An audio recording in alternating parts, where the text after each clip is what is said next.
How do you make money for nothing? The answer could be hiding in the 20 million tonnes of household waste we throw out every year. Sorry, Spotty, before you throw that away, is there any chance I can have a quick chat to you about it? Sure.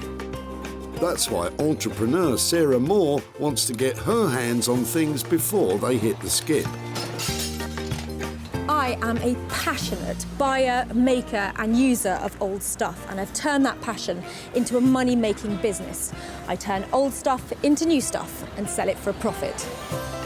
Sarah's ready to sift through as many boots and bin bags as she needs to. Look at that absolute box of joy. These are just fantastic. In her search for tip treasure. We've got to be able to make something out of that, haven't we? And with some of the country's elite designers and makers, I've got a little something for you. Yeah, I thought you might. Oh, this is a hard one. she can transform her finds into desirable, Oh, my word. beautiful, valuable, Cha-ching. and hopefully saleable items. Well, I love this, so I would really like to have it. If Sarah is successful, then she can hand the profits back to the very people who had no idea there was cash to be made from their trash. That is incredible, isn't it?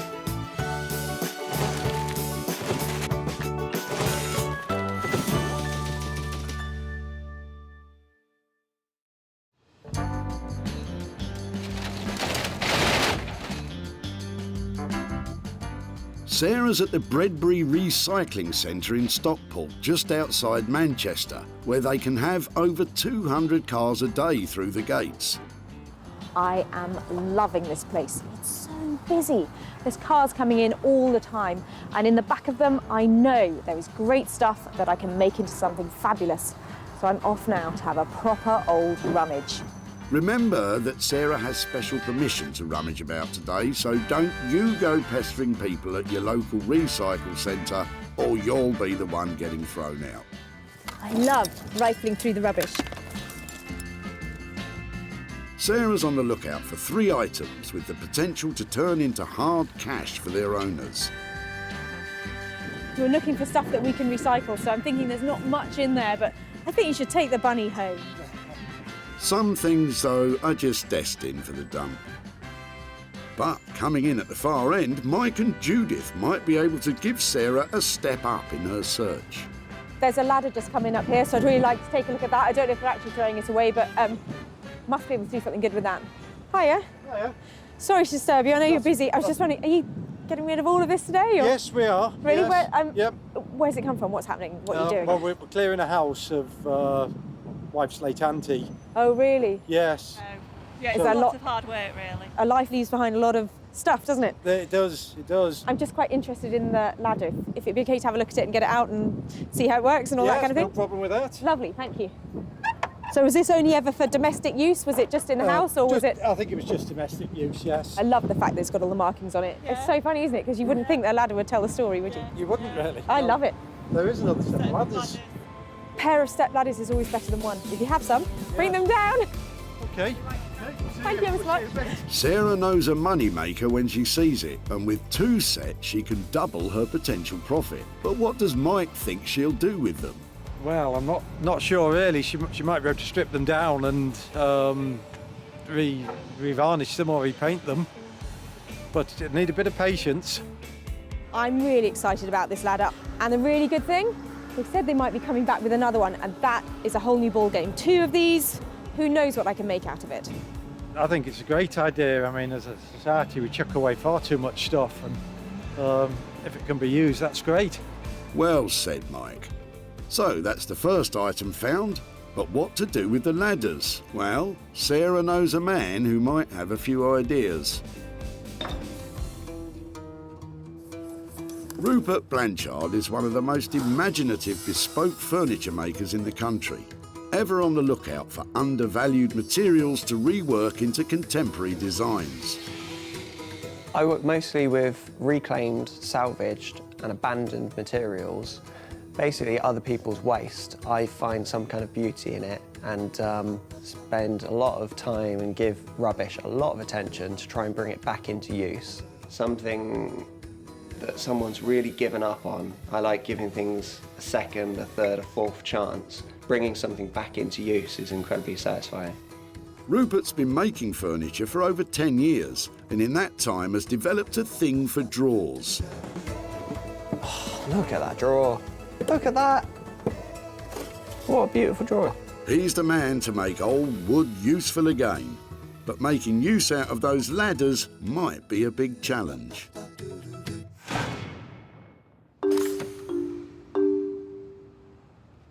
Back at the dump, the cars just keep flooding in. There's too much going on. I can't keep on track of it all. With one item under her belt, Sarah's got a spring in her step and has now set her sights on Andrew's boot. I'm sorry to bother you when you're busy, but I was just wondering, we are looking for things that we might be able to make into other stuff. Yeah. Is there any chance I could, have a look and see if it's something? Are they very... Yeah. Oh, they're heavy, aren't they? Yeah. Wow, so what, they're the suspension, or? Yeah, that's what keeps the car on the road, basically. They're really cool. Any chance I could take them away and see if I could make something? Yeah. Andrew's springs may have come off his flash Jag, but it doesn't mean they're worth much now. It'll take a bit of creativity for them to turn a profit. We've got to be able to make something out of that, haven't we?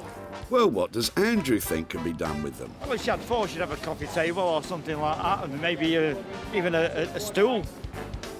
I was worried about their appearance at first, but I know that you can get things powder coated, which means sprayed in beautiful colours, or you can get them dipped in materials like chrome or copper. And then they'd make fantastic lamp bases. And a lamp on an occasional table, people are going to pay £100, £150 for one. And I've got 3. She'd be an absolute baby. So, thanks to Andrew's baby donating her old suspension springs, Sarah's onto a moneymaker. And she already has someone in mind who might be up to the challenge.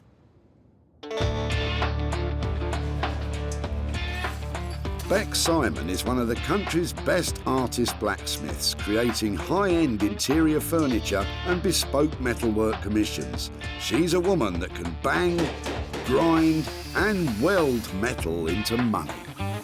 Working with found objects is quite different from what we normally do, because we work with our clients and we produce designs and we work with them. So this is kind of like really freeing up the mind and seeing, what object we've got and how we can make it work into something really cool, modern and desirable. So it's going to be fun.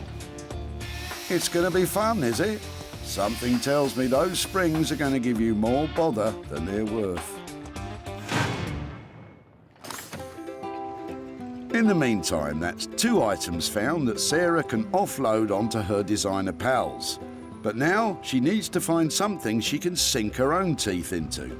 But with the day getting on, she seems to be grasping at straws. Well, sticks. See, that might be your next... The catapult. Your next candelabra or something on your dining table. You won't believe you could get a full tree in a car. And it looks like word spread round the dump that Sarah's making money out of their rubbish. Any money, send it to me, not him. All right now.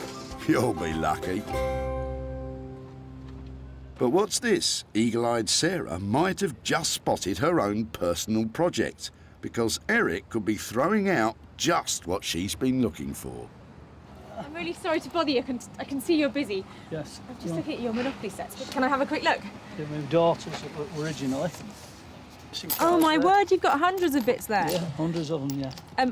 We're looking for things that we might be able to make into other stuff, and things like this would be lovely to get hold of and see if we could do something with. Yeah. Would you mind? No, I wouldn't mind at all. No, I'd rather somebody else have them. And you've got another one there as well. May I have a quick look at that? Yes, that's the very old one. See, that's when she had it, when she was 8. Wow, that's amazing. May I open it? Yeah, when she was 8 years old. Oh, that's so sweet. Yeah. That's amazing. Thank you so much for letting me take them. That's brilliant. Absolutely. Sarah can see potential profit in her own personal project. But what does Eric think she can do with it? Your guess is as good as mine. But I'm glad if you can recycle them. I prefer to recycle anything. There's 2 sets of the, I want to call them charms, because I think they look like little jewels to me. So altogether, I think as a collection, they make some fantastic jewellery. Lots of potential here, and something that I'd really like to play with myself and see what I can make. So lovely. I'm really pleased with that little lot there. All the toys, from Disneyland from 1986 and things like that. I've come to a point where I've had to let things go. I really like the board because what we're doing here is pretty much a game of chance, so that pretty much sums up the day, doesn't it? I'm hoping there's no luxury tax. I definitely don't want to go to jail. Right, stop playing about now. Down to business. How much do you think you can make from it? I'm aiming for 100 quid from my Monopoly box. I think I can do it. 100 quid profit to return to Eric. It's like landing on chance and getting a bank dividend in your favour. And with that, the list is complete. 3 potential money makers. But wait a minute. Oh, hello. Again. It's Judith and Mike keeping up their promise of a second set of ladders. Great, you know, a pair makes it really exciting. It more than doubles the potential of what we might be able to do with it. So now the list is complete. Rupert will reimagine Mike and Judith's ladders, Bex will bend Andrew's springs into shape, and Sarah will take a chance on Eric's Monopoly sets. We have had a fantastic day here. I've got some amazing pieces and just the right people lined up to make them into something fantastic and to make some money along the way.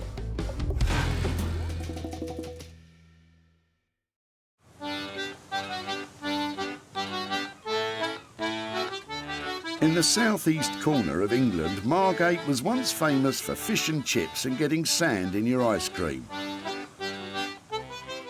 But now,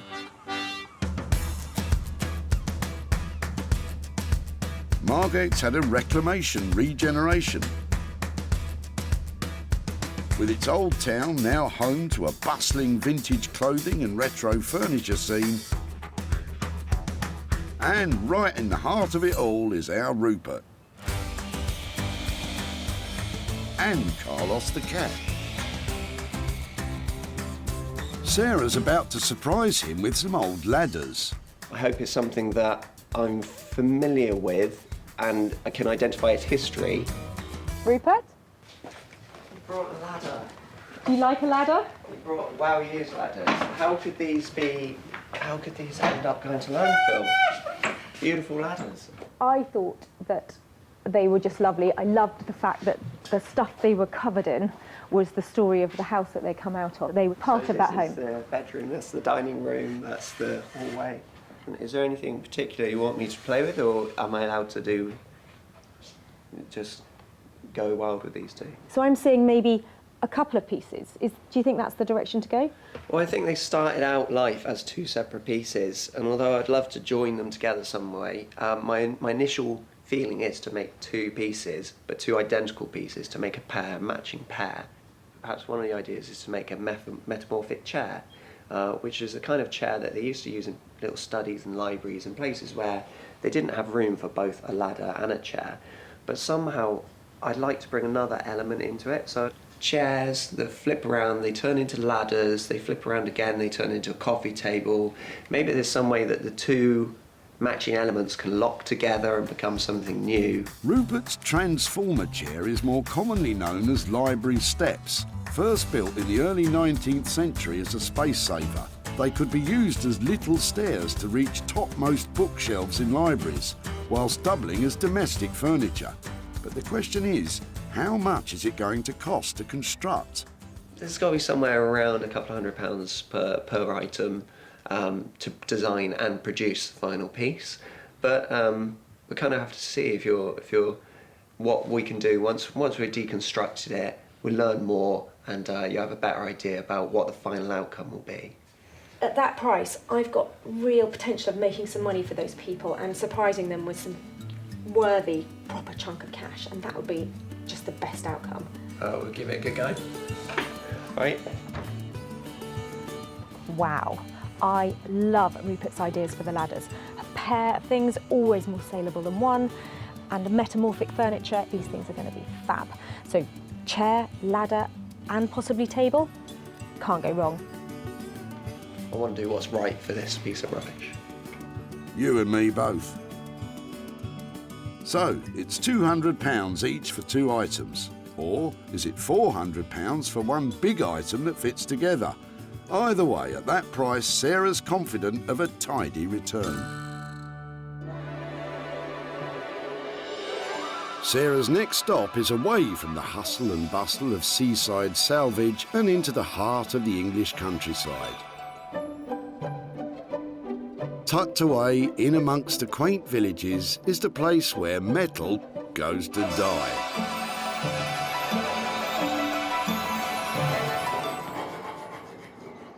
And then to be reborn.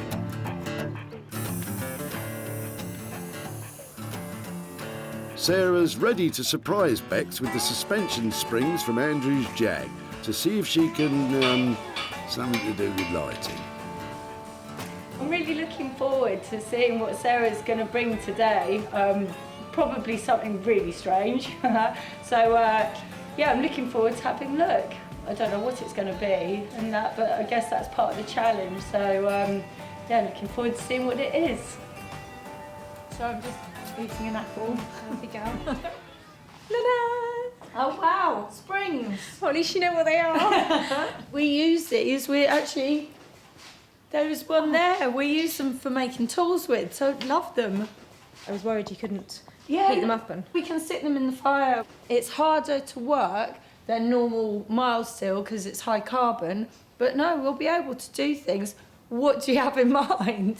If they melted and were all really like fluid columns, we might be able to make some lamp bases out of them. Oh, okay. Unravelling it and stretching it out into a longer line. What about something like that? What? So we can make a floor lamp out of it? Yeah, completely. Like the mid-century ones that you get, it's like a marble base and then it comes up. That would sound great. And maybe if I could scavenge a lampshade, almost like an angle poise lampshade, to go on the end. Yeah. That might work. Perfect. Sounds good. In order for me to make a profit, is there any way you can get it done for, say, 250? It's quite a gamble with this because the steel is slightly tricky to work. So what I can say is we could do £250 worth of work and see, try to do at least one and see where we get with that. And obviously, if it's quite smooth running, no burns, then we can attempt to do another one. Great. I'll leave you to get on with it. If you can make one, I'd be really pleased. More than one, that would be excellent. Okay, perfect. Leave it with me. See you later. Bye. Finish my apple now. Sarah's putting Bex under an awful lot of pressure. Wish me luck.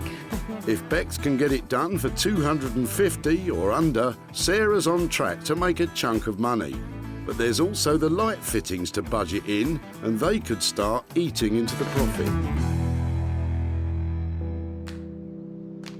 So, with two items safely in the capable hands of Rupert and Bex, it's time for Sarah to get to work. And she's taking her item back to her cottage/workshop in the Sussex countryside, She's been running off and trying to go and see the new lambs in the field. where she's got guard dog Bramble watching over the money-making Monopoly sets. At ease, Bramble. This is my Monopoly moment. I've just looked at it. Look, it's an American one. I didn't notice that when I saw it the other day. Baltic Avenue and Mediterranean Avenue. Oh, that's quite cool. I've never seen a US one before. I had a quick look at these pieces the other day and I was wondering why it had a jockey in it, because I've never seen one of those before, but that must be the American version. Sarah's decided to ditch the American board and focus her attention on the little metal pieces. But what to do with them? I was thinking that we should be able to turn these into jewellery, and I've done a bit of research, and I think for a dozen pieces I'm looking at roughly £30 to £40 to get them plated in silver. Maybe if I can turn a dozen of them into something to wear as a pendant, I think that maybe we might get £15, £20 each.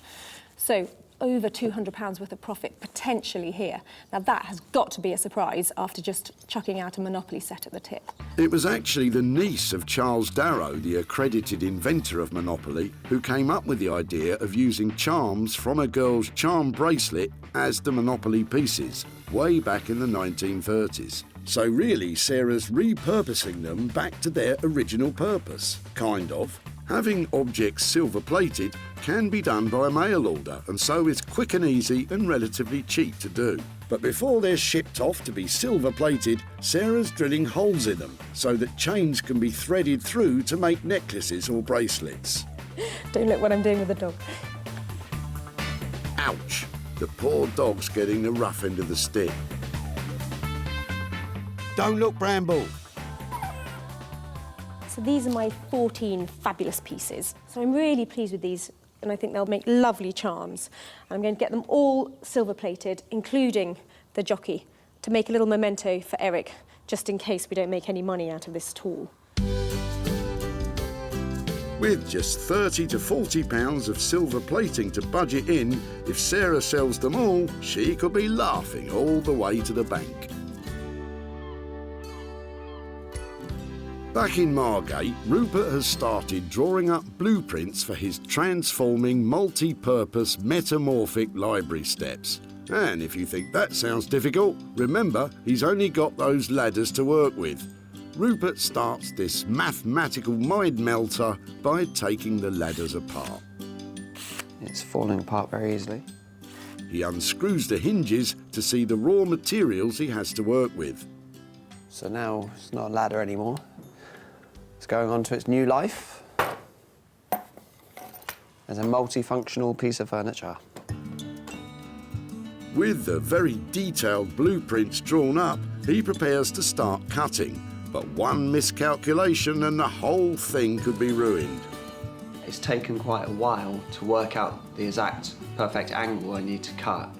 So I've only got one chance of getting this right. Once it's cut, and I can't just glue it back together. Rupert's using a circular saw with an all-important guide rail. This ensures accuracy to within a millimetre, setting the precise depth and angle at which the wood is cut. Timber! A little while ago that was a ladder, and now it's a pile of bits. I think I'm going the right way. I'm not entirely sure yet. There's a lot of complicated angles and cuts to make. Yeah, there's still a lot of problem solving to do. Well, you'd better get a move on. There's 2 of them to do, remember? Somehow, this needs to now flip together. This is a tricky bit. Somehow, this has got to work through 2 angles, which hinges generally don't do. It all hinges on this. Will Rupert's calculations match up and make fold-away furniture? Yeah, I can kind of see where he's going with this, but it's a long way from something I'd pay a few £100 for. It all will be revealed.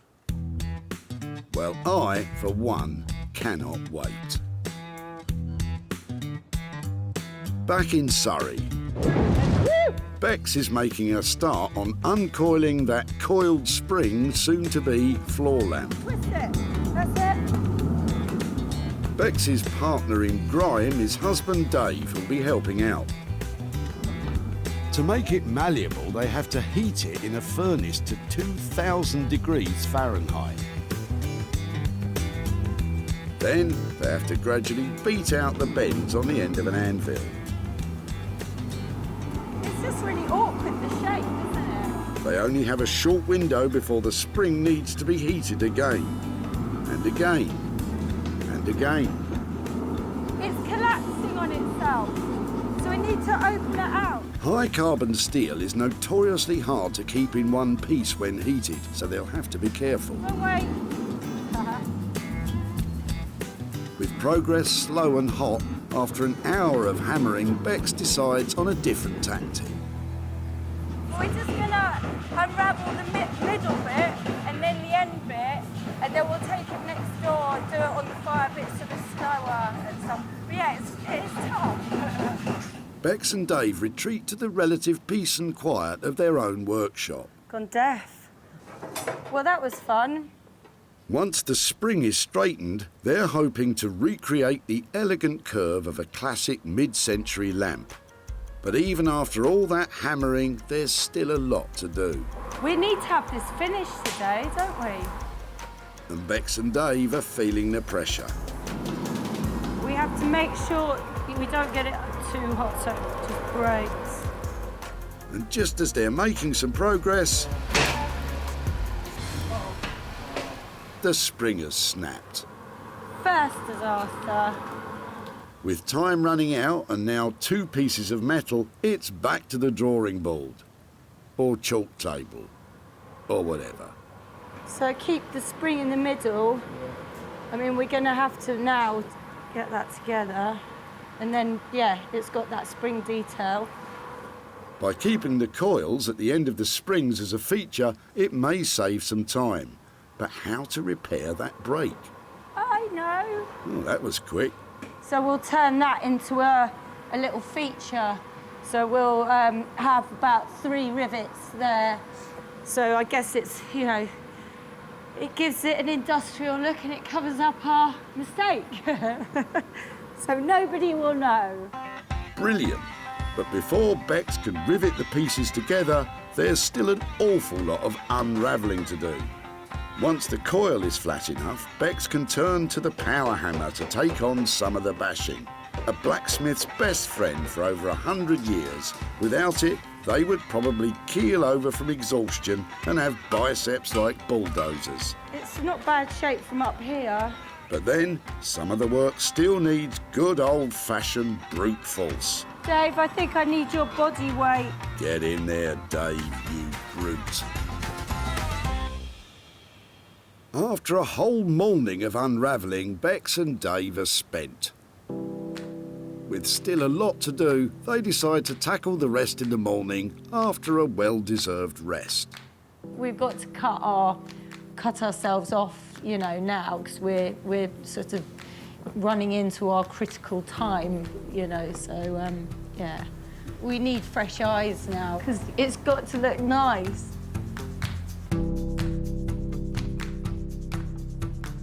Back at the barn, Sarah's been eagerly awaiting the return of her Monopoly pieces. Bramble? I've got posts. Look, this one's for you. Come on. Sarah didn't use the Monopoly boards, but sent the pieces off in the post to a specialist silver plating firm, who hopefully have made them sparkle. I've got my Monopoly bits. I'm really excited about these. I've asked for them to be really well dipped in silver, so they should look shiny. In the end, Sarah spent £65 silver plating all 14 pieces, but that's still less than a £5 a head. Oh, wow. Or hat, I suppose. Look at them. Look. Luckily, they look $1 million. Now that's cute. Look at the Scotty dog. And they are so shiny. They've been dipped and finished really well. Is that it? Last boot. I think they look great. Question is, how much can I sell them for? Sarah's attaching metal hoops to the pre-drilled holes, which a chain or bracelet can then easily be threaded through. I think they look really good. So I'm hoping that people buy at least one to hang as a necklace, but you could get loads and put them on a bracelet. But I'm going to price them individually. Because Sarah's going to give the little jockey charm back to Eric, she has 13 pieces to try to make a profit on.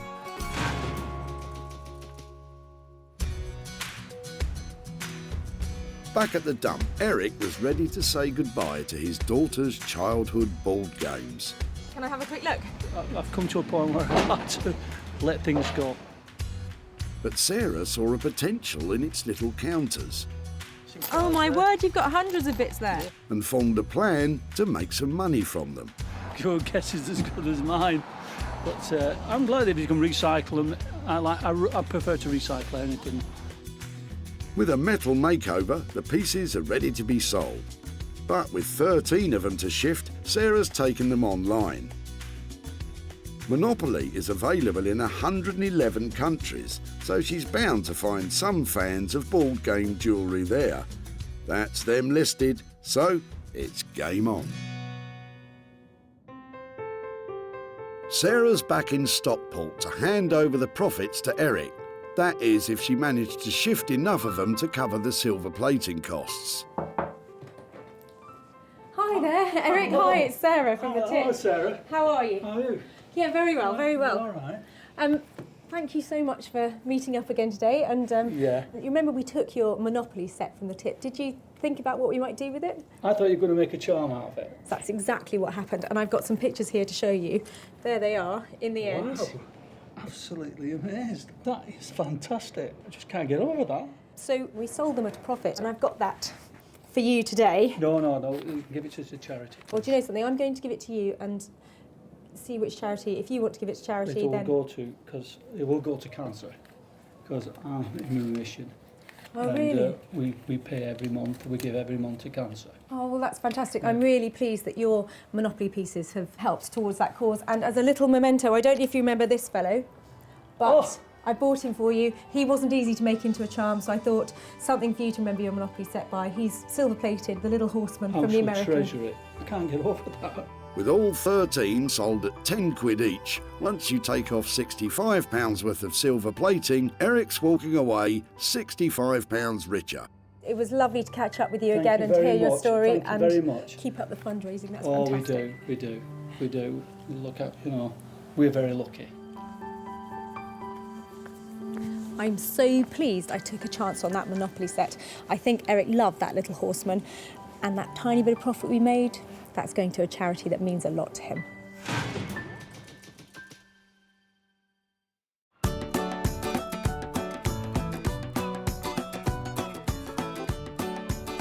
So, Sarah's back in Margate to see how Rupert's got on with his metamorphic furniture.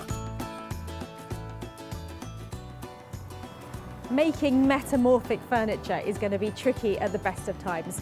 Making it out of a pair of old ladders, that must be nearly impossible. I'm here to see if Rupert's actually managed to nail it.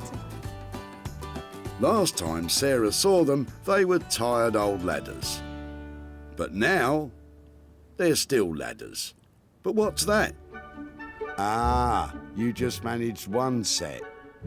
Well, I've spent quite a lot of time working out how to make a ladder into a chair, so I haven't really got much time left to work on this now. Oh, don't blame yourself. It was a tall order asking you to do both. I'm sure Sarah will be just as happy with one. Oh, I don't know. What should I do?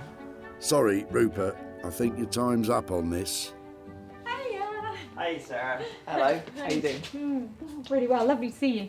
I've got something for you. I've only got half of what I wanted to get ready for you, but this is it. Oh, wow. Oh, yeah, I can still see a ladder and a chair. This one was weird, but it's taken so much experimentation to get it right. I have run out of time this time, I'm afraid. But you know the way I work, I like to use exactly what you gave me, and with this one I added a couple more screws, and literally I've got one piece of ladder left. That's what you get when you have Rupert Blanchard. You get nothing left. I added the arms from the metal rail. If you remember, on the top of the ladder there was a metal rail. Does it actually work? Does it metamorphosize? It does, yeah. Shall I flip it over for you? Definitely. Who would have believed it? It's incredible. Well, he is a designer with a lot of fantastic ideas. But one instead of two means less profit. Let's hope he won't be budgeting in all that thinking time too. At the end of our creative chat, when we were sort of going for this metamorphic stuff, we said it was probably a couple of £100 per ladder. I know you haven't done the other one. Are we looking at 200 quid for this, or is it a bit more? Yeah, I think we're well within the 200 mark. It's taken some time, but it's come well within that. I've bought one can of paint and a few screws. That's all well within the budget. Before, they were ladders needing a step up. But now they're metamorphic library steps. Rupert planned this design with such precision, every cut, joint, hinge and nail had to be exactly right, or the entire piece would have fallen apart. The modern yellow midsection ties together the piece's two functions while keeping the paint splatter effect to tell the story of Mike and Judith's Magnolia moment. It's amazing. But will someone pay more than 200 quid for it?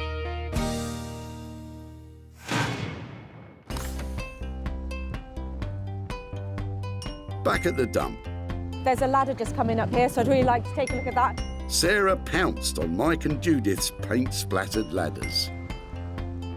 Some terracotta in it, yeah. Yeah, look. Terracotta. And when a second set turned up, she knew they had the potential to turn them into something special. She might be able to strip them down and revarnish them, but it need a bit of patience. And although Rupert only managed one set of library steps, they were brilliant. Sarah invited one of London's top retro design furniture dealers in to see if it would be something that would sell in his shop. And It won't fly out the door, but someone's going to love it. he bought it. Sarah is back in Stockport to hand over the profit to Mike and Judith. Hi there. Hi. Lovely to see you again. Yes, you too. How are you? Yes, oh, we're fine. Nice to see you. And you, Yes. lovely day, isn't it? It is. I've got a bit of an update about the ladders that you dropped off. So I've got some pictures and things to show you. In the end, we actually ended up only using one because they were quite tricky to work with. We have a fantastic maker called Rupert Blanchard, and he was really enthusiastic about them, had a few different ideas, but in the end, he transformed them into... It's a chair. But it's not only a chair, it's actually a metamorphic chair. So it changes from substantial sitting piece back into a step ladder again. Oh, that's fantastic. That's really clever. And we've actually sold it as well. We managed to make £100 profit on Wow. it. And that £100 is for you. Well, that's Thank you very fantastic. much, That's yeah. unbelievable. Any ideas what you might do with £100? Well, it was my late aunt's ladder, and she had lots of charities that were very close to her heart, so it might go to one of those, or we could treat the family to a drink in a... And a curry. Well, thank you ever so much for letting me come back and show you Yes. what happened, and I hope you enjoy spending your money. Thank That was lovely. You will do it right. Okay. Take care, okay, Thanks very bye-bye.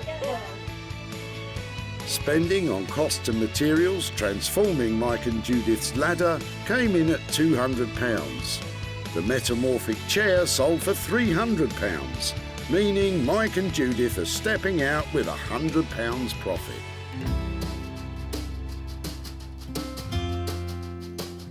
While Mike and Judith decide what to spend their money on, back in Sussex, Bex and Dave are clearing up for Sarah's arrival. A tidy workshop is a happy workshop. Before, the rusty springs may not have been fit for a car. But now they can drive a hard bargain.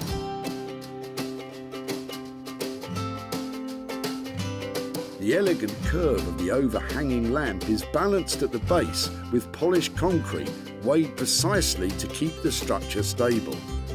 Bex has added details mirroring the spring's original shape to hold the cable flex onto the frame, and the metal is finished with jade oil to reduce tarnishing. All in all, it's as far away from its original use as you can imagine. I hear Sarah's on her way, so I'm very keen to find out what she thinks of it, so fingers crossed. Well, because we've worked our guts out on this one, we'll probably go, yeah. Yeah. Hello. Hello. Hiya. Hi. How you doing? Where is it then? Oh my word. It's fantastic. I love it. Can I touch it? Yeah. Well, you touch it. I'm too scared. You do. Come on, it won't break. Again, give it a wobble. It's not lost its spring at all. How about you? No, well, I'm really pleased with it now. I love the fact it's still got that reference to where it came from. Yeah, exactly. And up here, that is really sweet. Yeah. Amazing. And this bit. Do you think you'll be able to sell it? Do you think it's a nice, a nice product? Definitely, Yeah. definitely. Yeah. How did we do on budget? Because I think I only left you with 200 quid, but that was before we talked about you finishing it like this. We had to spend £50 extra on the concrete, and then what was the light fittings altogether? Was that about 40? Because it was like an extra £90 on top of that. If that's, 300 quid's worth of cost, I think you've done a great job, because that scale of lighting and that kind of finish has got to be worth a lot more than that, hasn't it?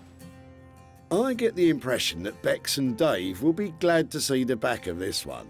Now, all Sarah has to do is find someone to pay more than $290 for it, and she's in the money. That was good. Yeah. Went well. She seemed to like it. Yeah, no, definitely. Well, I'm really glad. No tears. Onwards and upwards, eh? Back at the dump, Sarah sprung into action when she got a look inside Andrew's boot. Have they just come off this then? Yeah. Really? Yeah, that's what keeps the car on the road, basically. Andrew and his car had a special relationship. She's an absolute baby. But he was happy for Sarah to take its old springs and try something. Well, she had thought she'd have a coffee table or something like that, and there's something to bounce about on, I suppose, but... That something became a bespoke standing lamp. Sarah knew that Martin would also be keen on this, and so dropped it off at his London shop. Sarah's back in Stockport to give Andrew the good news. Martin loved the lamp. But how much did he love it? Hiya. Hi. Hiya. Andrew, it's Sarah. Hi there. Hi, Sarah. How are you doing? Not too bad. Come outside and talk to me about your fantastic Jaguar. I could talk about that all day long, unfortunately. Is it your pride and joy? It is, it's absolutely fantastic. So when you came to the tip with your springs and we took them from you, did you then think about anything we might make with them? Not really. I'd assume you could make a small table or something like that. I have a great designer that I've worked with before called Bex Simon. We had a quick chat about the design and what we might be able to make out of them, and we actually came up with the idea of making a large lamp, a really high-end interior design piece. I think it's amazing. I must admit, I'm gobsmacked. I really am. It's brilliant. We gave them £290 to convert that from your spring, and we've actually sold it. Right. So we sold it for £450. Wow. Which means I have £160 to give to you. Thank you. Wow. That's not bad for now, is it? So have you got any ideas about what you might spend 160 quid on? I'm going to take the family out for a meal. Lovely. That's so nice. £290 was spent on work and materials, transforming the springs to a standing lamp. It sold for £450, meaning Andrew is cruising off with the £160 profit. Every item saved from the tip has turned a profit. From the paint-spattered ladders, now a terrific transforming chair, to the old car suspension springs reworked as a stunning contemporary lamp. And silver plating the Monopoly pieces was a chance worth taking. It is such a good feeling. There's all that rummaging and then the designing and the selling, but the icing on the cake is the look on people's faces when you hand them over money for nothing.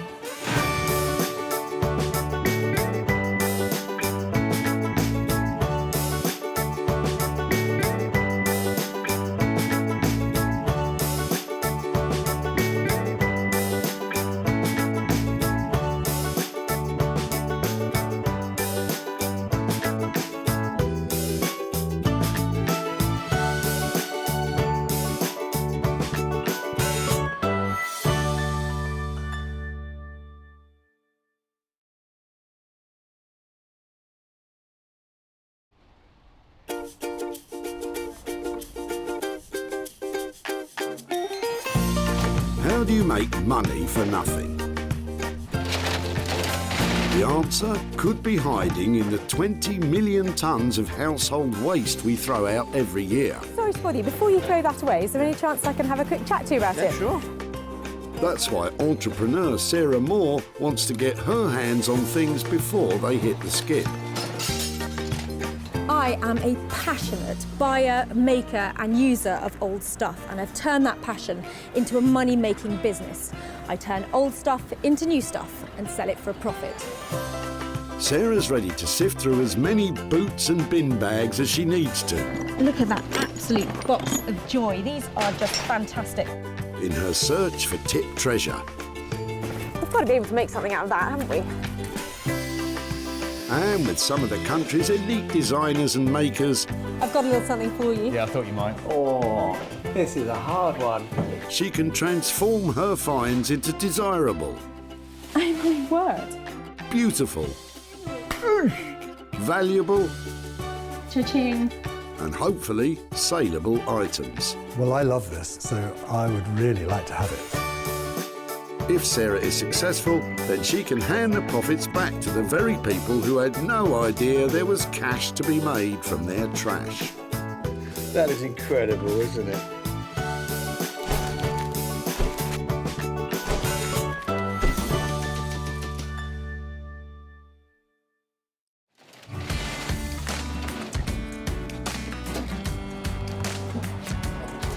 Today, Sarah's at the Bredbury Recycling Centre in Stockport, where up to 500 people a day turn up to chuck out their unwanted items. That is, if Sarah doesn't intercept them first.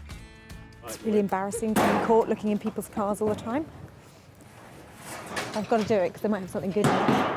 Remember, Sarah's got special permission to rummage about today, so don't go pestering people at your local dump or you could be the one getting thrown out.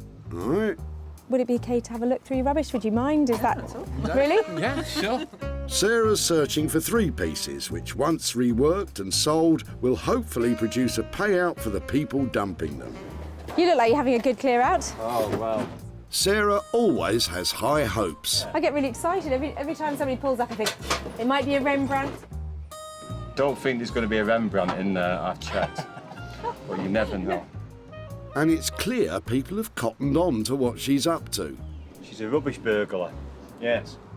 But the contents of John's boot could mean all that prowling is about to pay off. I was just looking in the back and seeing some of the older pieces in here. Yeah, some of it is the mother passed away recently, so we're clearing the house out. Okay. With some of the. It's got that sort of time warp look to it, hasn't Got it? some old 78s in here. If you Oh want really? them. Yeah. I was just looking at the case actually, Yeah. and the. So were these weren't yours then? No, these were my father-in-law's. Oh wow, they're fantastic. Yeah. Yeah, I would definitely like to have a look at them, and I really like the case as well. Yeah, look at that. And you've got a sewing machine as well. They're normally really heavy, aren't they? Yeah. So get them out there. Got this. Do you know how to? Oh wow, look, that's almost like brand new, isn't it? Wow, look at, I absolutely love that. Look at that badge and stuff on there. There's something about that that's just so appealing. I think the little badges and all the bits of it. We'll make it like that now, do they? I haven't got anything else hidden in the trunk? No other old stuff? I don't think so. All right, Sarah, don't get greedy. We're just clearing, mainly from my house, out of my shed, which I'm clearing out for a new shed. But the sewing machine looks as though it's never been used. And as Sarah pays homage to the humble sewing machine, Oh look, it's even got its own instruction manual. John keeps unpacking his trunk and brings her something with even more potential. My word! Forgot I brought this. That's amazing. So original Bakelite. Yes. Whose was that? I used to be on the removals. Okay. Somebody gave it me about 30 years ago. That is the most fabulous thing I've Yeah. seen here. I absolutely love it. Apparently, if they're working, they're worth about £150, but it's got a bit messy, so I couldn't be bothered.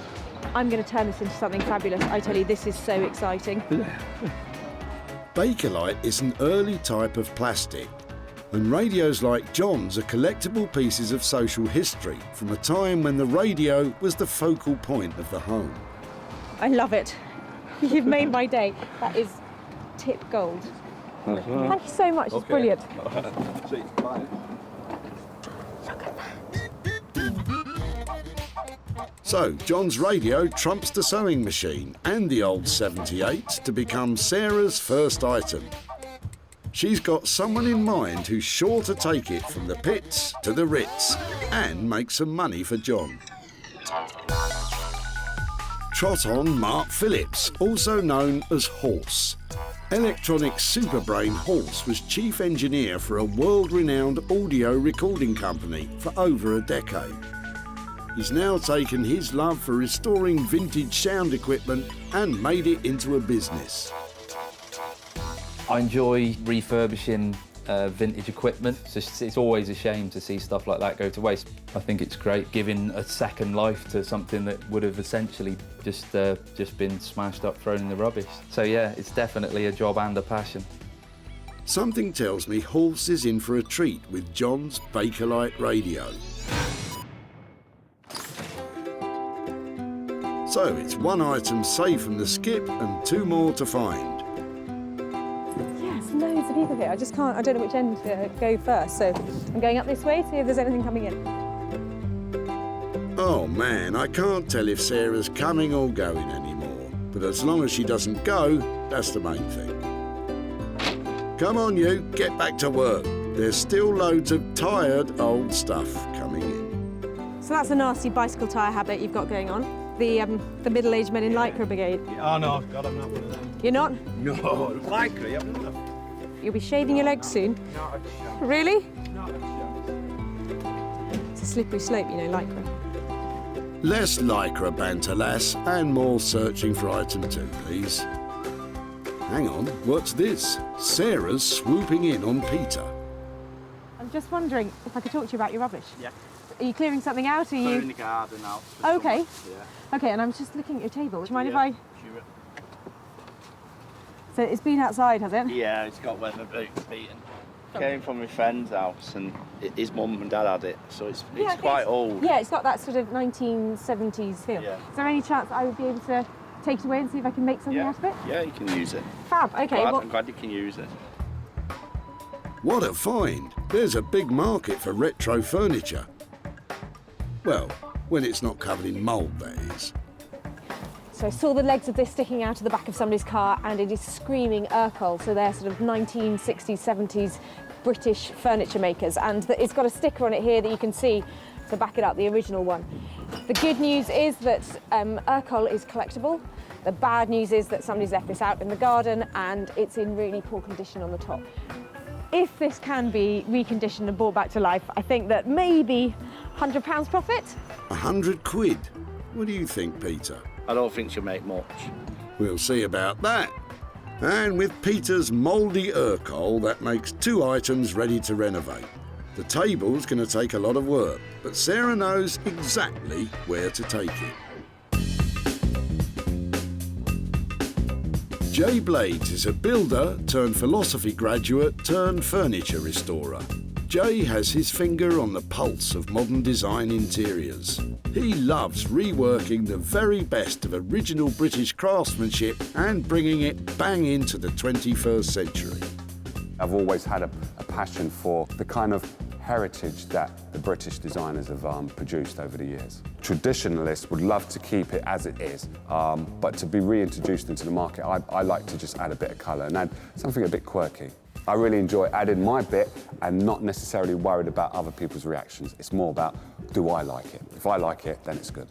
The 60s table Sarah's bringing Jay sounds right up his street, but he hasn't yet clapped eyes on the state of it. So Sarah's got 2 items with Hulse and Jay's names on them. But what about Sarah's own designer talents?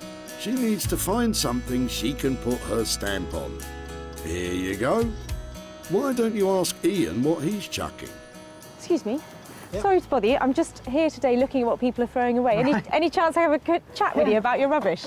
Just general rubbish that's been accumulating in the garage for a while, and just time to get rid of it. I was just looking at your suitcase, and I was just wondering if I might be able to have a closer look at it. And Absolutely. Did you know where it came from? Or yeah, any... it's my case from when I was a kid. It's been sitting around at home for ages. I would love to have the chance to take it away and give it another life or use it again. I would love to see something like that happen to it. I'm sorry I stamped on it beforehand because I broke the hinge to be able to get it in. I'll be able to sort that out, but that won't be a problem. Yeah. But no, I think it's just got a lovely shape, and these details and the fact they've been worn and had a previous life, I think would be great to incorporate into a new something. So that's fantastic. Thank you ever so much. Okay, you're welcome. Thank you. You're welcome. Don't think that's ever been out of the country. I think it was when I was when I was a kid or a teenager, it's been on family holidays in the UK, and I think when I was a student as well, it was one of the cases I took to Polytechnic with me. So it's not really had that special a life. I just really like the look of this case. It's just so 1960s. It's got some lovely lining on the inside. I really don't know what I'm going to be able to do with it, but it'd be nice to be able to think that I can send it on another journey. Sarah's three-piece treasure hunt is complete. The radio will be switched on by Horse, the retro coffee table's going to furniture maker Jay, and the tatty old suitcase may have lost its sentimental value, but Sarah's confident she can restore its cash value. I've saved 3 fabulous pieces here today, and I'm going to make lots of money from them. I hope.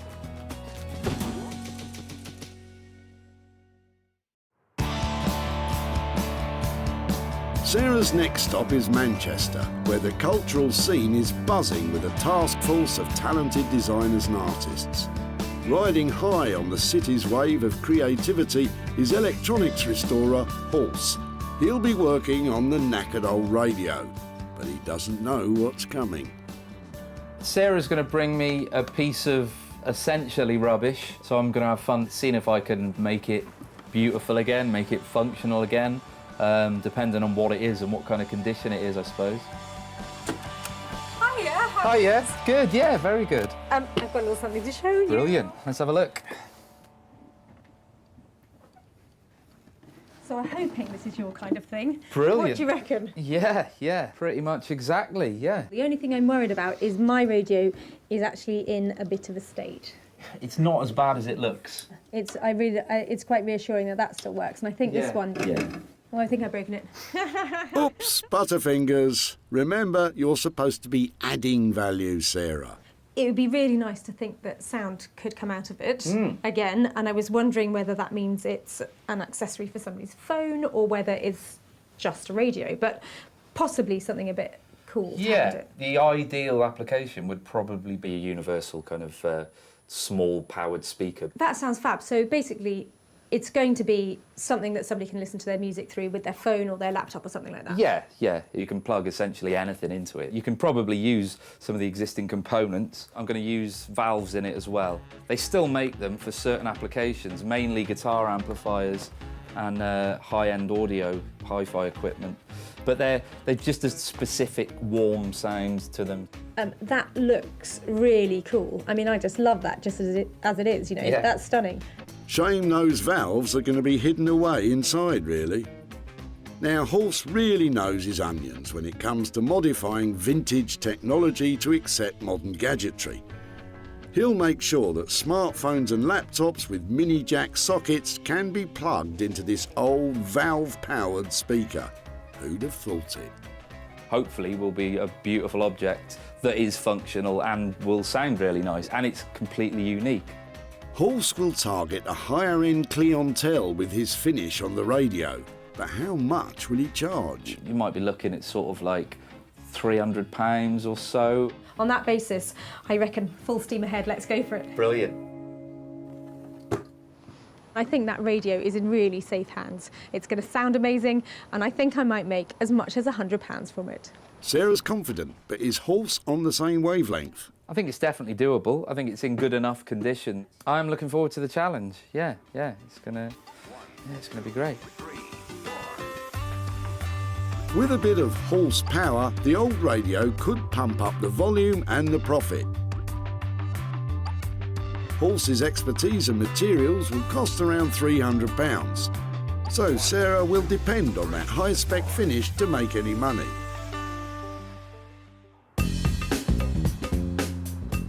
Sarah's next stop is within the metropolitan borough of the West Midlands, Wolverhampton. And tucked away in the disused Bury street factories is woodwork wizard Jay. Sarah's about to surprise him with the mouldy Urkel table, but it just might be too weather-beaten for Jay to work with. All I know is she's got something from the tip that someone was throwing away, and then she wants me to be able to turn it into something that's going to make money. Could be anything with Sarah, but hopefully she'll bring me something that isn't chipboard. Real wood is what I'm after.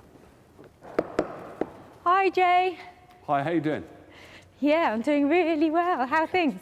Very good, very good. What have you got today? Oh, wow, table. This is the good side. This is the good side, okay. This is the not so good side. Wow, wow.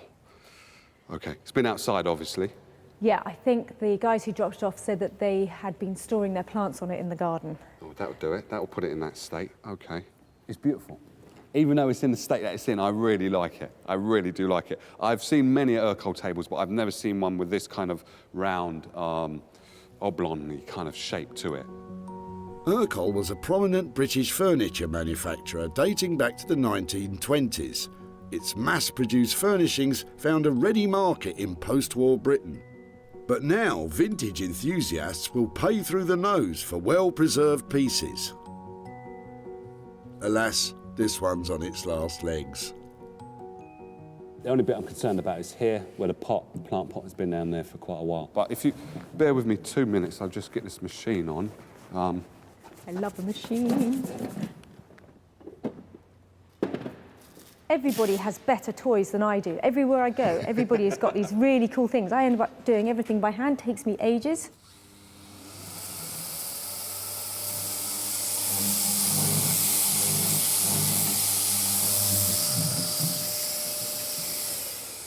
The only thing I'm concerned about now is the red. Oh dear. Worst case scenario is that we rub it down and then that stain has gone straight through to the piece of furniture. Then what we will more than likely have to do is, I would say, paint it, because no one will want that kind of colour. So ideally we'd like to have a surface on the top that is blonde and beautiful, but the chances are we might have to paint it. Yes, yeah. Okay, I'm happy with that. What we probably need to think about is, you know, what kind of money do you think we'd sell it for, and is it worth taking it on? I could charge 75 to 100. It depends on what is being done. That's definitely a deal. Okay, You cool. always talk my kind of money, Jay. I love doing deals with you. You look like you've got your work cut out. I'll leave you to it. All right, Take care. yeah. Jay absolutely loves Urkel, and I think whatever he does to the top or the legs, it's going to look fantastic. I'm just excited to be working on Urkel. This is something that someone was going to throw away, totally discarded it, put it in the garden, put some plant pots on it, and allowed the weather to do what it's doing, and the table never gave up. It never gave up on life. So all I can do is just make it look not as great as Urkel did back in the 1950s, or 1960s, I should say, but make it look as good as I can make it look. Jay can always make Sarah smile when it comes to money. 75 to 100 quid? What could go wrong?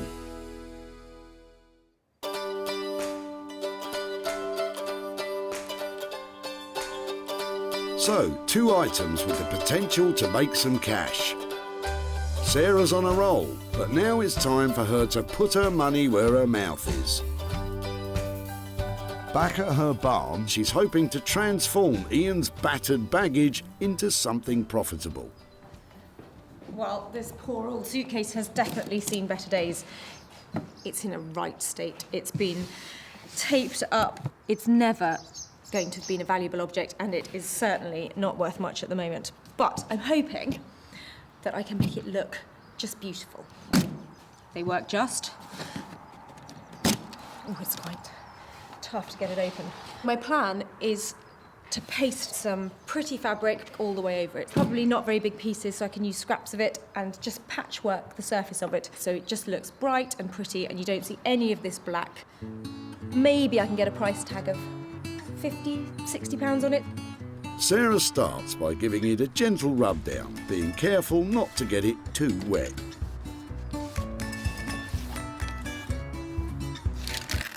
Oh dear, that didn't sound good. I'm loath to take the paper out. Once I take the paper out, I've got a world more work.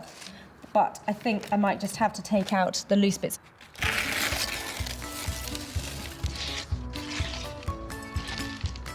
You can see how it's made. It literally is made of cardboard.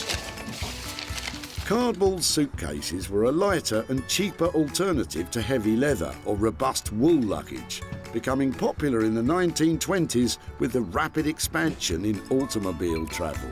I really like the fact that it says an American Home Magazine selection on it. I might try and put that as part of the design. Cardboard may have been a more convenient material for the day, but it wasn't built to last. I've just got to get this roughly in position here. So it's just the main thing is to keep the fabric really taut. When you're getting the wrinkles out, you can feel them really clearly when you've got them. So you just need to work the fabric, stretching it. Sarah's glued the fabric with a simple PVA glue, and once she's smoothed out the wrinkles, she can work out the details round the locks. You can see where, just around the edge of where the fastenings are in the case, I've stretched the material around, and if you just push it in really neatly around it, you can give yourself a template to cut round. I always trim slightly inside the line, and then you can just run the fabric right up to the edge. I'm going to stick that in as close as I can, and then when it's all dry, I shall just get a craft knife and trim off those little extra bits there. I think that is a great start. Just a little bit more covering to do before it looks absolutely perfect, but I'm really pleased with that. I think that's well on its way to making some money. Sarah's scraps and glue should only set her back about a £5. So if she can sell it for more than that, she's onto a winner.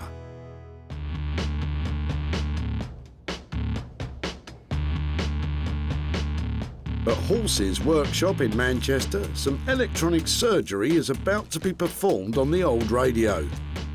Look away if you're squeamish.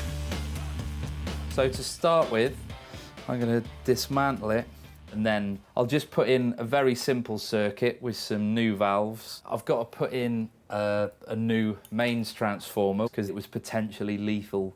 You definitely need to be careful. You certainly shouldn't just plug it in until somebody qualified's had a look at it. One memorable time, I got a shock and then punched myself in the face, pulling my hand back. So yeah, I'm quite careful these days. Ouch and double ouch. Definitely don't try this one at home, folks. This was a valve radio. I'm going to make it a valve-powered speaker. I'm sure there'd be purists going insane at this. It's not like they're rare, so it's fine.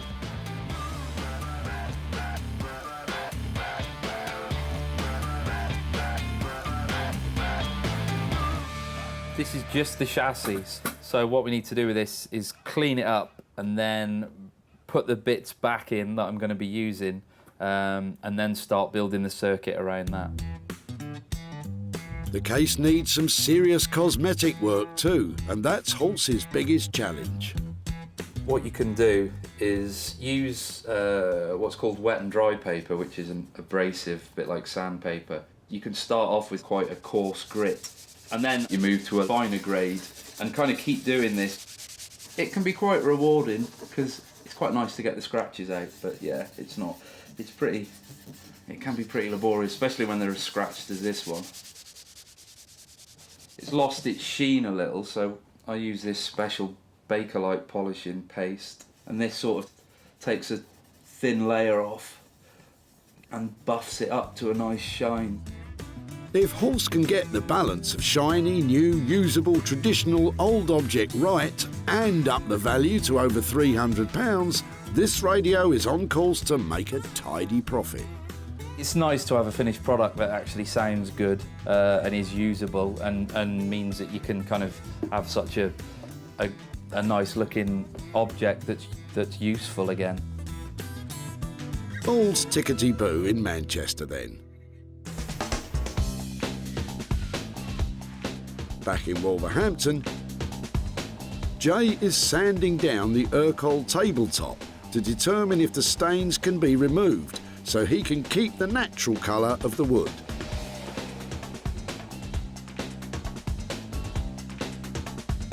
And it's bad news. It's stained all the way through. So It's sad that we have to paint an Urkel, and I really don't like doing that. Kind of disappointed. If you was to paint this white to kind of blend it into a room, what you might have a problem of is this stain that's already here might start to bleed through to the actual top. So getting the red and the green out, and also the black, is virtually impossible, because I don't know what that red is. It could be wine, it could be anything, but if we put a good primer on this, it should be okay. The legs are going to be the wood colour, but once I've sanded down the problem legs that have the stain, then I'll be able to tell if we can keep the legs as neutral as possible. I have to sand all of this. I have to especially sand that leg. That's one of the main, because that also is determining what the design is going to be like in the end. So the top didn't pass the test. If Jay can't sand the stains out of the ends of the legs, they too will be destined for a paint job. So, Jay, what's the verdict? It's very rare you catch me doing this, but I think it's going to have to all be painted. What a shame. We could do light blue on top, black legs, and light blue underneath. So light blue all along there, and black legs, light blue top, so then it will lift the top of it and just make it look light, because it's quite a big table, quite a big coffee table, and you don't want it to be too imposing into someone's house. You want it to be quite uplifting, and I think that's the design. That will be how I think it would look best. Well, it's a shame to cover up that lovely wood. But if it can still be sold for more than 100 quid, then he can paint polka dots on it for all I care.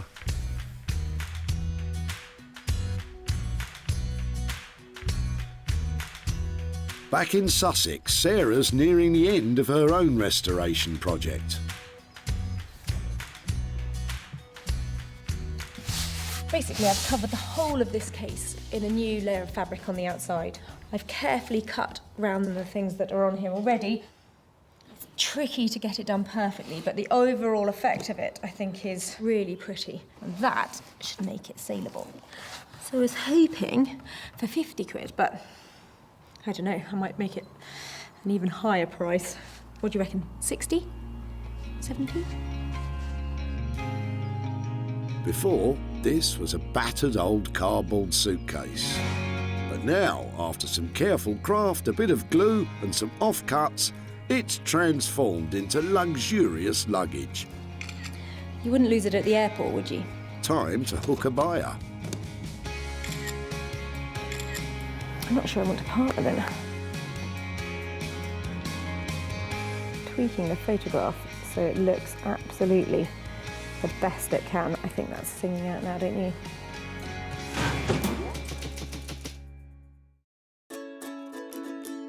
Sarah's success is measured in sales, and she always seeks out the best ways to maximise profits, hosting her own clothing and furniture sales in her barn. Just sold the sofa. Advertising and selling online, or selling directly to specialist shops. With opportunities galore in the things we throw out, Sarah's always looking to make money for nothing. So, Ian's old suitcase has been on one heck of a journey. I was just looking at your suitcase. Picked up by Sarah just as it was sailing over the edge of the tip. I shall cherish it and make something amazing out of it. Yeah, I'm sorry I stamped on it beforehand because I broke the hinge to be able to get it in. And transformed into something saleable. Now, Sarah's back in Stockport to show Ian what she's done to the case and to hand over the cash. That is, if it's sold. Hi there. Hi, Ian. Hi. How are you? Nice to meet you again. Yeah, nice to see you. It's much nicer than where we last met, isn't it? Yes, indeed, indeed. Well, since we last met, and I took your case, and it actually turned out to be a project that I worked on, and I had a lot of fun with it. Am I right in thinking that it was just yours? It had one careful owner? Well, I don't know about careful, but one owner, yes. Lovely. Well, in the end, I actually made it look like that. Wow. I used lots of scraps of fabric that I had Right. left over from other projects and pasted it all over. I think that's amazing. It had a very battered cover to it, so I was wondering what you were going to do with that. I'm actually quite pleased that you've made it into a case, so it can still be used as a case. I shared it online and there was quite a lot of interest in it. Wonderful. Because it only cost £5 to renovate, there was a bit of profit from it. Right. I sold it to somebody who has a vintage shop who wants to use it as a display piece for her window. Oh, wonderful. And it turns out that in the end, she paid £85 for it. Oh, that's amazing. So, Ian, for you, £80 for your old suitcase. That is incredible. Thank you very much. It was going to be thrown away as far as I was concerned. So thank you very much. Sarah sold the suitcase online for 85 quid. Take off a fiver for materials and Ian's walking away £80 richer. But what are his plans for the money? I think really to me it's all about memories. The case is an old case and memories of holidays with it. So I think I'd like the money to go to a society that deals with memories, something like one of the Alzheimer's related charities.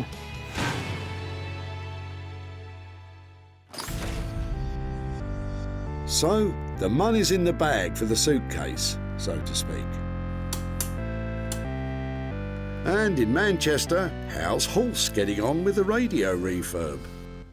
I finished it a couple of days ago. Yeah, I'm pretty pleased with the way it sounds. It's valve, it's true to the original design. So yeah, I hope Sarah likes it. Before, this vintage radio had sat in dusty silence for over 30 years. Now, Hulse has sympathetically repurposed it as a universal speaker for today's music-playing devices. It's perfect for someone with an eye for funky functionality and an ear for the rich tones of yesterday, as Sarah's about to find out. Hello! Hello, how are you doing? Yeah, brilliant. Have you got something to show me? Yes, let's go and have a look at the radio. Oh, fantastic.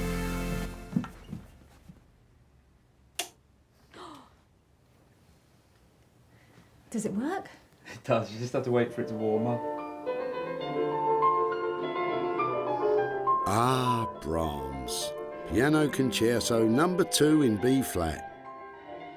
I've never heard it sound quite so good. It's amazing. And it lights up. No, everything about this, the wood effect and the gold and the lights and everything, I am blown away. And the sound quality, it is markedly different from modern speakers, isn't it? Yeah, definitely, yeah. How do I make it work? So this is just a standard common or garden mini jack connection, and that you can plug anything with an auxiliary output or any line output. Talking technical now. I think you mean smartphone. Do you mean smartphone I do, thingy? smartphone thingy. exactly. Yeah, okay. It's kind of up to the spec of a brand new product, basically. I love everything about it. I think it looks fantastic. Ah, Sarah's gone all warm and fuzzy. But stay put, because Hulse has added a surprise feature. I also put a 1/4-inch jack connection, and it means that you can plug a guitar into it, basically. So it's an amp as well? Yeah. The way that you make it, it's sort of silly not to, really. Come on then, let's hear it.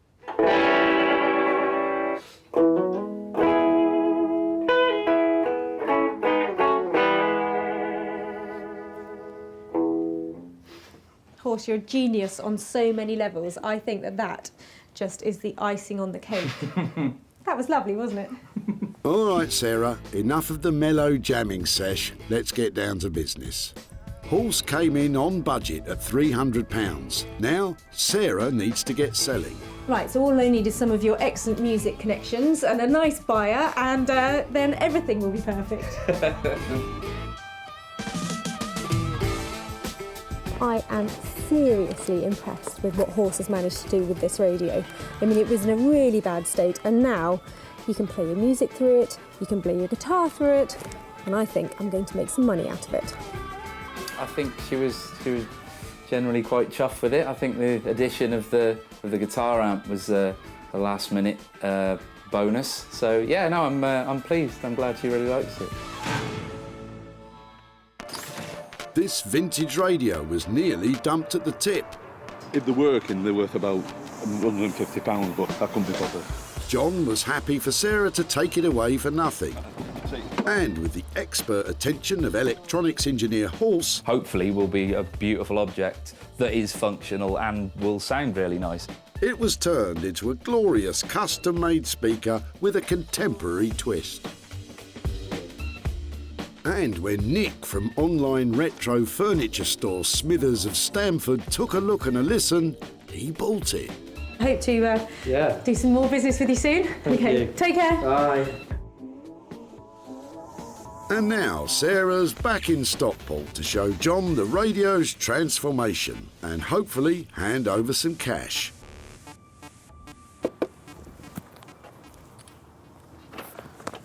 Hi there, John. Hiya. Hiya, how are you doing? Not so bad, thanks. It's a long time since I've seen you at the tip. It is, yes. How are things? All right, thanks. Lovely. I've just come back because I've got a couple of pictures to show you of your old radio. All right, yeah. Did you have any thoughts about it? Because it wasn't in great condition when we picked it up, was it? It's funny, it came all the way down south to me, and it turns out that the one man who restores and loves working with old radios like yours lives about 10 minutes down the road from here. From here? Yeah. Right. So it's been in a big circle. Yeah. It went to this guy called Horse. Yeah. And do you want to see what he's done to your radio? I think very interesting. He's turned it into its former glory. Beautiful. That is now an amp if you want to play your guitar through it. And also if you have a smartphone or something like that, you plug that in and it plays all of your tunes. It's got lights in it as well, so when you turn it on, all that lovely, all those old stations and everything, it all lights up. It does look and sound just really lovely now. Unbelievable. I can't believe that. So the good news is that in that condition, it did sell, and I've got some money here to give to you. I've got £50 profit from the sale of your radio, and so that's for you. Sure. Yeah, definitely. What do you think about that? Absolutely amazing, really. Are there any ideas what you might do with that? Well, I'm just going to buy a new shed, garden shed. Are you? To fill up with more radios? Yeah.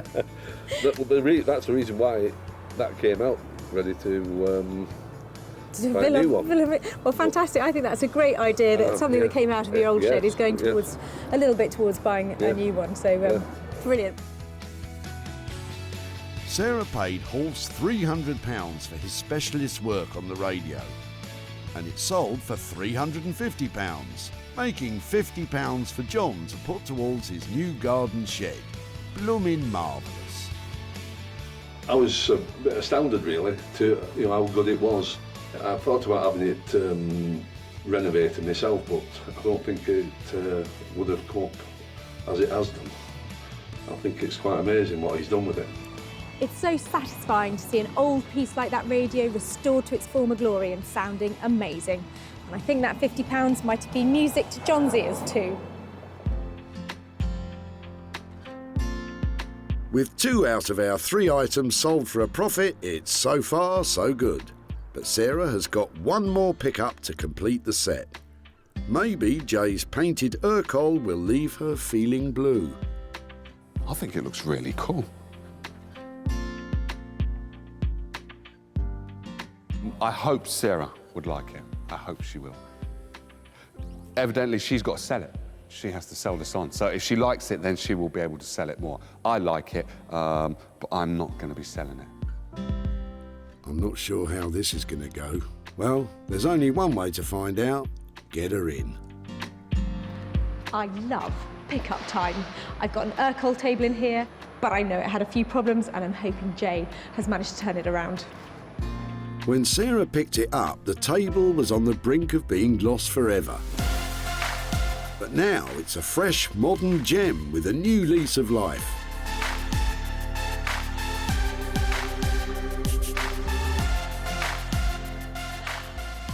Oh my word, look at that! You like? I love it. What a relief. Would it be all right to have a quick look underneath to see what you've done? All it is I've done underneath is just painted it black, is all I've done.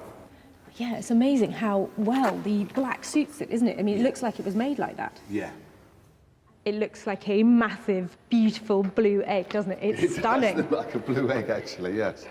Or blue pebble. It looks like a massive blue pebble that you'll find on the beach. The state it was in when you first brought it in, it's a shame to actually paint Urkel, but I couldn't get the stains out. I don't think you have to beat yourself up about this. This was going in a skip, and now it's going into a really smart interior. If you think back to how it was when it arrived, it was green, it had stains all over it, it was falling apart. You've completely transformed it. You know, this has gone from dustbin to designer. You know, it's brilliant. Thank you, thank you. Luckily, Sarah can see the sales potential in funky modern furniture. And what's more, it should still make a profit despite being painted. He's really nailed it, hasn't he? That table looks fantastic. That beautiful blue egg. I think I'm definitely going to be able to sell that with a profit. I'm glad she's happy, she can sell it, and then she can give the person that was throwing it away, give them the money back, and everybody's happy. Well, we're not happy yet. Jay came in on budget, but Sarah still has to find a big buyer of blue before we can start jumping for joy.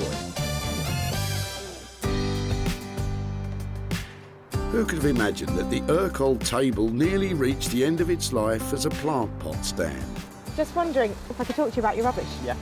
Sarah saw its potential. So it's been outside, has it? Yeah, it's got weather boots beaten. Even if Pete didn't. It's quite old. But with the magic touch of Jay Blades, it was transformed into a blue beauty. Sarah showed it to specialist buyer Martin at her barn. He's got a good eye for antique-y, vintagey type stuff to sell on in his trendy London shop. It's a retro look, it's a very clean look. I love the colour, very saleable. And guess what? He bought it. Ah, now I can sleep easy. Sarah spent £100 transforming the table. It sold for £200, meaning she has made, obviously, £100 profit. So the good news is that the Urkel table sold with £100 worth of profit.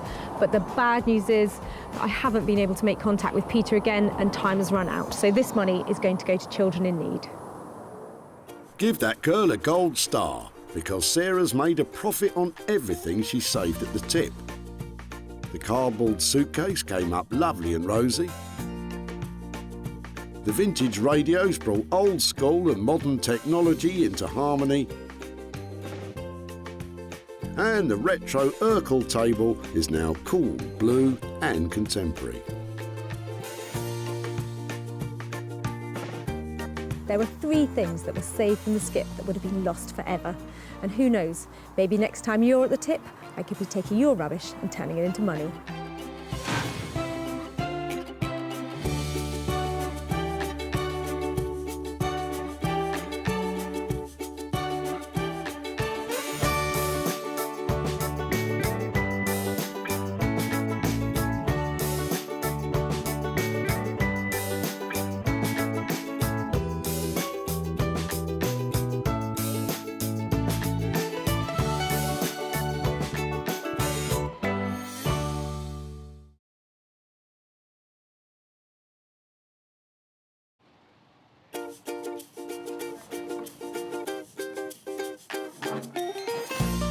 How do you make money for nothing?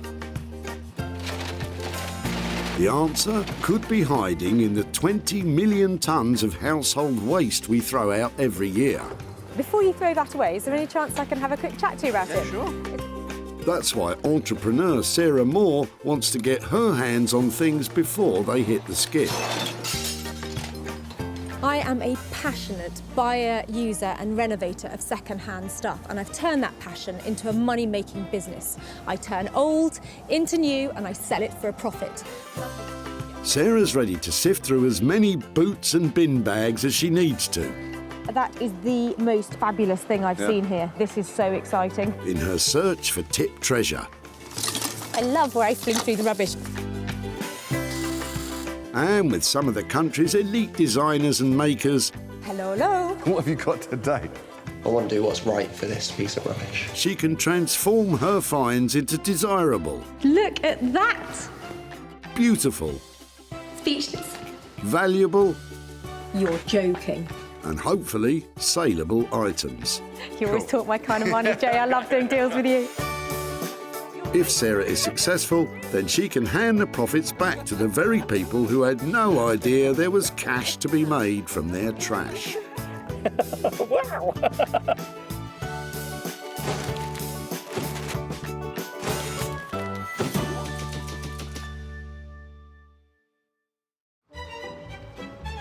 Today we're at the Whitley Community Recycling Centre in Surrey, which is the final resting place for items which are no longer loved or regarded as useful.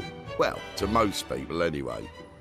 Yesterday we missed some really good things because we went home before the tip closed.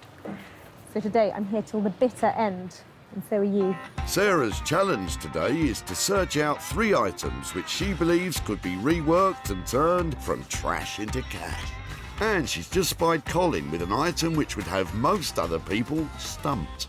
I know it sounds really strange, but that looks fantastic. So was that your gate post or?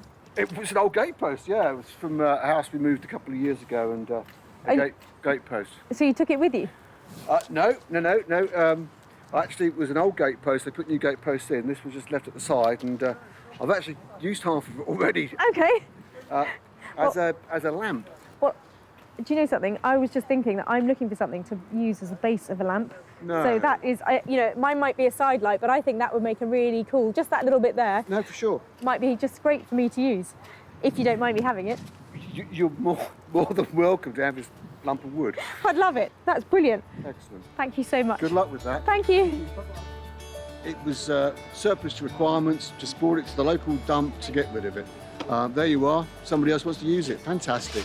You can't put a price tag on that kind of age and that grain and that look it's got. I think that this pattern here on the base will just make the most fantastic bottom to a light. And luckily for Sarah, she has just the couple in mind who will be able to help her handle that potential light's bottom. Hidden away in an East London garden shed, creative couple Abigail Booth and Max Bainbridge run a successful business making handmade homeware from reclaimed natural materials. We're so flooded with manufactured throwaway consumer items. It's like actually we decided we wanted to make things that lasted. Being out in kind of woodlands and forests sourcing stuff, there's a real physicality that you have to enjoy. Colin's old stump will clearly be in safe hands with Max and Abigail.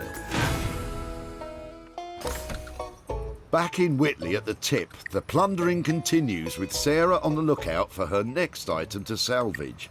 But there could be anything. That's what's so exciting. It's almost palpable. Not the lawnmowers. Talking of gardens, what type of socks does a gardener wear? Garden hose, of course. Oh, God. With 2 more items left to find, Sarah has spotted the white van of Dominic and Bernard. I love the look of your sofa. Well, the sofa was going to be dumped. It is unbelievably uncomfortable. If it isn't comfortable, then that's a bit of a problem, isn't it? Brilliant. Should we just pop it down over this way? Actually, we should put the cushions as they should be, not as we throw them. Hand it over to an expert. Here you go. These are lovely. These are feather cushions. They've got a really good weight to them, haven't they? That's one way of putting it. I think that it's something that looks like it was a really quality, heavy-duty piece of furniture when it was first made. And I'm looking for things that maybe I can give a new lease of life to. Would it be something that you'd let me have a go at? Absolutely. I mean, if you could add value to that, that's fine. That's great. Can't wait to get my hands on it and do something with it. That's fantastic. I absolutely love this. It's charming, it's sweet, it's little, it'll refurbish beautifully, and it'll be commercial. This will fit into any house. It's not some enormous piece that can't fit anywhere. So this is a real find. Oh, look, it reels really easily too. If only we were all so easily pleased. My wife must have had it for 20 to 30 years. And I don't think it was new then, but I'm very pleased that somebody thinks they can make something better of it. It might be some time. There's no time for lounging around when we have to find a solution for that sofa. Luckily, Sarah knows a man who can help. upholsterer and furniture maker Anthony Devine runs one of the UK's leading upholstery schools in Manchester. He does, though, have a slightly unconventional approach. I'm not traditionally kind of trained as a designer, so I don't draw anything out. I don't particularly plan anything out. I just kind of lunge at it. Lunging or not, his skill is the art of being experimental within the ethos of design, while staying in the realms of traditional upholstery technique. I like to explore other things in what a traditional upholsterer would do, so I would use digital fabrics. I like to mix like kind of screen printing and printing your own fabrics. Yeah, I like to explore opportunities. That's great news, as although Anthony doesn't know it yet, Sarah's about to provide him with his next big opportunity, in the shape of the old, floral, saggy sofa. With 2 items already safely banked, the search continues for the third and final item of the day. So there's no time for any of that monkeying around. It's one thing clearing up and keeping the dump shipshape, but Sarah has spotted an ocean-going vessel in the boot of Richard's Cavalier. Make my day. Tell me that you're throwing out the canoe. It's yours. No what you're way. supposed to say is that a kayak in your Cavalier, or are you just pleased to see me? I'll make the jokes round here, thank you. So yes, Is that a I am. kayak, and is it free to take? It is, yes. We're looking for things that we might be able to make into other things and perhaps recycle or restore, but I think that this just looks so fantastic. I've got to be able to make it into something. It's natural, isn't it? Yeah, it really is. I'm so pleased, because I thought, what do I do with it? I can't... And I had great difficulty getting it in there, and I had to take a seat out to do it. And I had actually thought of sawing off the end. I'm 'cause so it was pleased you didn't. I tried everything, and I thought, yeah, how can you deliver a canoe with, cut up like a cucumber? It's fabulous. If, Anyhow, yes. let's have a closer look at it. Was it yours, and have you canoed and kayaked all over the place in it? No, there's no great history of daring do this. Fantastic. Fantastic. It's just brilliant. We haven't had anything like this that we can work on. So if we could take it away, and maybe I could come back and show you what I've done with it. Would that be all right? Yeah. And seriously, going to try and do something with it, other than being a canoe? Yeah, definitely. And then you're going to ask me what I'm going to do, and you know, I haven't got a clue. Right now, I haven't got a clue. I haven't known that to stop you before, Sarah. Is it a one-woman canoe? Is it? Could be better, yeah, that's all right. Brilliant. Thank you so much. We've just been up and down the river, playing about, but it's got to go, because we're going to somewhere else and we can't keep it, and it hasn't even got a river where we're going, so there's not a lot of point. I can't wait to design something around this.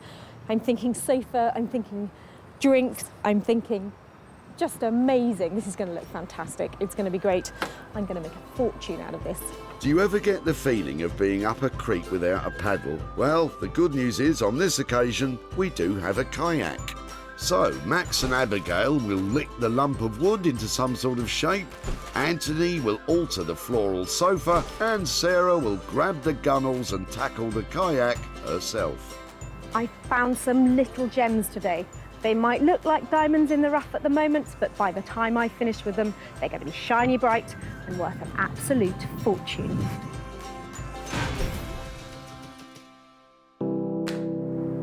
Walthamstow in East London is home to a unique and quirky garden shed, which is where creative couple Max and Abigail specialise in producing luxury handmade homeware.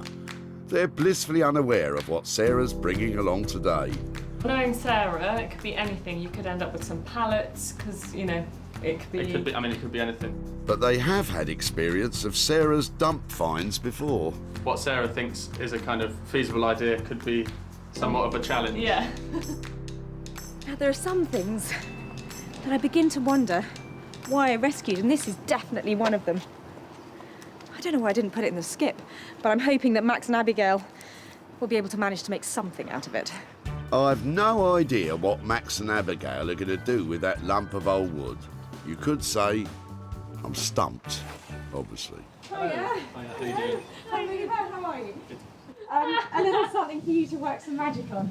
Fantastic. Magic is the... Magic will be needed. Yeah, it's not the finest piece of wood I've ever seen. Let's be optimistic. I'm not sure that optimism is enough here. Yeah, what should we call it? Striking? Yes. Striking's a good word. Good. Wow. It was a gate post, obviously. The guy who dropped it off had cut this bit off and reclaimed the other bits. He could use it. So this really is the waste of the waste. So he took the good bit. So he took the best bit of a kind of bad lot. And, let's look at underneath, because there is some supposedly solid here. I mean, that is pretty solid, this bit here.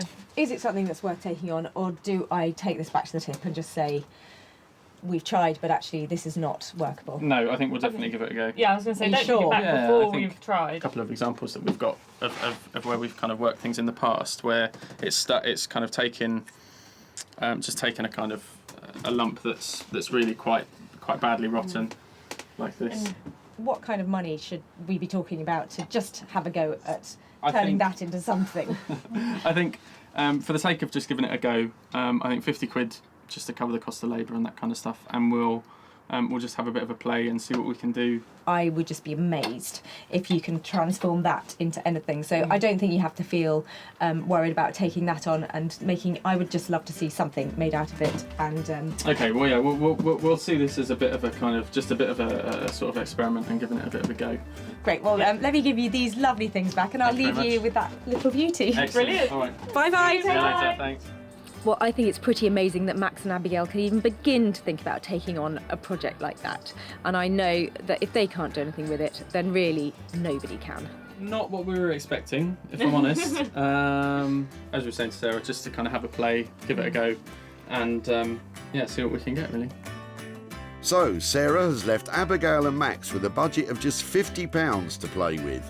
If their magic doesn't produce the goods for this old gate post, it will be once more destined for the dump. Sarah's coming today. I'm just waiting to see. Normally you just don't know what she's getting when she turns up. Who knows what she's going to bring, but every time she surprises me. It looks really cool when you find it at the tip, but by the time you bring it here, it's just looking a bit embarrassing. The chair would be nice and simple, but things are never quite that simple, so yeah, hopefully a chair. Just a nice looking mid-century modern kind of chair.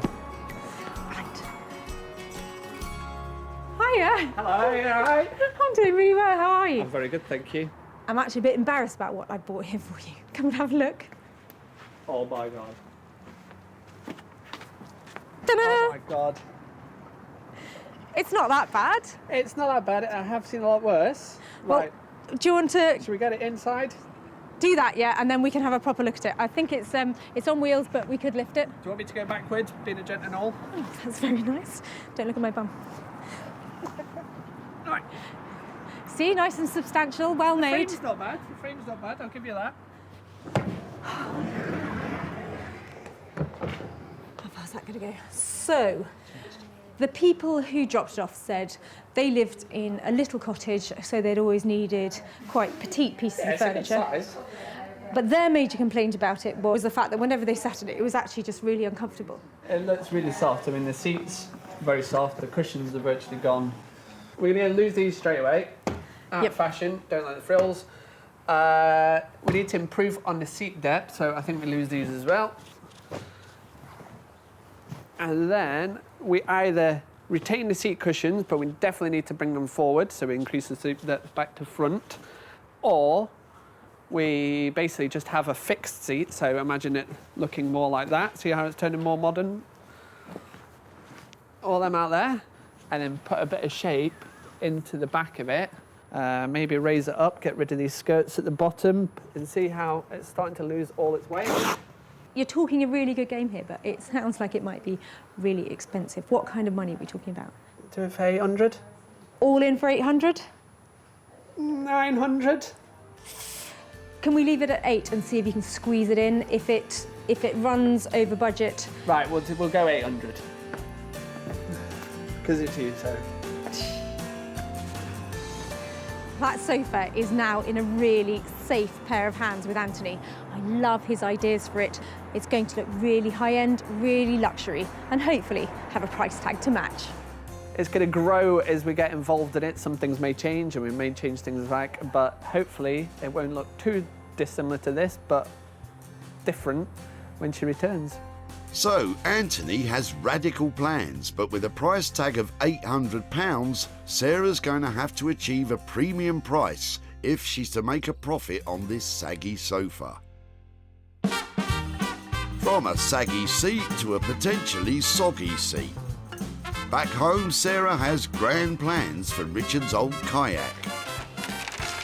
As it turns out, I don't think there's anybody else other than me who can actually work on this. But I think it's going to be amazing and possibly one of my favourite projects. When you see a kayak, you don't automatically think, wow, that's going to make an ideal desk. But that's the plan Sarah has for this little beauty. I just thought it was a really obvious thing to do with the canoe to turn it into a desk. And I was wondering about polishing it all up and making it look like a really smart version, but I think I've got to keep these signs of wear and tear because they're all part of its history, aren't they? On a very serious note, this kayak is made from fiberglass, which, when cut, can produce particles which are dangerous to health. Could make a dog bed. Would you like a canoe dog bed? Bramble takes no time at all to think of an answer to that question. Fiberglass should only be cut by a professional wearing the correct personal protective equipment. I think what we're saying is, don't do this at home. Cut fiberglass, that is, not change your kayak into a desk. Sarah has managed to find a local company who are specialists in bespoke design metal and glass fibre fabrication. Colin is awaiting her arrival, kayak and all. I haven't bothered cleaning it yet because I was just thinking if I can't do anything with it, then I'm not going to waste my time cleaning it. So I'm thinking desk. Right. Do you see that immediately? Well, I assume you're just going to cut a section out and lay it in flat? Yeah. So it'll literally be, hopefully, just a cut along here, and then round here, and along here. It's just getting, you know, just those little cuts, and then maybe some sort of support in here. I don't know what you call that kind of thing to... Being a seagoing vessel, let's call it a bulkhead then. Okay, bulkhead. Yeah. That I love a term. Okay, so if there's one up there and maybe one there. If to support the legs up to the bulkheads, we put a ply through there. Yeah, I'm loving the weave. That would then, that will give support right the way across. It won't bow in or anything under the weight. So that should be absolutely fine. So, with a plan in mind, Sarah's having the kayak cut with all the necessary safety precautions in place. As we never had a paddle, let's hope this drastic alteration doesn't leave us up a creek, as we no longer have a kayak either. Fantastic. Right. Oh, you've made my day. Made something. Don't be rude about my kayak. Never one to miss an opportunity, Sarah pushes on, creating the strengthening bulkheads. So how much do you think it's going to be for all of that with the materials? What are we looking at, do you think? Because there's obviously more than where we started from earlier. I know, but I think demonstrating to people what you can do with something as opposed to throwing it away is an amazing thing. So I'll say £50, call it £50. I can't just give you £50 because 75? Okay. 75. There you are. Honestly, Lovely. you have been amazing. Fine. Back with Max, Abigail and the rotting gatepost. So that's all really quite kind of gone. That's just all breaking away there. So we'll just have a look. So we'll kind of break this down a bit more and see what else we can get. But all of that is really, really gone. Now, I'm no expert on dead wood, but when I see a large bloke hitting a small piece of wood with a big hammer and very little happens, that would indicate that it's rather more solid than first meets the eye. But of course, if at first you don't succeed, try again with a chainsaw. Probably get something a quite decent size out of that, I think. Very unexpected. Yeah, great. Okay, let's see what we can do. Yeah. I don't like to say I told you so. After removing that old rotten surround at the heart of this old oak, there does appear to be enough wood to work with after all. that'll be fine. So could you get quite a decent sized one? From Yeah, so I think that? 'cause obviously it's going to be round, so it only needs to be square, really. So If it's going to be round, it only needs to be square. I'll have to go and think about that one for a bit. Max, meanwhile, cracks on, turning the now square, soon to be round stump on the lathe. the core seems to be pretty solid, which is good as well as surprising. Because when Sarah brought it, it was kind of like not even touch and go. I just thought we weren't going to get anything. So it's actually good that there's some kind of solid wood that we can kind of work with and turn something out of. Cool. It's quite amazing, if I say so myself. No, I'm really pleased. That's great. Well, it's a testament to how hard the oak is, I guess, isn't it? Yeah, that's all it's testament to, isn't it? Ah, Yeah, just the hardness of the oak, yeah. Yeah. Oh well, we'll let Sarah take all the credit then. Yeah. For bringing all the the magnificent materials that she brought us. She knew all along. She knew all along it was going to be good inside.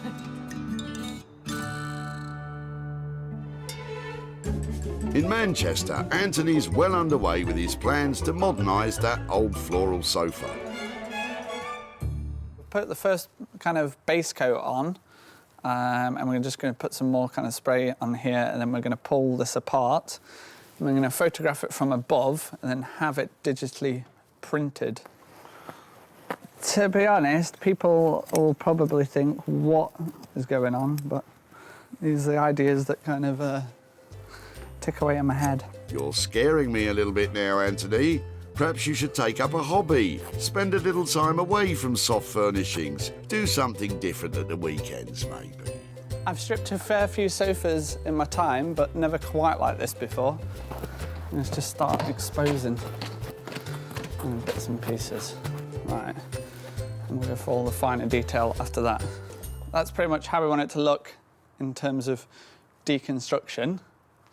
So now the process is, what we're going to do is prepare it so we can photograph it and then have it all digitally printed. Taking photos of all the destructive detail inflicted on the poor old sofa will allow Anthony to create a brand new re-upholstered seat, which looks as though it's been vandalised. We've photographed these at very high resolution and we send it over to our printers that then will put it through a huge printer and then print it all onto fabric for us. Of course, before beginning to re-upholster, all that old covering has to be removed, and fortunately, while Anthony is at the printers, able assistant Lee is let loose on the sofa, and not in a gentle way either. Just converting it from being what was like a kind of a country cottage style sofa into something a bit more modern and urban. And one of the ways we're going to do that is by dropping the height of the back, probably down to here somewhere. We're also going to slightly lower the arm by probably removing this part here and all of this. Also, just while we're here, the first thing you do when we're covering a sofa is rip out the seat to see what goodies you can find as well. What do we have? We have a winning lottery ticket from 2004. How long did it last for? I might get it. Still waiting on the big reveal where we open it and we strip it and all the wads of cash fall out, which we would obviously return to the rightful owner. Not so sure Lee thinks that's a great idea. So the physical transformation of the sorry sofa begins by dismantling the frame and reshaping it into a new contemporary figure. Ta-da! Done. Not much to this upholstery malarkey. I reckon I could have done that. Oh, sorry, you're not finished. Sarah's due in about 72 hours, T-minus 72 hours. So, yeah, we should be just about ready for her to sit on it, I think. She might need to bring her own cushion by the look of things. Back at home in West Sussex, Sarah feels as though she's paddling upstream with her kayak transformation. Next time somebody drops off a kayak at the tip, I'll probably think twice about picking it up, because turning it into a desk, a little bit of a nightmare. Sarah has bought online a set of 4 pre-bent hairpin legs, which she's bolting through the holes that she's drilled in the bottom of the boat. Where I thought everything would just really neatly bolt together, I'm having to adjust it slightly every time, mainly using a hammer. Once the alterations were complete, all that was left was to give it a lick of paint. Just trying to get a real depth of colour to it so it looks really well finished. And a real good polish. If you'd like to take on a really challenging project, try turning a canoe into a console table. It's really hard work, but it's definitely worth it. When Sarah kept this kayak from being discarded at the dump, it was a sorry-looking item, and I know that there were those of you who thought she'd bitten off more than she could chew. Well, without hesitation, Sarah has sunk her teeth in and created an eye-catching console table. Admittedly, its proportions would not suit your average semi, but it's sure to attract admiring glances wherever it finds its new home. To turn the old kayak into a console table, Sarah has spent £125 on materials and a further £175 on labour, which totals £300. All she's looking for now is somebody with a need for a kayak console table who owns a rather long haul. Back at the dump, Sarah's keen eye spotted a kayak in the back of Richard's car. There's no great history of daring do with this. Richard couldn't believe what he was hearing. Seriously, going to try and do something with it, other than being a canoe. Yeah, definitely. And then you're going to ask me what I'm going to do, and you know, I haven't got a clue. Right now, I haven't got a clue. Luckily, inspiration came to Sarah, and with a little help from friends, she was able to turn it into a kayak console table. Sarah was lucky enough to sell the kayak console table to specialist retro homeware shop The Old Cinema in London. Sarah's returned to Hazelmere to show Richard what became of his kayak and to hand over any profit. Hello. Hi, Richard. Lovely to see you again. Good to see you. Come on down. Let me show you the pictures of the kayak. So there are lots of lovely designers who we have got who are helping us make things into amazing stuff from the tip. Yeah. And none of them worked with fiberglass. Right. So I have embraced fiberglass, and I have turned your kayak into a kayak console. Oh, that is terrific. That's ace. In my mind's eye, when I was making it, I thought it's going to end up in somewhere like a shop or somewhere where you could have a till on it, or perhaps somebody, you know, in a very cool bar, maybe mixing music on it or doing something like that. It's a real winner, isn't it? It is a winner, and somebody loved it and they bought it. So it cost £300 to make it look like a gleaming, fantastic console table, and I sold it for £450. So I've got £150 to give to you there. It's wonderful, £150. This is going to go towards the next kayak and your next success. Yes? Do you need another kayak? Have you got room for another kayak in your life? That's history, but this tops it completely. That's wonderful. And what you've created. Oh, you know, that's fantastic. I'm so pleased you let me have it. It was a really good, fun project. So, Richard, who knows how far our console canoes will go? Yes, there's a great future. So, with the kayak costing £300 to convert and Sarah managing a sale of £450, that's left a profit for Richard of £150. I love it when they love it. And that was another great example of somebody who wanted their transformed trash back.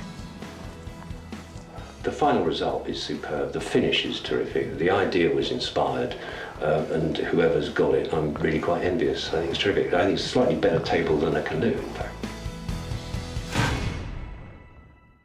Although we find ourselves back in the very urban setting of Walthamstow, Sarah has returned very sheepishly to Max and Abigail's to see what has become of the rotten old gatepost. The last time I was here, I dropped off a gatepost that literally crumbled in Max and Abigail's hands before they'd even started work on it. So the chances of making a profit on this one, I think, are really slim. She was pretty embarrassed at what she was leaving us with, and Yeah. I don't think we were particularly filled with hope. That old gatepost was certainly nothing to look at back at the dump.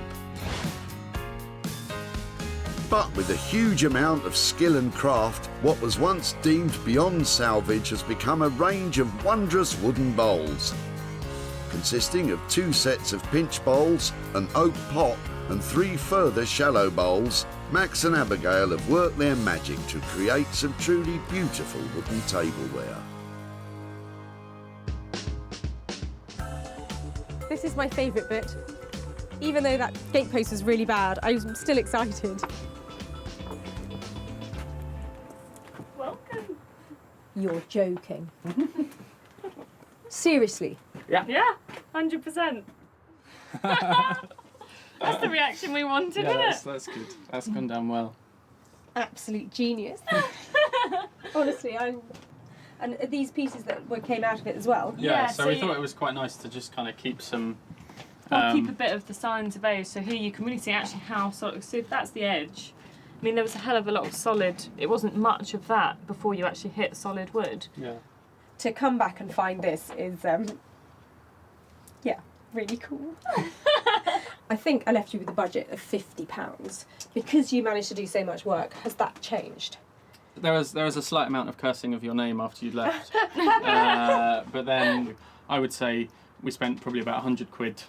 In total. If that sounds okay with you, and I think what we've produced, we can hopefully make that back and more. With some profit on top as well. Well, I'm definitely going to check your gate posts on the way out because I can't believe that all came out of that thing. That's amazing, really cool.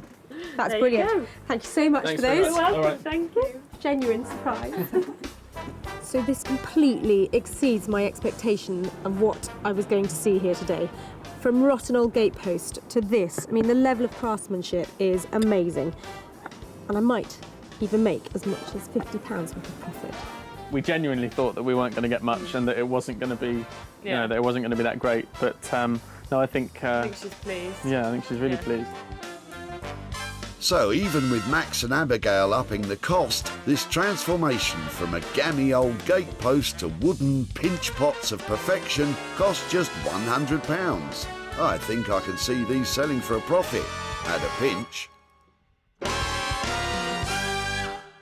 Back in Whitley, Sarah was not the only one to spot the potential of the old rotten gatepost. Colin had already had a bright idea. I've actually used half of it already. Okay. As a lamp. Surplus to requirements, just brought it to the local dump to get rid of it. There you are, somebody else wants to use it, fantastic. Well, you can't make things look like that, so for me that was just perfect. Excellent. Thank you so much. Good luck with that. Thank you. Thank you. Having been transformed from gatepost to tableware, all that remained was for Sarah to find a sale. And online homeware retail outlets such and such stepped into the breach. They snapped up the complete collection. Looking forward to having them on the site. Yeah. Yeah. That's great. Seeing people's responses to them. It's Yeah. always nice. And, Yeah. yeah. There you go. Thank you very Thanks so much. Thanks, guys. Thanks. All right. Nice to see you Cheers. again.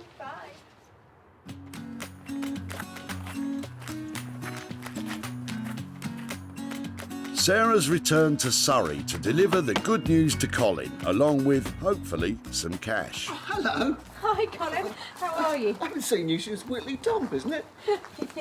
Yeah, it's much nicer around here, isn't it? It is much nicer than Whitley Dump, for sure, yeah. Have I just seen the other half of your gatepost? You may well Is it out there with a light on it? You may well have just seen the other half of my gatepost.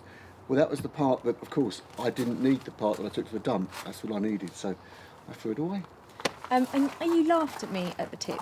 You laughed at me taking your gatepost away. Well, only because I've already done something with it, you see, and it was only the small part that didn't need. So it turns out you weren't the only person to laugh at me, because Max and Abigail, who I took your old gatepost to, they really laughed as well. I'm not surprised. So here I have some pictures to show you of what they made. That is absolutely incredible. It had that big spiky bit left in Yeah, it, didn't it? So yes. all these little bowls came out of that, and then they turned some bowls from the larger, chunkier bit as well. I did not expect that. That is absolutely incredible. We have sold all of those bowls for £165. Golly. Which is good news, because your old stump now has bought you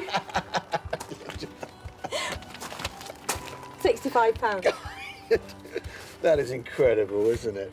I'm really chuffed, For an old actually. post, I get £65. Yeah. Golly. That is incredible, isn't it? Absolutely incredible.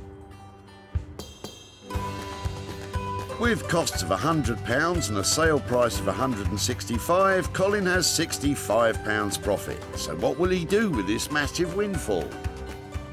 I'm a great advocate of charity, and it will go to a good cause. It will probably go to the Alzheimer's Society. Well, that's very generous of you. If you want to spend any of it on you, it is money for nothing, so you're allowed to do exactly what you like with it. I might equally just treat myself to a small libation in the local hostelry. I think that sounds like a cracking plan. Sarah's returning to Anthony's workshop back in Manchester to collect what was the forlorn floral sofa. We only got the fabric kind of less than 24 hours ago, so we basically had to transform it overnight, so I haven't been to bed. When I was last here, Anthony had some radical plans for my chintzy old sofa, but he is a master of upholstery, and I know he won't disappoint.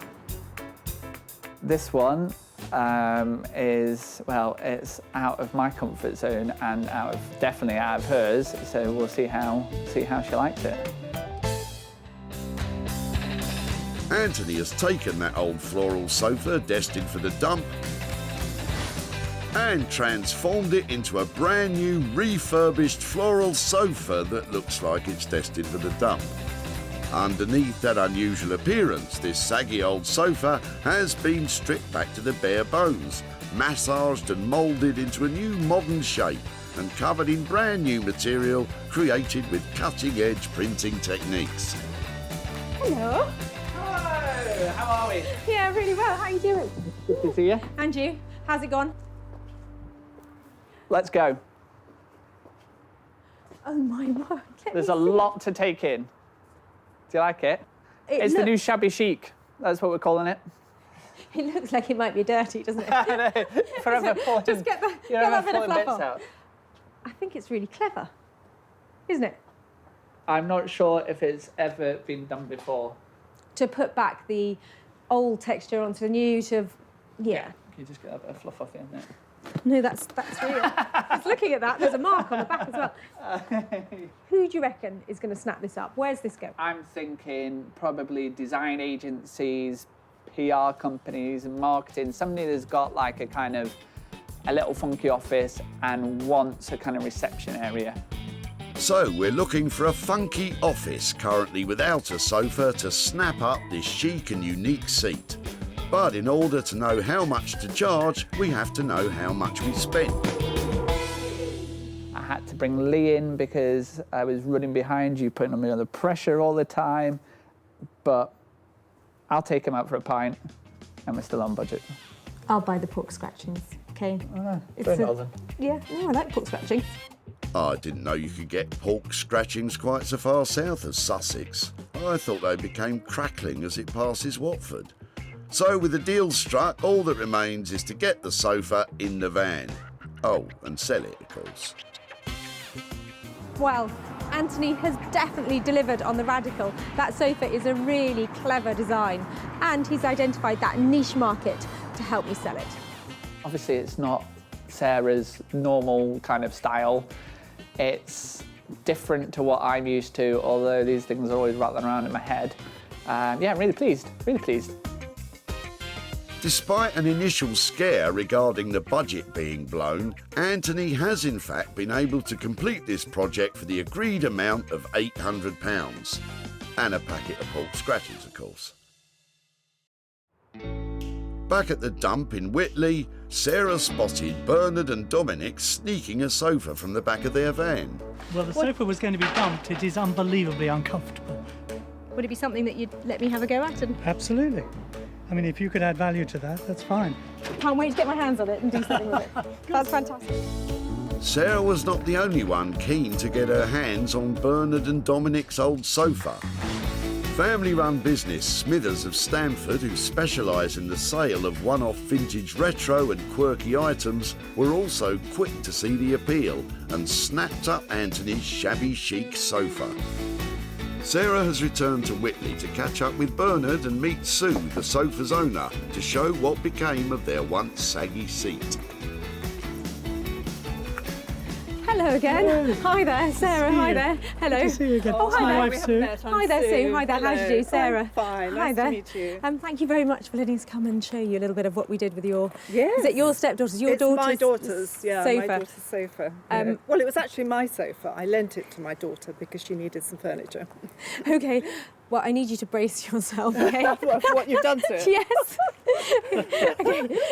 Don't be too better shocked. than throwing it away, isn't it? Well, it definitely hasn't been thrown away, so I'm going. Don't be too shocked, because basically it has been graffitied and torn apart, and then photographed, and then re-upholstered. Goodness me. Is that what? It's amazing. It's not what you'd expect, No, though, it's is it? not what you'd expect. It actually takes £800 to get something to look like that. I couldn't imagine. So it's and while we were kind of deliberating about whether we thought it was amazing or not, somebody made an offer on it. No. Yes, we made an offer that made us £180 worth of profit to give back to you. Gosh, £180 for something that went to the dump. That's fantastic. That's amazing. Well, I'm glad you met. Fantastic. Thank you. Is there anything that you're saving up for, or that you need? We're going on holiday soon. I'll spend it, or we go out for a super meal, or I don't know. Well, something nice with it. Lovely. Well, it's all yours. It won't be another sofa, that's for sure. Anthony managed to transform Bernard and Sue's old floral sofa for £800, and with the sale making £980, that was £180 profit for Bernard and Sue, just for taking an old floral sofa to the tip. So that was one of the more radical transformations, but I think we got away with it, because what I wasn't expecting was Sue and Bernard actually to really like it. Yeah, I do. It's now a bit quirky, isn't it? It's really? very quirky. Very quirky, but It's great. It's nice. Yeah, it's really good. So, Sarah's managed to make money from all 3 items saved from the dump. The wooden tableware turned from an old oak stump, the vandalised shabby chic sofa, and of course the Kayak console table. Well, that was a really mad mix of things. Some old bits of wood, a sofa, and my favourite, the canoe. I'm really glad we took a chance on them and that it all made a little bit of money for nothing.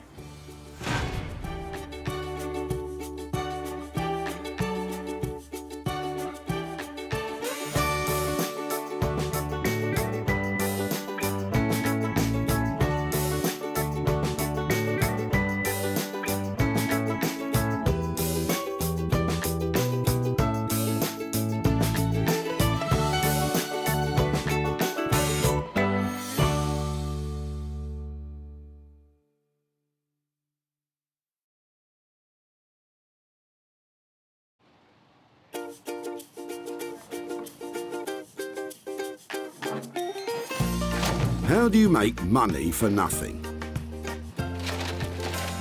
The answer could be hiding in the 20 million tonnes of household waste we throw out every year. But just before you throw it away, would it be possible to have a quick look at it? That's why entrepreneur Sarah Moore wants to get her hands on things before they hit the skip. I am a passionate buyer, user and renovator of second-hand stuff, and I've turned that passion into a money-making business. I turn old into new and I sell it for a profit. Sarah's ready to sift through as many boots and bin bags as she needs to. That's vintage gold, isn't it? It's really exciting. In her search for tip treasure.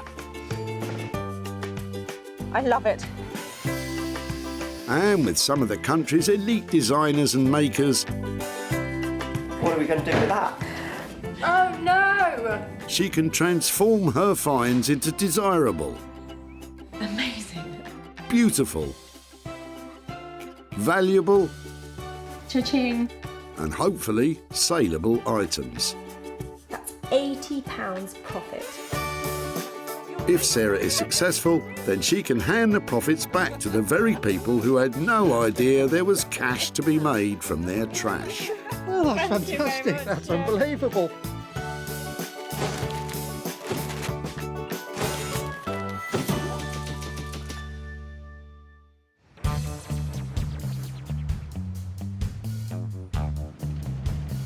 Today we're at the Whitley Recycling Centre near Guildford, where 800 tonnes of waste is dumped by Surrey locals every month. It's so exciting. People are flooding in here all day long, and I'm going to turn their old into gold, their trash into cash, and make some money for nothing.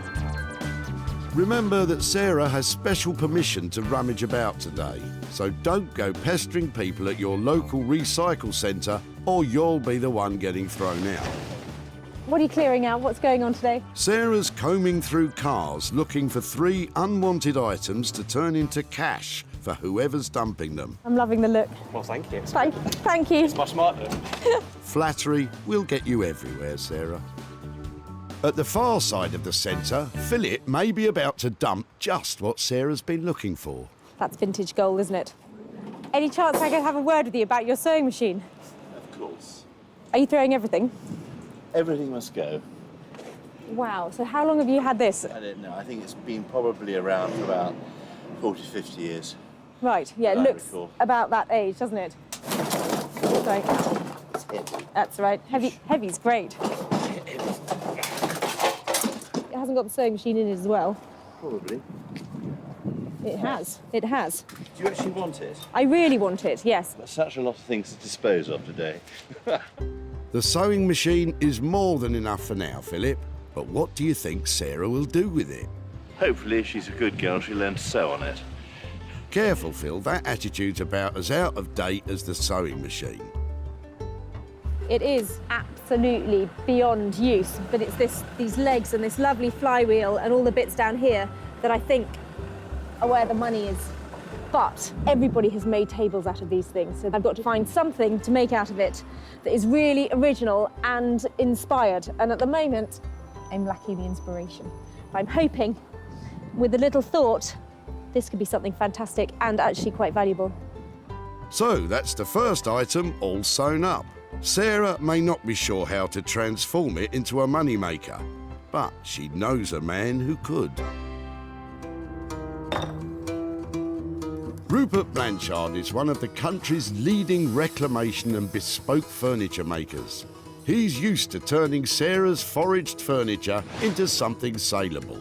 I'm really looking forward to Sarah coming and see what she's managed to discover. I hope it's something that I'm familiar with and I can identify its history, but I want to add something to it, so I want to completely destroy it and turn it into something brand new, but retain somewhat of its past story, its past history, its past relationship with someone, and really build a new relationship with it now, make something brand new, and start making new stories. Rupert does love working with unloved items, but Sarah could be stitching him up with this one. So, Sarah's saved her first item from the skip, but she has 2 more to find. And another piece of classic manufacturing has just pulled up. I absolutely love it. How long have you had it? I've had it about 5 years. Well, it's lovely to see it being used. The car's not up for grabs, Sarah. Get a move on and find your next item. Ah, wait, Emma might have just the thing. Go on, have a sneaky peek while she's away. Wow, I wonder if I'm going to be able to have that. Look at that. I think it's made of metal, and that makes it really easy to use, so I'll just see if I can get hold of that. Hold on. Hi there. I'm looking for things that I might be able to recycle or make into something else. Okay. And I was wondering if it might be, you might share this or let me have it. You can have it. No, you're welcome to Really? use it. Oh, it's quite heavy, isn't it? It's not that bad. I know, actually, in the scale of baths. No, I thought it was going to be heavier. Well spotted, Sarah. Spending most days at the dump, you're due a bath. That's brilliant. I love the shape of it. Exciting. Well, thank you ever so much for letting us take it away. No worries, That's have great. fun. Thank you. Sarah clearly sees potential with Emma's bath, but what on earth could she make from it? I'm thinking she's going to make some kind of weird 60s seats or something. I love this bath. It's made of tin. I'm going to be able to cut it up and make something fabulous out of it. And I reckon if I made 2 armchairs, I could make 500 quid out of this. Emma's guess wasn't too far off. So, with Sarah's second item in line for a radical redesign, she'll have to call in the services of a designer who loves heavy metal. Beck Simon is one of the country's best artist blacksmiths, creating high-end interior furniture and bespoke metalwork commissions. Bex is normally specially commissioned for unique pieces of artwork and has no idea what's coming her way.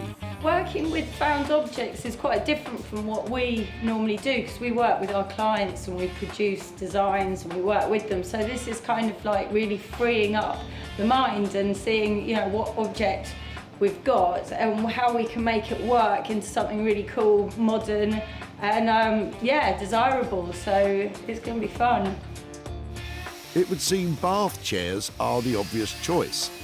So how will Bex make them stand out?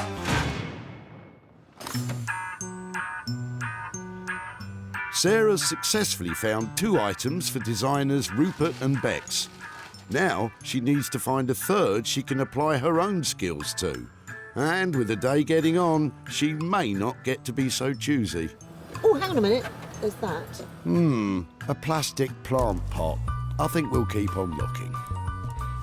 But as luck would have it, Elizabeth may have just saved the day with her box of old taps. My husband, when he did the central heating years and years ago, Yeah. couldn't bear to ever throw anything away. Oh, I'm like him. I can understand. I can understand And that. so I'm gradually getting rid of them because they're no use to me. But if they're, I mean, I was going to put them in the recycling. Well, do you know something? I'm looking for things that I might be able to add to projects or make something out of. Right. And yeah, these are just what I'm after. Something really chunky and old, and you know, they've got that classic look. That would be really nice. Yes, I'm just only too pleased for them to be reused. Thank you so much. When we moved into our house many years ago, and my husband had old pipes, couldn't throw them away, of course, and redid it, and they've just been in the garage ever since. Look at that absolute box of joy. These are just fantastic. They're not perfect. They're in a bit of a state, but I have to be able to make something brilliant out of these, don't you think? Okay, bye-bye. It was great meeting that lady, and it was really sweet that she let me have those taps and things, and I just hope I can do them justice and make something lovely out of them. Sarah's 3-item search is complete. Philip's sewing machine will be going to Rupert, Bex will work on Emma's old bath, and Sarah will be hoping to create a cash flow from Elizabeth's taps. It's been a fantastic day here today, and I've met some great people. But I've also been making some really big promises about what I'm going to do with their rubbish. And I think I might have my work cut out.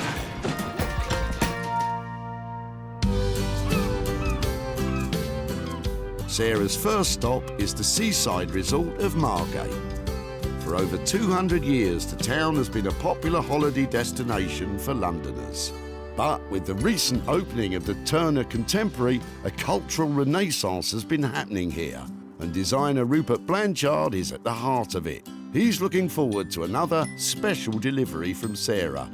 I did hear from Sarah that she's going to bring me something that she thinks is going to really challenge me this time. I'm not so sure. She's not seen some of the rubbish I've actually worked with, so I'm happy for her to bring it on. Rupert, I have got something I need a hand to bring in. Okay. It's heavy. Is it an elephant? No, it's definitely not. Well, it might be the elephant in the room, but come and have a look at it. Okay. Oops. Watch your toes. That's fun. There you go. Let me pop that up there. I think it still opens up. Still working. Just about. Is it beyond repair? Is it beyond use? Nothing's beyond use, nothing's beyond repair, is it? It's all, we can do something with it. I was wondering if maybe we could use it as some kind of flip-up thing where somebody's got a screen, either their laptop in there or it's the TV screen or something like that. So it's a possible home office-y thing. Perfect. I think you're saving it just about the right point before it does crumble. The sewing machine itself, and the mechanism still works, so maybe you'll turn a handle and your screen comes up. Maybe you do something and it actually appears. There's definitely a lot to play with. What do you think? That is a challenge. I think this one might take a couple more cups of tea. Or perhaps something stronger. Well, you can't hurry creativity, can you? But I've got every faith in Rupert's designs, and I'm really looking forward to seeing what he comes up with. I really want to do something new with this. Something quite exciting, and maybe I need to think about its original use and how how to push it further into the modern world. So, because Rupert has absolutely no idea what he's going to do, we can't estimate a cost for this job. Let's check up on him later when he's had a chance to think.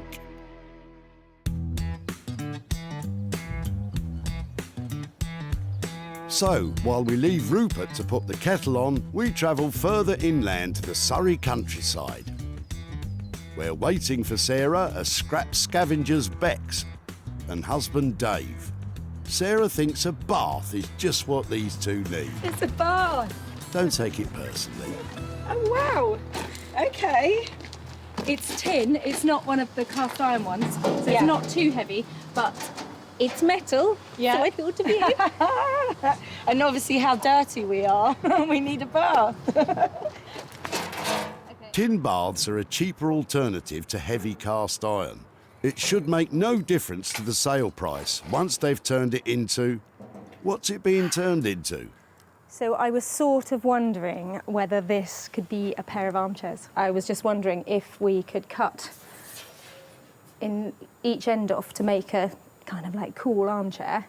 That would probably work quite well. What I haven't done is actually sat in it. Do you think maybe we should put it on the ground and sort of see how big, you know, Oh, is it yeah. possible to get two out of it, do you think? Pop it down. Okay, you sit that side, I'll sit this side. Two birds in a bath. You've got the taps end, I win. I always end up with the taps. Okay, so my end's comfortable. How's yours? I'm sort of quite propped up, but that's okay. The only thing I was wondering about, just having a couple of holes in it so we could put a cushion pad on it, so maybe just in the base, a cushion pad so you don't slide out of it. Yeah, no, definitely. If I get out, will you shoot you across this place? Yeah, I think, yeah, we can go for that. Definitely give it a go. Give anything a go, It's a clever idea to turn the bath into two separate saleable seats to double the potential profit. Oh, it's quite cool up this end. As long as we don't break the bank making it. I suppose we're looking at £30 to £40 to get a cushion made if I was to make up a very simple square to go in it. If we've got, say, 400 to 500 to do what we need to do, I reckon we could have a good go at it with that. Fab. Well, that sounds like a great plan. Shall I leave it with you? Okay. Don't sound too enthusiastic, Bex. Two bathtub armchairs. That should be easy, right? There's quite a few unknowns as usual, aren't there? Yeah. Like how much enamel's going to stay on it, how much the shape's just going to fall apart. But we will remain positive. That's more like it. The armchairs should cost between £400 to £500 to make, plus a little extra for the cushions. Selling them for any more than that means Sarah's in profit.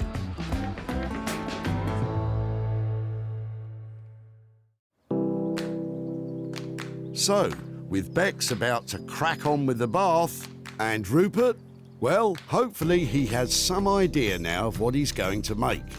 It's back to the barn and time for Sarah to make some money from a pile of plumbing. So we picked up this whole box of taps at a tip and thought, brilliant! That would be so easy to use. There's so many of them. They're really old-fashioned and charming looking. But now I've got more back home, I just don't know what to do with them. Why don't you get them all out and maybe something will come to you? That one's quite cool, but...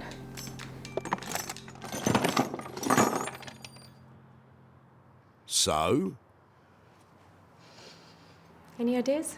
what's with you and Rupert today? Get those creative juices flowing. I thought maybe I could use them to make some really smart lighting, you know, have some blue bulbs coming out of them, but really it's very complicated what's inside them. But then I'm wondering, maybe with these sort of angular bits, if I can make a towel rail, something useful for the bathroom. I think I should put them back somewhere where there is water involved, otherwise they'll just look inappropriate. And hope that there's some way of fixing them together, perhaps onto a backboard that would make a really cool place to hang a towel. Towel rail, that'll do. They're quite good.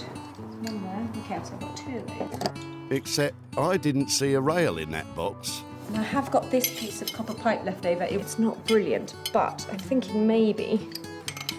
Yeah, it does fit. This one's starting to come together. If it could sort of come out of the wall on those bits. And because it's all made from plumbing, it'll be a heated towel rail. Am I right? Yeah, it's never going to be one of those heated... I mean, it could be if I got it plumbed in, but I think it should be decorative only because I've got no budget to spend on this and I just want it to look pretty cool and a pretty quick fix. Cheapskate. So, while Sarah puts together her pipes, back in Margate, Rupert's had a bit of time to think about what he'll do with the old sewing machine. And we're no further forward. This one is my biggest challenge to date. There's a lot of very easy things you could do with it, but I want to come up with something new. This is approximately 100 years old now. It's broken, the wood's delaminated, metal has rusted, corroded and snapped. Depending on what you want to do with this, you could spend hundreds, you could spend nothing. My preference is always spending nothing. With no idea how this is going to turn out, Rupert plunges right in. I'm going to start by taking it apart, lay out very neatly what I've got to work with, and hopefully that will help me in the design process. First, Rupert carefully removes the original sewing machine, pulls out the drawers. These are quite genius things, how they're put together. There's so many different components. And finally, Rupert unscrews the wooden top from the cast iron base. Rupert subscribes to the art of knolling, which essentially means taking things to pieces, laying them out neatly, and then having a think.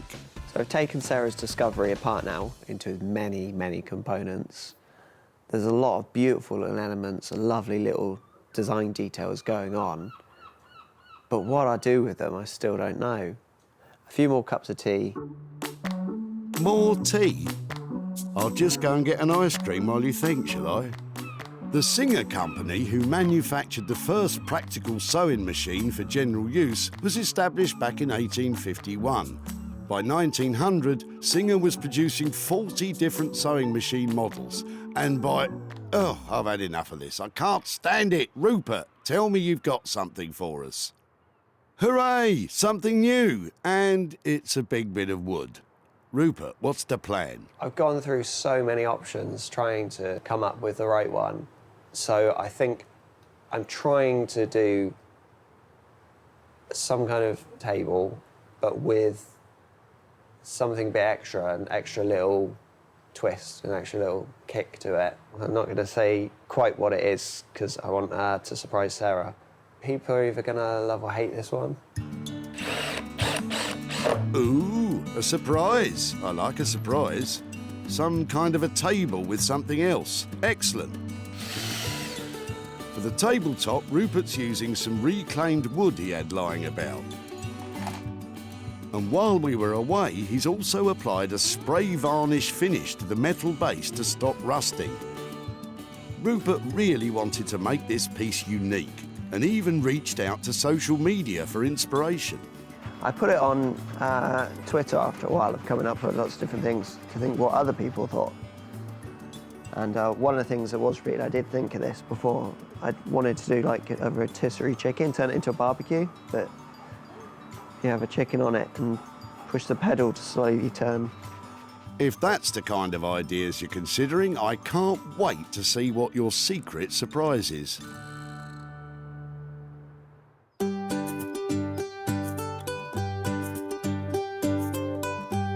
Back in Sussex, Sarah's one step closer to making a towel rail from the box of old taps. But she still has to source a wooden back panel that will eventually fix the rail to the wall. But luckily, Sarah's a hoarder of all things, well, of all things. And after a quick trip to the shed, she usually finds something she can work with. I'm trying to find a backboard that I can mount the whole towel rail on. And I had this bed, in fact a pair of beds that I have had for about 5 years, and they are completely broken, they've fallen apart. But I've always loved the wood and thought one day I might use it in a project. So that will work really well. It's really heavy, it must be mahogany or something. And it's old, I think it's French. It's a really good green colour. And that, I think, with all that copper and gold, pretty much untouched, would be perfect. So, with the back panels scavenged from herself, it's time for Sarah to plug in those power tools. She's using an electric jigsaw to cut the old bed frame the correct length for the towel rail. Next, it's time for the power drill. She's using a flat wood drill bit, which is perfect for bigger holes. Hopefully that's all right. Quite an achievement for just over an hour's worth of work. But will anyone buy it? Sarah's spent just £12 on extra metal fittings to attach the rail to the backboard. So she's got to make more than £12 from it, surely. Meanwhile, back at the forge, Bex and Dave are about to start the process of turning the bath from something you lie in to something you'll want to sit on. Are we just cutting it in half? Sarah was hoping to get 2 saleable seats out of it, one from each end. But do the team think it's a possibility? We've never done anything with a bath before. Apart from washed ourselves after work. And then it's pretty grubby. It can't be worse than that. Or maybe it can. Beck starts by drawing up plans for the frame. But what can they do to make it not so bathy? There's got to be something about the design that moves it on from being half a bath in a frame to a considered chair. What about if we made a big frame and turned it into a swing? A bucket swing. No. Maybe keep on thinking.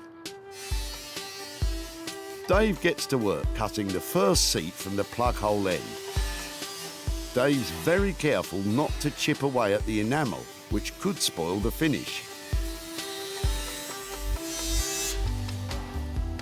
Once it's removed, he'll have a better idea of what needs to be done next. But first off, how are you going to plug off the plug hole? Why don't we get a plug? Genius. Put a plug in there. Yeah, a bit quirky. Yeah, and get some taps. That'd be uncomfortable. That'd be like how I have a bath. Somebody else gets the comfy end. Too much information. You said it. But you know the old saying, the couple that bathes together stays together. Okay. In the interest of keeping costs low, Bex and Dave are using scrap iron they had lying about, which they are bending into curves to form the base the bath will rest upon. With this, again, because we're working to a budget, you know, we can't really order in, you know, the steel that we need, so we're just looking to see what we can use. So it's really testing your design ability. You know, you're not sort of sat down drawing it out, you know, having a big sort of conversation with a client. You're literally, right, here it is, let's get on with it. I can see this starting to come together. Sawing the bath in half has left a sharp edge on the seat, but Bex is hoping to keep it as is. We'll test it out at the end with bare legs. Your legs? Yeah, have to shave them first. Still too much information. Bex is welding extra support beams to the base, as the curved steel will be too soft to support some people's bottoms. While Dave is giving the bath a paint job. But it's taken a lot to get to this stage with time running out. So, instead of 2 bath seats, it looks like Sarah will just be getting 1. We were going to build the front and the back one, but again, it's taken us longer, as per usual. So we'll probably have to give her a call and let her know what's going on. To be honest, as long as it doesn't cost a fortune to construct, I'm sure Sarah will be happy.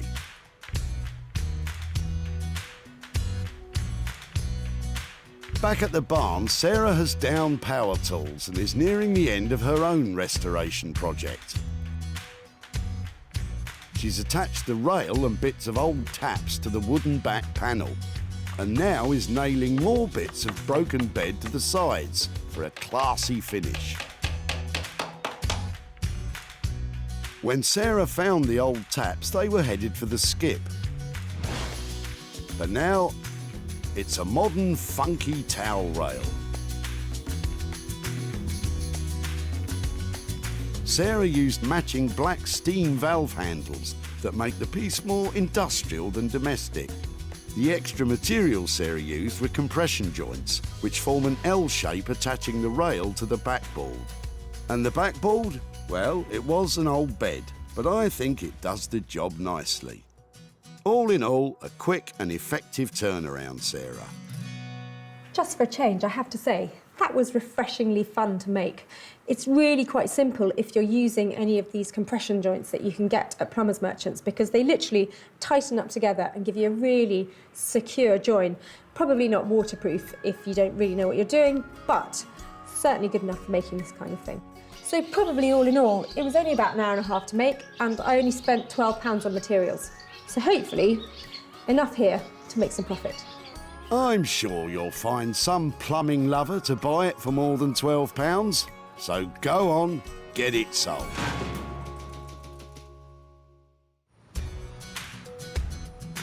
Back at the dump, Sarah loved the look of Elizabeth's old box and asked if she could tinker with her taps. That would be really nice, yes. I'm just only too pleased for them to be reused. Sarah was smitten, Look at that absolute box of joy. These are just fantastic. and Elizabeth was happy to say goodbye to the old relics. We moved into our house many, many years ago, and they've just been in the garage ever since. But brilliant if they're going to be reused. Sarah's sold the towel rail to a trendy London shop, and now she's back in Guildford to show Elizabeth what she's done to her husband's taps, and to hand over any profit.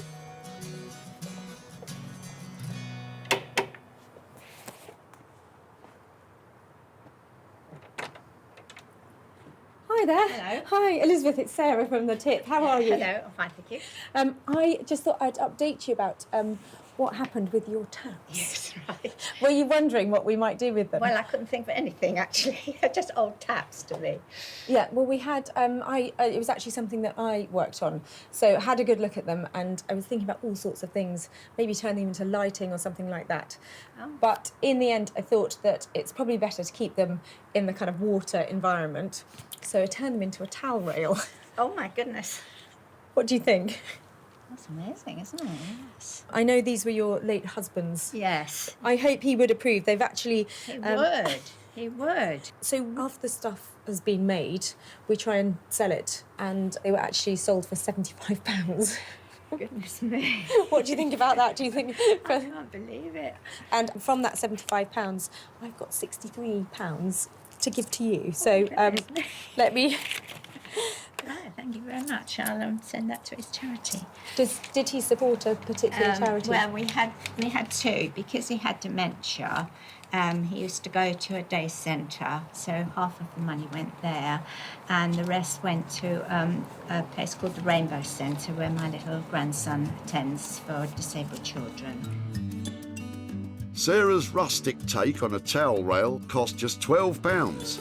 The item didn't hang around too long and was picked up for £75, giving Elizabeth a chance to spread some love with the £63 profit. Thank you very, very much. Absolute pleasure. So, while Elizabeth heads off to spend the spoils from the towel rail, we're back in Margate, where Sarah's about to pop in on Rupert and finally find out what his super secret surprise is. When we left him, there were talks of rotisserie chicken barbecues and all sorts. Now Rupert's putting on the finishing touches. So hurry up, Sarah, and get in there. The wait is killing me. I love it here at Rupert's place because I think, like me, he might be a bit of a hoarder. I can't wait, though, to see what he's done with our sewing machine table, because when I last left him, he was scratching his head and he hadn't got a single idea about what he's going to do with it. So, who knows? Before, the old crumbling sewing machine was no use to anyone. Now it's a very cool, functional work table with a desk fan. that is operated by the original foot pedal. Rupert, you're bonkers. Rupert used a very simple finish to the metal to maintain some of its history. A clear wax on the tabletop brings out the natural grain of the scavenged wood. But the secret surprise of the day is that fan. Rupert has rigged the original Victorian engineering to turn the blades with a push of your foot. It's a one of a kind. Hiya. Welcome back. How are you? I'm very good. How are you? Yeah, lovely. Hey, is that my sewing machine surprise? So do you want to see it? Yeah, go on then. Come on. A sewing machine surprise because it doesn't actually have a sewing machine anymore. Oh wow! Okay, so I thought maybe a rotisserie chicken, maybe a giant pencil sharpener, lots of things that I spent a lot of this week failing at, and then I decided, on a hot day in the workshop, what better than a fan? I absolutely love it. Let's see it in action. Yeah, so there's a little hidden hole under here. Okay. And so now for the pedal, I'll get it going. It's genius. Well, it's, I just really wanted to use the action somehow.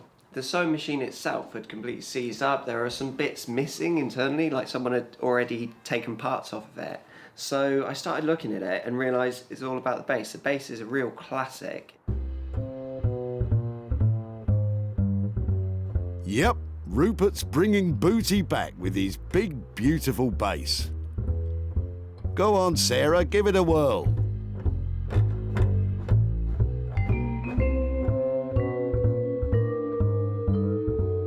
I don't know who's going to buy it, but it sure looks like a lot of fun. And all for only £200. Sarah might be laughing all the way to the bank. Back at the dump, Sarah was poring over Philip's ancient sewing machine. I think it's been probably around for about 40, 50 years. Sarah wanted to do something extraordinary with it. The challenge will be to make something that's really amazing and quite different. Even if Philip didn't. Hopefully, if she's a good girl, she'll learn to sew on it. And after I don't know how many cups of tea, Rupert lived up to the challenge and he certainly made something different. Sarah invited one of London's top retro furniture dealers in to see if it would be something that would sell in his shop, the old cinema. It's good, it's interesting, it's really fun, isn't it? I love this. Does it work? Yes, it does. He was blown away by its originality, but questioned who would buy such a thing. It can't go into someone's home. I couldn't sell it. But I love it. He took it anyway. Sarah's returned to Guildford to tell Philip that his sewing machine became a foot-powered fan and to hand over the profit. Hello again. We must stop meeting like this. Well, it's much nicer here than the tip, isn't it? It is, it is. Now, I remember when I met you at the tip, you were clearing out lots and lots of stuff. You had a van full of it, didn't you? Unfortunately, yes, this is true. I thought there were all sorts of interesting things in there. And the piece that actually was really heavy, but I'm glad that we took, was your sewing machine and the table that went with it. Do you know, I was so glad you took it as well. It was such a relief to have somebody help me off the van with that. And it's got nothing to do with age. I deny it entirely. But we did take it to an amazing young designer called Rupert Blanchard, and he created the world's first table with a fan on it using the mechanism from your sewing machine. Oh, that is brilliant. Actually, I was completely not expecting that. That is so funny. I mean, it was going to be thrown onto a dump and you saved it. Well done, you. I'm delighted to say that somebody bought the rather useless, useful piece of equipment that Rupert managed to create. And a lovely round number. I've got £100 here to give to you for the fan table. So it's money for nothing for you to do with whatever you'd like to do with that. I really don't know what to say, but I mean, I was about to throw the whole thing away, and to get this back, absolutely brilliant. It was lovely to see you again, Philip, and I'll see you at the tip. Rupert's labour and materials came to £200. It was sold for £300, giving Philip a profit of £100. Well, that's another unusual transformation that I think got approval. I think it's fair to say that Philip is now a big fan. Oh, Sarah, shame on you.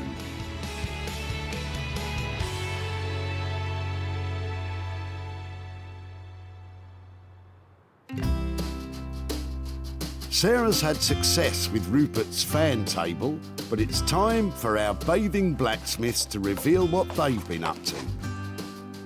Bex and Dave are putting the finishing touches to their bright blue bath chair. Just leave that dangling down the back. Ah, little plug holes, isn't that nice? Look at that! Not bad. Quite pleased with that. Well done, you two. I have seen baths made into furniture before. I have a feeling what I'm about to look at has never been done before. When Sarah brought it to them, it wasn't fit for any bathroom. But now, it's a bathing beauty. Bex and Dave have really outdone themselves with this piece of funky furniture. I didn't know they had it in them. The base of the chair has been welded, riveted and soldered to support the bath securely when sat on. They applied an undercoat primer to the enamel to ensure a smooth finish, and the bright blue paint harks back to its watery past. And to finish it all off, the plug hole features are just lovely.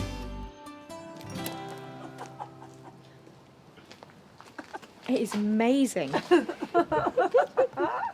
It's really modern and really funky, isn't it? We didn't want to keep the bath just the white bath colour. And, you know, I wanted to have that feeling of water. And Oh, look, I love the chain. Sarah's even brought her own little cushion to give it her own test drive. It's comfortable as well, isn't it? Yeah. It makes you smile because it's got humour attached to it, but also in a very cool sort of way. So, because I keep feeling really chuffed with it. How much to spend, I don't care. Wow, that's the first time I've heard Sarah say that. And just as well, because Bex and Dave have gone slightly over budget with this one, racking up £400 worth of labour costs, plus about 80 quid's worth of paint. Sarah will be looking to slap a high price tag on this when it comes to be sold. So just in case that wasn't clear, I absolutely love that chair. It might be over budget, but as far as I'm concerned, it's got bags of style and it should sell really well. It is an inspired piece of design. That was a brilliant reaction. I mean, it is quite a striking piece. It's still got the bathy feel about it, but, you know, in a quite cool way. It's good, yeah, really pleased with the blue. The blue was a good choice, wasn't it? And the brown. The brown was a good choice too. Have another.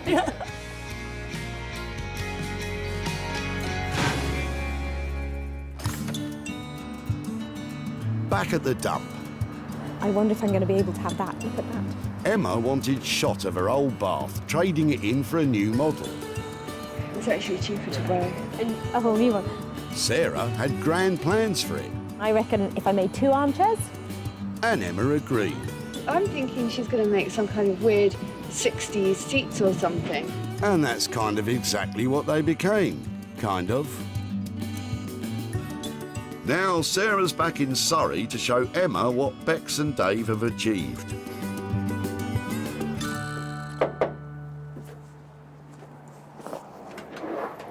Hi Emma, hi there, Sarah from The Tip.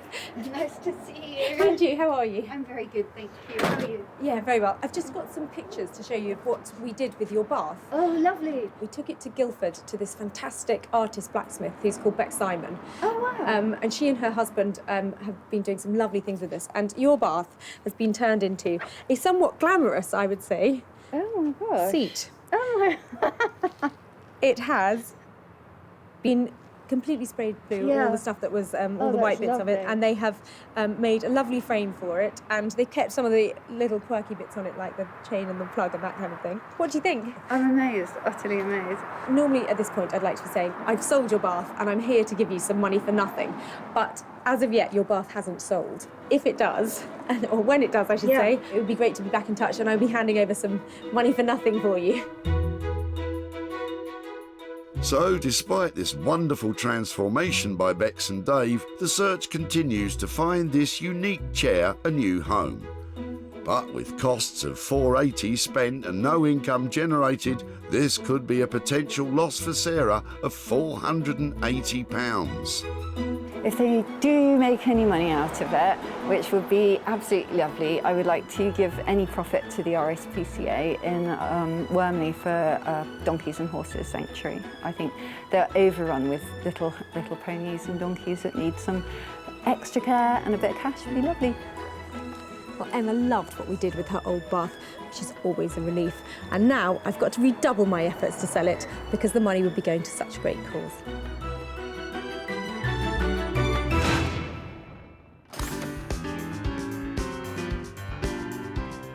So, Sarah's managed to save 3 unwanted items from the jaws of destruction. 3 fabulous transformations that have come so far since we left the tip. The bath is now a stylish seat, the old sewing machine, a hip desk with extras, and the taps, they haven't left the bathroom, but they have got a whole new purpose. It just goes to show. Once again, with a little ingenuity, you can make some money for nothing.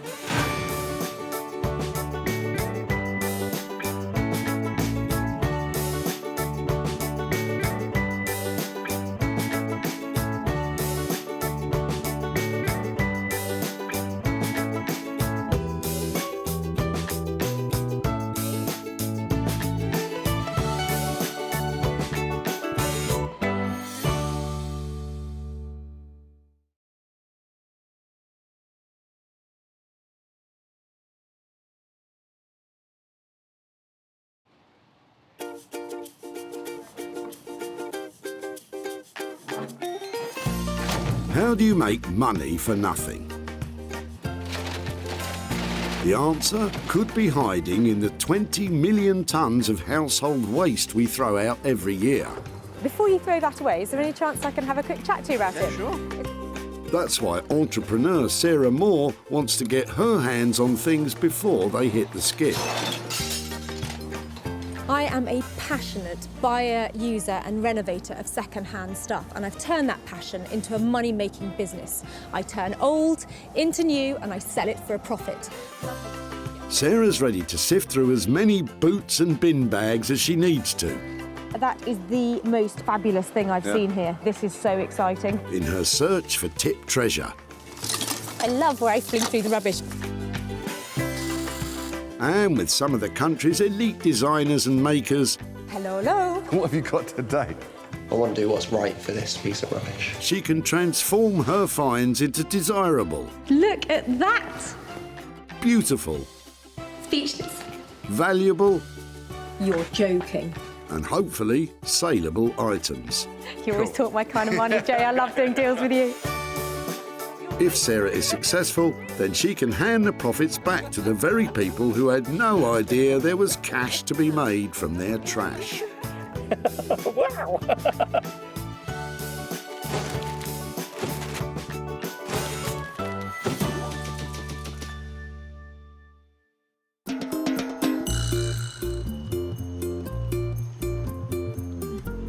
Today we're at Whitley Recycling Centre near Guildford.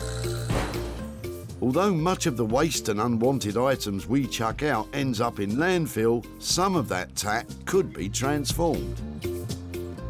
Every car has so much potential. You just don't know what diamonds are lurking in the boots, waiting for their chance to shine again. All I've got to do is find them before it's too late. Sarah has permission to delve into this dump, so please don't go raiding your nearest recycling centre. She's searching for 3 items which, once reimagined and sold, could raise a profit and a smile for their original owners. I'm after a chest of drawers or a big old chunky industrial drill base or, you know, something.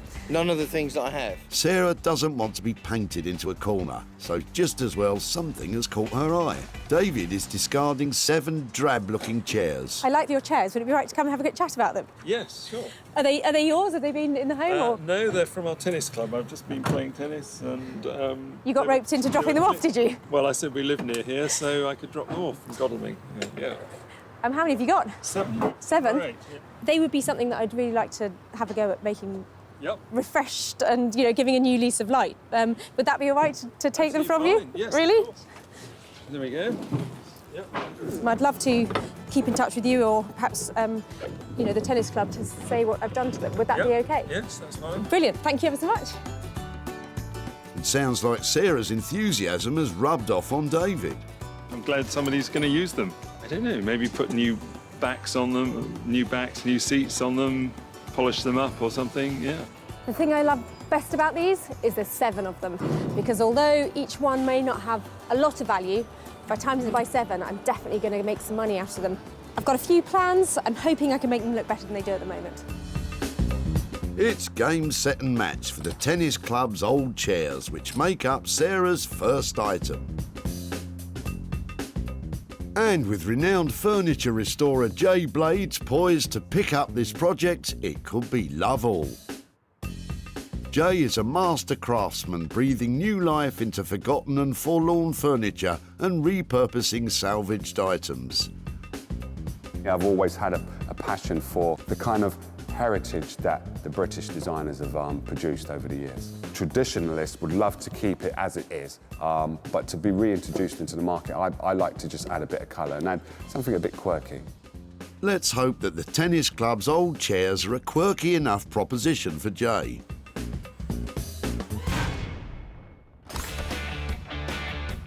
Sarah's on the lookout for a second item that can be rescued, repurposed and sold for a profit. You having a clear out? No. I like you. You've got a pig theme going on, have you? Yeah, there is a bit. And Sarah's not the only one who's caught the recycling bug. Matthew and daughter Lucy are tipping out their tired 2-seater, but Lucy's reluctant to say ta-ta. I couldn't help spotting your sofa and thinking it looks really nice. Yeah, we've had it for a long time. I don't personally want to get rid of it, but family's decision was to get rid of it. Yeah. We've had a new kitchen and we've bought a new sofa for our kitchen dining area. And we have a new sofa, and it had to, out with the old then. Had to go out with the old. Well, I'm pleased it's ended up here, because I've got all sorts of plans for the material and things that are coming off sofas. Probably not keeping them as a sofa, but to make stuff out of it. So if there was any chance that I could take it away and make good use of it, absolutely. Well, I will look after it and make something lovely out of it. And if it's okay to keep in touch, I'll show you what I've done. You have made my daughter's day. Oh, excellent. Well, thank you so much. I think I might have to ask you to help me carry it now. Oh, it's quite heavy though. Oh, Lucy didn't want to be parted from this comfy pal. Brilliant. Thank you so much for helping. But Dad had decided it was fit for the dump. Seems like Sarah's solved the problem. Sweet. I think it wasn't that well loved, which is why it had to go. So we brought it along here today, hoping that someone would be able to take it off our hands, and they have, and that's brilliant. I hope it's leather, because there's a lot of material I can use on this, and I've got to have a good think about what to do with it, but I'm hoping, well, there's a lot of handbags to be made, isn't there? This sad sofa is destined for the studio of designer dressmaker Chinello Bally. Chinello shot to fame on the Great British Sewing Bee and now creates stunning couture for a host of discerning clients. I've always loved fashion. I think it comes from background actually, because my mum is very, very stylish. The women in my family are very stylish. And one of the things that encouraged me the most to start making for other people was because when I wore my garments, people would always stop me saying, oh, you know, oh, I really like this. Where did you get it from? And they found out I'd made it myself. I really do look for the beauty in anything. And hopefully you'll see the beauty in a beaten-up leather settee, Chinello. It's back to the dump as a search for an item of her own gets underway. And Sarah can spot some sparkle from a mile away. I might go and put it in the reuse for you. That's going to bring a bit of joy to somebody, isn't it? Yes. Sarah needs to get her own project up and running. And she spots a man with a van. It's Philip, who she saved stuff for before, and he's on a mission to clear out a house. Smashing. They're pretty cool, aren't they? And voila, Philip is getting rid of some striking-looking metalwork. Brilliant. They look like they could have a new lease of life. I remember my brother buying these at Peter Jones in 1968. Right. And they were £2,500. Wow. And we actually just couldn't believe that he would spend that much money. Anyway, they ended up in the garage. The upmarket Peter Jones store has been a landmark in Chelsea since 1877. I've got all the glass, none of the glass is cracked or anything. No, I heard you saying earlier it's your birthday. I think it might be my birthday. That's fantastic. Let me take them. Are they heavy? Sure tomorrow. No, probably not. Come with me. Sorry. Where do you want them put? Just over here would be great, so nobody else chucks them away. That would be fantastic. Have you any thoughts about what we could make out of them? Shelves. Shelves. That's what they are. Fair enough. If these cost $2.5 grand in the 60s, they could still carry some real value. They were highly fashionable. If she's got the patience and cleans them up and gets the chrome fixed, they're just going to look as lovely as they did 40 years ago. How cool are these?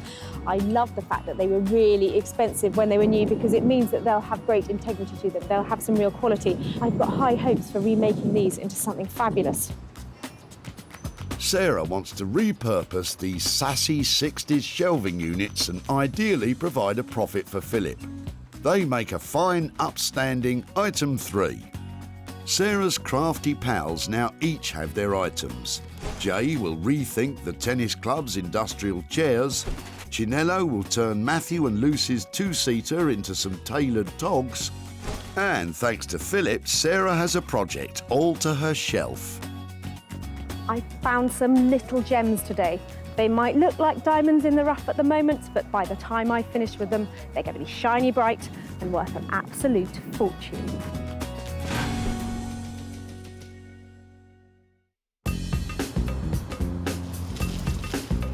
The former market town of Wolverhampton became a powerhouse of engineering during the Industrial Revolution.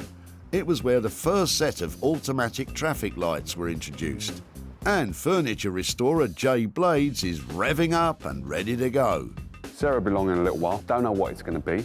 Hopefully it'll be something from the mid-century modern, so pre-1970s would be nice. Made of wood. An English manufacturer, be even better. But who knows what people are throwing away these days. So, not to be too specific then, Jay. Hopefully he won't be too put out that Sarah's chairs are made of metal. Hello. Okay. They're not wood. I'm a bit worried. Wow. Good news or bad news? I've got another 5 outside. You've got another 5? Yeah. Should we go and get them? Yeah. Okay. There's no going back now, Jay. That's right. Sarah's brought you 7 rusty seats.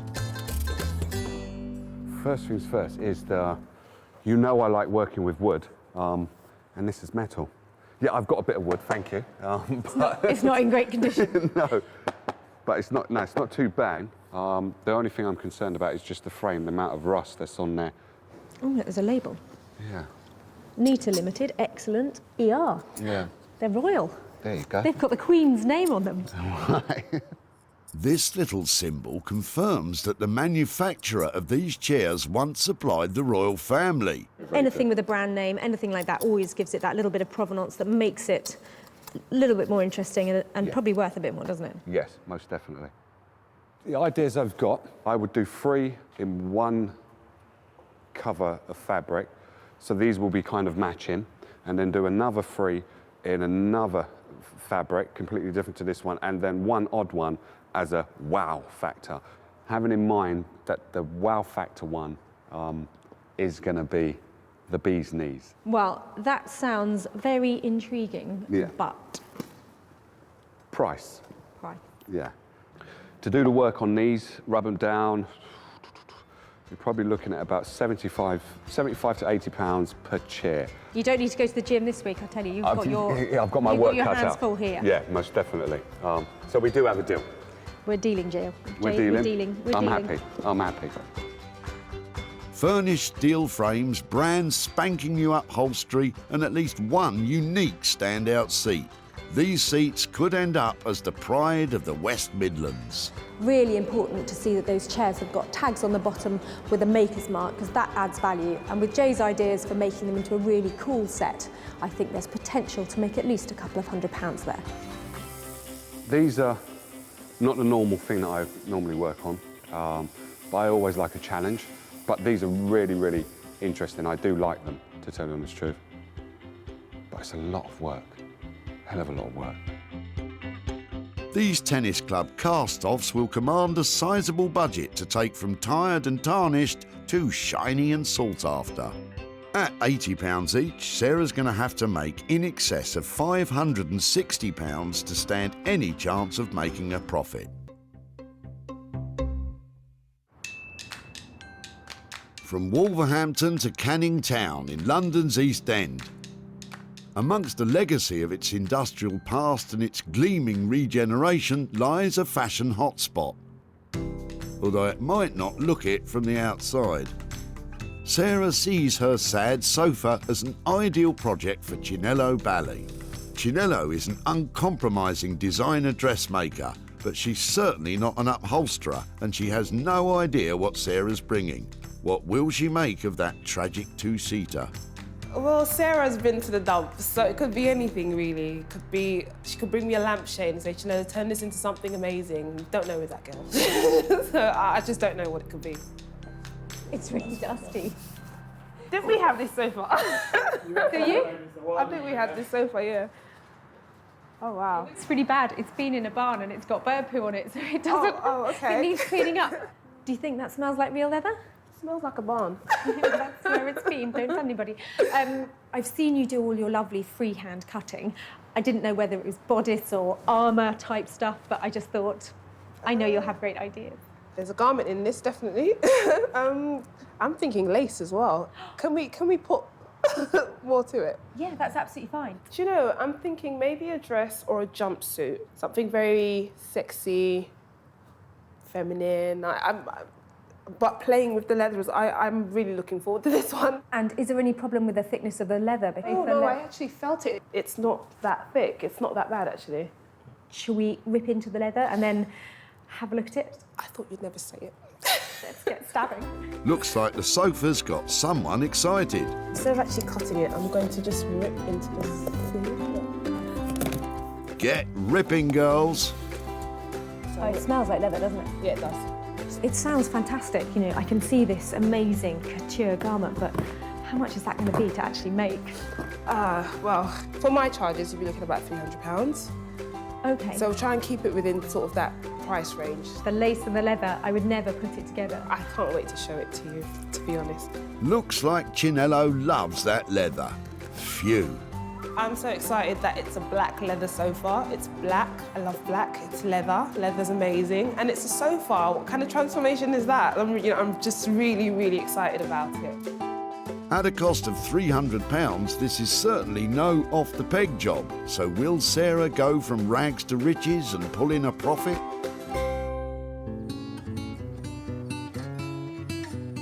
From the hustle and bustle of the East End, we head south to Sussex and the barn where Sarah's getting her very own rejuvenation project underway. Sarah rescued some 60s shelving units which had seen better days. She's more used to working with fabrics and frills, so will this project test her mettle? So it probably doesn't look like it now, but these were once a really high-end set of shelving. They're quite daunting because they're metal. As somebody who often uses fabric, it's slightly away from what I'm used to dealing with. But I've had a few ideas, but it sort of depends on how they come up. And she starts with a finish. Sarah is using a metal polish to try and remove rust spots from the vintage chrome and restore some of its original lustre. I'm hoping to bring them back to a stage where you could have them in your sitting room. That's really pretty. Lovely and shiny. Out of this, I must be able to make one really cool ottoman, like fat footstool, with a big upholstered top to it. Sarah's set her sights on an Ottoman-style coffee table. These usually incorporate an upholstered top which can double as a footstool. Comfy, yet functional. And if I get some really good quality foam, maybe something quite thick like that, some velvet over it, might even try to do some battening on it to make it look really pucker. The shelves will become the coffee table frame, but she doesn't need all of that metal, so it's time to cut it down to size. Using a hacksaw to cut thin tubular metal like this is perfectly fine, but it's slow going and takes a lot of effort. Did I mention it was slow going? This is really hard work. I'm sure I could upgrade this as well. A nice power tool, I could just cut through there. Well, you've started, Sarah, so you might as well finish.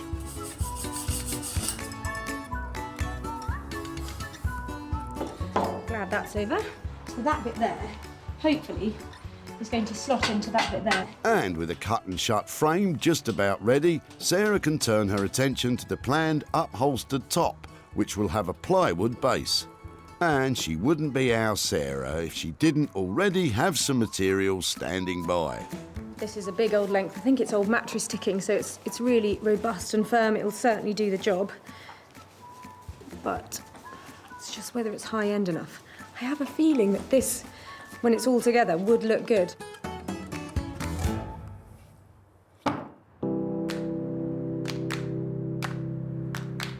Back in Wolverhampton, Sarah left furniture restorer Jay with 7 sorry seats. Jay's first job is to eradicate that rust. These retro chairs were the property of a tennis club, so have probably been used both indoors and out. And now those frames need a new finish. I don't really need to get rid of all of the rust that's on there. Just make sure that it's fully kind of rubbed down. As long as these are going inside, there's not going to be a problem with these re-rusting again. Jay's decided on a paint finish. By lightly sanding the metalwork, he's giving the surface a key, which means the new paint will adhere to the frames properly. I'm going to go for my kind of signature colour, which is black, which will then in turn make the seat that I put on there and the back really stand out because it gives it a really brilliant platform. So normally what happens is before I'm going to paint, I get in the mood by playing a little bit of music. You might not like it, but it gets me going. So now Jay has his tunes on, it's time to get some paint on. Whenever I paint a chair, I always work towards myself. If it's got struts, then you go 1, 2, 3, 4, 5, 6, 7, 8. Applying the paint really, really thinly, and as you can see, you could probably see strokes and you could see the silver coming through. That's absolutely perfect. I'm not looking to cover this completely in a full-on black. This will more than likely take at least, I'd say about 4, maybe 6 coats of paint is what this is going to take. I'm going in a kind of angle like that. The last stroke is always coming up. White shirt and black paint. You're a braver man than me, Jay. I like to wear something a bit nice while I'm painting, so I take my time and I don't actually get paint onto me. Very confident. I've just got a stain here. I think that was from the breakfast that I had this morning. That's baked beans on there, but I'm very confident I should be able to go to that wedding that I'm going to later on. I'm only joking. Jay has decided on coloured velvet seat covers, which will stand out in sharp contrast to his black frames. The reason why I've chose velvet is because this is quite a hard frame. So it's a steel frame. What we're doing is hoping to make these more accommodating to someone's home. You've got to have something that feels luxurious. They are going to look amazing. And they're going to be worth every penny after I've put all of the work into them, because they're going to take a lot of work. That all sounds splendid, Jay, but don't you have another 6 seats to sand? Better get a wiggle on. Back in London's Canning Town, the task of taking a beaten-up leather sofa and creating a one-off designer dress is underway in Chinello's studio. She's got a famous client in mind for this design. We have worked together on quite a lot of garments actually, and I think she trusts me now. So yeah, I've got her in mind as I'm making this. I'm trying to keep it something that I know she'll like and she'll appreciate. A ready-made client, Sarah will be chuffed. That's the bodice, so this is the part I'm making at the moment, and that will be the skirt. So when you put them together, then they become the dress. Chinello starts by selecting the best cuts of leather. I like this because it's quite smooth, so this will give a nice body. The way I see this is a piece of fabric for me. I'm not going to look at anything as an obstacle. I'm just going to see it as a piece of fabric and run with it like that. She unpicks the existing stitches and prepares the fabric for her famous free cutting technique. Chinello is relying solely on her client's measurements as well as her imagination. You need to do a lot of ironing where freehand cutting is involved, and I can't do that with the leather. So I want to make a template with some polycotton first. So I'll do that freehand and then I'll use that template to cut out the leather pieces. Using polycotton templates allows Chinello to cut out the first sections which will form the bodice of the dress. I'm just going to cut around the template pieces with some reserve around it. So those will be the seams. This is actually the bodice of the garment. So this is the side back, this is the centre back, that's the centre front, and that's the side front. So they all sort of fit together as a puzzle. Nowadays, people just, go into the shop and get a commercial pattern, but I do swear by my freehand method because I just enjoy the freedom of it. With the individual elements cut out, Chinello now sews them together, stitching what are known as darts to help the bodice follow her famous client's curves. And this is what I mean by darting, giving the garment shape, because we had a flat piece, and just by creating those darts, we've now got some shape in that piece, and that's where the bust would sit inside of.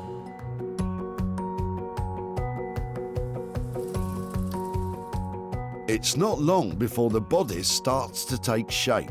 Who'd have thought this started out life as a sofa?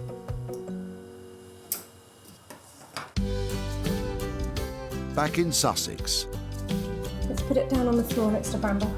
Sarah's daughter lends a hand with the finishing touches to our Ottoman-style coffee table.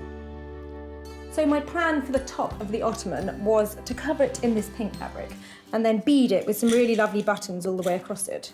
But it was looking a bit like an old mattress.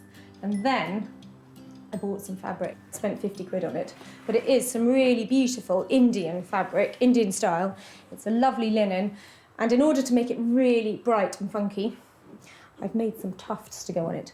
These are made from some old embroidery threads, and I've done nearly all of them, but I've got one more to do in a corner. This is definitely a two-person job. So my little helper has been earning pocket money. Right, Lobster, hang on to that for me. So what you need is a really long needle that will go all the way through. You have to push it in at 90 degrees to the board so that you know it's going to come out in exactly the right position on the other side. So I've got a tuft line here. It takes quite a bit of pushing through because the foam's really dense. So we've got my nice little two ends of fabric there. And then the fun bit, choose a colour and put that in the middle of those two pieces of thread. Do a simple knot once and then twice. It should stop it moving. So these are just granny knots, really simple stuff. And because I'm going to pull the tufts really tightly, this is all going to get hidden right in the middle of the thread. Choose a button, thread a couple of bits through. Then I'm going to turn it over so we can get some real pressure in it. Thanks, Lobster. Down. So once again, a couple more knots, like that. And then just fluff up the tuft. Tufts and tassels feel like they're really now and they're all over the place, and these bright colour pops really add some detail to what would be quite a plain and ordinary coffee table. So I'm really pleased with it. Sarah started out with a sorry set of 60s shelves and has created a brand new designer coffee table with upholstered linen top and a made-to-measure chrome frame, fit for the swankiest of pads. Comfortable? Yeah. Oh, it is comfortable. It's almost a tell you. That's all right, isn't it? Mm-hmm. So if you have that on the end of the sofa, watching TV, you can put your feet up, or if you want to put down magazines and stuff on it, that's fine. Thanks for your help. Couldn't have done it without you. How much am I paying you? Because it all comes out of my budget. About £1,000. Now, I know it looks like it's expensive, but I can't afford that much. Should we call it a tenner? 20. 20? Oh, could this turn out to be Sarah's trickiest negotiation to date? £14.50.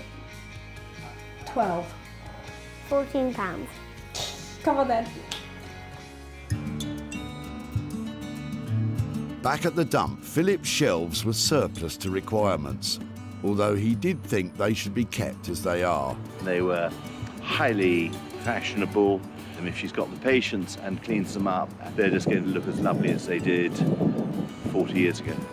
But Sarah salvaged what she needed and created a custom-made Ottoman coffee table complete with upholstered top. Sarah sold these former shelves to a dealer who specialises in retro furniture, Groovy. Sarah returned to Chichester to give Philip some good news and hand over some loot. Hi, Lucy. How are you, Philip? Hi, good, thank you. Lovely to see you again. First thing I'd like to talk to you about is the frames that you dropped off. They were something really approachable that I could work on. So I cut them up and turned them on their side and turned them into an ottoman. So here is that said ottoman. Oh, good grief. Is that a good grief or a... No, that's fantastic. I'm not sure you're supposed to be laughing at this point. No, but... I'm not. I'm just impressed that you work so hard. Well, that's very nice of you to say, but it was quite a simple thing. And So how long did it take? Probably about 3 hours. This is not as impressive. Really, a week. That's so much better. Well, yeah, so that's how it ended up, and I'm very pleased to say that somebody else really loved it and paid £200 for it. So I've got £100 profit here to give to you. Well, thank you very much indeed. That's, considering I was about to throw it away, that is a lovely surprise. I don't know off the top of your head if you know what you might do with £100, but it's all yours I might to do. spend it. On what? Go on. Anything in particular? I haven't got a clue at the moment, but it'll be something towards the birthday present that actually I didn't get that day. Fantastic. I will let you know in time. Lovely. I will let you know by the end of my next birthday, should I make it. Well, I'll see you at the tip, no doubt. It was lovely to see you again, Philip, and thank you so much for letting me take your shelves away and make them into something. It's so nice to take your money. Thank you very much. Pleasure. Bye-bye. Bye. Sarah's imaginative transformation of what was once a shelving unit has cost £100 to complete. Managing a sale of £200 has left Philip with £100 for a belated birthday gift. It's very clever and ingenious. No, I'm very pleasantly surprised, and I can't believe she did it so quickly.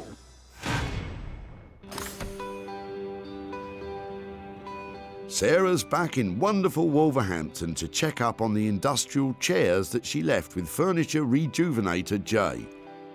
Jay is making some last-minute tweaks to one of those seats.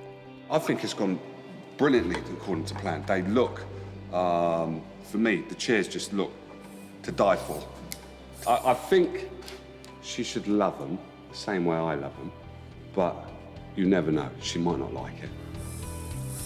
When I left here, Jay had just been given 7 chairs that could best be described as, say, utility chic, but actually were just depressing grey.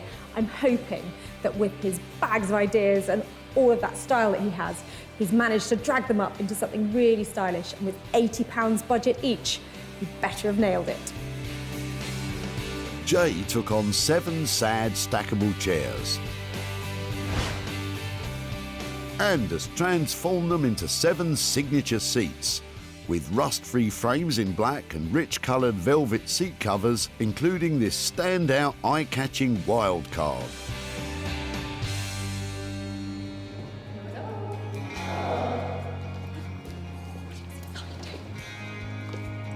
No way. How we doing? You're kidding me. No, I'm not. But what do you think? I think altogether they look lovely. I want to see them all lined up. I want to see them round a table. The frames have come up really well, haven't they? I mean, they look brand new, don't they? Yeah, the frames do look brand new. Is that one special? That's the special one. That is most definitely the special one. It's a statement piece, isn't it? I think you've definitely made some statements here. I think it works quite well if you've got 3 going up one side of the table, then another 3 going up the other side of the table, and then top one. Me at the end. Yeah, Mine, there you go. mine. Your place at the end. There's just so many colours in there. It's just unbelievable. Unbelievable. Yeah, really impressive. Because these were utility at best, weren't they? They were ugly. Yeah, what we've done here is just made sure that we put a velvet fabric on there so the steel is not so hard, because not many people have steel furniture in their house. Well, I think you've done a cracking job. Tell me. I left you with a load of budget for these. Am I under or am I over? With the rubbing down, you're slightly over. I think, if I remember rightly, we said £80 per chair, if I remember rightly. It came in at 85 per chair. I think I'm in profit. I mean, even if I sold them for 700 quid, Yeah. I'm 100 quid up for the tennis club. So I think it's nice to be able to give you back some real money for the hard work you put into sorting out all those frames and the lovely upholstery. And my elbow is absolutely killing me. Because the rubbing down is just unreal. You boys, you don't know what hard work is. That's true. Right, I'm taking these away. Jay has managed to make those chairs look absolutely fantastic. It's the attention to detail that matters with these things, and he's absolutely nailed it. I was very chuffed with that, actually. It's always daunting when Sarah comes in, because I've worked by myself in the workshop, and it's kind of like, will they like it? Will the real world like it? Because then you get exposed to the real world via Sarah, and then she comes and she likes it, and then obviously she has to sell it in the end. So, yeah, it's kind of cool. Back at the dump. There we go. These industrial utilitarian chairs had been discarded by the local tennis club, and David had offered to dispose of them. I'm glad somebody's going to use them. I don't know, maybe put new backs on them, new seats on them, polish them up or something. Yeah, I'd be interested to see what happens. Yeah. And after the J-Blades treatment, they look good enough for centre court. Unfortunately, despite it being Advantage Sarah, these 7 beauties have failed to score a new home. Sarah has returned to Whitley to serve up the results and show David what has become of the old chairs. Hi there. Hi, David. Nice to see you again. Nice to see you, yes. How are you? Very well. Yeah, not so good the weather, but... No, it's typical English summer, is it? Yeah. I've got a few pictures and things to show you about your chairs. Yep, I'd love to see.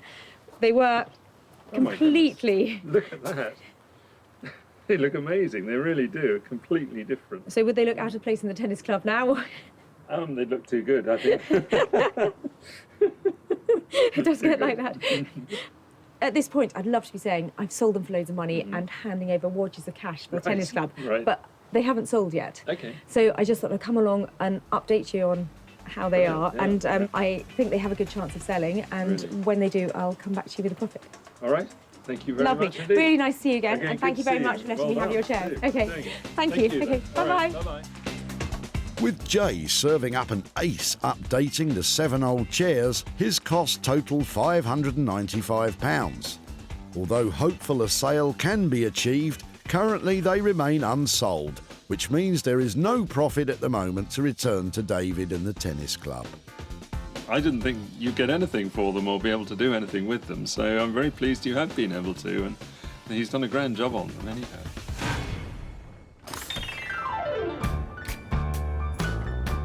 Back in London's East End, Chinello has just about completed her radical transformation of that sorry sofa and now awaits Sarah's arrival.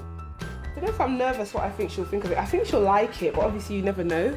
So I just really want to see the look on her face.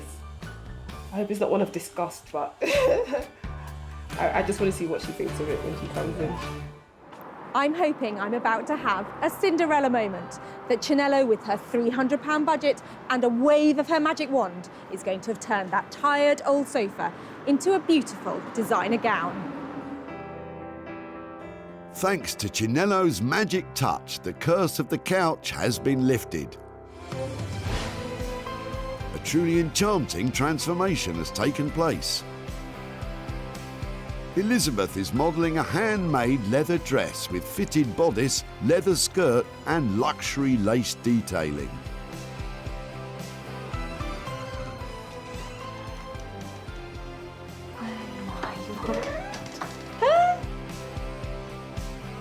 Hi there. I wasn't expecting it. This is Elizabeth.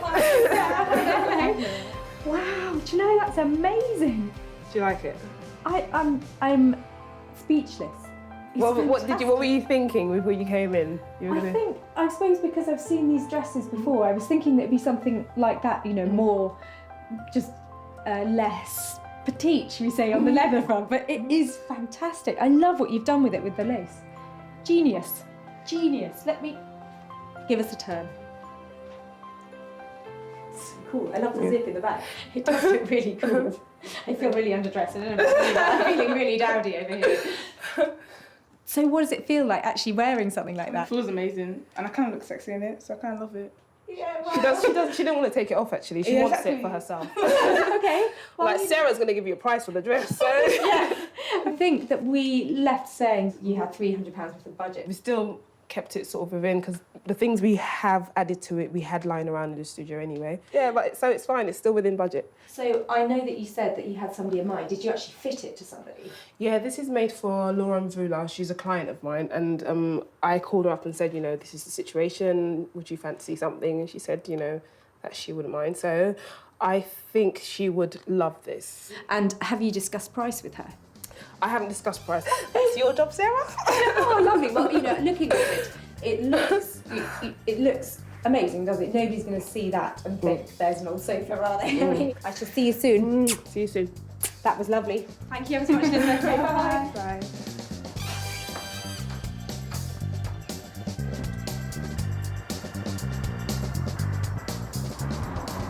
Now that is the kind of surprise that I really like. Chinello had put her heart and soul into that dress, and I think it really showed.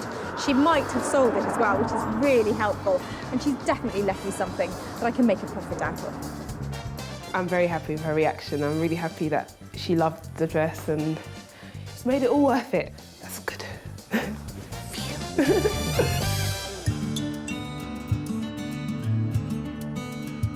Matthew and daughter Lucy brought their old leather two-seater sofa to the dump, but Lucy had hoped someone would rescue it and give it a new home. I don't personally want to get rid of it, but family's decision was to get rid of it? Yeah.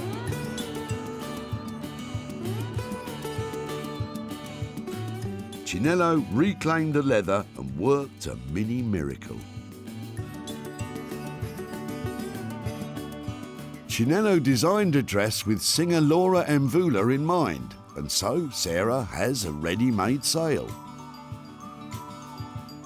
Sarah's back in Guildford to reveal to Matthew and daughter Lucy what became of their two-seater leather sofa, but how much profit was there at the end of the day. Hi, Matthew. Hi. Hi, Sarah. Hi there. Hi, how are Sarah. you? Nice to see you again. Hi, Lucy. How are you? Really nice to catch up again. I just thought I'd come and give you a quick update about what we did with your favourite sofa. I remember from when you were dropping it off that I think you were reluctant for it to be thrown. Right, yeah. I have a friend called Chinello who is a fantastic seamstress, and she does have a client who's called Laura Mvula, who is a singer. I don't know if you've ever heard of her. Yeah. She's had things like... Have you heard of her? Yeah. Great. I haven't. No, I hadn't either.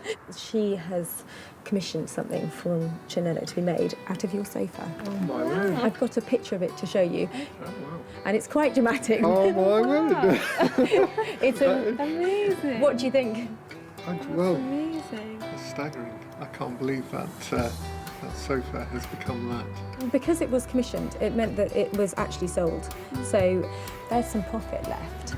And I wondered, I don't know how you feel about this, but I wondered, I've got £200 here for you, and I wondered if it would be all right to give it to Lucy to think about what she might spend it on. Is that? Yeah, that's all yours, and it was a lovely thing to work with. Think of us when you're using it. I hope it does something helpful and useful. Oh, that's amazing. Thank you so much. It was a pleasure.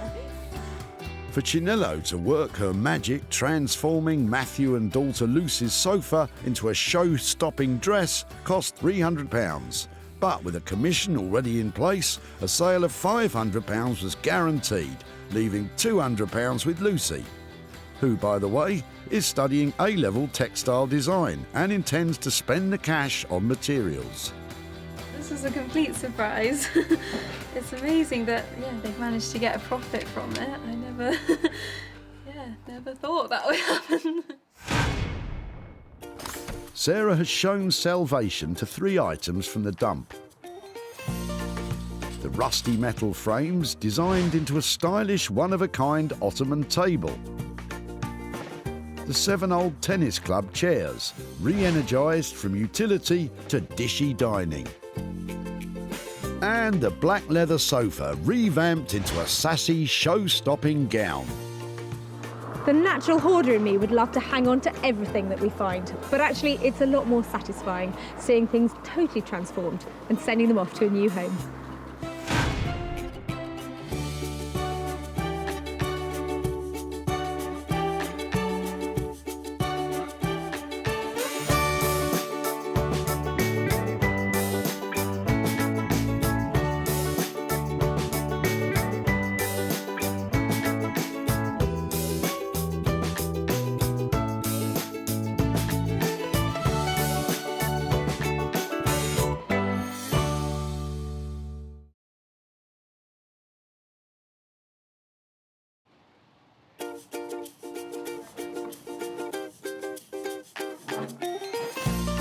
How do you make money for nothing?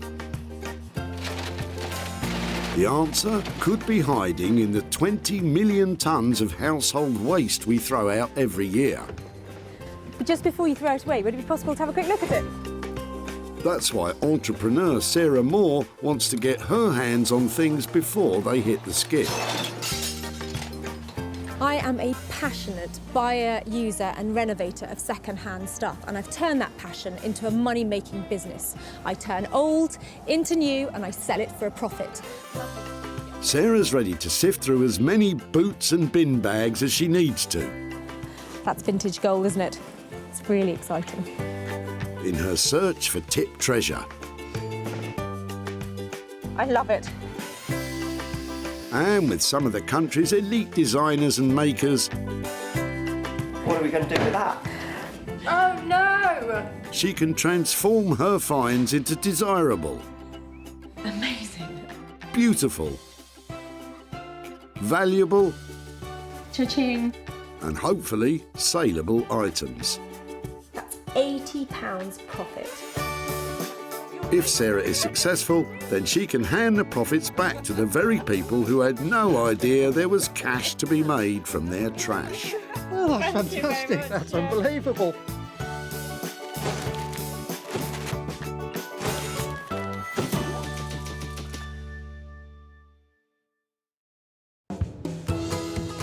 Stockport near Manchester, where at the Bredbury Recycling Centre around 2,000 cars a week roll up with all sorts of random junk for the skip. I've got no idea what I'm going to find here today. It might be a chair in despair or a toy with no joy, but whatever it is, I hope I find something amazing and make some money for nothing. Sarah's got special permission to root through the rubbish for stuff to re-beautify and sell on. It's addictive, eyeing up people's rubbish, think, oh, what can I do with that? Sarah is scouring the site for the first of her 3 items, and today it's rich pickings. How about you? Got anything exciting in there? Anything in your rubbish? I love it. Sarah wastes no time snaring her first item. She's spotted mother and son Amanda and Connor getting rid of some smashed up old-time glamour. So it's a cocktail cabinet. Have you had it for long?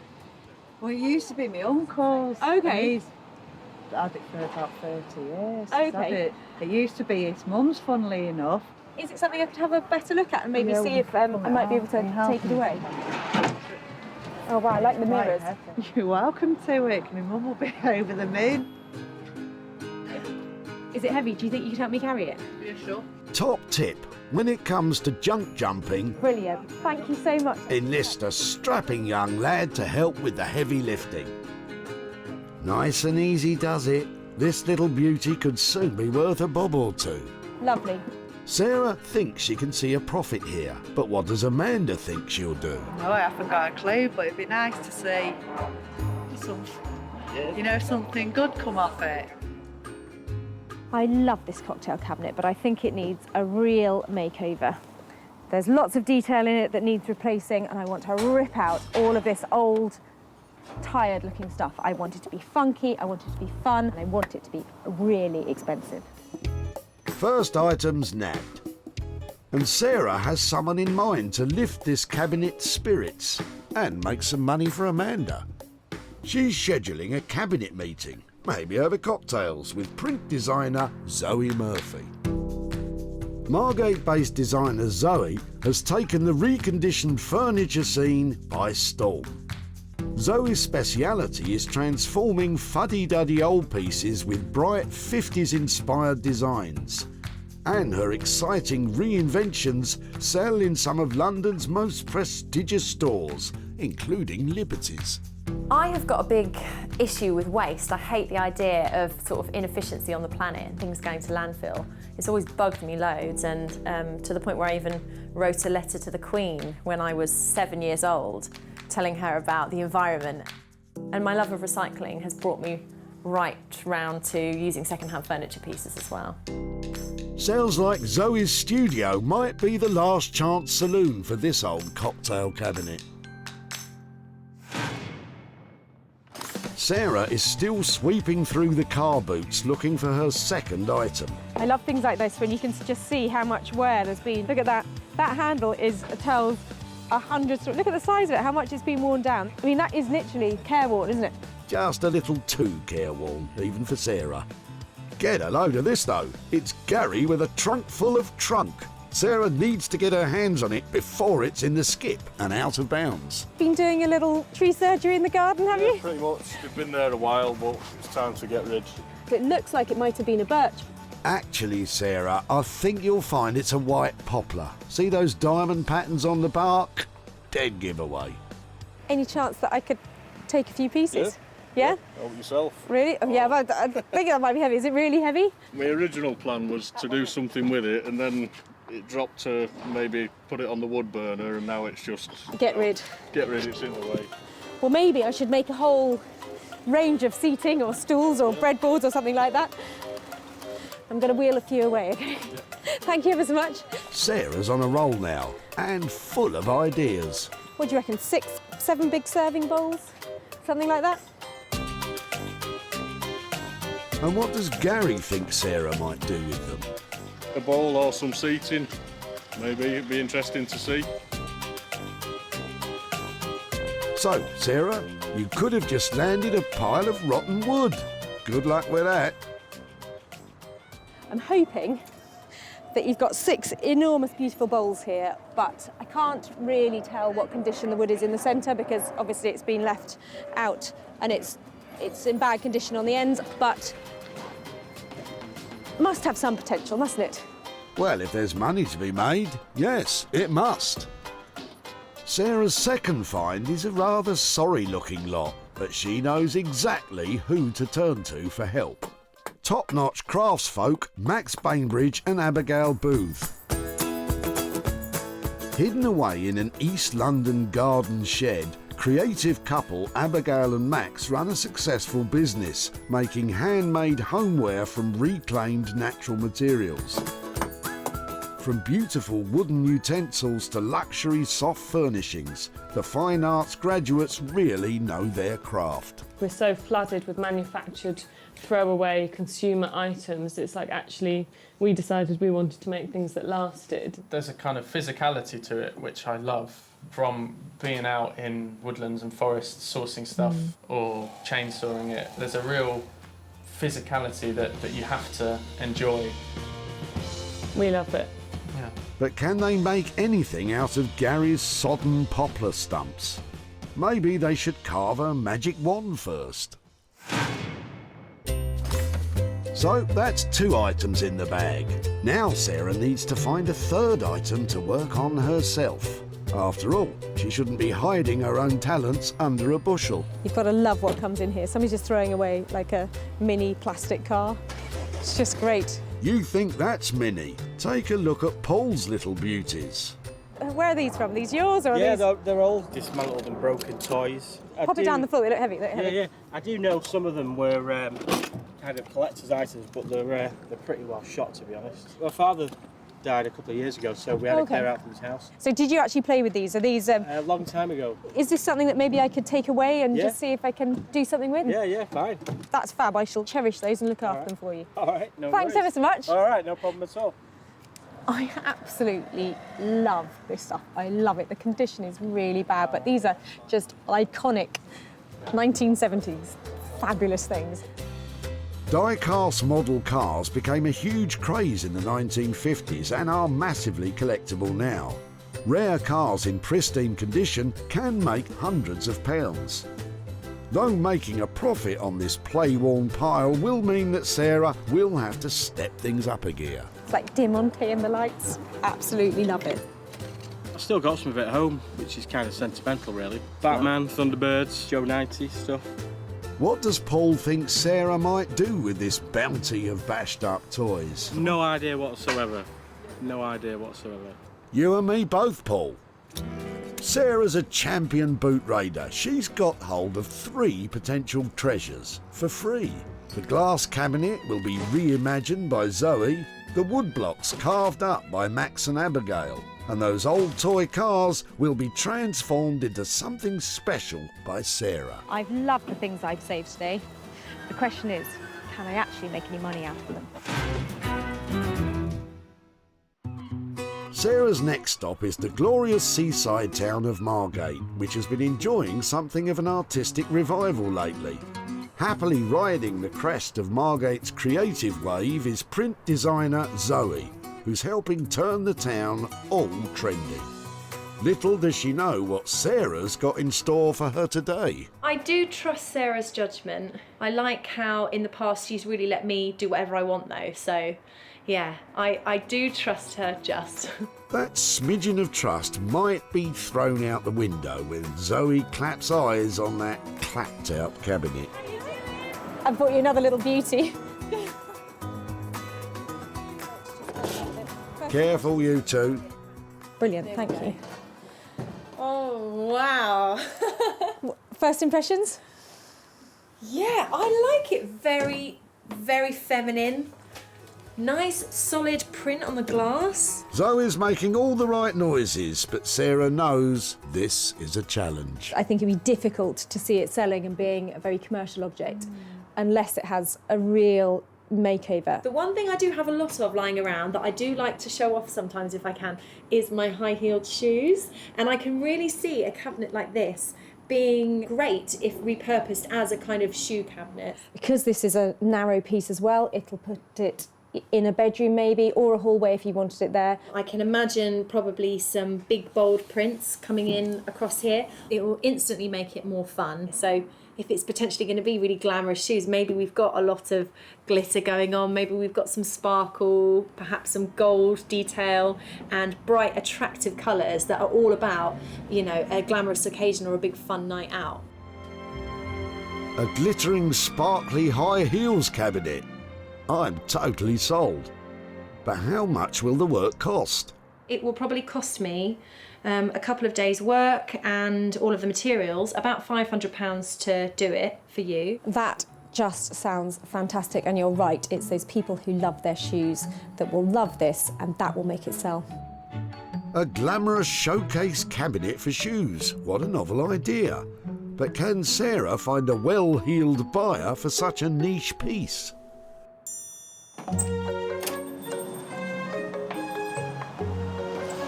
She is just so creative, and that idea is absolutely inspired.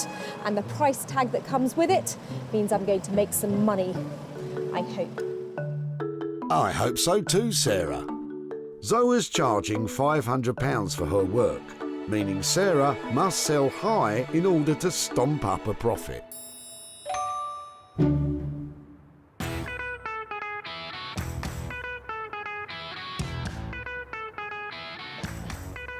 Vibrant Walthamstow in London's E17 is awash with artist studios and galleries.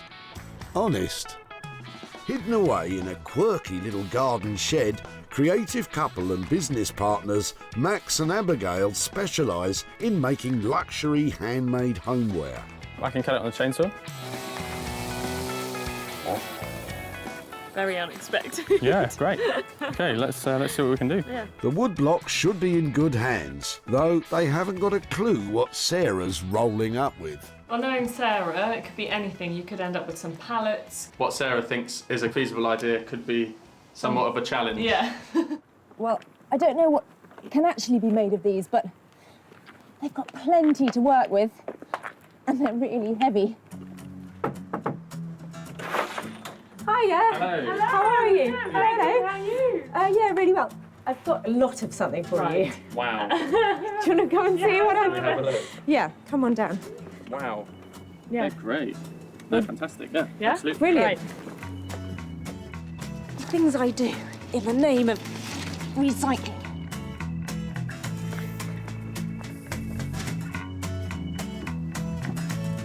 So, time to find out if money does grow on trees.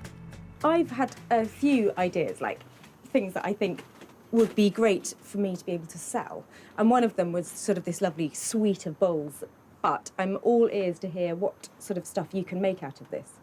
Absolutely. I mean, bowls is definitely something that we do if the wood's okay, if it's kind of sound and there's not too many splits, and if it's not rotten. But how will you know which direction to go in? The only way really we're going to be able to tell is to cut into it, so to kind of get the chainsaw on it and kind of See what's inside. Let's get to it. If it turns out to be rotten inside, they won't be able to make anything. Well done. So it's not rotten, but it does feel, God, that's really wet, isn't it? It is wet, yeah. Wet wood is not ideal, but at least this bit isn't rotten. So given this state, it's difficult to imagine what you can actually make out of it. Have you got any examples or anything that... Yeah, let's, shall we take it in the workshop, and I've got some stuff inside that you can have a look at. So these are a couple of maple bowls that are from recycled stuff from a timber yard, but all of these are from red oak and English oak from Epping Forest. These are absolutely beautiful. The shape on that is really lovely. I agree, but you're not out of the woods yet, Sarah. Looking at how wet these are, the risk when turning bowls really is that the moisture may mean that they crack. And we can certainly try. We've got enough. We've got we've got enough, Sarah. Cracked bowls ain't gonna sell, so we need a plan B. If we didn't get bowls out of it, what utensils do you make? Because I know you make amazing spoons things. A lot of spoons, coffee scoops. So this is a wild cherry coffee scoop that we're working on. You can see that these have got kind of patterning. So again, it all depends on what it's like when you start to work. So there's definitely potential here, maybe for bowls, or at the very least some utensils. But how much will their craftsmanship cost? I think if you leave us with 250 quid and let us crack on, We can and see what we can we get. can see what we can get. On that basis, I will happily hand over 250 quid. That's great. Really, really Lovely. Excellent. Well, let me leave these with you, and you can get back to your chainsaw. Thank you very much. That's fantastic. Okay, bye. So Max and Abigail seem really optimistic that they can make something out of that wood. I'm just hoping I just haven't commissioned a £250 teaspoon when they find out it really is just rotten to the core. Glass half empty, Sarah. It might not be rotten. Stay positive like these guys. It's going to be a challenge, but I think that's that's part of the fun. Max and Abigail are charging £250 for their time and expertise. Given the condition of the wood, carving out a profit on this lot will not be easy.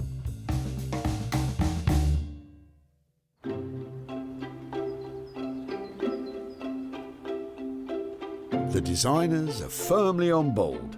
Now Sarah needs to work on her third item, Paul's box of toy cars. In rural Sussex, two of her children, Libby and Edward, have come to lend a hand and play, while Bramble the dog snoozes. Then it's off to the barn for Sarah to shine a light on her ideas. Sarah has bought 5 simple slimline lamps from the high street, and she's going to stick the toy cars onto them and create novelty memorabilia lighting. Now, why didn't I think of that? So I've got a plan. I want to keep it really simple and just stack a few of these up on the bases of these lights, then get stuck in. OK, Sarah, penny on, lamps, cars and glue at the ready. A kind of totem pole of vintage vehicles. time to get cracking. It's going to take some doing. So I love Lady Penelope's car and I want to give it a little bit more space. So I'm just popping these tyres on. And then I think this one. The Green Hornet, obviously. Aston Martin. The most popular die-cast model car ever made was James Bond's silver Aston Martin. Alas, Sarah doesn't have one of them, but she's still hoping to make a pretty money penny. This one's really cool, look at it. It's got a dog inside it. I thought that one looked a bit rough. Can I get the Saint on top in his Volvo? Oh, I think that looks fab. Sarah has categorised the cars for maximum customer appeal.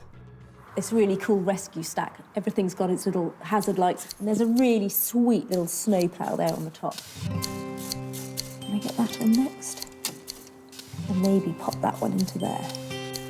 The cars are stacked, but need to be stuck.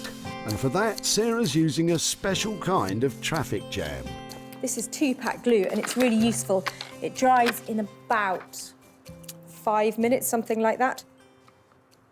Got a little bit of working time, and it's really thick and sticky, which is useful. Yeah, I also find it very useful when glue is sticky. So plenty of glue because there's lots of uneven surfaces on here, and I just want to make sure there's enough contact between the car and the wheels and the glue. Sarah will glue the car stacks together before attaching them to the lamp bases. That way there's less risk of messy glue marks all over the new lights. I'm going to put a big blob of it on the roof of the Green Hornet's car. And remember, glue can be dangerous, so use with caution or else. Right, what's next? So I'm just checking it from all angles because I'd like it to be as neat as possible when it's done. Because even though they're really scratched and old and shabby, it needs to have a certain cleanness to it, a kind of designer styling. Oops. Sarah spent £180 on materials for the lamps. But with the spotlight firmly on the profit margin, the finished products will really need to shine.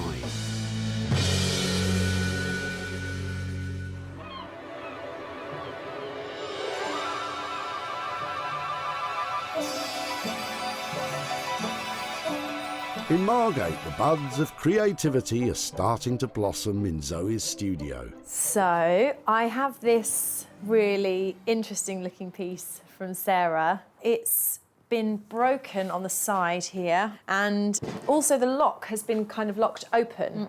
When I talked to Sarah, I suggested somewhere to kind of put your glitzy, glamorous going out shoes and things like that, or your trainers. Ah, I can see it now. My old trainers beautifully displayed for the world to smell. I mean, see. This cabinet needs serious TLC. I'm not too intimidated by the challenge. I'm looking forward to it. Some of the glass is broken, so Zoe's going to carefully remove it all to avoid further breakage, or worse still, the need for a plaster. Because the overall condition of the wood is poor with flaking varnish, Zoe has decided to send it off to be professionally polished. Meaning Zoe can take some time to nestle in her loft space where she does all her creative thinking. It's always very important for me to sit down somewhere peaceful, surrounded by all my inspiration and a lot of reference books and colours and materials and art-making supplies, and then have a really good think about what I'm trying to evoke with the piece of furniture. And it's here that Zoe's artistic muse really takes flight, away from that glitzy idea and landing firmly in, wait for it, Mexico. I've decided to do a floral sort of stitched looking design inspired by Mexico. After putting a couple more layers of detail into this one, this should be ready to go later on to be printed onto the piece of furniture. The cabinet's back from the polishers with a new coat of colour, giving it a more sophisticated sheen, I think. All of these different colours are each going to be printed one at a time on top of one another using the silk screens. When I first started planning the piece, I was thinking quite feminine, glitzy and glamorous, but I'm actually liking this kind of like Mexican meets English patio garden that's kind of happening. First, Zoe creates a rough surface for the paint to bind to. Then, carefully layers up the patterns using the silk screen she has made, one colour at a time. First one done. The floral stitch patterns she's using are influenced by fabric she saw for herself on a Margate, Mexico exchange. We've all been on one. Yes, yes, that looks good. Ah, that is lovely. Zoe's made a strong start with her Mexico to Margate floral design. But building up intricate patterns with silk screens takes precision and concentration. So, for now, we'll leave Zoe to it. So, it's all rosy in Margate. In Walthamstow, Max has got his chainsaw out again. Some of the logs are in better condition than others. Once sawn through, it's time for a confab.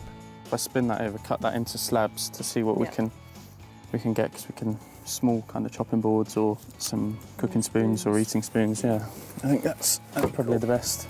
Max cuts the poplar with the grain to maximise its strength.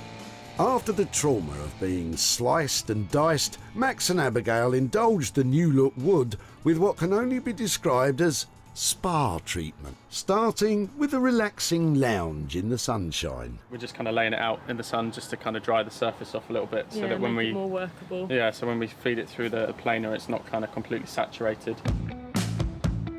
With the little poplar pieces all dried out, it's time to make some shapes. Then the slabs are run through the bandsaw. Some of the wood's in too poor a state to use, so wastage on the good stuff isn't an option. There's still more than enough in terms of depth for me to work with on this, and then it basically gives you a whole nother section of wood to get another couple of spoons from. Max's wood carving techniques are rooted in tradition, and he spends many an hour happily whittling away. Whittle, whittle. This is one of my favourite parts of the process.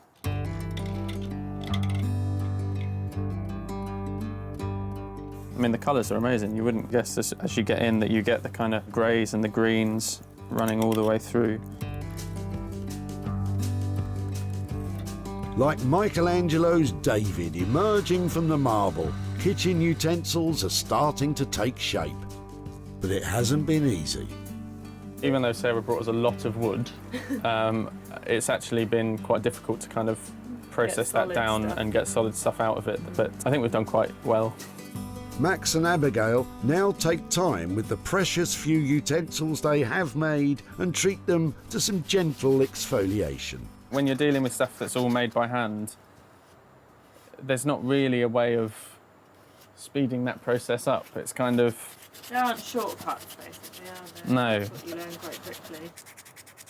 It's great that stuff that they would otherwise just either have to take to the tip or would be burned, we can actually kind of take it off their hands and turn it into something that, you know, that then has another life other than just sort of landfill. Cool. Finally, a loving wax and buff. So it's a beeswax salve that we make ourselves, which is just pure beeswax and mineral oil. But it kind of brings out the grain of the wood much more once you've sanded. So you can see that the colour's completely changed. The poplar pieces have had quite the makeover under Max and Abigail's care. They've lost weight, basked in the sun and enjoyed a thorough pampering. But I don't see any bowls.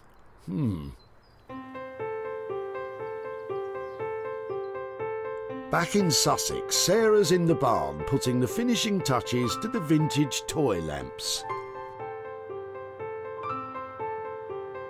And just use that last bit. There's Popeye. Just going to pop him on there. I think that's successful. So you can have a lot of fun using up your old toys to make some pretty lighting like this. I'm really pleased with the way these have turned out. Before, these well-loved toy cars seemed way past their play-by date. Now, with a bit of imagination and some very sticky glue, they'll live another day as fun retro lighting. They're perfect for child-at-heart grown-ups who like to take a trip down nostalgia lane.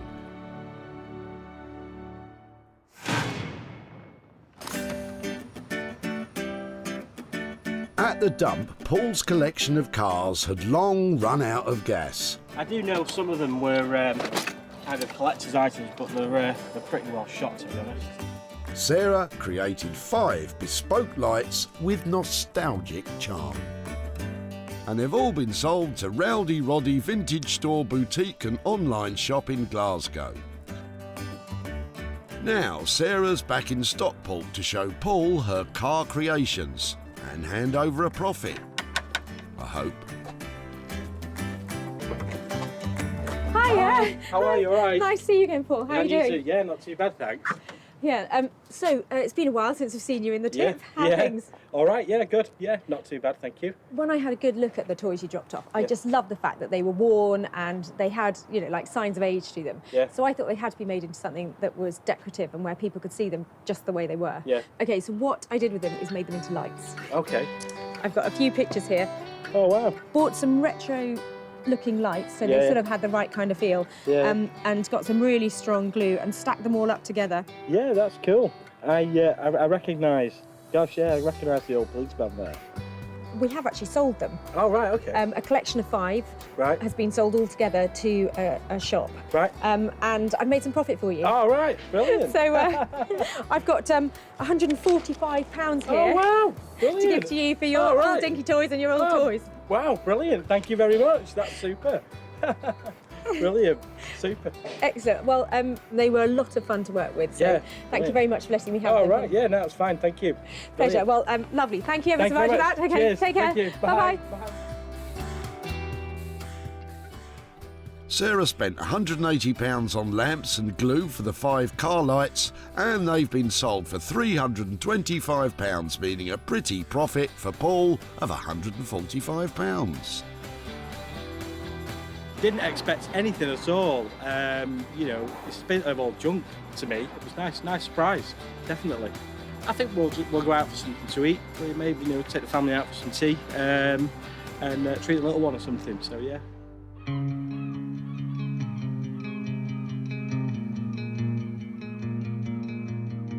In Margate, Zoe's waiting for Sarah to collect the finished cabinet. This piece that she's picking up today, I would be very happy not to let go.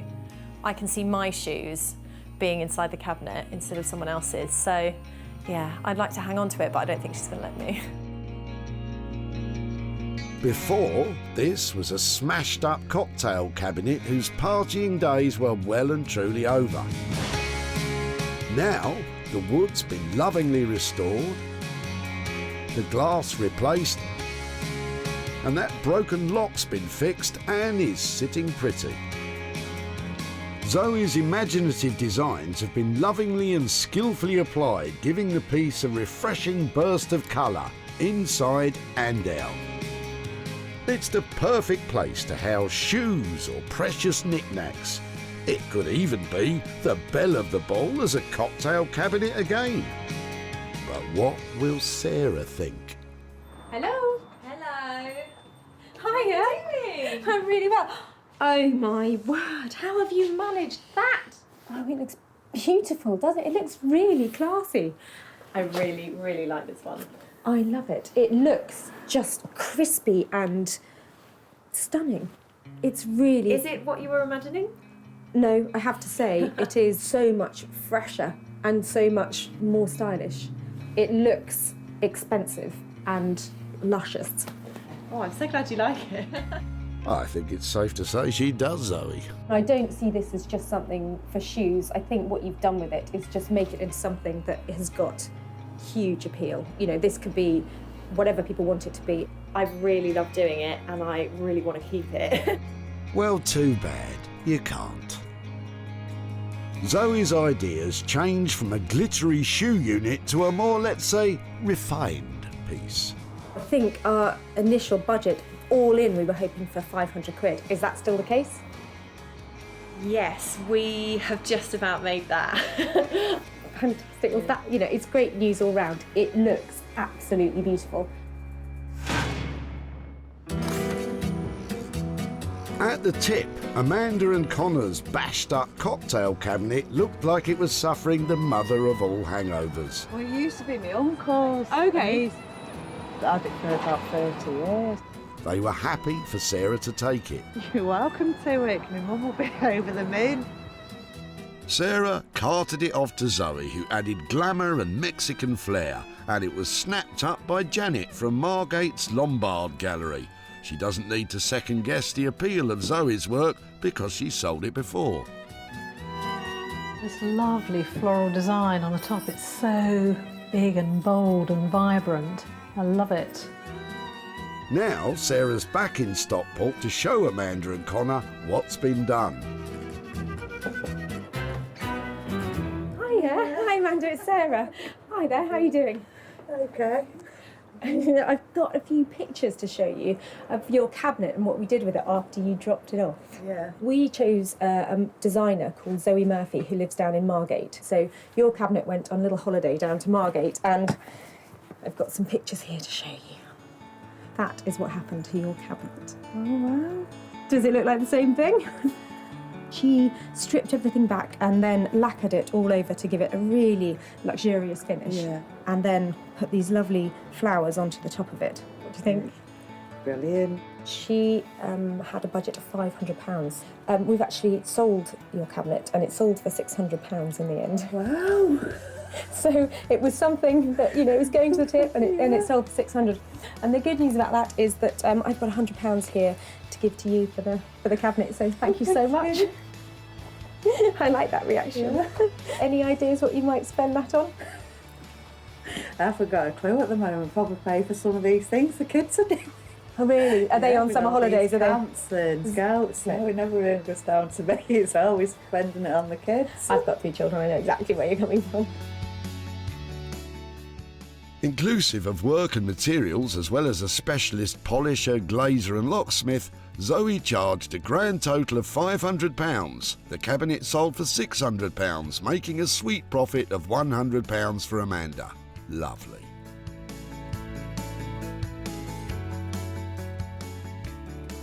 It's like it's been given a new lease of life. Well, I'm not that artistic really, but it gives you a good idea of things that you can try and do, you know, with old bits of furniture. We've got a profitable pair, but Sarah wants a full house. In Walthamstow, the woodworking wonder couple have, well, worked wonders. Before, these mouldy old logs were destined to become charcoal and ashes. Now, they're luxury handcrafted utensils.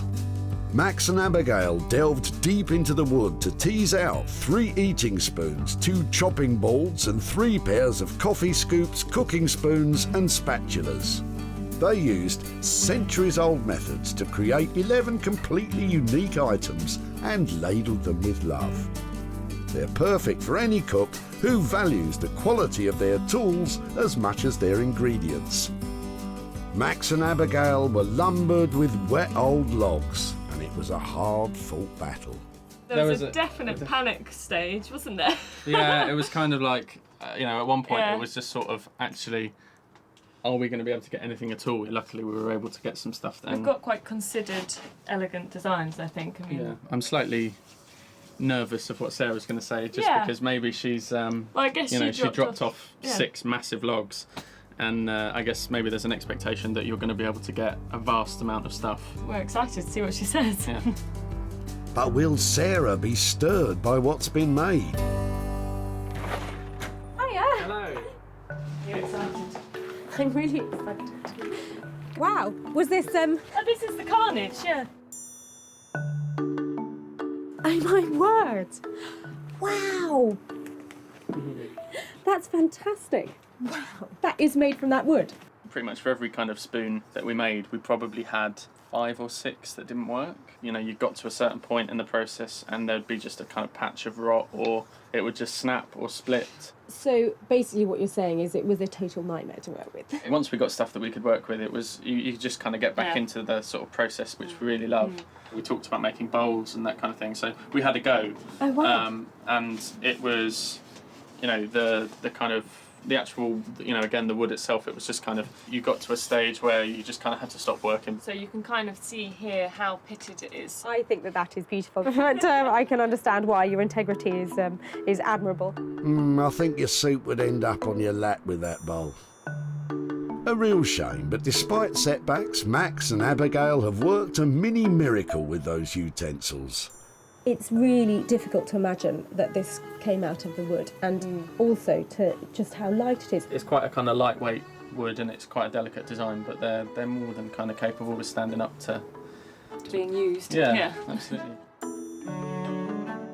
So, it's all good in the hood, but how did they get on with that £250 budget? We used every penny of that £250 in terms of processing and just kind of like man hours and labour and stuff. So do you think it's touch and go whether we actually make a profit? I think it's probably going to be a little bit tight. It is not always going to be that there is a huge profit in these things. That wood, I know, is really difficult to work with, and to have made anything out of that is actually usable and have this kind of finesse, I think is a real achievement. So thank you so much for taking on the challenge. What she dropped off turned out to be quite a challenge, and more so than we expected as well. I'm pleased, and I'm glad that Sarah's pleased as well. Yeah, I think she really likes them. She secretly wants them. Yeah.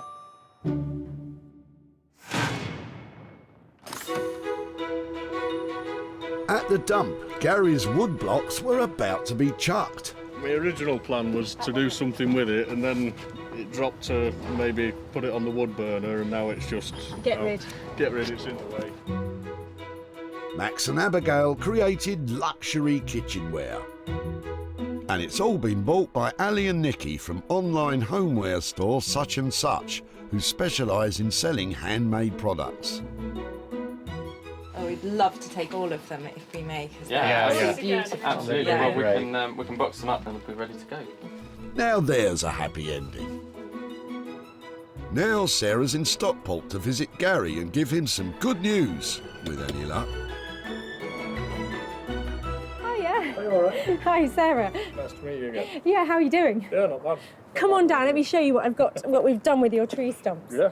There are a pair of amazing makers called Max and Abigail, and they are like modern day foragers and woodworkers.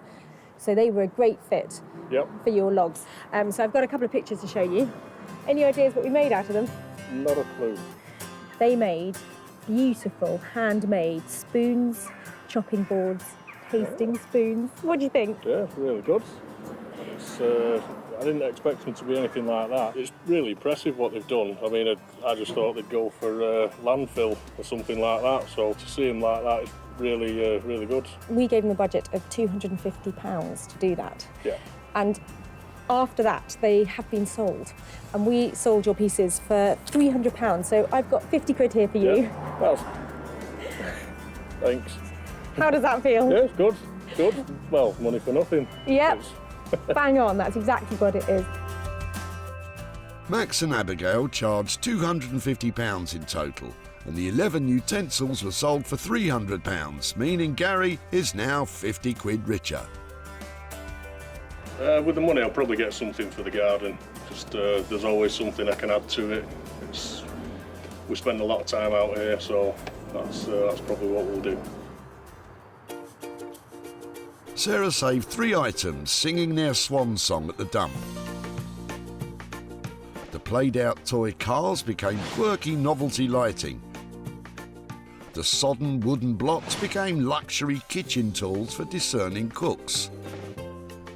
And the lacklustre cocktail cabinet got more than just its glamour back. It became a hot little Mexican number. Fantastico! Well, that really was an eclectic mix of stuff that we saved. But in the end, all 3 bits looked amazing and turned a profit. And it just goes to show, with a little bit of imagination, you really can make money from all sorts of rubbish.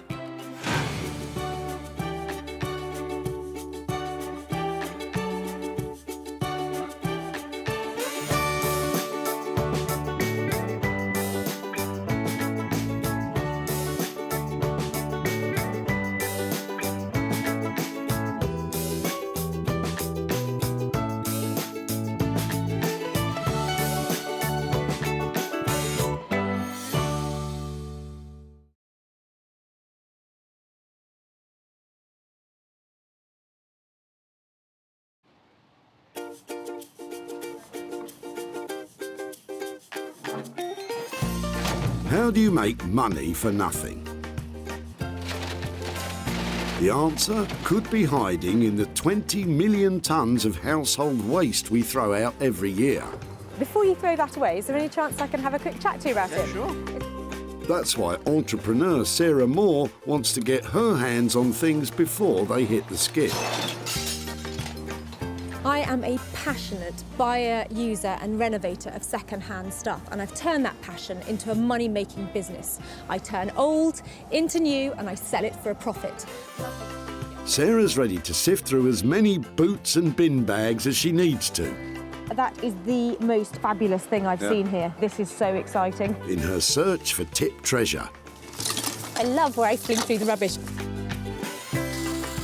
And with some of the country's elite designers and makers. Hello, hello. What have you got today? I want to do what's right for this piece of rubbish. She can transform her finds into desirable. Look at that. Beautiful. Speechless. Valuable. You're joking. And hopefully saleable items. You always talk my kind of money, Jay. I love doing deals with you. If Sarah is successful, then she can hand the profits back to the very people who had no idea there was cash to be made from their trash. Wow!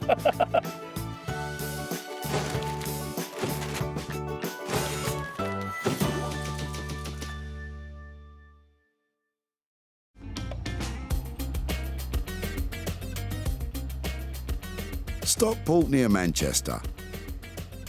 And at the Bredbury Recycling Centre, around 2,000 tonnes of stuff is unceremoniously chucked, dumped and ditched into tips every month.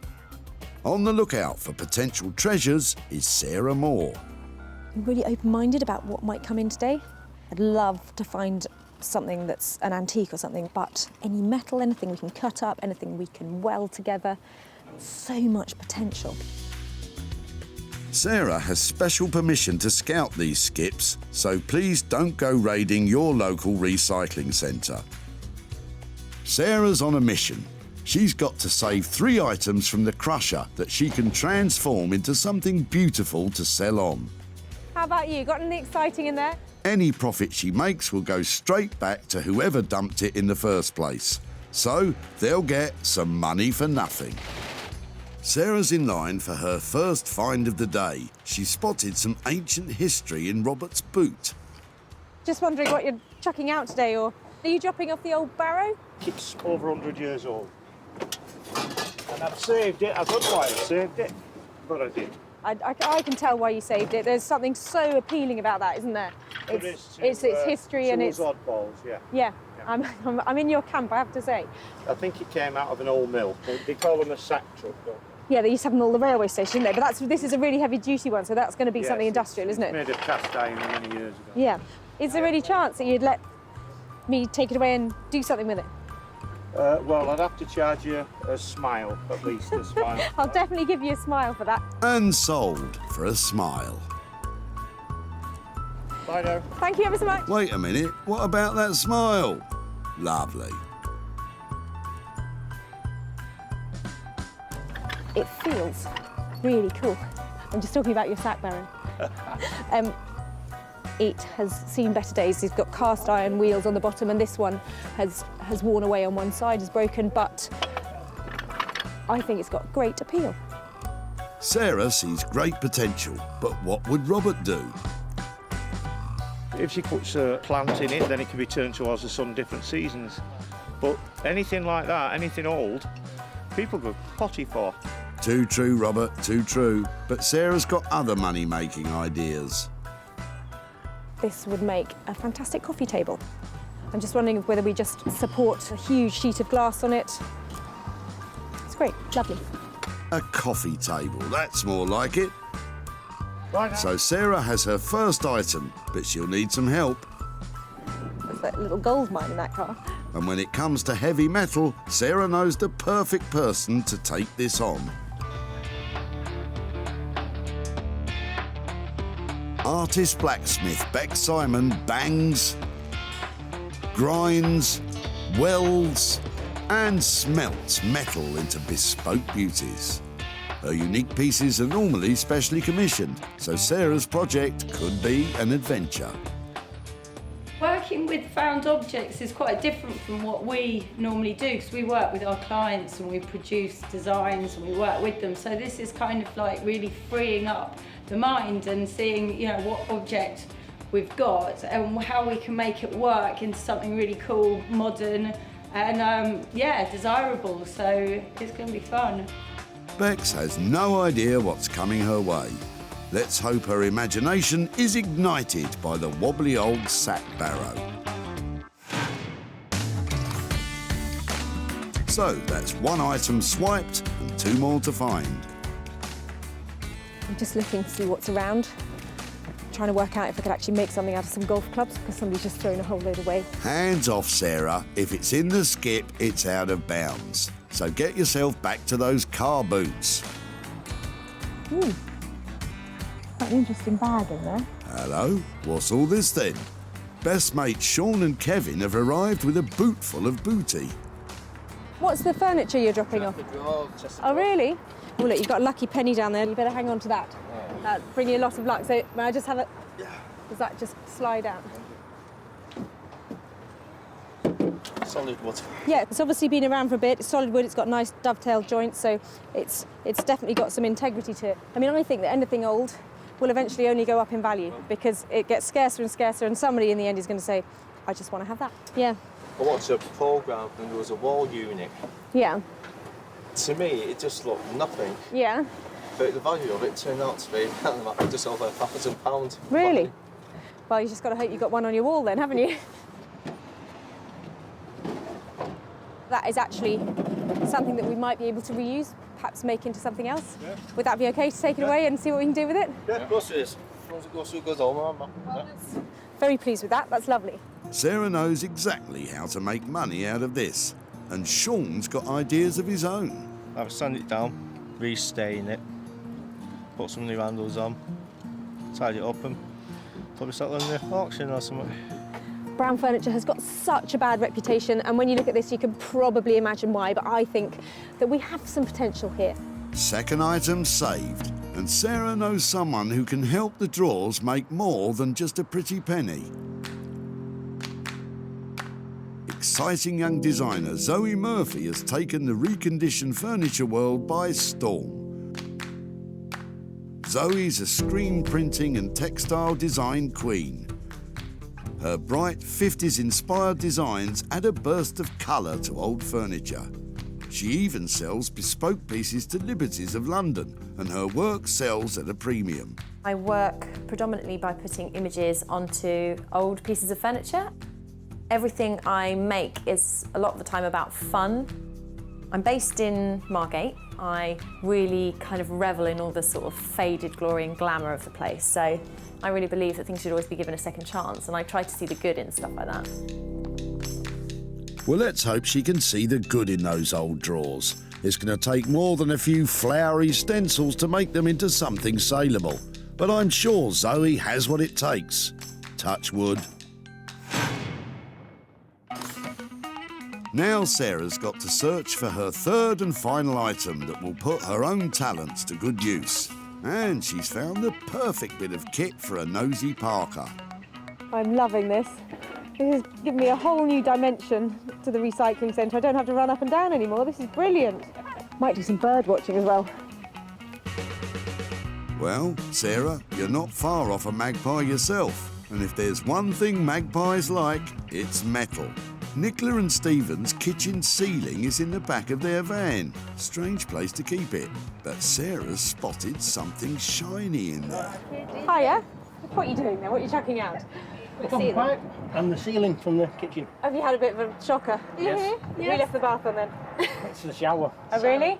I'm loving the copper pipe. Any chance I can have a look at it? It's all yours. Really? All yours. Yep. I think...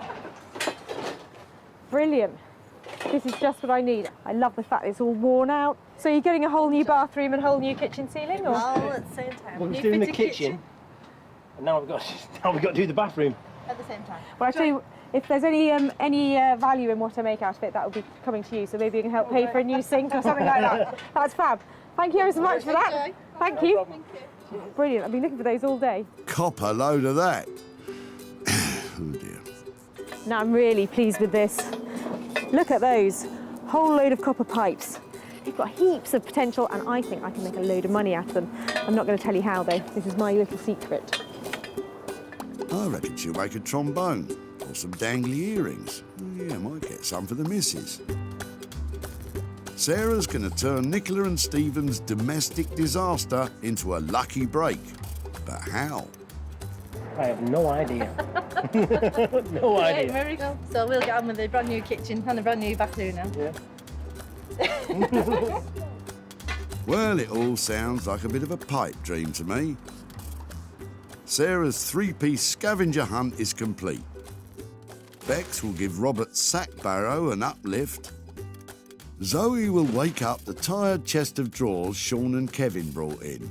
And Sarah's going to turn those scrappy old coppers into a golden opportunity for Nicola and Stephen. If only we knew how. I found some absolute little gems here today. They might look like diamonds in the rough at the moment, but I'm going to turn them into things that totally sparkle and make money out of them along the way.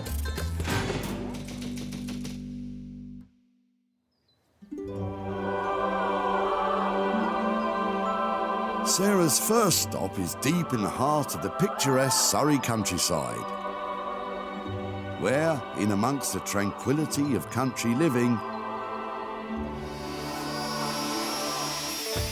there are sparks, hammers, and fire. Lots and lots of fire. Sarah's brought the old sack barrow to see what Bex can make of it. I'm really looking forward to seeing what Sarah's going to bring today. Probably something really strange. So yeah, I'm looking forward to having a look. I don't know what it's going to be, and that, but I guess that's part of the challenge. So yeah, looking forward to seeing what it is. Did you hear me coming? Bex works side by side with husband Dave, who will be helping out on this one. I was sort of wondering if the old sack barrow might be a coffee table. Yeah, I was wondering what we were going to turn it into. So yeah, we could do a coffee table. But perhaps it's something that we are finding some way of getting some glass over so we can really see the kind of industrial sack barrow thing left underneath. And you still want to be able to move it around using the wheels. Yeah, I think that would be really cool. If we could find a way of not making the glass sort of slip off, I think that would be great. Exactly. Any thoughts about how to finish it? I'm thinking maybe, you know, keep the old rusty metal, maybe add some colour into the wood.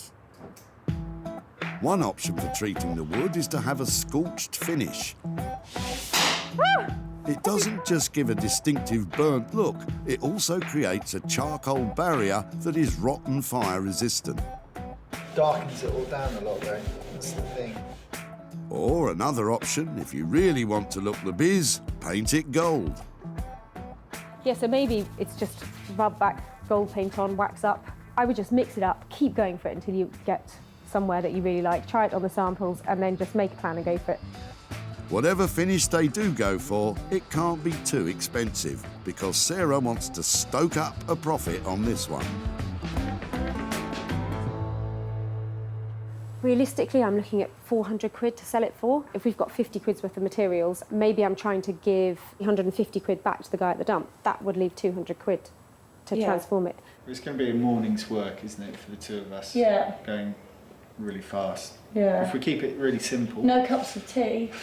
no phone fiddling. No social media. It's hell for leather, okay? No. Well, if Dave can stop fiddling with his phone, they should be onto a winner.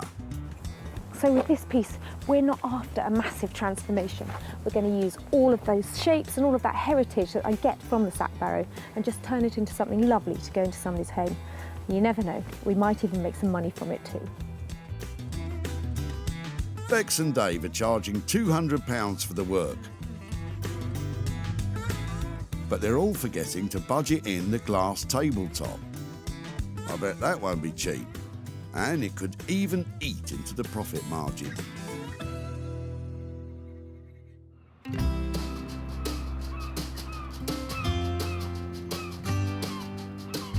The seaside town of Margate has had an upcycle of its own since the opening of the Turner Contemporary put it back on the art lovers' map. Its rich history is now fused with the contemporary art scene buoyed along by a vibrant community of designers and artists. At the epicentre of this artistic boomtown is designer maker Zoe Murphy, who's expecting a visit from Sarah. She usually brings me storage items, so really wanting to think up some patterns and prints and colours to go with anything that might come through the door. But if they're on their way to the tip, it's not always because they're in the best nick. But as I don't know what it's going to be, it's quite exciting.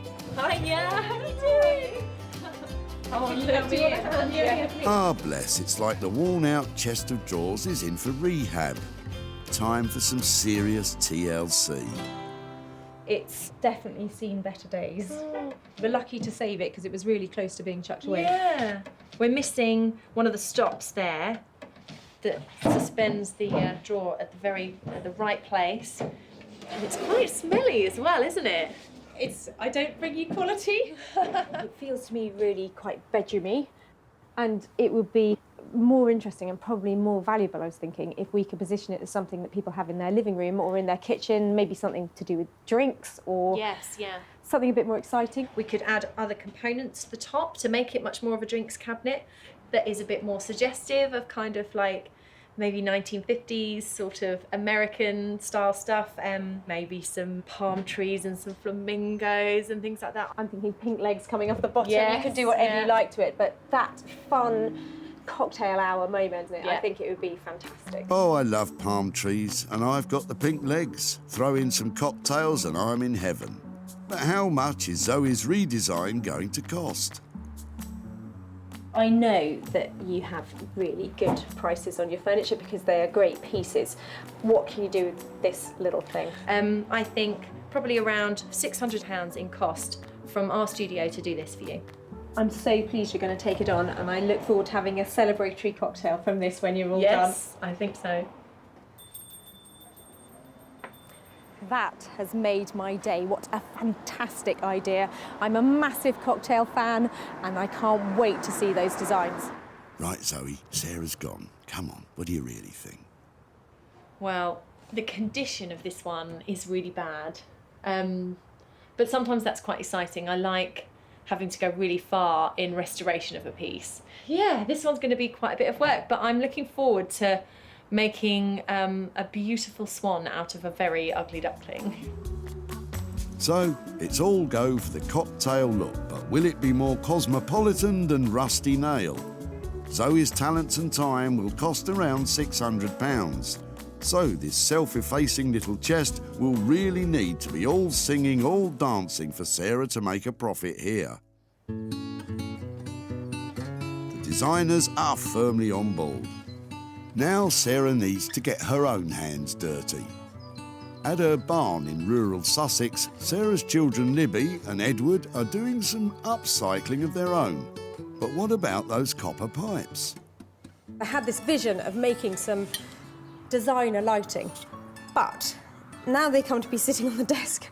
I'm feeling that they're going to have to go through quite a process to be something that you really want to have in the sitting room or in your bedroom or on your desk. How hard could it be? I'm sure you'll be done in time for tea.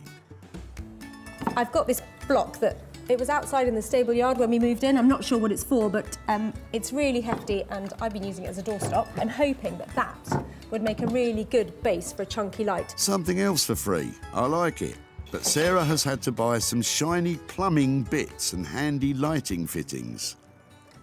If I take off the bulb, I'll be able to feed it through my light and I'll have some sort of ready-made lighting that is already safe and tested that I won't have to go and get an electrician to wire up for me. That's the plan. I like a plan. And this, I'm pretty sure is oak, and I know that that is a really tough wood. And she's right, it's heavy going. I know oak's a hard wood, but this is ridiculous. Sarah needs some ancestral help. These are my grandfather's carving tools, and I just read on the front it says special carving tools. So sweet.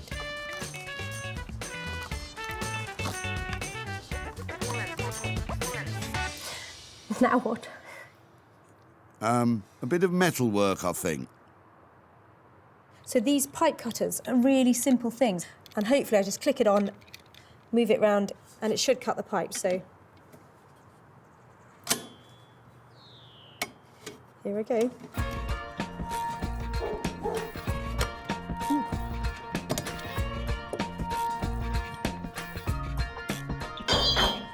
Musically gifted as well. But Libby doesn't look impressed. The new plumbing parts ensure the old Imperial 1-inch pipes fit into the metric-sized hole that Sarah's just drilled. And they add some bright, shiny detail to boot. Right, back to that woodblock. It really is a labour of love turning an old lump of wood into a piece of lighting with the help of some bits from the tip.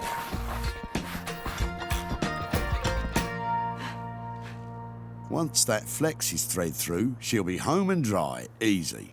I'm just trying to feed the end of the wire through.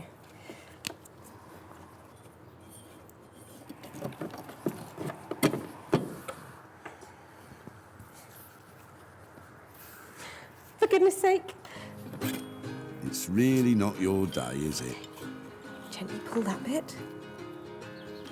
Gently does it. Almost there now.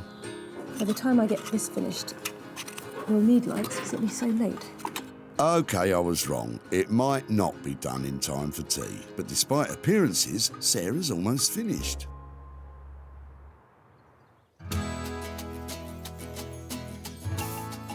At the forge, Bex is forging ahead, funnily enough, with the sack barrow come coffee table. And in the end, for that all-important finish to the wood, they've decided to, well, keep it looking like wood. But exciting news just in. Bex has a new metal idea. Because it's a coffee table and it's a bit wibbly-wobbly, so we need to sort of strengthen it. So I thought I'd make a bit of like a magazine rack at the bottom. To save time and money, Bex lets the machines do the hard work. I'm meant to do this hot, but because it's tube, I can get away with it. Every blacksmith's best friend is the forging hammer. This beast will flatten the cross beams of the magazine rack ready to rivet. And then there's an important feature to add. So we're now going to stamp it with our maker's mark. So whoever's using the coffee table can always remember it was made by us. And it'll be worth millions. Ready? There's the mark. It's this way round, got to get it right. Okay. Yeah. Yeah, ready. Watch those fingers. There we go. It looks like $1 million. While Bex shapes the beams that will support the glass tabletop, I think it's going to look nice. I think. I know. she can outsource some less important work to Dave. Dave, can you take off, we'll scrape off some of that stuff. Thanks. It's definitely a labourer's job, I think, cleaning muck. We each decide who does what, and then we have an argument about it. Well, I'm definitely the boss. Of course, naturally. But no, we compliment each other because he's sort of, I'm like, he's like the more grounded one. With the dirty work done, it's time for some teamwork. This is where it all goes wrong. The magazine rack beams are being riveted together, but it's dangerous work. Steel has to reach a temperature of 1,400 degrees Fahrenheit before it can be hammered into place.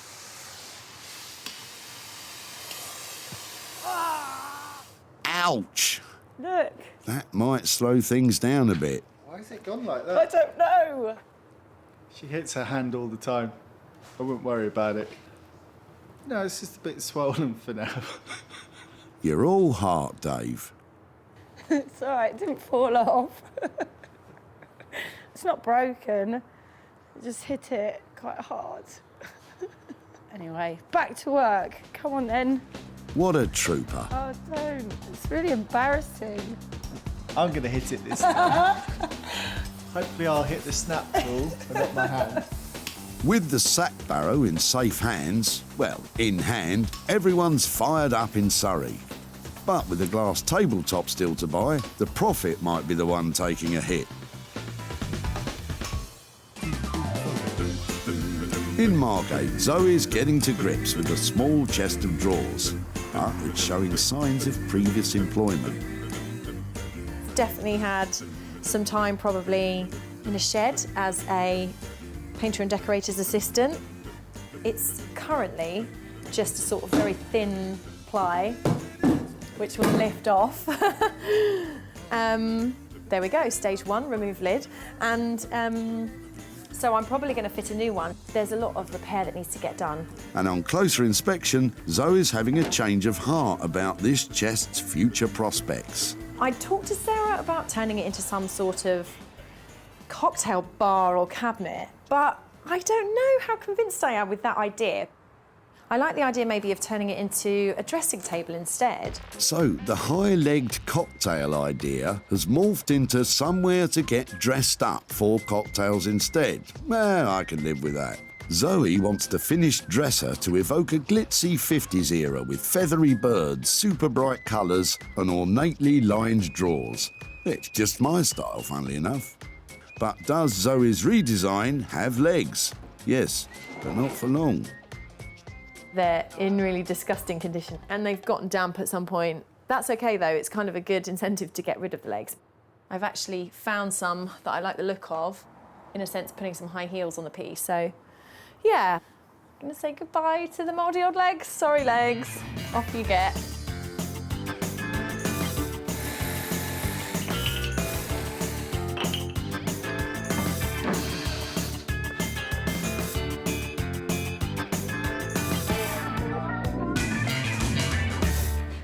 Carpentry over, it's time for the arty bit.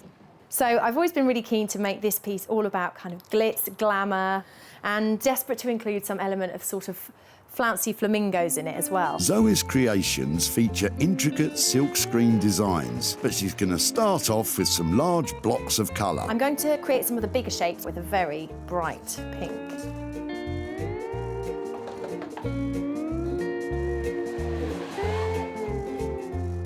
I'm really happy with that. Got a little bit there to fill in where there's been a chip. Apart from that, I just need to do a lot more and put in some detail. The prettifying is well underway, and the coy little chest is on course for a much brighter future as some classy uptown junk.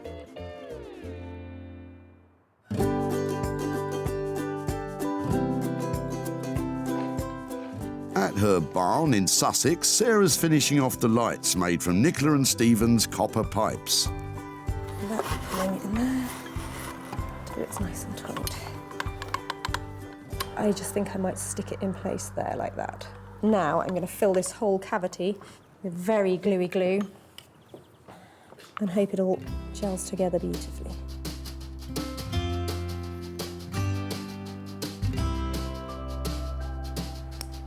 It was a bit of a challenge making a bespoke piece of lighting, but actually I think these copper pipes that were hidden away under the floorboards now look like they should definitely be on show. Before, this old bent copper was beat up and done for. Now, with Sarah's creative vision and a lot of hard graft, the metal's been married up with a chunk of found oak wood and repurposed as edgy industrial lighting.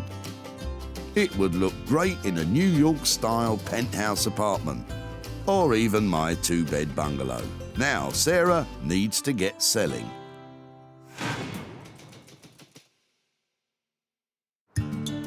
At the skip, Nicola and Stephen's battered copper pipes were swiped by Sarah after a kitchen catastrophe. What are you chucking out? The copper pipe and the ceiling from the kitchen. Sarah had money-making plans, but they couldn't guess what. I have no idea. Sarah created some bespoke lighting, and it was snapped up by a trendy retro and vintage shop in London. And she's back in Stockport to let Nicola and Stephen know that their old copper has made them some gold. Hiya. Hi, nice to see you again. Sarah, hiya. Hello. Hello. How are Hiya. you? You all right? Yeah, really well. How are you doing? Very well, thank you.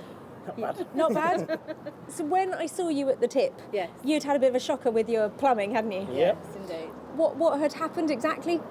We were in the kitchen, renovating the kitchen, and as we pulled a false ceiling down, we saw a leak from the bathroom, so we now know that we have to redo the bathroom on top of the kitchen. And is that all sorted out now? The bathroom's not. The kitchen's done. Excellent. But the bathroom's just Ongoing. empty. Well, it was a bit of luck that for us that happened. Obviously not for you, but those little bits of copper that you let us have were really useful. We turned them into lighting. Did you have any idea what we might make? No. Do you want to see a picture of what we did? Yes, yeah, go on. Wow. Oh, That's great. Do you approve? Yeah, that's it's great. lovely, yeah. Would that fit in with the new house or not something you'd have in yours? Yeah, I would. Yeah, dead right. With all the materials and having it all checked over by the electrician, it cost 80 quid to convert it into a light. So it has actually sold. Oh. You're surprised? Thought I was going to get it. No, I'm sorry to say you don't get the light, but what you do get is 55 quid's worth of profit. That's mine, it's my pipe. There's 55 quid there for your old pipes. Superb. Amazing. Yeah. Wow. Oh, thank you very much. Oh, I know who's in charge. Yeah, that's it. Wow, I can't believe that. Sarah spent £80 on materials and sold the finishing lighting for £135, making £55 of a profit for Nicola and Stephen. With the money, I think we'll put it towards our bathroom renovations, so maybe get some nice fittings or new towels or something.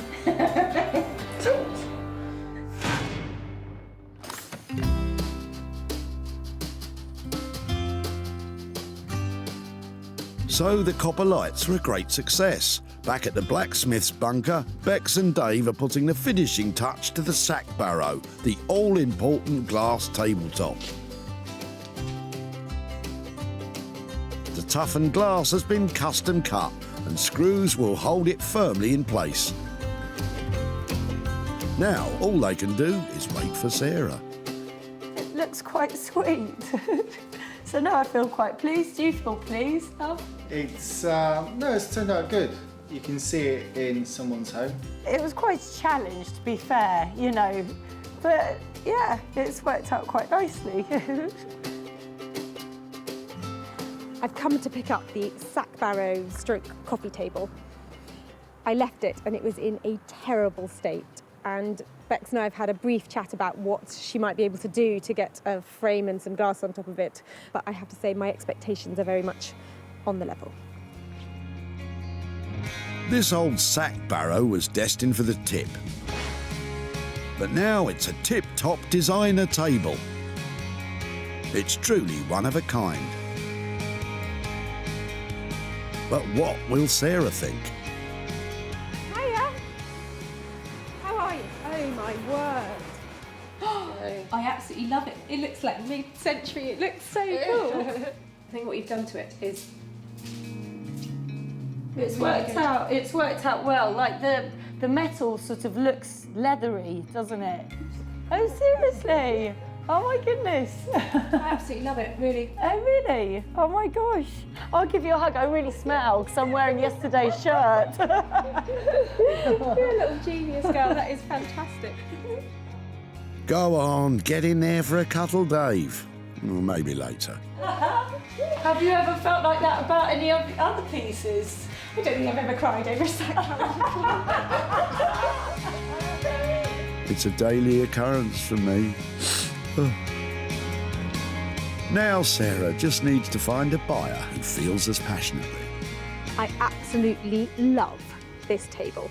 It was a sack barrow, now it is a beautiful interior designer piece. All their hard work has made it just stunning. What an amazing reaction. We're just going to have to achieve that every time now. The pressure is on. Bex and Dave came in on budget, but with the glass tabletop costing 125 quid, this low table needs a high price tag.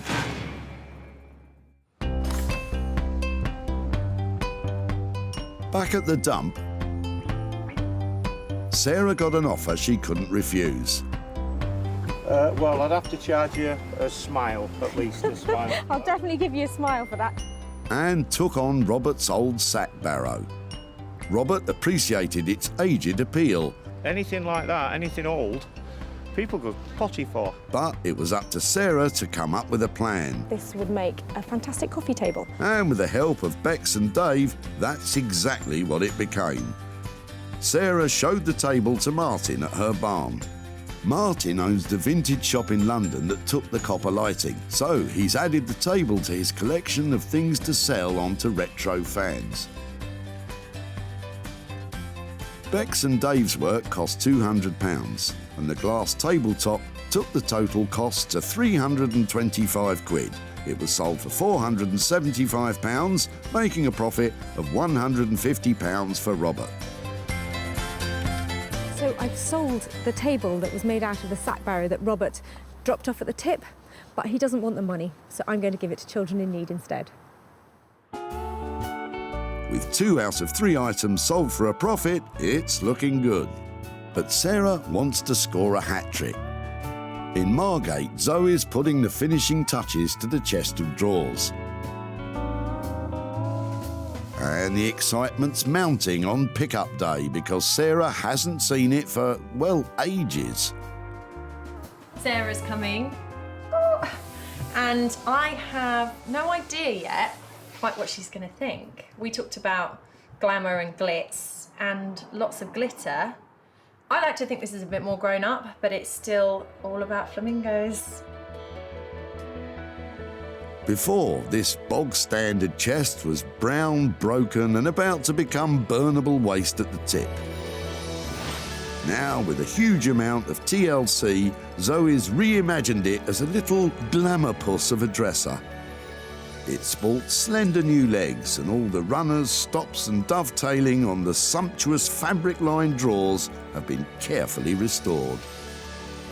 1950s style handles have been added and an ornamental mirror crowns the top. Zoe's distinctive screen prints add an extra layer of designer luxury, placing it firmly at the high end of the market, which is exactly where Sarah wants it. Hiya, how are you doing? How are you? Really good.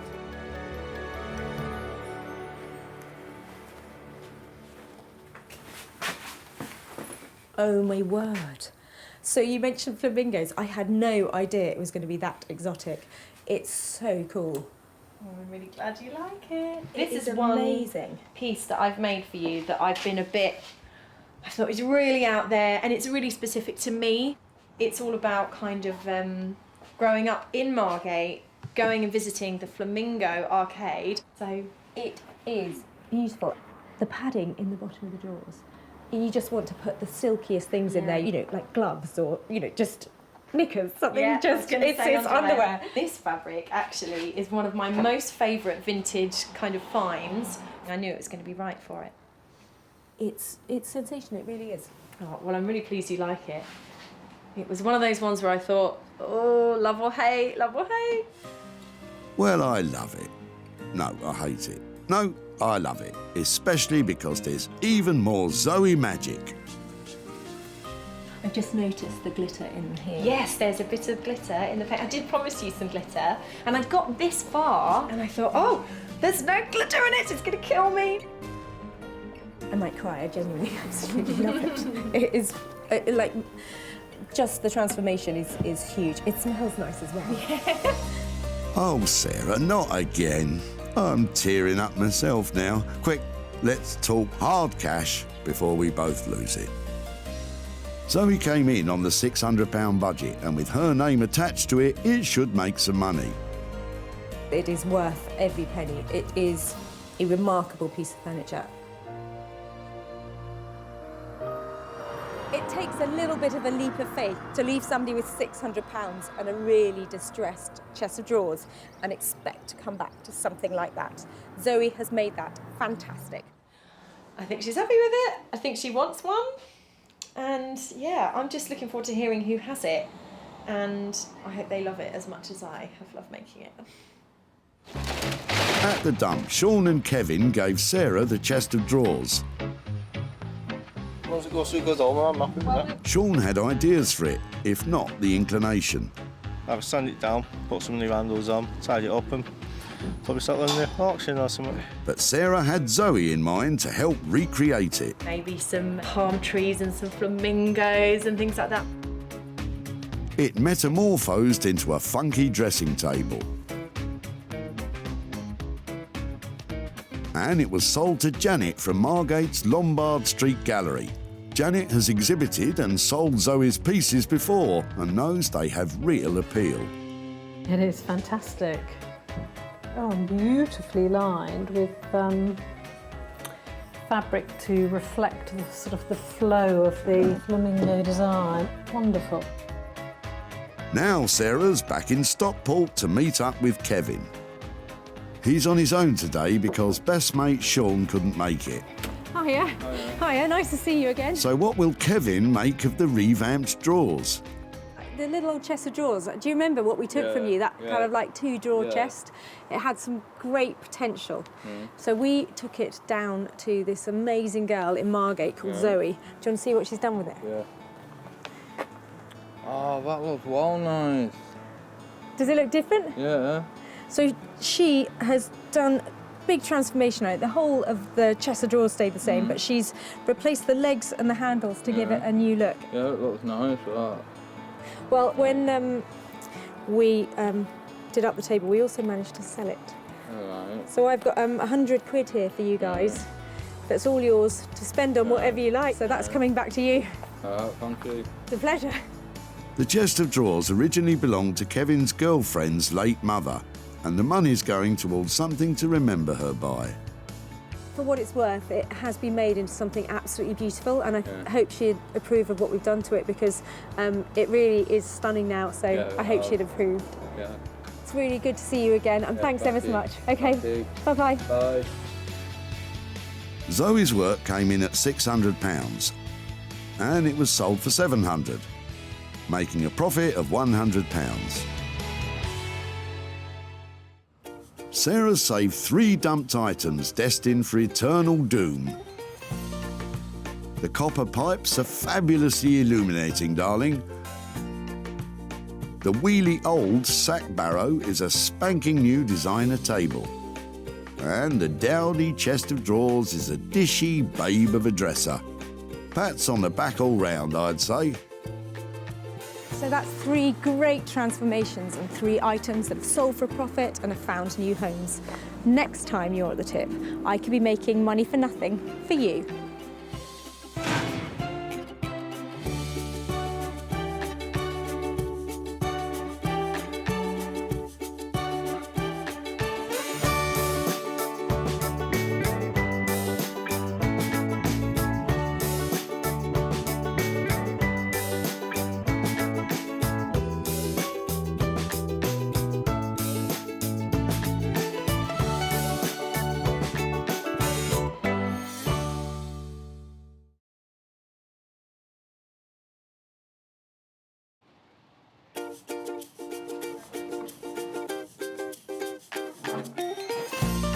How do you make money for nothing? The answer could be hiding in the 20 million tonnes of household waste we throw out every year. But just before you throw it away, would it be possible to have a quick look at it? That's why entrepreneur Sarah Moore wants to get her hands on things before they hit the skip. I am a passionate buyer, user and renovator of second-hand stuff, and I've turned that passion into a money-making business. I turn old into new and I sell it for a profit. Sarah's ready to sift through as many boots and bin bags as she needs to. That's vintage gold, isn't it? It's really exciting. In her search for tip treasure. I love it. And with some of the country's elite designers and makers, What are we going to do with that? Oh no! she can transform her finds into desirable, Amazing. beautiful, valuable, Cha-ching. and hopefully saleable items. That's £80 profit. If Sarah is successful, then she can hand the profits back to the very people who had no idea there was cash to be made from their trash. Oh, that's fantastic. That's unbelievable.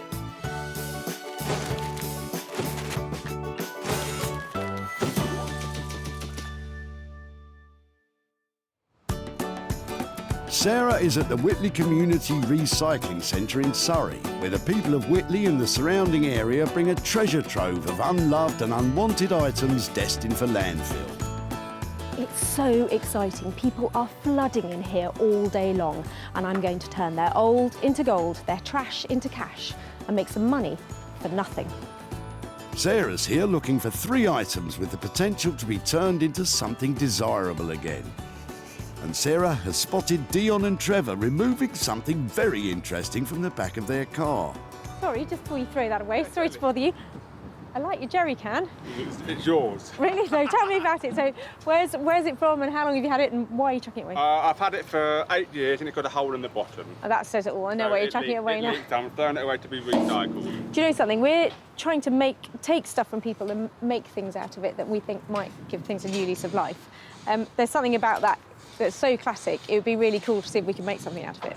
What could you make out of that? I don't know. But I'll have a think about it. What am I going to make out of that? It could be turned into lighting. Maybe we could get some really cool legs on it and just make it into a little occasional table, something like that. You could do, if you want to. Well, if I did, and I did manage to make something, could I come and show you what I've done or keep in touch to... Of course you can. See it? That would be fab. Thank you so much. You're very welcome. Occasional table, lighting. I'm sure Trevor and Dion can't wait to see how this one turns out. I don't hold my breath, if I'm really honest, but who knows? I don't know what I'm going to do with this, but I just love its styling. I love the fact that when it cleans up, I'm going to get left with something really shiny and cool. I've got to think of something fabulous that this can be made into. So, with Trevor and Dion's old petrol cans saved from the dump, all we need now is someone to fuel those ideas. And Sarah knows just the person. Headphones. Rob Shear has years of experience bending, shaping, grinding and welding metal. Years of libraries of mental libraries of experience, know-how, tips of the trade, so to speak. Graduating from art school, his work is now regularly in demand by architects and artists. Rob has no idea what Sarah's going to bring along today, but he definitely knows what he'd like. An old-fashioned copper hot water boiler, like a really big one, about 5 foot by 500. You know, nice and substantial, like a torpedo, a copper torpedo. That's what I want. Hopefully Rob will be able to redirect that passion for plumbing towards Sarah's punctured petrol can. At the dump, Sarah's picturing her next opportunity. What do you reckon? How am I looking? Is it? I think the point is, Sarah, you don't appear to be looking, and the search is still on for 2 more items. I've just seen a table in the back of this guy's car and I'm hoping he might be dropping it off and he might be able to share it with me. Hi there. I'm really sorry to be loitering outside the back of your car. I was just looking at your table and wondering if that's something you're dropping off today as well, or...? I am, yeah. My family's got increasingly bigger. Right. It's too small. So we've had it for 20 odd years. But sadly, it's not got nowhere for it to go anymore. And with 6 of us in the family, it's just too small. It's got a lovely scrub top to it though, hasn't it? It's got loads of appeal to it. Yeah. Is it something that I could take away and try and remake something? I'd be delighted, because I'd hate for it to go to waste. This table really is on its last legs, but the top is fantastic. This is really cool. They're really solid boards and they've got that patina of age to them that you just can't recreate. That's a second item found that's now destined for a new beginning. Sarah won't be tackling this tatty table alone. She has someone in mind who specialises in working wonders with other people's waste. Rupert Blanchard is a sought-after furniture designer based in Margate. I love making things that appear really clean and simple, but the cleaner and simpler they get, the more complicated they are to make. Basically, other people's waste, I find some kind of beauty in it and spend a lot of time and give rubbish a lot of attention to try and bring it back into use. Anything that you might find in a skip, basically, I'm happy to work with it. He may well love working with rubbish, but Rupert's yet to clap eyes on Sarah's latest find.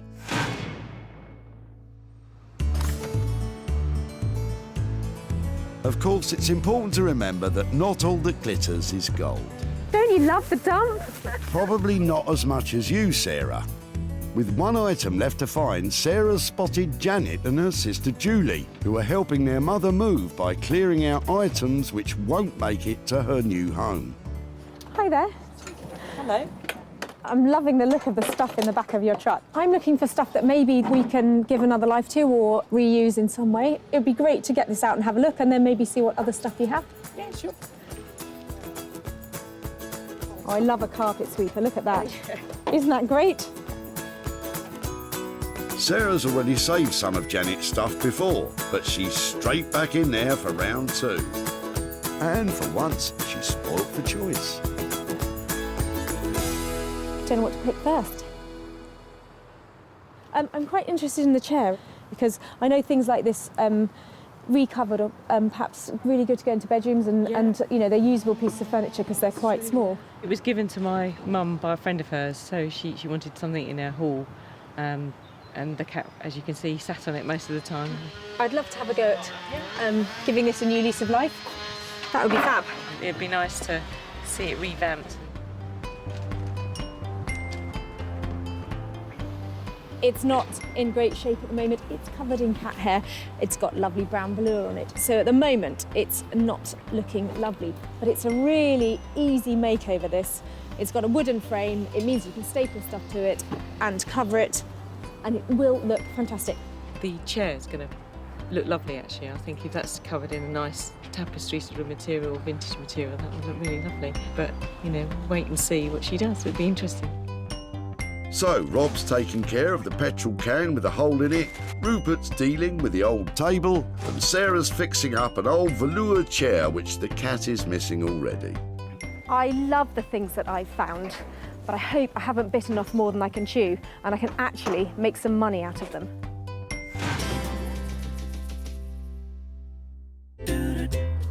Walthamstow is not only a suburb of East London, but also the name of the first album of East 17, one of the 90s most popular boy bands. It's also where Sarah has brought her old petrol can, looking for a spark of inspiration to ignite the imagination of Rob Sher, who I'm pretty sure has never been in a boy band. I think Sarah's coming along today. I hear she's got a few bits and bobs for me. Got no idea what they're going to be. A real mixed bag of stuff she brings. A real surprise. Sometimes good, sometimes absolute trash. And I've really got to try and make a pearl out of her swine's ear, as they say. I think it's a silk purse, actually, Rob, and you'd be very lucky to make one of those out of that old petrol can. I've got a little something for you. Yeah, I thought you might. What have you got for me today? Well, do you know, I saw this and I thought of you, and then I thought, I'm not quite sure what I can do with it. So, first of all, I thought maybe it's a table, you know, like a sofa table or something like that. And the only other thing I thought about was it's kind of the right size for carry-on luggage, like a wheelie bag. Wheelie bag, petrol can on an aeroplane. Good idea, Sarah. It's not going to happen, is it? No, it's not going to happen, no. Go on then. What would you do with it? What we could do, maybe I could cut this out, give maybe a little bit of a graphic feel, a little graphic flame looking all the way through, seal it off, and then maybe put some kind of light feature inside. So not candle, but plug-in light, like... A plug-in light, yeah.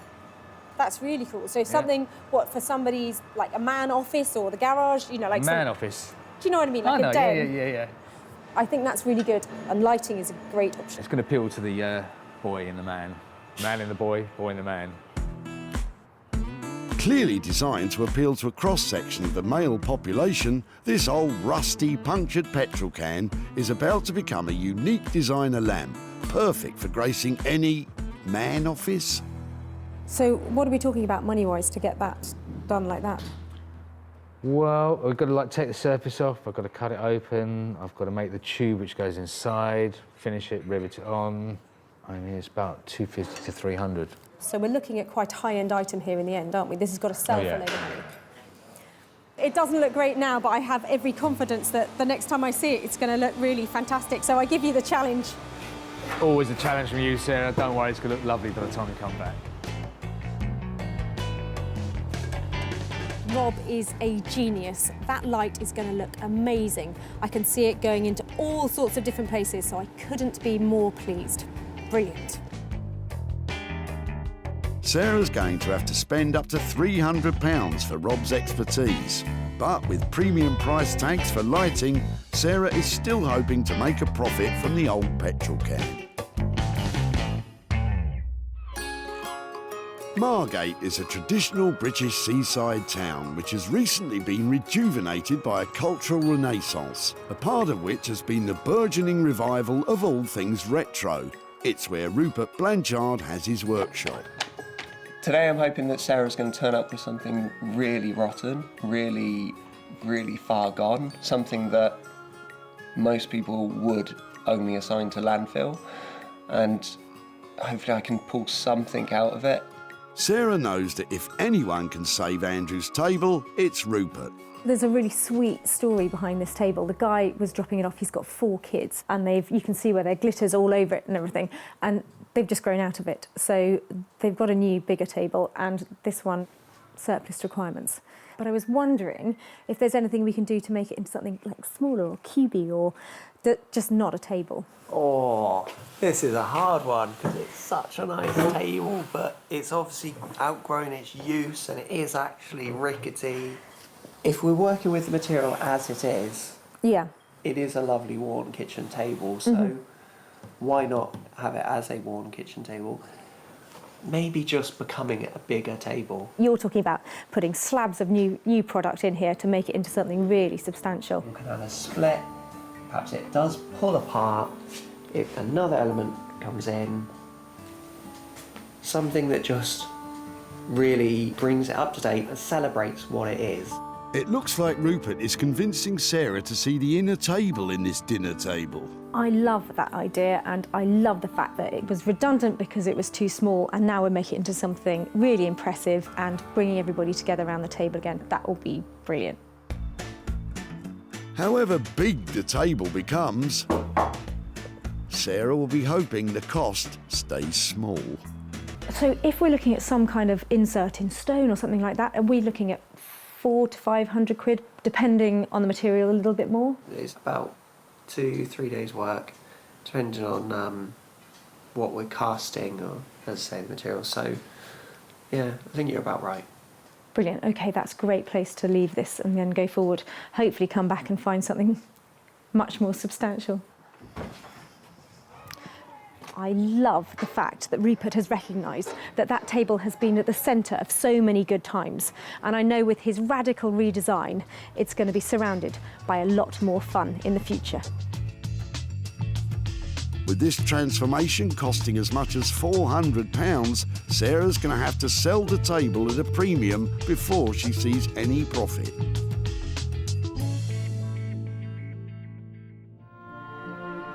Back at Reclamation HQ deep in the Sussex countryside, Sarah is about to give that tired old brown velour chair a whole new lease of life in the hope of turning that dowdy cat seat into lots of dough.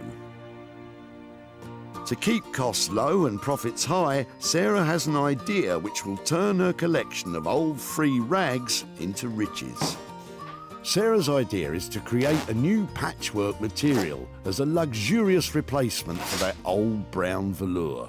I'm going to cut all the offcuts and all the random bits into the same size square. I'm going to sew them in strips first and then sew the strips together to make a whole panel of fabric. So I'm going to put the fabrics with their good sides facing each other and then sew along. And then I'll do the same again and again until I get a long strip of fabric, but just using all the scraps, and that makes it cheaper. That's really pretty. And that, on the back of the chair, that'll make money. I've given the chair a good old clean up because I'm going to cover it completely as it is.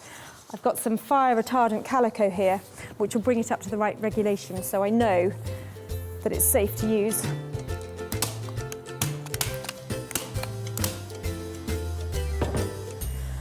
I've just given the chair one quick layer in this fabric, and I think it looks much better already.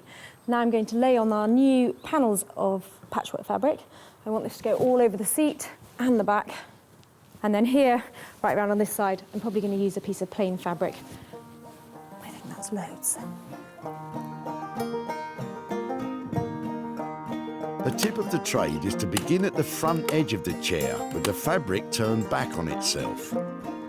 That way you can achieve a nice neat finish with the staples hidden below the fabric. So that's a really good neat start there.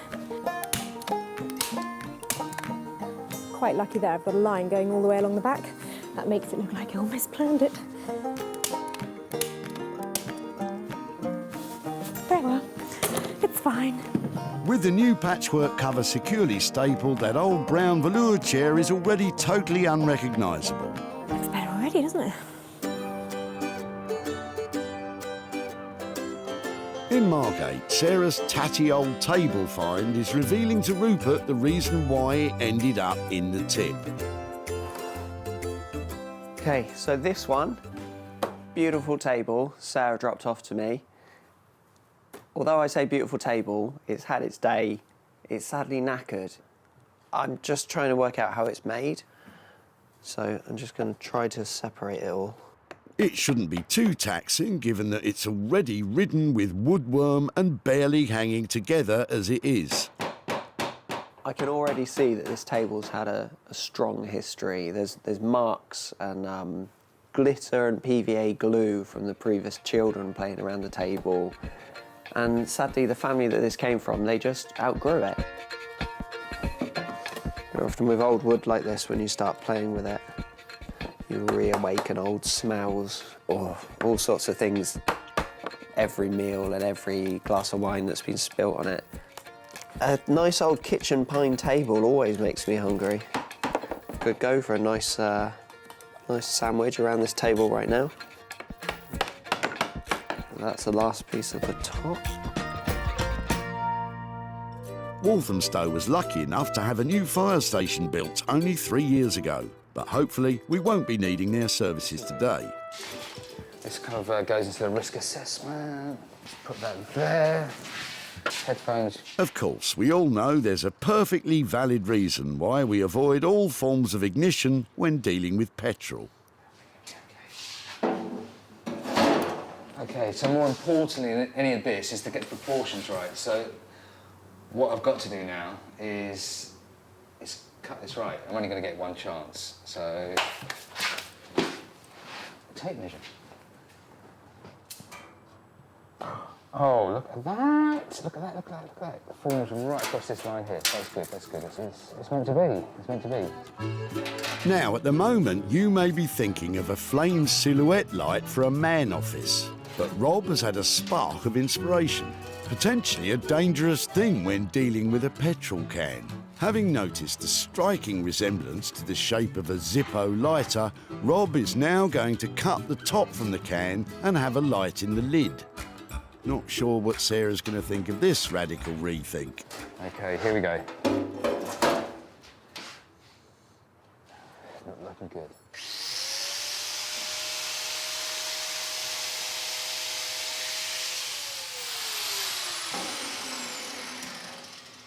You know what?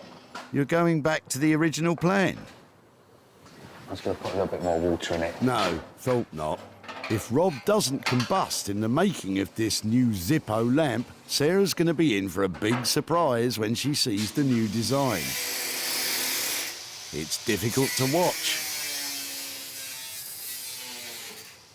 Oh, the design's coming out of me. I mean, maybe we could actually... Whoa! I'm sensing another change of plan. I don't dare say this because But maybe, okay, so we've got this. Instead of putting the light there, if we could get the light there, maybe a nice light there, like almost like kind of a nice flat LED type light, yeah? And then we have a little wooden bar there, so we have like a little, almost like a hip flask and maybe 2 glasses set in wood. Oh! Gotta think, Rob, gotta think, okay. Back in West Sussex, oblivious to all Rob's design detours, Sarah's pressing ahead with the transformation of Janet's old brown chair. It's not perfect and not all the lines are completely even, but that's the beauty of patchwork. It won't be for everybody's taste, because some people like things really neat, but for me, I think that's pretty, and once I get the back panel on, I think we're nearly there. I've got a leftover piece of blanket ticking here. Front's a bit ugly, but I really like the worn bit on the back, so I'm going to use that as the panel to go over the back of the chair.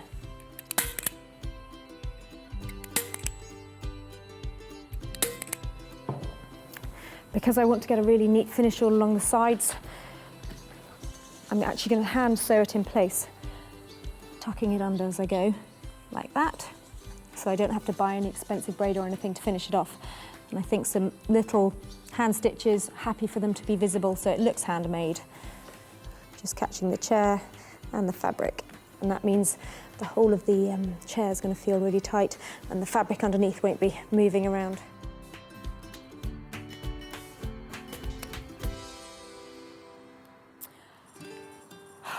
Should have painted the legs first, but at least now I can see what colour's going to look best. That's a relief. We thought you'd just forgotten. I think I will have to paint them. From a chair to a table, in Margate, Rupert is thinking on his feet as his design develops. I talked to Sarah about just cutting the table in half, pulling it apart and inserting a new material. I'd rather do it more randomly, almost as if the table had been blown up and glued back together, introducing some new materials, but they're reclaimed materials. Every time I walk past a building site or a skip on the street, I always have a look at what they've got. These came off of around the hoarding, around a development site, and I think this sort of colour might be perfect for the table. So I'm going to just take a few of these and start playing with it. I've kind of worked out what I'm going to do with this project, and it's just a case of doing it now. Assembling the many pieces of this jigsaw back together.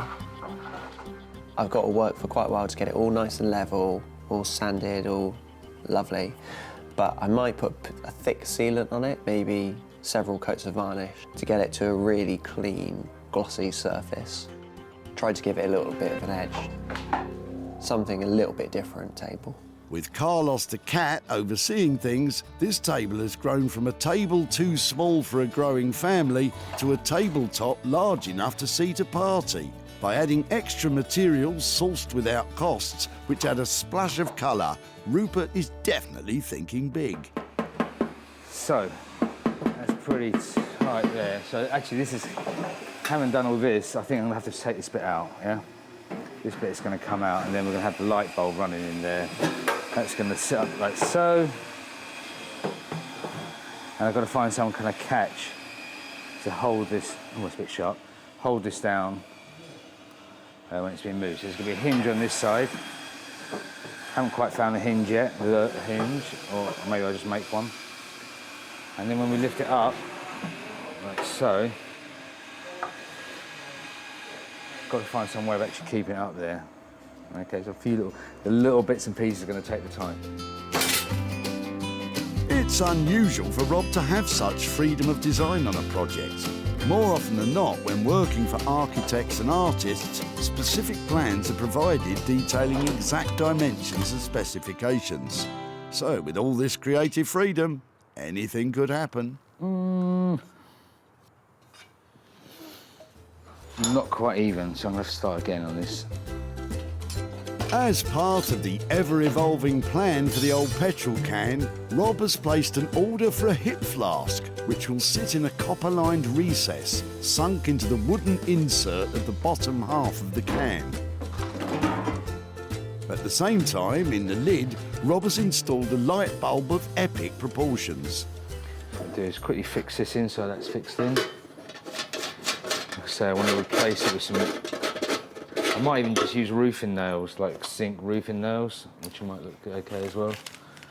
I just want that kind of whack. And that's kind of like changed a little bit. Did you mention change?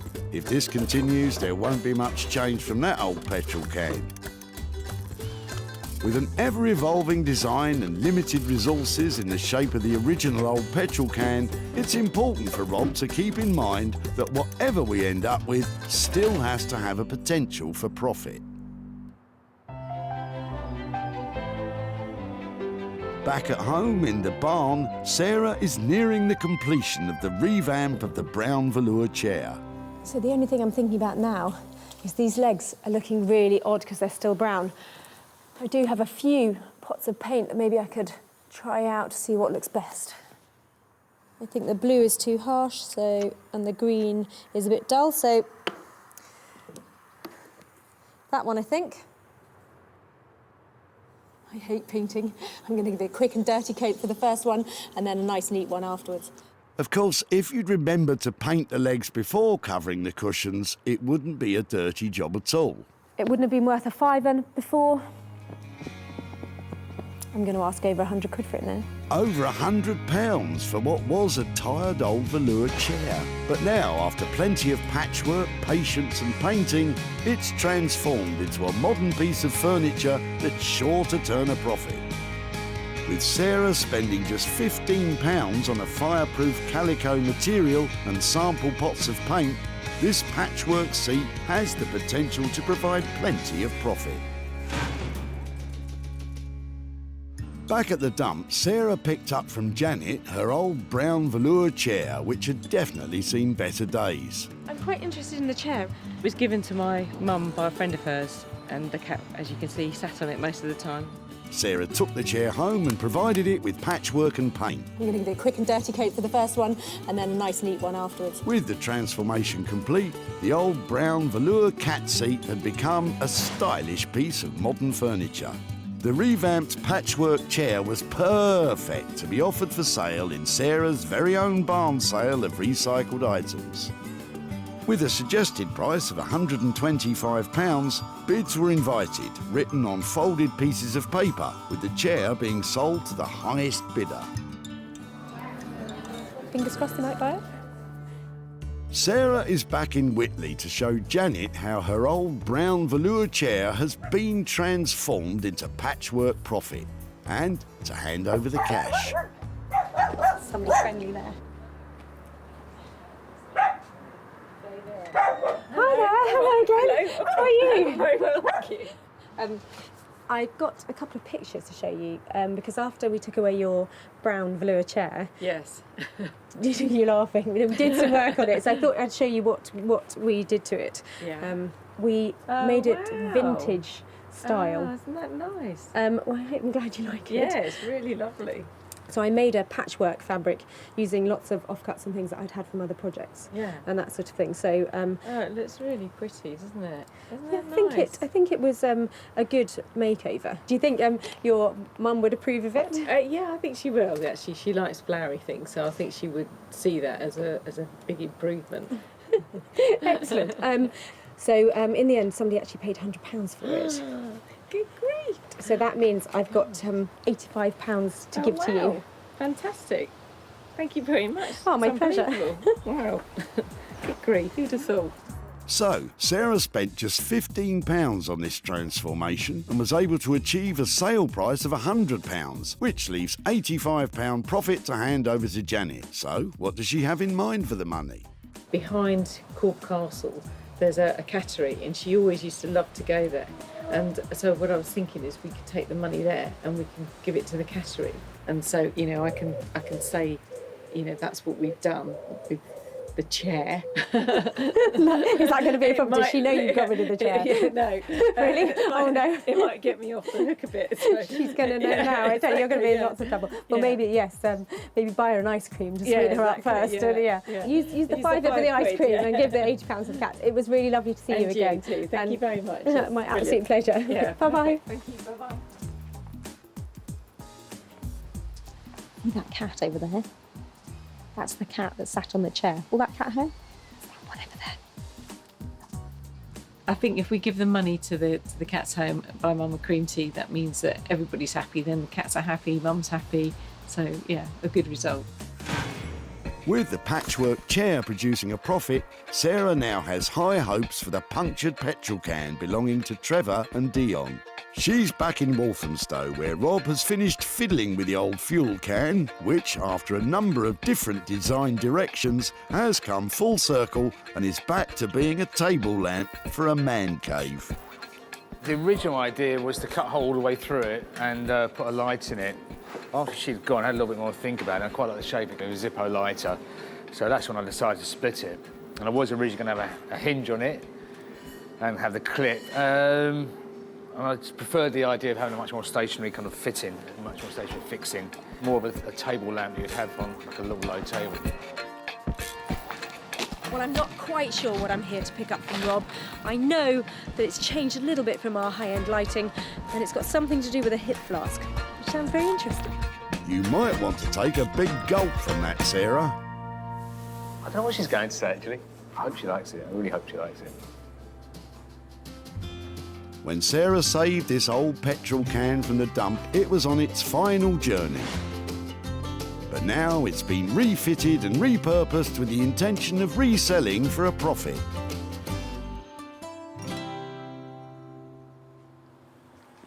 Hello, Noel. Hi, Sarah. How are you? Dark in here today. Yeah, we didn't have any money for the meter, but... Oh no, is that my budget blown? What is that? That's really cool. Oh my word. What have you, so talk me through, what have you done to it? Let's have a look. Ah! Is that where you wanted the... Hip flask. And so turn the lights on. Let me have a proper look at the finish, if that's all right. Yeah, of course. It's really cool, isn't it? So was it a tricky process? It looks like it might have been through a few stages of development. It went through a constant stage of development.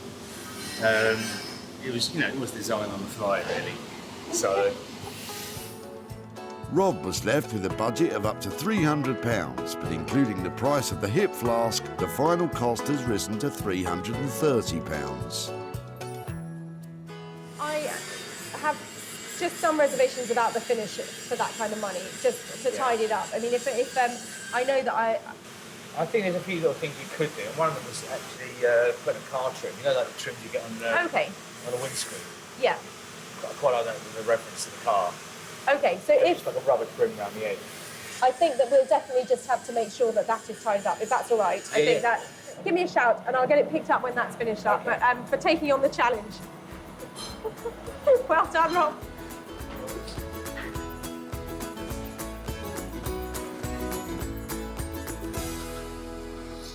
I love Rob's imagination. That looks really quirky and it's an interesting piece, but I do have my reservations about the finish. And I hope he doesn't mind me asking him just to push it a little further, because with something like that, the devil's in the detail. I think Sarah liked it. I think she was pleasantly pleased. Pleasantly surprised. Pleasantly pleased. Pleasantly surprised.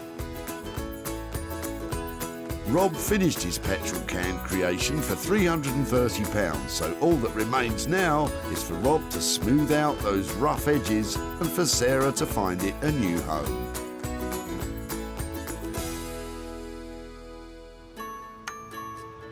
Back at the tip, Sarah spotted the potential of Dion and Trevor's petrol can.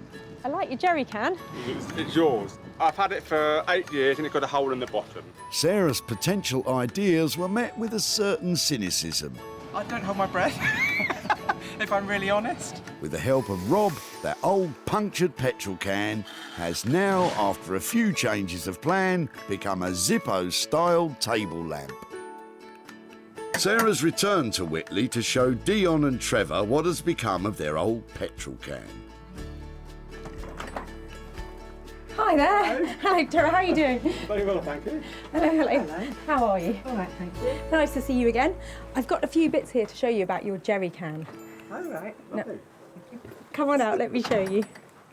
So that's what it ended up like. This has got a fantastic, really bright light inside it, and he's cut it in half and opened it up, so it was sort of like a Zippo lighter. What do you reckon? Well, very different. A lot of work got into it. It's not something I'd have indoors.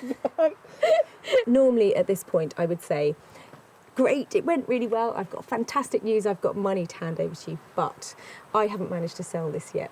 Some things you sort of think maybe they should have carried on at the tip, but we've had quite a lot of fun with this. And yeah, I'm sorry not to be handing over hundreds of pounds for a high-end piece of lighting, but... We've got some more rubbish if you'd like it. I mean, recyclable bits.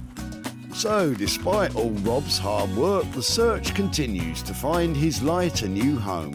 With costs of £330 spent and no income generated, this could be a potential loss for Sarah of £330. We weren't sure quite what she was going to do in the first place. We were stumped at that one, and I think it's been a bit of a struggle for them to come up with a design, but they have, so good luck with that. Well, I think Trevor and Dion were really good sports because there was no money for nothing to hand over, but we've had a good laugh and quite a lot of fun with that jerry can. Back in Margate, Rupert has managed to complete the jigsaw puzzle that was this new table, but he's not sure what Sarah will think of his radically different approach to what was discussed. It was a bit of a battle with this table, and I've made it into something new, and hopefully she's going to like it and find a suitable home for it. Last time I was here, I dropped Rupert off a real challenge, a table on its last legs. I mean, like hardly attached to its last legs, in a really bad state. So I can't wait to see what he's managed to do with it. Hiya! Hey. How are you? Hey, Sarah. How you doing? Yeah, really well, really well. How about you? I'm okay. I'm just about ready for you. Really? Has it been tense? It's always tense, but it's done somehow. That is amazing. Is it? Can I touch it? You can. It's not actually wet. It's high gloss. It looks like sort of nail varnish or like something's poured on it. It's really thick. I wanted it to look like a toffee apple.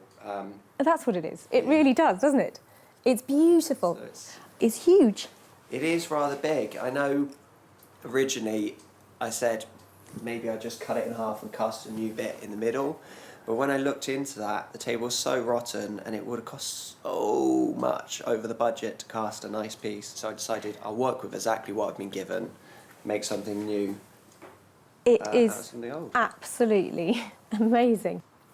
The red sections are actually reclaimed wood. So the budget hasn't changed at all. I've perhaps spent another £3 on it. Really? That's it. So it's ready to go and have a new life and hopefully lives for some more years. I think you've just absolutely nailed it. It's beautiful. Thank you so much. It looks fantastic, glossy, beautiful, and I'm going to go all out to try and get that back into the heart of somebody's home. I'm really pleased that she liked it. I just hope she can find a suitable new home for it now. The final cost of Rupert's work on the table has come to £400. Sarah's going to need to convince any potential buyer that this is the perfect family table if she's to make any profit at all. When Sarah first met Andrew, he was throwing out a rickety kitchen table his family had outgrown. So we've had it for 20 odd years, but sadly, nowhere for it to go anymore. He was pleased when Sarah took an interest. Is it something I could take away and try and remake something? I'd be delighted, because I'd hate for it to go to waste. And now, with some reclaimed wood and a tin of varnish, Rupert has served up a large and strikingly beautiful family dining table. Sarah invited Martin, one of the country's leading retro furniture dealers, to take a look at Rupert's transformation. Whoever's done this is a very creative guy, and it's good. And he loved it so much, he snapped it up for his shop, the Old Cinema. Sarah has returned to Whitley to show Andrew and his family what has become of their kitchen table and to hand over any profit. Hi there. Hi, Andrew, Sarah. Hi, Sarah. Hi there. Oh, hello, girls. Hi there. This is the big family you were talking about. Yes. Some of them. Most of them. They're four, aren't there? Yeah, there's my son's hiding away somewhere. I don't know if you remember what your dad dropped off at the tip. Do you know what we're here to? The table. Yeah. And did you all grow up with that table? Do you remember it being in your house? Yeah, it's a little kitchen table. Do you know what we did with it? We made it into a table. I've got some pictures. This is how your table ended up. Oh, wow. It's had a That's whole amazing. new lease of life. Your table went to the most amazing designer called Blanchard. So he spliced every single bit of your table together with some new material to make it into a table for 10. Wow, that's incredible. Somebody has already bought it. Oh, have they? Yeah. Somebody who wanted a big table paid 750 quid for it. Wow. So we spent £400 with Rupert, which means that I have got 350 quid to give to you guys. Really? For your table. No way. Yeah, really. So that money is yours to do whatever you like with it. pub? That'll be a really good night in the pub. Well, I'm amazed. Thank you very much indeed. So, transforming Andrew's table from a table into a table has cost £400. But Sarah was able to sell the finished item for £750, which leaves Andrew with a profit of 350 quid. If he can keep it from the bar, does he have anything else he would like to spend his money on? A new bed, probably, for me and my wife, because we've been sleeping on the same one for 25 years and it's pretty worn out. And having just come back from holiday, my wife has got used to sleeping in a proper bed, so it'll go towards that. So a drink at the pub and a new bed. What better way to spend money for nothing?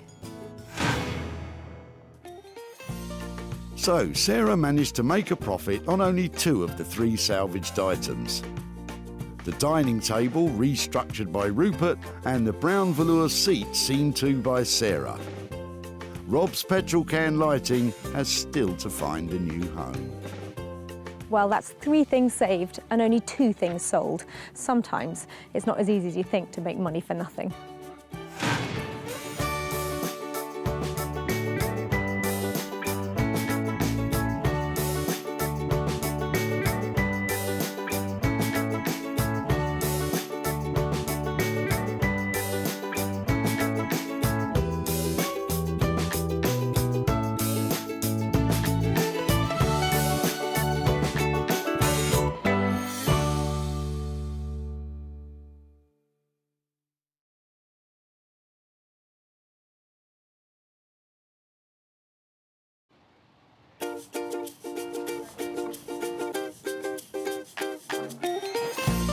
How do you make money for nothing?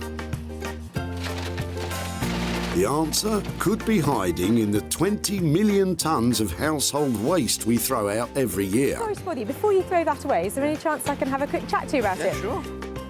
That's why entrepreneur Sarah Moore wants to get her hands on things before they hit the skip.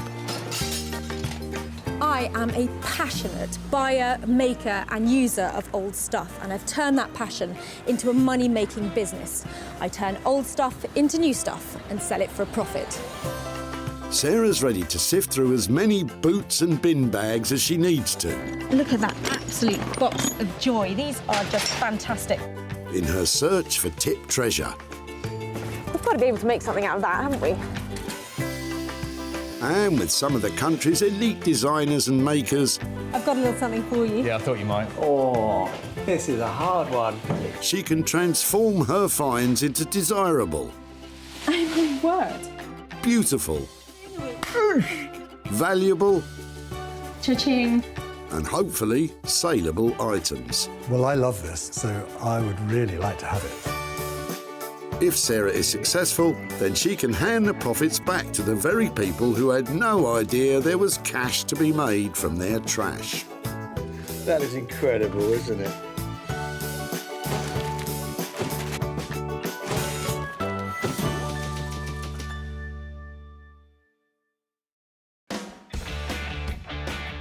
The Bredbury Recycling Centre in Stockport near Manchester. Every year we throw away 10 million pieces of furniture at centres like this. Most ends up in landfill, but some could be reused. There is tons and tons of rubbish coming through this place every day, and I'm a woman on a mission. I'm out there to find those little pieces that are worth their weight in gold. Sarah has special permission to scout these skips, so please don't go raiding your local recycling centre. That's seen some fun then. It has. She's searching for 3 pieces which, once reworked and sold, will produce a payout for their original owner. Copper's very on trend, you know that? What would you make out of it? Some skis. Skis? Yeah. Not sure about the skis, but I don't want to snow on anyone's parade. Looks like Sarah may be off to a flying start. Is this going? It is. She spotted John, who is offloading a big old item of furniture. Oh, it's really heavy. Let me see.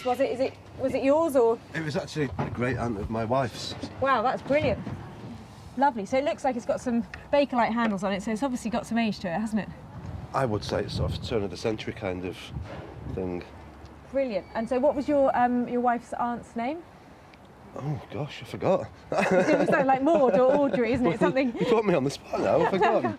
Come on, John. Mary. It was Mary. Yeah. Mary. Fantastic. Well, if you don't mind us taking Mary's Of course you can. Chest of drawers I would way. much rather it was put to some good use and thrown away on the tip. I absolutely love it, and I think it's got real substance to it. Should we just pop up beyond that way? That'd be fab, thank you. Great Aunt Mary's chest of drawers could have major profit potential. Good work, Sarah. If we just pop it, I'll just go in here with it, that would be great, thank you. Getting a hand with the heavy lifting. Genius. What a great old piece of furniture.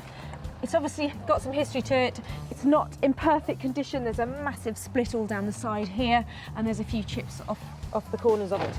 But this is a solid, hefty, it's really heavy piece of furniture. Something really good to work with. And Sarah's enthusiasm has got cabinet maker John thinking. Personally, if I was to do something with it, I would strip it, seal it, wax it, put new handles on, and just because it's a good solid piece of furniture, it can be reused. If we just restored this, I think it would look lovely, but I think we can probably push it a bit further than that and make something really special out of it. So it's a really pleasing find. And with radical furniture rejuvenator Zoe Murphy lined up to take on the project, this could become a treasure chest. Zoe is a screen printing and textile design queen. Her bright 50s-inspired designs have taken the reconditioned furniture world by storm. She even sells bespoke pieces to Liberties of London, and her work sells at a premium. I work predominantly by putting images onto old pieces of furniture. Everything I make is a lot of the time about fun. I'm based in Margate. I really kind of revel in all the sort of faded glory and glamour of the place. So I really believe that things should always be given a second chance, and I try to see the good in stuff like that. Let's hope Zoe sees the good in Great Aunt Mary's chunky chest. Back at the recycling centre, and Sarah is searching out a second item. Would it be okay to have a look through your rubbish? Would you mind? Is that really? Yeah, sure. Nearby, Neil has some interesting looking kitchen worktops destined for the skip, and he's roped in father-in-law Roy to help him out. I'm just the odd job man. I'm the guy who supplies the trailer and the car to bring the rubbish to the tip.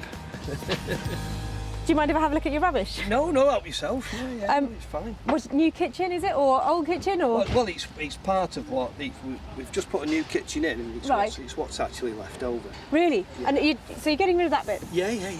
Yeah, it's heavy. No, don't worry, I'm not going to touch it. I was just looking at it. Would it be something that I might be able to work with, or? Well, yeah. When we put it in, I thought, crack, it's a shame to throw it away, but it's very. Oh, you've got more of it. Yeah. Fantastic, this is my lucky day. Just here would be lovely, thank you. That's amazing. It's got a lovely luxury feel to it. I bet your kitchen looks great, doesn't it? Does your kitchen look good, Neil? Yeah. Yeah? These worktops are sometimes known as engineered stone, which is essentially ground up stone. In this case, marble, bound together by resin. Is there any care that they told you about using with it? It's man-made, so it's a resin. Okay. So you polish it all up. Okay. Polish all the joints out of it. It's a bit like corian. Yeah, that's what I was thinking. Oh, fantastic. I don't know what I'm going to do with it now. Just big chunks of it, make it really useful. Yeah. That's brilliant. Thanks ever so much. And straight away you can see that these could be made into, Neil, Roy? I have no idea. Make a desk out of it. No, I don't know. Make some chopping boards out of it. Yeah, chopping boards, yeah. Yeah, but the big piece, that might do for a worktop somewhere. Yeah. You know, in a small kitchen, maybe. I don't know. And Sarah's got her thinking cap on too. It's really heavy, it's really chunky. It feels, you know, it's got a cold stone-like feeling to it, so that makes it quite appealing.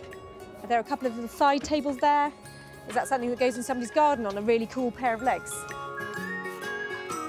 Perhaps reworking this man-made marble is a job for a woman. And if anyone can repurpose this surface, it's artist blacksmith Beck Simon. Beck's mastery of some of the toughest materials around allows her to create original, organically inspired design pieces.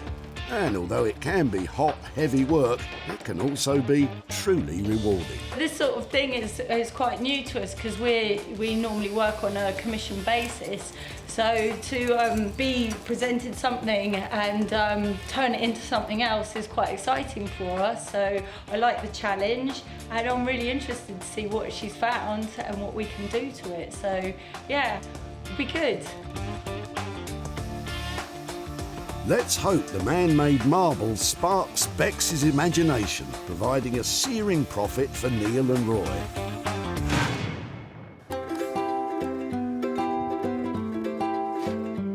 With 2 items allocated to those clever craftspeople, Sarah is back searching the site for something of a personal project. Yeah, I don't know whether I'll be able to make something or not. It's really, I think I might struggle to do something with it. Thank you ever so much for your time. No problem. So therapeutic. As therapeutic as this may be, I don't think there's money to be made in broken crockery. And at the other end of the dump, Joanne has some old dining chairs that catch Sarah's eye. And you've got a couple of them. You've got 3 of them. Yeah, there's about 3, I think.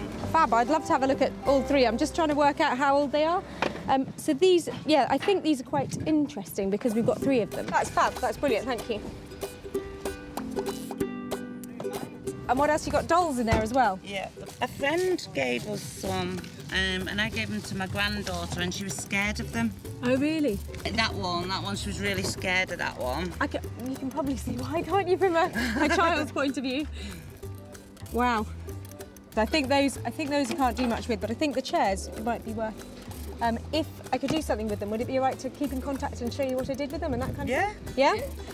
Fab. Yeah, so you're going to restore things like that, is it? Yeah, and these have got a recognisable retro style to them. So if somebody's doing up their house and they want it to have a sort of 1950s, 1960s look, then people are trying to buy up things like this to complete their look. So they might... It would be really interesting to see what you could make out of something like that. Yeah, well, I think it will only ever be a chair, but it just might be, you know, just modernised a bit.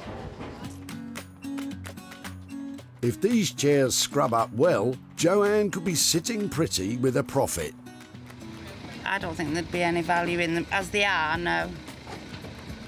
But if she does them up, then sells them, good on her. Well done for working hard on them. I wish I had that talent to be able to do it. And the time. I'd love to give them a new lease of life. I'm thinking strip off this tired old Draylon and put something really bright and beautiful on their seats. It would be really great if after a little makeover we might be able to get over £50 each for these beauties. And after we've taken out some expenses, I reckon £100 to hand over. That'd be great, wouldn't it? Now Sarah's designers each have their restoration projects. Zoe will reimagine John's chest of drawers, Bex will cook up something fantastic with Neil and Roy's kitchen worktops, and Sarah will set about Joanne's old seats, hopefully ending up with something sensational.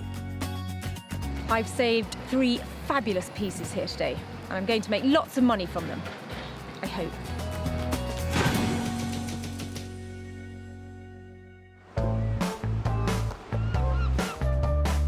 It's back to the sunny seaside town of Margate, where furniture design guru Zoe is poised to discover just what it is that Sarah wants to get off her chest.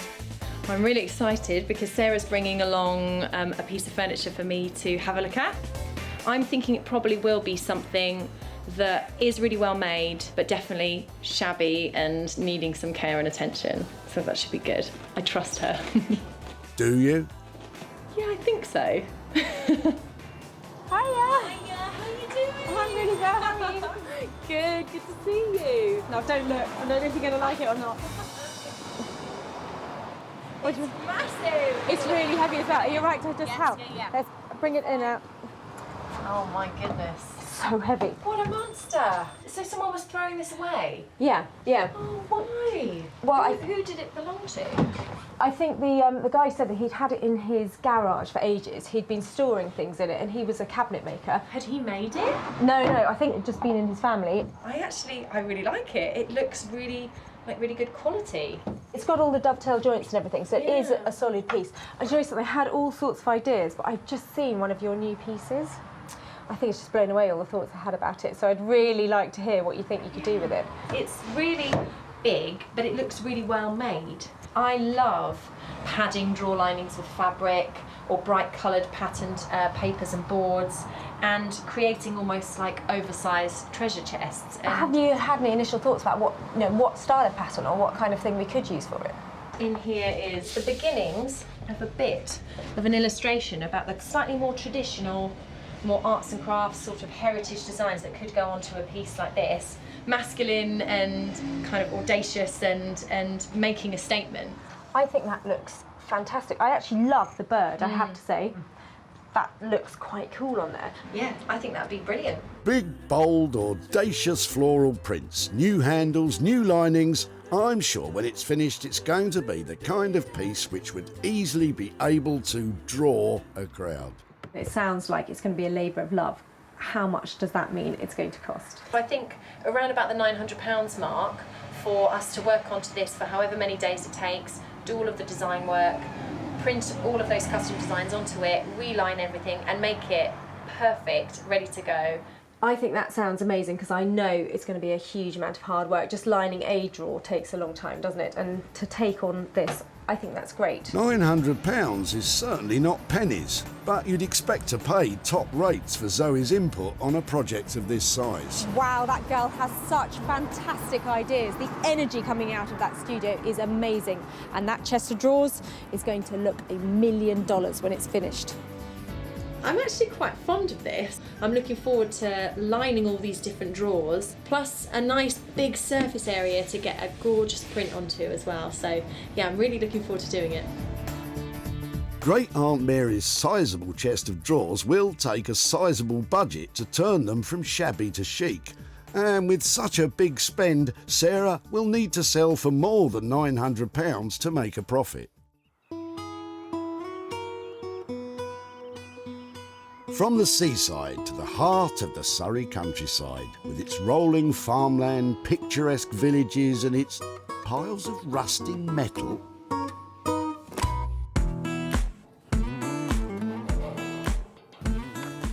Sarah reckons her newly acquired worktops are best in the hands of Bex Simon.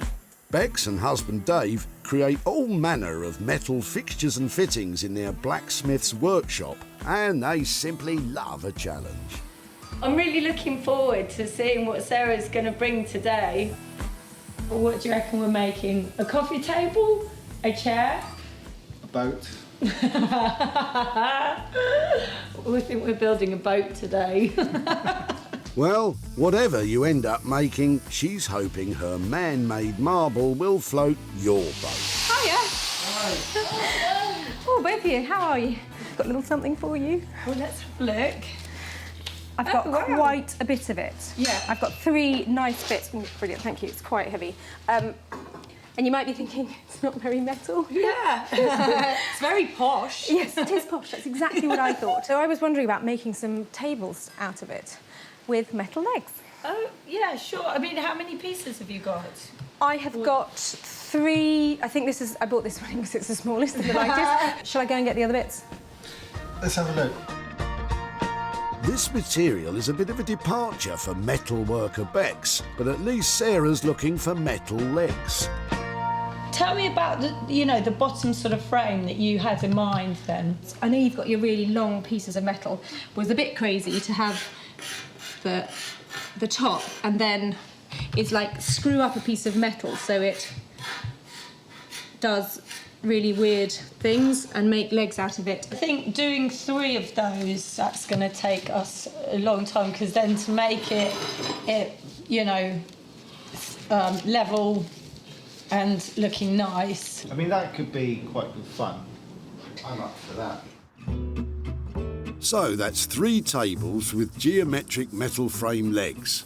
Bex doesn't look convinced about the way forward, but Dave seems more decisive. If it was between 100 and 150 pounds per table. If it's going well, we can, really go to town. Yeah. And make you it. get more bends. Get more bends. If it's a nightmare, we'll just simplify it. A lot. We'll just, work with that budget. I hope you haven't stuck your neck out, Dave, and I hope it goes really well. No, it'll be fine. Okay. Take care. Thanks so much. Bye. You seem like you're going to enjoy this one. Yeah, no, I've got a good feeling about this one. Uh-oh. Yeah. I've just buried it. Oh no, here we go. I'll get my coat. I hope I haven't caused too much marital disharmony there. Didn't seem like they were both thinking along the same lines, so fingers crossed that's all right. I'm hoping with the marble and those really funky geometric shapes, they should look really cool. With an approximate cost of £150 each for 3 tables, we're looking at a total bill of around £450. Selling them as a matching set could mean that Sarah might make a decent profit. From the rural idyll that is Surrey, we're shifting the action over to Sussex, where it's time for Sarah to get busy with her very own project. I've been dying to get started on these. They look so dated at the moment, and I'm sure that if I sand them down, I can make them look pale and modern and have a think about what to cover on that. They'll look great. Sarah sets out by unscrewing those sad seats. So this is not the first time that this chair has been recovered. You can see there's a nasty brown draylon I'm thinking must be about 1980. And underneath it, the original vinyl that would have been on the chairs when they were bought. OK, so that's how they would have been originally. So that would be pretty easy to recover. And these chair frames are really solid, so we've got a great base to start with. Just need to get sanding. Wherever possible, it's a good idea to sand along the grain of the wood, as sanding across the grain can lead to unsightly scratches. I've literally been sanding this down for 5 minutes, and I think that the transformation is amazing. It looks crisp and clean, fresh and expensive. And an expensive look is just what we're after if we're to pocket a profit. Now, I'm thinking, for the new covers of the chair, I need to have something that is fitting with the frames that I've created. So I do have a couple of bits that are sort of on era for this kind of thing. Maybe that's a bit early, a bit of 1940s. That's probably more about me again. But that might be really cool. I bought this in a charity shop for £2. So this is not going to cost me a lot of money. That looks amazing. That looks great. It's just different. It is almost geometric. We've seen a lot of geometric shapes in furnishings recently. It's really unusual, it's really bright, and it's really commercial. That could be the one, couldn't it? That could be the moneymaker. Looks like there's a bright geometric future ahead for these chairs. So all I've got to do now, I reckon, is about an hour's worth of sanding for each chair, pop some staples onto these, and then make my £150. Piece of cake. Walk in the park. Work of a moment. Work of a moment? Well, better multiply that by 3 and crack on. Using the existing seat pads means Sarah is spending just £2 on that fab new fabric. I smell a decent profit for these 3 beauties. Meanwhile, in Margate, Sarah left a tired old chest of drawers beside the seaside, where Zoe is getting this not inconsiderable restoration project underway. Okay. Oh, still a monster thing. I think we're probably going to take the lid off, strip the whole thing back to see what kind of condition the wood is underneath, and then changing some of these handles as well. These are kind of like plasticky, fake Bakelite ones. I've noticed on all the drawers there's actually a keyhole and a lock on every single one. So fingers crossed we'll be able to get these locks working again. We need to get these panels off in order to access the way to remove the lid. I've had to do a lot worse to furniture in order to restore it, would you believe? So sometimes demolishing it, seemingly, is the way that you can take it apart to get it back together again. Here we go. So, from chest of drawers to jigsaw puzzle. Definitely not a project for the faint-hearted.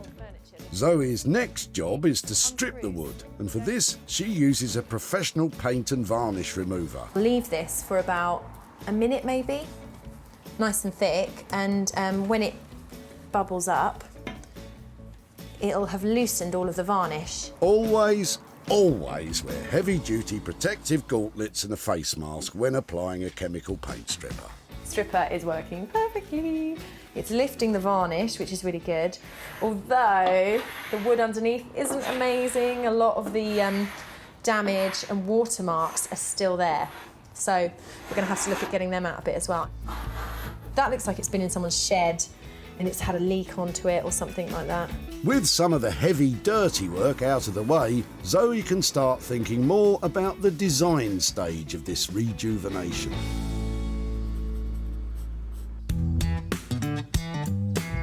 Back in the blistering heat of the Surrey countryside, Bex and Dave are getting even hotter under their respective collars with Sarah's triple table challenge. We're starting work on these slabs. We're going to make a couple of coffee tables and a console table. So we're just making a temporary desk outside because obviously we'll probably be working with some long rods and stuff. So we're going to see if we can make all 3 right now. Lengths of steel rod will form the table legs. Once Bex cuts the rods down to manageable lengths, each one will be bent into shape. Bex starts work on the legs for the smallest table by welding rods to a piece of steel plate. That will just hold it in place. What we'll do now is we'll sort of heat it and start bending. The steel will start to become malleable as its temperature increases. And if you want to know just how hot red hot is, well, it's upwards of 500 degrees centigrade. So this is the perfect job for this sort of weather. Basically, I haven't drawn it out. Again, it's going to grow organically. And while Bex bends, Dave drills. With the table designs developing organically, this really is a case of trial and error. It's all back to front. I'm all confused. It's making it so you look at it and you enjoy looking at it rather than you feel uncomfortable looking at it. At the moment, I'm uncomfortable. But we'll sort it out. It's part of the fun. And now, Dave has spotted a flaw in the smallest surface. So how does that affect their plans? But what do you want to do about that? You know, high-end table, chipping it. It's not really. If that one's chipped, find a bigger one. We've got other ones over there. Yeah, I know, but we've made that for this one. With the smallest surface now chipped, the guys decide to go for plan B and try the biggest table on the existing legs. It's running out of time not having anything, all like slightly built and very botched, which I would be really mortified at, or trying to make something work and look nice, you know, that a customer will, you know, like and still put in the house. So plan B. So we're down from 3 tables to 1. Time to marry the largest tabletop to those spaghetti legs. I think that's our best Bet. option now. She looks better being a more contained Yeah. block within the table. Yeah. Like, I don't feel as annoyed with it, you know. So that looks nice. Oh, I need a glass of wine tonight. Back at the barn in Sussex, those seat covers are going from drab to delightful. That's perfect. That's absolutely smooth, really tight. If you're going to sit on that, that's not going to cause any problems. So I'd say that's actually quite a professional looking finish. Well, we wouldn't expect anything less. So I've finished the chair, I've sanded it all over and I've waxed it down. So you can see the grain of the beech coming out and just the natural colour of the wood. And I think it looks so much fresher than it did before. These seats were in a sorry state. But now they're a triumph in triplicate. My £2 car boot fabric, I think, has transformed these chairs. It's now beautifully hard wearing and sitting really well with this lovely grain up here. In fact, I think they look like $1 million. And I'm only going to ask £150. Sarah sanded these beautiful beech chairs and spent a massive £2 on fresh fabric covers. If she can shift them for £50 each, there could be a very healthy profit.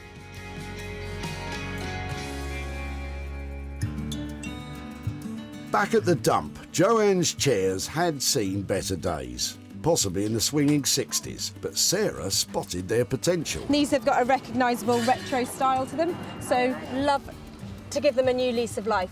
I don't think there'd be any value in them as they are, no. But if she does them up, then sells them, good on her. Sarah invited retro furniture dealer Martin to check out her chairs. So, what did he make of them? This is 1950s, 60s, and people love this look. For Martin, these were a must-have for his shop in London. Sarah has come back to Stockport to update Joanne on her 3 forlorn chairs. The refurb was inexpensive, so just how much profit has been made? Got friends. Hello. Hiya. Hello again. How are you? I'm fine, thank you. I've got some pictures to show you of your chairs that we found at the tip, but I was trying to remember where you said they came from and their history. Right. Well, originally they were my husband's before we lived together. I rubbed them down and did Wow, that look at to them. them. They're dead bright. They were dead dull before. They're really nice. They're really nice. I don't think it'd go in my wallpaper though. No, I don't think. And it turns out that somebody did really like them, and Oh, really? they were what they were looking for. So I did actually make a profit. right. And that profit is for you. And wow, there's £100 there for you. You're joking. Never expected that. Sarah has only spent £2 transforming the chairs, and she managed to negotiate a sale of £102 with Martin, so that she could hand over the full £100 to Joanne. What will you do with £100? Well, we're going camping next week, so I think that will cover the petrol.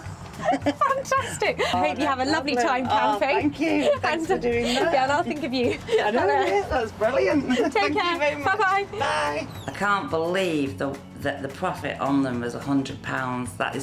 That's amazing. It's absolutely brilliant. I really enjoyed working on those retro chairs, and I love the idea that Joanne's going off to spend that money on her camping holiday.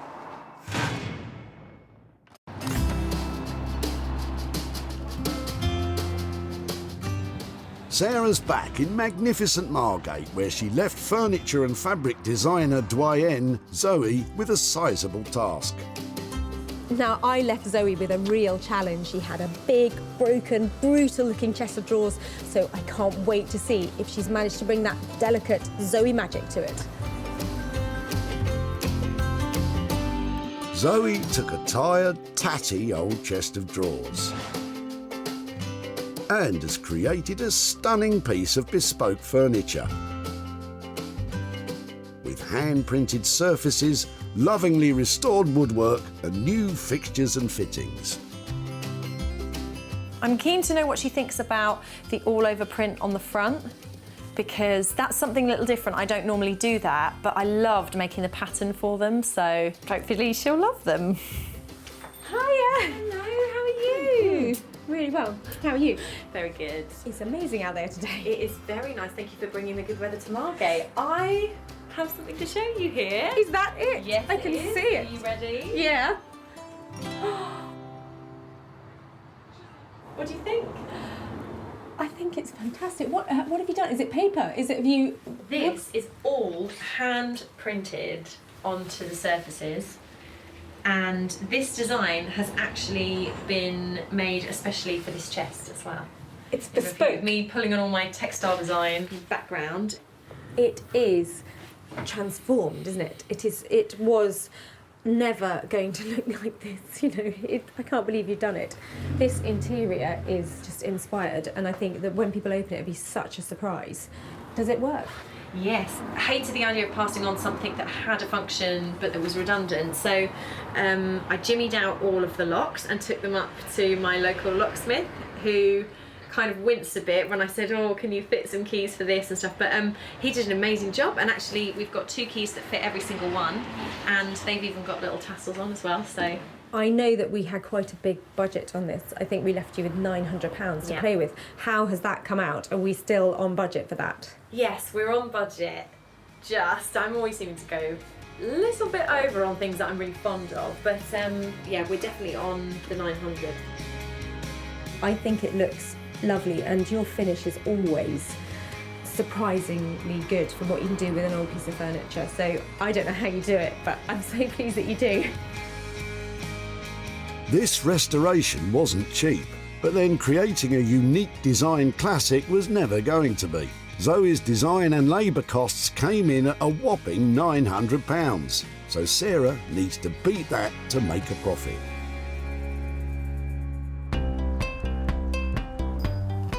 Back at the dump, this old chest of drawers had seen better days and was on the brink of oblivion, although cabinet maker John did recognise it as being a fine bit of furniture.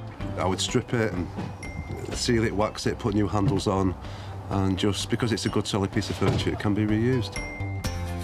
But it's fair to say that Zoe has completely transformed this item.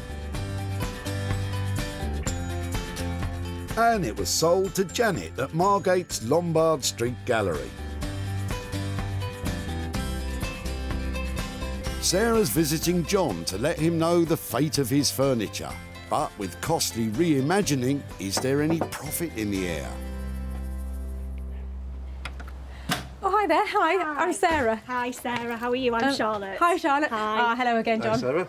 Are you Nice well? to see you again. Fine, thank you.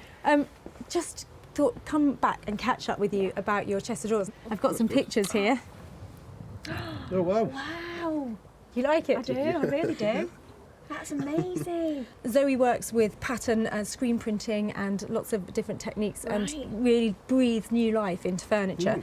Wouldn't have thought to put those colours with that No, either. no, that's lovely. So it was always our intention that to try and sell your chest of drawers after we had done that to it. So we did sell it, and we made £100 profit on it. Really? Wow. And I've got that here for you. Who gets the money? You're Me! Me! Oh, Thank you so much. Absolute pleasure. So what do you think you might do with £100? I think we may go out I tonight. think we might go out tonight. What do you think? Yeah. Something yeah. to eat and a drink. Yeah, maybe. definitely, yeah.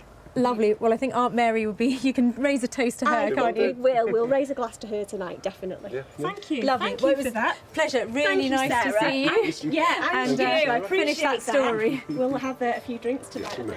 I love it. I'll be thinking of you. Thank you, Sarah. Take care. Yeah, thank Bye-bye. you. Bye. Bye. So Aunt Mary's drawers cost £900 to take them from dingy to desirable. This allowed Sarah to achieve a sale price of £1,000, which left a profit of £100 to be handed over to Charlotte and John.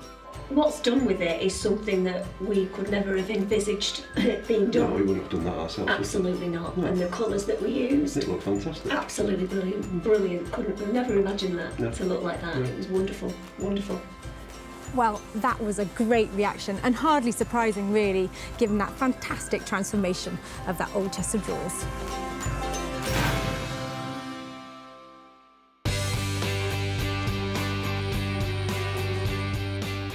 Back at Bex's Forge, the largest kitchen worktop cut-off has now been transformed into an eye-catching, iconic coffee table with the best-looking yellow legs in town, setting off the composite marble and creating a unique designer piece. I'm here to pick up my white marble coffee table. I've only got one, and I was hoping for 3, but there is a chance if it looks really good that I'll still be able to make some profit out of it. Bex and Dave are anxiously awaiting Sarah's arrival. So how's this gonna go then?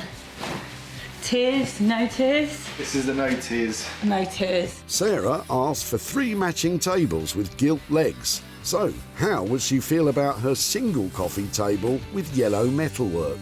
That's what she asked for, basically. Yeah, but we have gone down to 1 and 3, but it's a very good 1 rather than 3 slapdash ones. But no, it is good. It's worked out really nice. It's a smiling table. Hi, guys. What have you got there? Do I want to see? Do I want to see? Oh, wow. Now that is a real bit of fun, isn't it? It looks very cool. Oh, that's mad under there, isn't it? God, it's huge as well. I don't remember it being quite that big. The finish is beautiful as well, isn't it? Yeah, it's worked out really nicely, that top. Like with those lovely crisp edges. It's really cool. I like the way all the angles change, somewhere wherever you go. Yeah, it's organised chaos. I think when you think it was literally about to be hoofed over into a skip, you know, I think you should be very proud of what you've done with it. Now, you were quite enthusiastic about the work, and you weren't, so how did it work out in the end? Well, it was harder than we thought, getting it so it's level and it works and everything like that. So, you know, we wanted it to look right. So, no, I think it's worked out really nicely. So I know in our initial chat we thought we might really go for it for 3 tables, and that was at £150 a table. How much are we looking? Well, I think we were saying that 250 to cover this one. I think that it looks great, and that money, I think I'm really pleased with it. Yeah, oh, brilliant. That's good. Another result. Another result, yeah. I think it's so cool to see the transformation of leftover kitchen scrap into fantastic designer coffee table. And I think there's some money to be made out of it as well, even though there's only 1. That did go well. So, phew. Yeah, another one down. Yeah, another one bites the dust. Oh, I'm starting to get all singy again. OK, we're down from 3 tables to 1, but the single coffee table has cost £250. So, can Sarah sell it for more than that and turn a profit?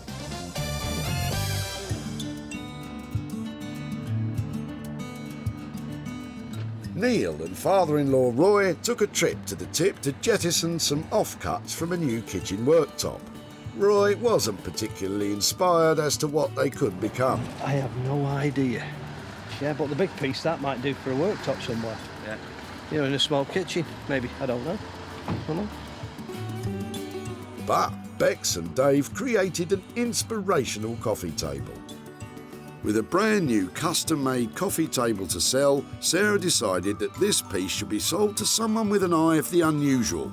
And London's department store for antiques, vintage and retro, the Old Cinema, was just the place. Sarah has travelled to Stockport to catch up with Neil, from whose kitchen the spare worktop came. She is here to show him what became of his kitchen cast-offs and to hand over any profit. Hi Neil, how are you doing? I'm about to thank you. Yeah, very well, very well. Nice to see you again. And you? I've got a couple of bits to show you about what we did with that old worktop. Yeah. We thought it would make a really lovely kind of luxury coffee table, and we decided that it would look lovely if it had some really fine metalwork on to make the legs underneath, and we wanted to make it into something quite interesting. So I've got a little picture here to show you of how it ended up. This is how it ended up. Well, that's all right, isn't it? Do you think so? That's nice, though. We've sold your worktop, come table, and after we paid Bex her expenses and all her time for doing it, I've got 75 quid here to give to you for dropping that off at the tip. Thank you very much. So, Neil's offcuts cost £250 for Bex and Dave to transform into this contemporary coffee table. With a sale price of £325, Sarah has achieved a profit of £75 to hand over to Neil. What would you do with 75 quid? Probably spend it on my daughter. Oh, really? Yeah. Has she got stuff on her wish list at the moment? Or She's got all sorts on her wish list. Well, thank you ever so much for being there that day, dropping off your lovely worktop, and I hope your daughter enjoys what you buy with her. I'm sure she will. Thank you very much. Thanks a lot. Bye-bye.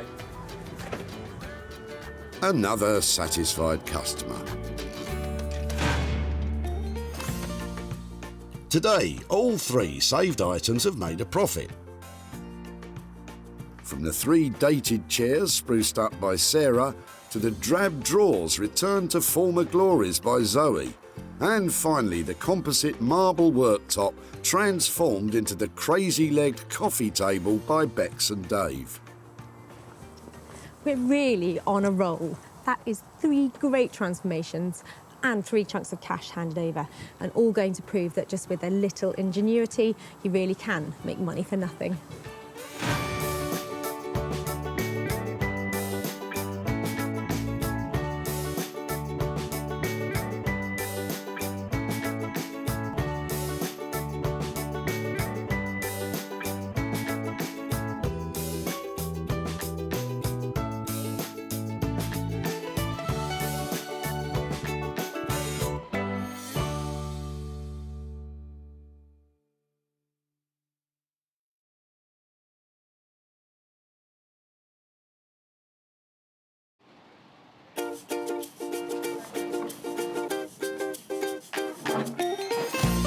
How do you make money for nothing? The answer could be hiding in the 20 million tonnes of household waste we throw out every year. Just before you throw it away, would it be possible to have a quick look at it? That's why entrepreneur Sarah Moore wants to get her hands on things before they hit the skip. I am a passionate buyer, user and renovator of second-hand stuff, and I've turned that passion into a money-making business. I turn old into new and I sell it for a profit. Sarah's ready to sift through as many boots and bin bags as she needs to. That's vintage gold, isn't it? It's really exciting. In her search for tip treasure. I love it. And with some of the country's elite designers and makers. What are we going to do with that? Oh no! She can transform her finds into desirable. Amazing. Beautiful. Valuable. Cha-ching. And hopefully saleable items. That's £80 profit. If Sarah is successful, then she can hand the profits back to the very people who had no idea there was cash to be made from their trash. Oh, that's fantastic. That's unbelievable.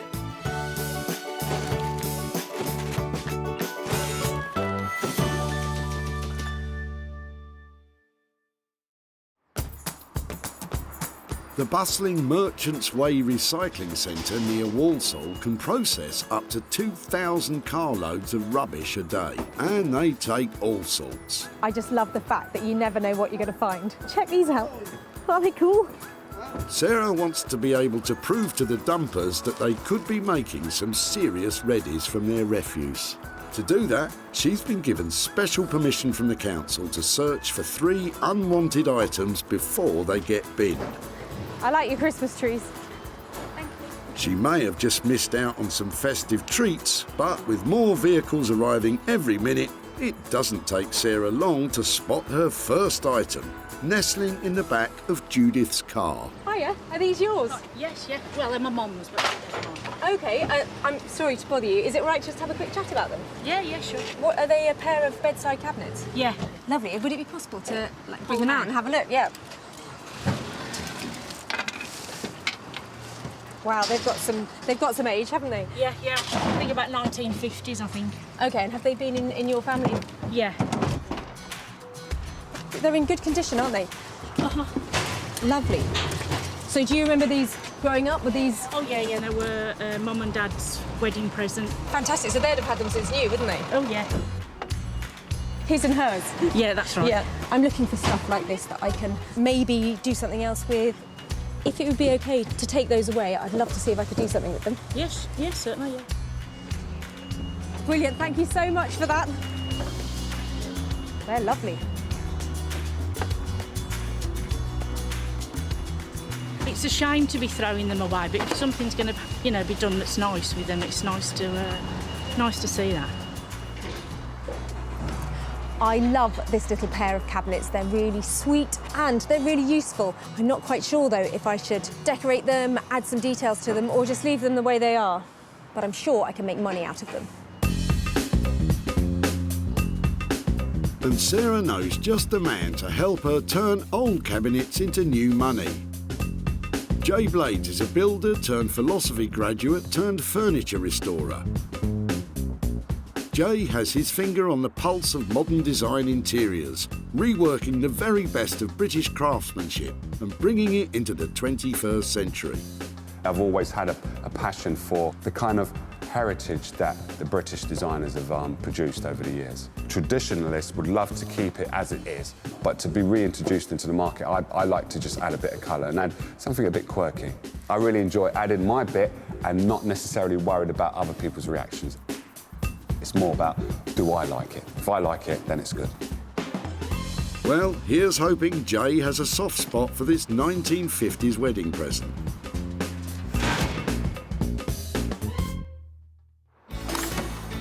Sarah's now searching for her second item, but she's still found time to try and inspire Nigel about what to do with his old shelves.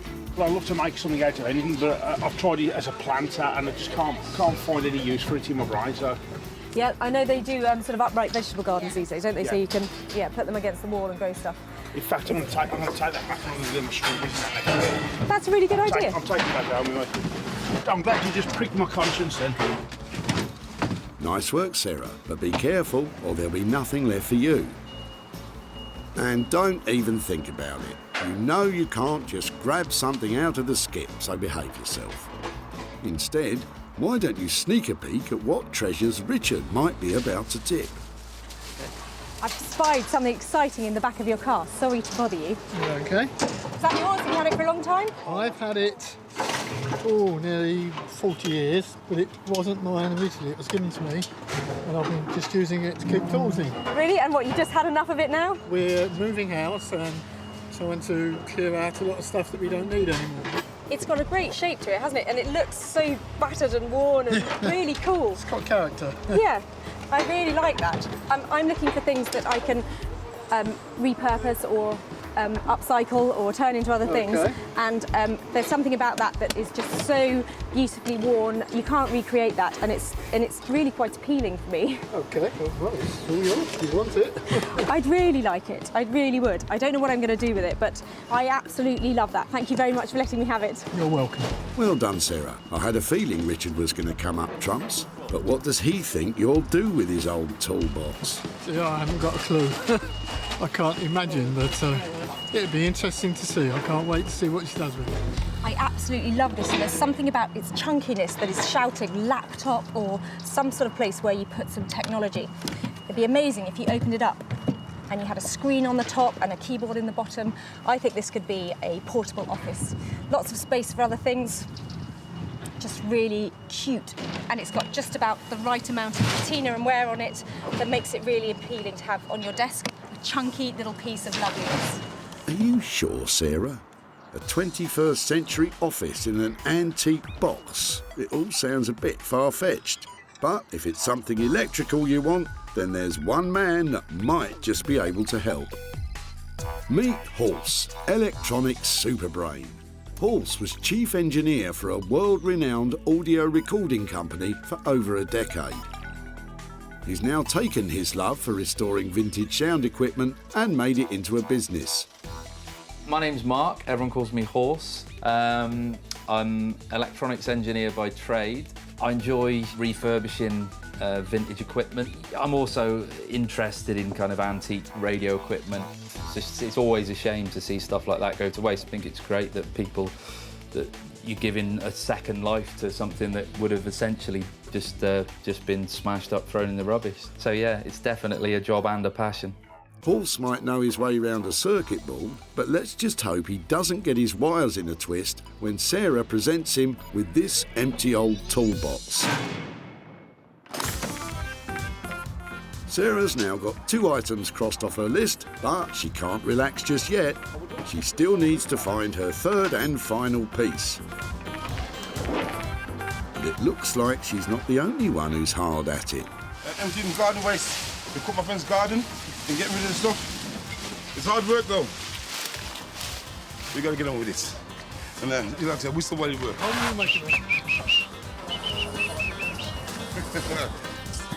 Keith looks relaxed though. He's about to dump an old sofa. Hold on, boys, hold on. There's no missing what you've got in the back of the car. Is it time for a new sofa? Well, no, I've just cleared the house actually. My sister's been renting the house for a few months. She lives abroad. Okay. And of course, hard foundations came down. They wouldn't take it, so I should pick it up and throw it in the back of the car. I'm impressed you got it in here. It looks like quite a big piece. Should I help you get it out? And would it be possible to have a closer look at it?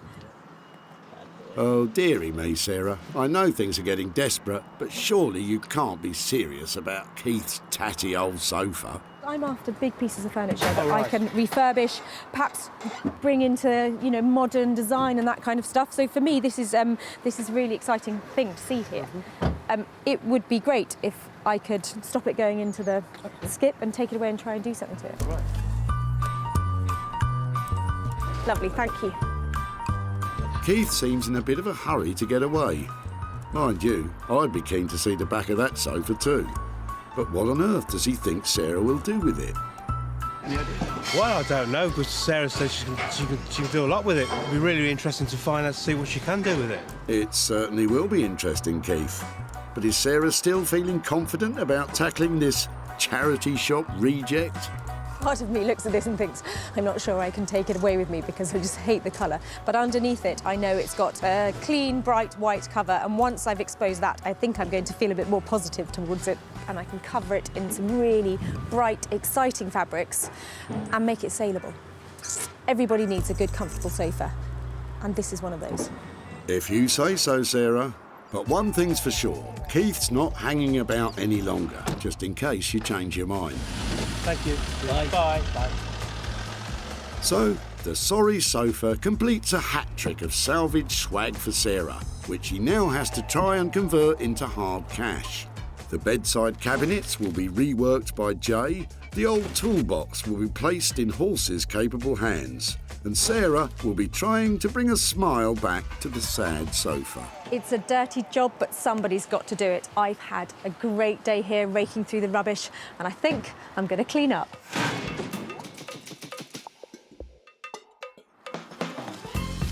Sarah's first stop is deep in the heart of the Black Country, Wolverhampton, where a thriving arts and crafts scene is emerging. And leading the charge is woodworking genius Jay Blades. As ever, Jay has absolutely no idea what Sarah has in store for him today. So exactly how confident is he feeling? Depending on what she brings, I will be able to see if I can work my magic on there. But also Sarah will have some ideas that might not be commercially viable. Also, she might have some ideas that are commercially viable, but might cost more for us to actually make. Hello, hello. Hello. Jay. How you doing? I've got a little something for you, but I might need a hand. OK. These are quite cool. I'm glad you said that. These are very cool. I'll tell you what, they're quite light, yeah, which is nice because I've been carrying them around a bit. So, what do you reckon to these nice pair of bedside cabinets? Yes, you can do quite a bit with these. The thing that I would kind of do with these would be Try to restore the outside, and then inside, just go a fusion of colour.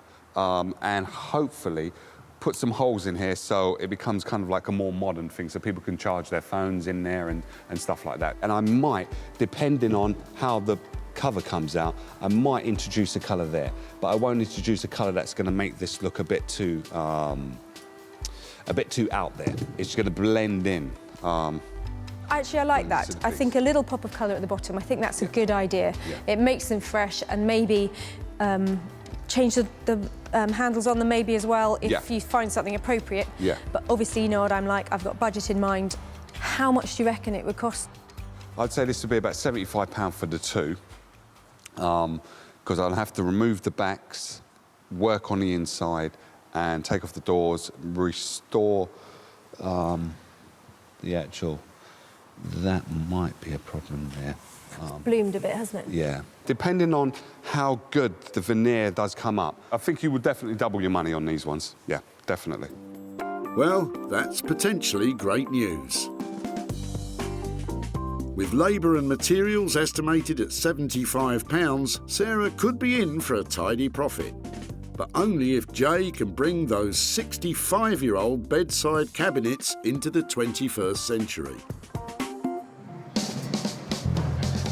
Next up, Sarah's off to Manchester. Famed as being one of the founding cities of the Industrial Revolution, it is perhaps best known today for its football teams and thriving music scene. But it is also home to a man called Horse, one of the country's leading audio engineers. And he has no idea what Sarah's bringing. I'm expecting anything at all, really. I'm hoping it's something that will possibly lend itself in some way towards being some kind of audio device, as that's kind of my main kind of thing. But I've no idea what it's going to actually be. Well, let's just hope for Horse's sake that Sarah's changed her mind about that futuristic office-in-a-box idea. Hiya. Hiya. How are you? Yeah, good, thanks. Should we go into the workshop? Yeah. Cool. Thank you. Right then, what have we got? Well, it's quite sweet. Actually, looking at it here, it seems like there's bits on it that really need some work, but I think it does still open. And inside, it's good, sturdy wooden construction. Yeah. So I thought... Yeah. I thought maybe it makes a noise. That's as far as I got. I got some sort of amazing speaker.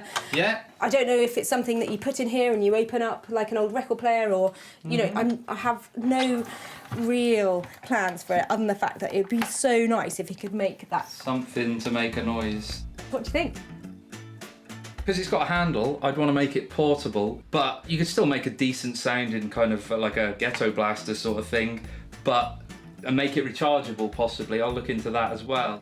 I was thinking maybe have it so that it doesn't open, so that you can actually just house the system inside. Speakers in here. That looked a bit dodgy. Do you think it'll stand the process?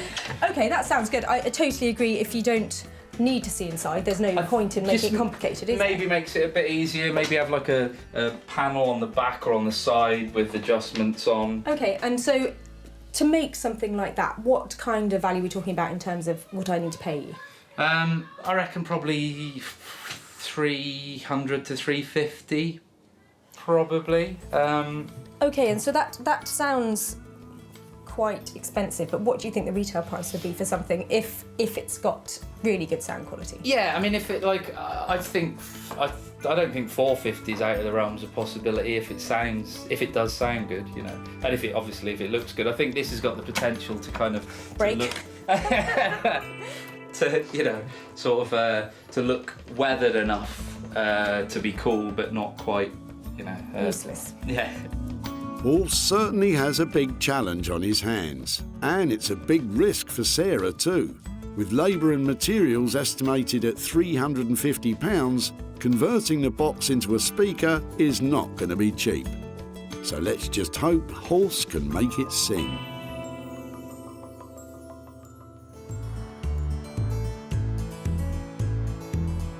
It's time for Sarah to head home to the idyllic countryside of West Sussex. It's a far cry from the tip, and Sarah's dog Bramble is happy to see her home. But lurking in the barn, there's something that isn't quite so welcome in this beautiful landscape. The salvage sofa is so unappealing, even Bramble's turning her nose up at it. But don't worry, Bramble, Sarah's sure to have a plan. This sofa has got a lot of substance to it, but it's definitely lacking in style at the moment. I'm looking for a way to update it, make it look fresh, make it look exciting, and make it look saleable. And I think my best choice is ripping off the covers. I'd like to surface stitch some new fabric to it to give it a really light, floral, refreshing look. First things first, let's get rid of the maroon. That's it, Sarah. Don't forget to check down the back. It might be the only way you make any money on this item.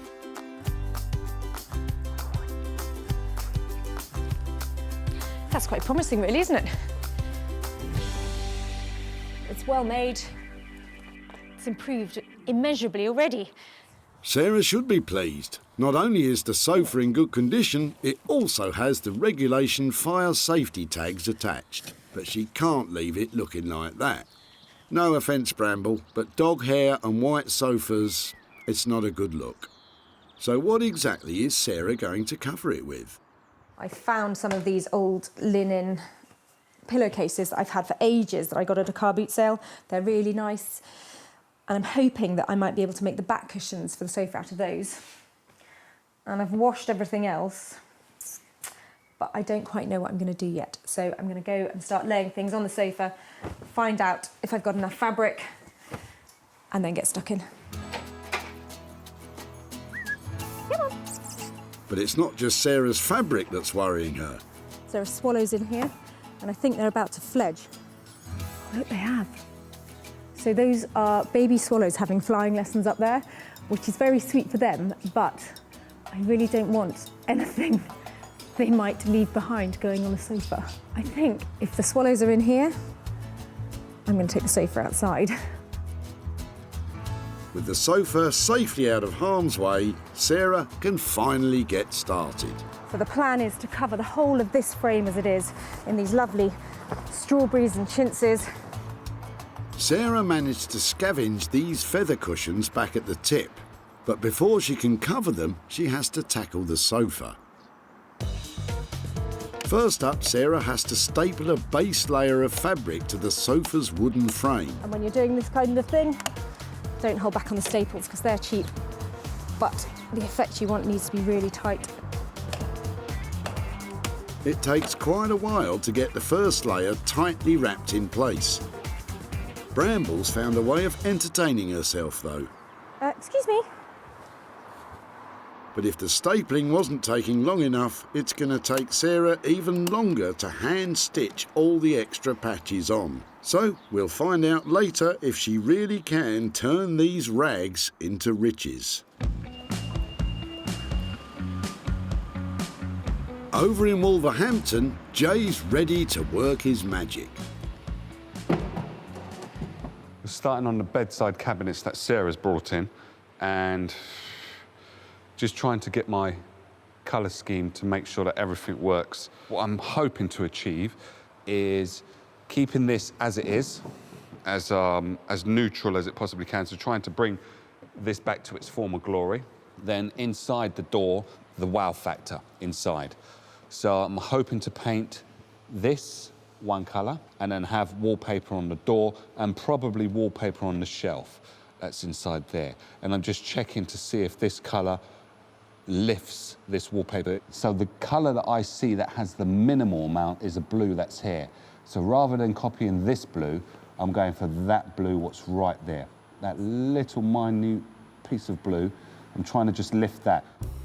Having decided on his colour scheme, Jay can now get cracking on wallpapering those shelves and doors. He starts by applying an even coat of PVA glue to the wood and the paper. Then, this is where you need a steady hand, Jay.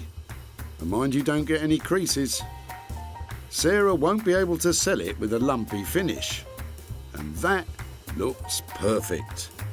Now, while the paper dries, Jay can paint the insides of the cabinets with the carefully chosen paint. With the first coat now on, Jay wants to see how it's going to look with the wallpapered shelf. That is really, really cool. I am really, really chuffed with that. Now, this has passed the test of it being in my house. I would have this in my house. Just the way that looks now, like, I haven't even put the door on, and it's the shelf alone just makes that. I really like it. If Jay likes the cabinets that much, maybe he could buy them off Sarah. Well, you never know. Back in Manchester, electrical engineer Horse has got all of the components ready to build the new speaker. He's even made a new handle for the box out of one of his girlfriend's old belts. But today, he's really stepping into the unknown. The next bit is going to be the point of no return, really, which is drilling a hole and then jigsawing out the holes for the speakers. It's a bit out of my comfort zone because I'm not really that used to doing it, but yeah. More at home with his circuit boards, just how confident is Horse feeling about a spot of carpentry? I could have measured it completely wrong and then I've ruined the box and any chance of doing anything good with it, but I don't know, fingers crossed. Oh dear, this doesn't look too promising. Let's just hope Horse kept his receipts for the speakers, otherwise one slip with that jigsaw could prove costly.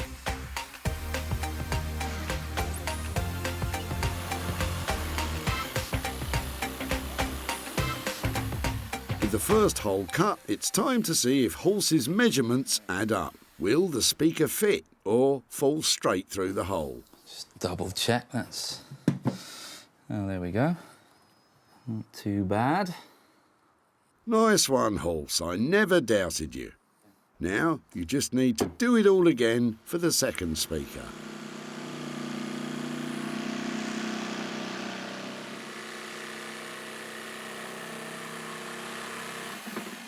With both speaker holes successfully cut, there's just one more piece of carpentry required. There's going to be a control panel for the volume on-off. I've pre-made that out of a piece of checker plate that they'd normally use for kind of fire escapes and things. I thought it looked quite cool on this, but I just need to make the actual hole on the side of the box now.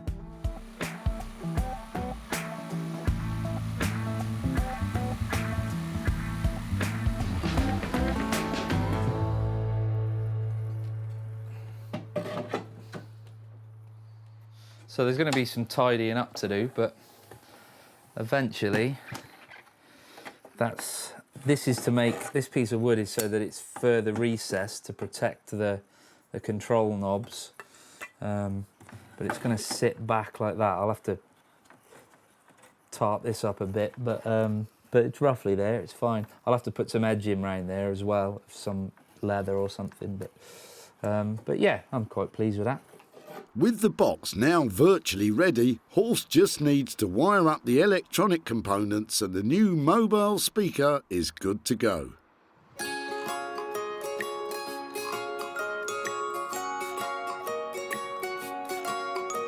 Meanwhile, in West Sussex, after hours of stapling and sewing, Sarah has almost finished the new sofa. So the more I sew onto this sofa, the more I like the look of it. I have patched all the way around really tightly, and I know you can see the stitches, but it's all part of its handmade charm. I can't make it look much neater than that, so I thought I might as well really go for the rustic look. So I've just sewn these panels of vintage offcuts all the way around here using a curved upholstery needle. With the patchwork complete, now all Sarah needs to do is to add the cushions. She made some basic covers for them earlier by using more of the vintage fabric. I can hardly remember what it looked like when it was maroon. Thank goodness. Thank goodness indeed, because the old sofa was so tired and worn, it was even rejected by a charity shop. But now, Sarah has utterly transformed it.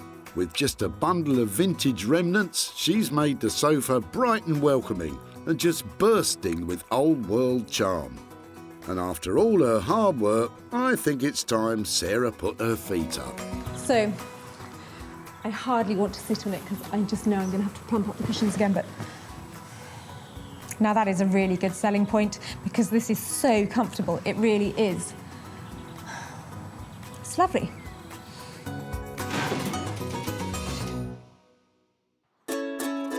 Sarah's success is measured in sales, and she always seeks out the best opportunities to maximise profits. Hosting regularly her own furniture and clothing sales from home, advertising and selling online, Let's get that online. or meeting commercial buyers in person to sell direct. Seeing this is really refreshing, and it's good, and people are going to want more of it. It's going to grow, this thing, I think, that you're doing. With opportunities galore in the things we throw out, Sarah's always looking to make money for nothing. Back at the tip, Keith's old sofa made quite an impression. Hold on, boys, hold on. There's no missing what you've got in the back of the car. I'm impressed you got it in here. Having served its purpose and been rejected by a charity shop, Keith was only too happy to let Sarah take the sofa away. Sarah said she can do a lot with it. It'd be really interesting to find out, to see what she can do with it. Well, after covering the sofa in beautiful vintage fabrics, Sarah decided to put it up for sale in one of her barn sales. And the response was overwhelming. Just sold the sofa. Now it's time to show Keith what she did and to see if there were any profits from the sale. Hi, Keith. Hello, Sarah. How are you doing? Very well, thank you. Nice to see you Nice again. to see you too. I've got a few things to show you about Right. the sofa that we took. I've got some pictures on here. That's the one, isn't it? Yes, that's the one, yes. So we started off, we stripped off all the covers from it, and I actually chose some vintage fabrics to re-upholster it. And looking completely different, I think. Wow. What do you think? Fantastic. I just can't recognise it. Yeah? It looks good, but did it make any money? We did go through a bit of a process with the sofa, and I spent £120 on it. Oh, right. But I did manage to sell it for £1,200. Wow. So Keith, I've got for you £1,080 for your sofa. Oh. All yours. Thank you. Wow. Absolutely flabbergasted. I really am. From the day when I took the tip, I did not expect today for this to happen. With £120 for materials, Sarah made the sofa 10 times more valuable, which means Keith really is walking away with £1,080. And I just wonder if you'd have any plans for what you might do with over £1,000. Well, I think put it towards a holiday. Oh, fantastic. That would be great. Well, I tell you what, I am so pleased to have worked on it. Thank I you. love the fact that that might take you somewhere, and it was really cool to have saved the sofa and made it into money. Thank you. My pleasure. Thank you Thank you ever so much. Thank you so much.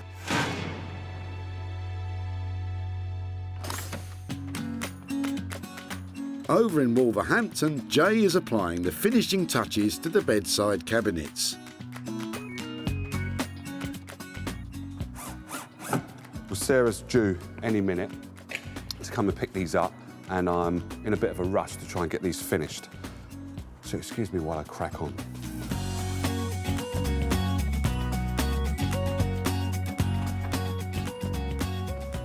Jay?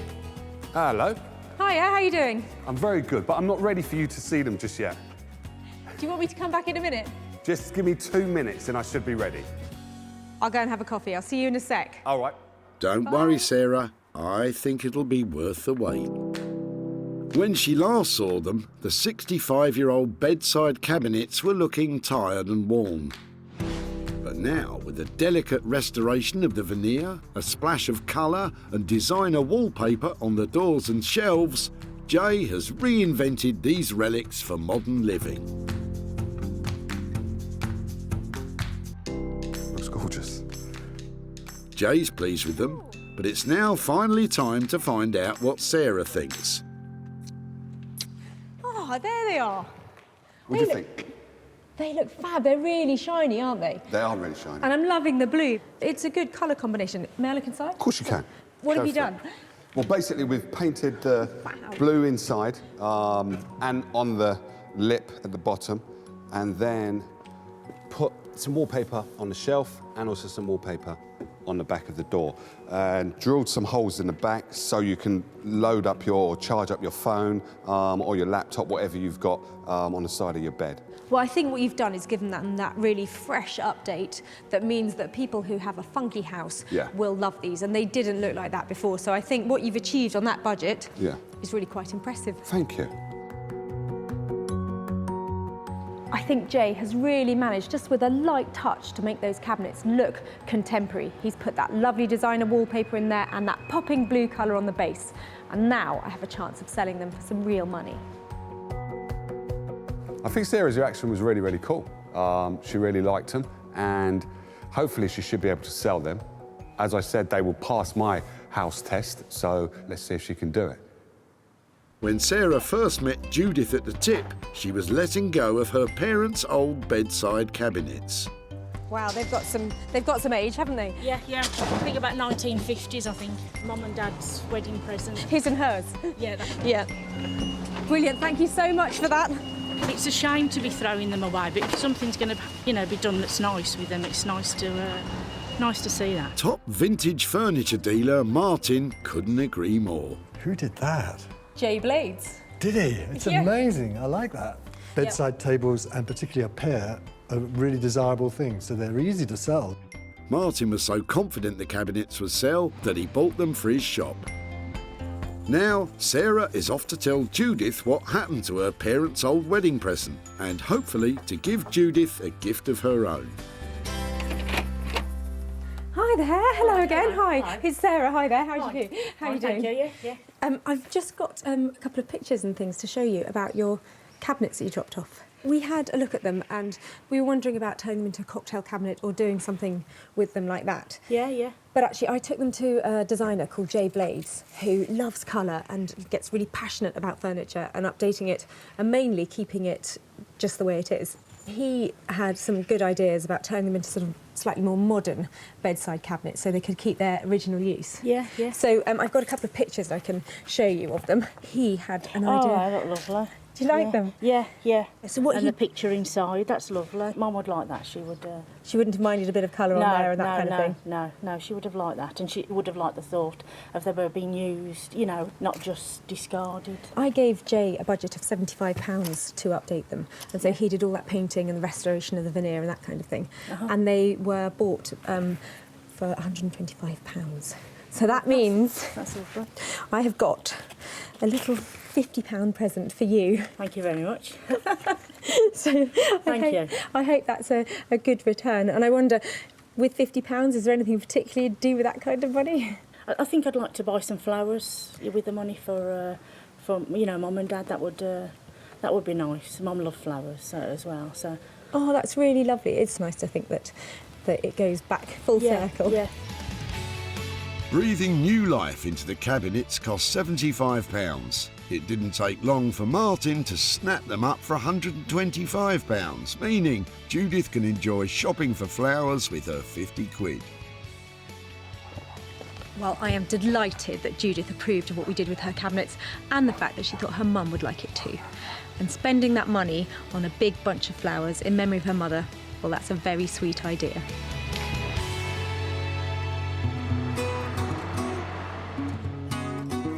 In Manchester, Sarah is on her way to collect the third and final item.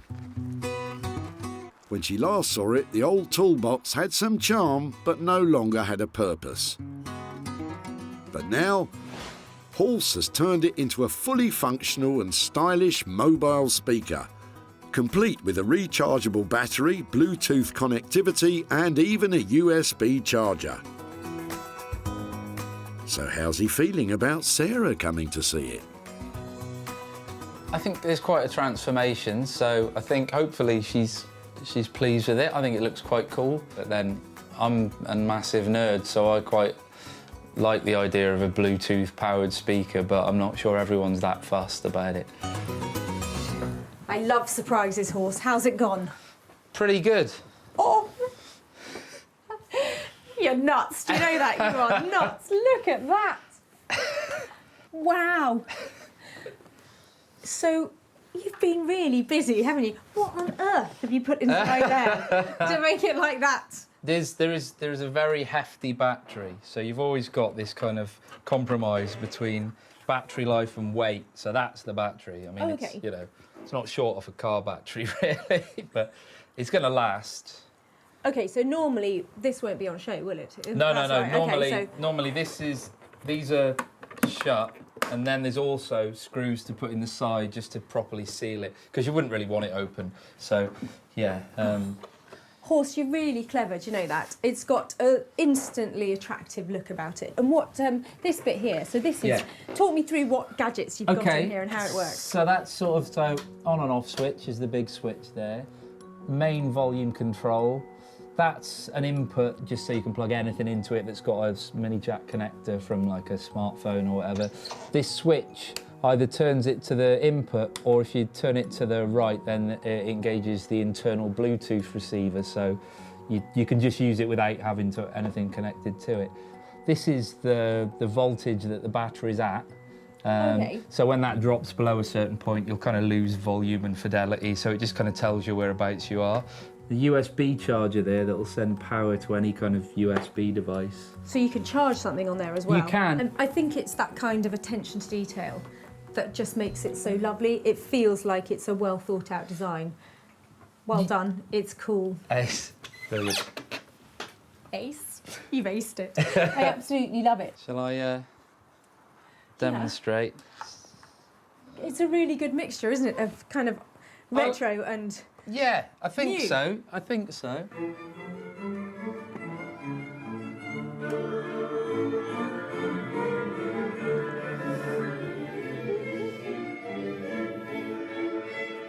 I want to go on a big picnic right now and have something really coming out of that somewhere. You know, it needs to be taken out, doesn't it? It needs to go on a journey because of what it is. Yeah, exactly. It's completely made for that purpose. So yeah. I think it's absolutely amazing. So thank you so much. I'm going to take that right now. Well, I think this really speaks for itself, don't you? Well, the speaker's a definite hit with Sarah. Now, if she can bear to let it go, she needs to try and sell it. When Sarah first spotted Richard's old toolbox at the tip, it was coming to the end of its useful life. I've had it, nearly 40 years. Really? And what, you just had enough of it now? We're moving house and trying to clear out a lot of stuff that we don't need anymore. It's got a great shape to it, hasn't it? And it looks so battered and worn and really cool. It's got character. Yeah. The characterful box just needed a new purpose, and with Horse's help, that's exactly what it got. Now it's time for Sarah to show Richard what happened to his old box, and hopefully she's got some profits to share with him too. Hi there, Richard. How are you? Sarah. Yeah. Hi there. How are you? Yeah, very well. Nice to see you again. I've just got a bit of an update about the box or case or whatever you called it. What did you call it? I think it's a case, but... And I know that when we caught up at the tip, it was something you said you just used for storage and you'd had for, That's right. for ages. When we took it away, did you have any ideas about what we might do with it? None whatsoever. So I'm quite excited to see what you've done. We decided we'd make it into the most amazing boombox. Oh, excellent. A music machine, the like of which you've never seen before. I've got some pictures to show you. It went to a chap called Horse, and he turned it into this fantastic machine. And he has plumbed in the most amazing sound system in there. Yeah, that looks amazing. It's a work of art. It's beautiful. Now, normally at this point, I'd say I've spent £300 on it and I've sold it for X, but at the moment, I haven't sold it. Right. But I've got high hopes for it. It's such a great looking machine. I personally would absolutely love it. So, but what I'd like to do is, when it sells, just come back to you and give you the money for it. Wow. Well, thank you. So, despite this amazing transformation by Horse, the search continues to find this unique speaker a new home. but the costs of £350 and no profit generated, this could be a potential loss for Sarah of 350 quid. So I'm really disappointed that I wasn't handing over money to Richard, but I've got high hopes that his boombox will sell and I'll be back here with some cash soon. So, Sarah's managed to make a profit on 2 of the 3 salvaged items. The bedside cabinets, beautifully brought back to life by Jay. I'm sure it won't be long before Richard's utterly unique speaker will be blasting some sweet sounds. And of course we have the unwanted sofa transformed into a showstopper by Sarah. We have transformed, restored and repurposed 3 things that were destined for the dump and handed over some money for nothing. Maybe the next time you take a trip to the tip, I could do the same for you.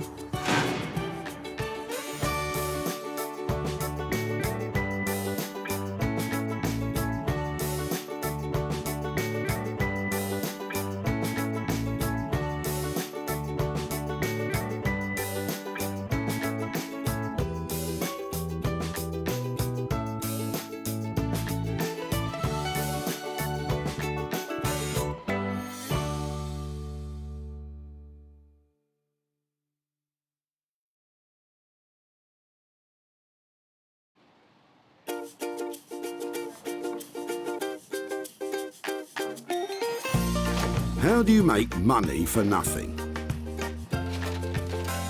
The answer could be hiding in the 20 million tonnes of household waste we throw out every year. Sorry to bother you, before you throw that away, is there any chance I can have a quick chat to you about it? Sure. That's why entrepreneur Sarah Moore wants to get her hands on things before they hit the skip. I am a passionate buyer, maker and user of old stuff, and I've turned that passion into a money-making business. I turn old stuff into new stuff and sell it for a profit. Sarah's ready to sift through as many boots and bin bags as she needs to. Look at that absolute box of joy. These are just fantastic. In her search for tip treasure. We've got to be able to make something out of that, haven't we? And with some of the country's elite designers and makers, I've got a little something for you. Yeah, I thought you might. Oh, this is a hard one. she can transform her finds into desirable, Oh my word. beautiful, valuable, Cha-ching. and hopefully saleable items. Well, I love this, so I would really like to have it. If Sarah is successful, then she can hand the profits back to the very people who had no idea there was cash to be made from their trash. That is incredible, isn't it?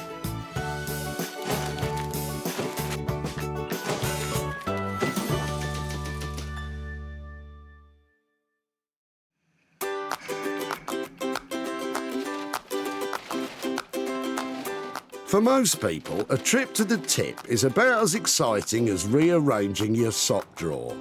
But most people aren't Sarah Moore. It's loads of fun here. There's stuff coming through the gates all the time, and I'm hoping in the trunk of one of these cars is some real tip treasure. Sarah's been given special permission from the Bredbury Recycling Centre near Manchester to search for 3 items before they get skipped. We're looking for things that we might be able to reuse Recycle. and recycle. But she's not after just any old rubbish. Just wondering what that was. Old vacuum attachment of some shape or form. So, Oh my word, look at it. Sarah needs to find things with the potential to turn a profit. And it doesn't take her long to spot her first item, poking out of Justine's rather glamorous-looking convertible. Hiya. Hi there. What are you throwing out today? It's a cast iron soil pipe, having a new bathroom fitted. Oh, really? I just love the fact that it's got this really old paint on it.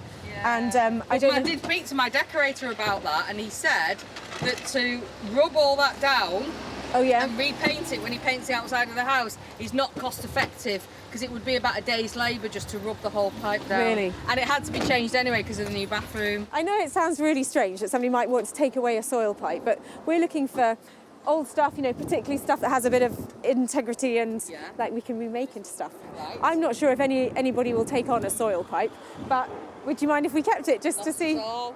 Really? Do me a favour by taking it. You might want to wear some gloves for this one, Sarah. A soil or sewage pipe is usually attached to the side of a building to remove waste from the upstairs toilets.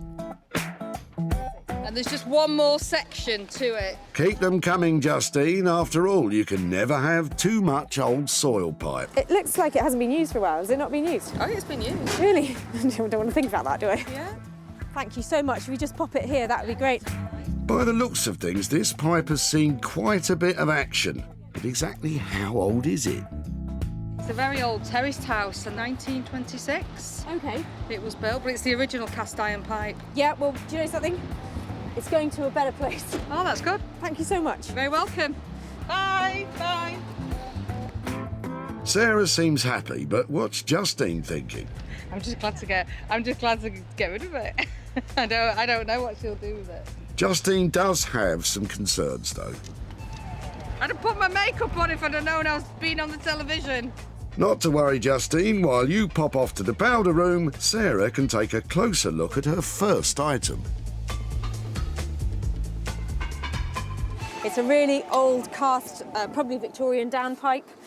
It's really battered and I'm not quite sure why I've saved it, but I do know somebody who might have some good ideas to turn this old thing into something valuable.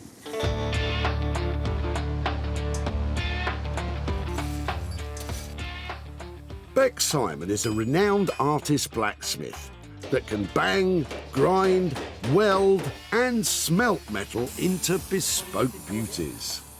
Beck's is normally commissioned for unique pieces of artwork and has no idea what's coming her way.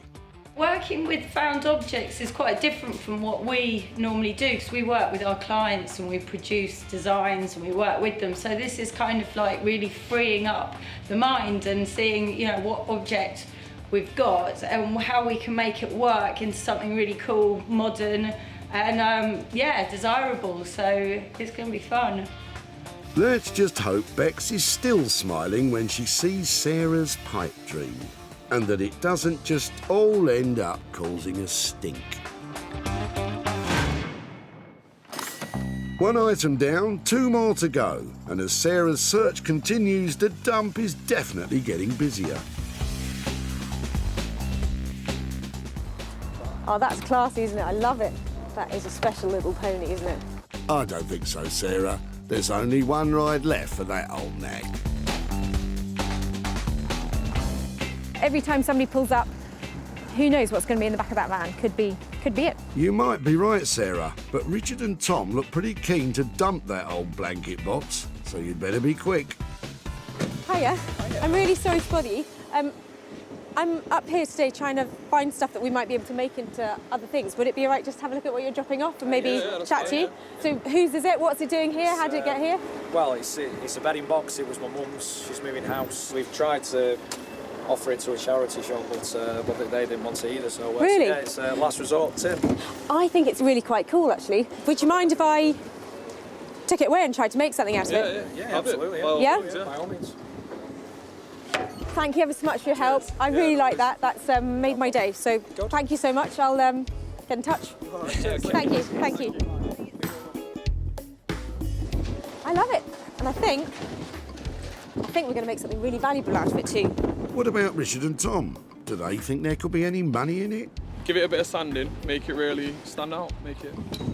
Yeah, I mean, it's still in good nick, isn't it? So it's a shame to get rid of it, but like I say, we had no other option, so... Good luck to her. Good luck, definitely. Look forward to seeing what the final product looks like. I really like this old blanket box and I think it's got heaps of potential. I'm thinking cocktail cabinet, I'd like legs on it, I'd like fantastic doors, and I'd like a price tag to match, because I think that this little beauty is going to turn a real profit. And that means I can surprise those lovely lads who dropped it off with a whole load of cash. So Richard and Tom could be in for a real windfall, especially as Sarah has got just the man to tackle the blanket box.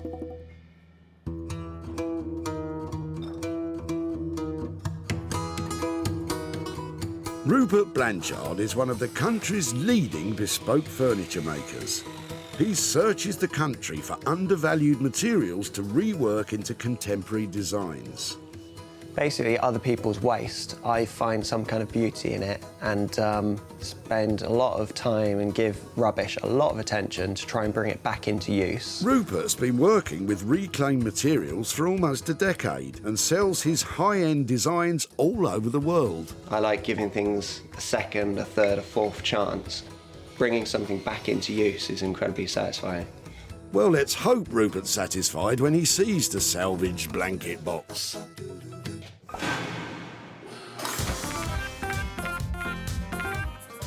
Sarah has already found 2 items at the tip. Now she needs to search for her 3rd and final item, which she will work on herself. But time is running out, and the crushers have already swallowed most of the day's offerings. I just find it difficult to watch that because they're just crushing great stuff, so I think I'm going to have to go and get back to work now because that's just too scary. Lots of things, just sometimes it's just not quite right. What's it for? The toilet roll holder. Really? Yeah. I've never seen one like that before. Hang on, Sarah. Vicky's just pulled up with a trailer load of potential treasures. Hiya. Sorry to bother you. I was just wondering, before you chuck everything out, if it'd be okay to have a look at what you're throwing away and just see if there's anything we might recycle? Yeah. Are you clearing something out, or? Yeah, my granddad's house. No. So a lot of my grandma's old belongings. Okay. Sadly, but bit of everything. So some old wardrobes and cupboards, and then like sewing machines. Okay. And would it be really bad to just rootle around and have a look? Help yourself. Really? Yeah. You sure? Yeah. There are some sweet little bits in here. Really lovely, and I feel a bit funny rifling through them. They're really sweet things. But sometimes, you know, it's like you get to a stage where it doesn't fit in your house, it doesn't go with your look or whatever. There's a few bits in here that certainly has an appeal. I really appreciate you letting me have a look, especially as it's your family stuff.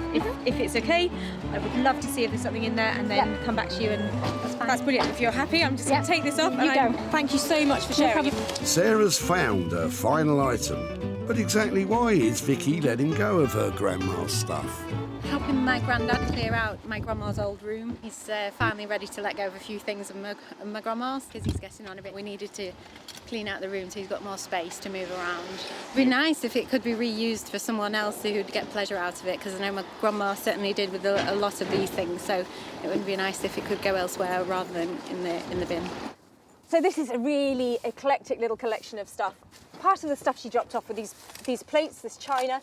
Now, I haven't had a proper chance to look at them yet, and I'm not sure if there's going to be any value in this box, but I couldn't let her throw it away without having a proper look. So you never know, there might be some value in here yet. Well, let's hope you're right, Sarah, because it's now time to try and turn your refuge picks into pounds. Working on the soil pipe will be artist blacksmith Bex, while Rupert will be unleashing his creative carpentry on the blanket box. And Sarah's hoping to find some hidden treasures in Vicky's grandma's box of china. We have had a fantastic day here. I've got some amazing pieces and just the right people lined up to make them into something fantastic and to make some money along the way.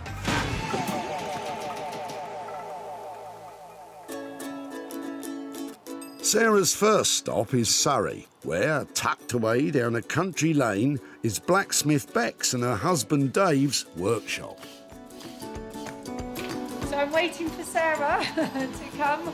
I don't know what she's bringing. So, yeah, let's hope it's something really interesting. Oh, don't worry, Bex. It's interesting, all right. Hi, guys. Hello. Look what I bought you. Oh, no. Oh, no. It's a downpipe. I've got like a whole house worth of downpipe. Oh, wow. So probably, what have I got? About 15 feet of it altogether. Gosh, wow. God, it's got beautiful pitted. Yeah, it's got some good finish on it. Lovely. It is lovely, but it is a downpipe. There you go.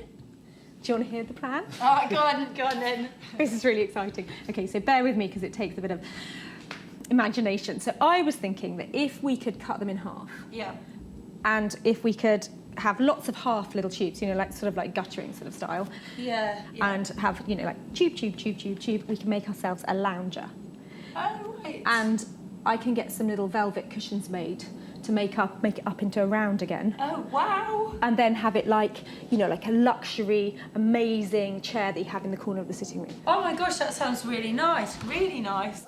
With Bex up for the challenge, it's time to hit the drawing board. What you want to see is you want to see the half, don't you, like this?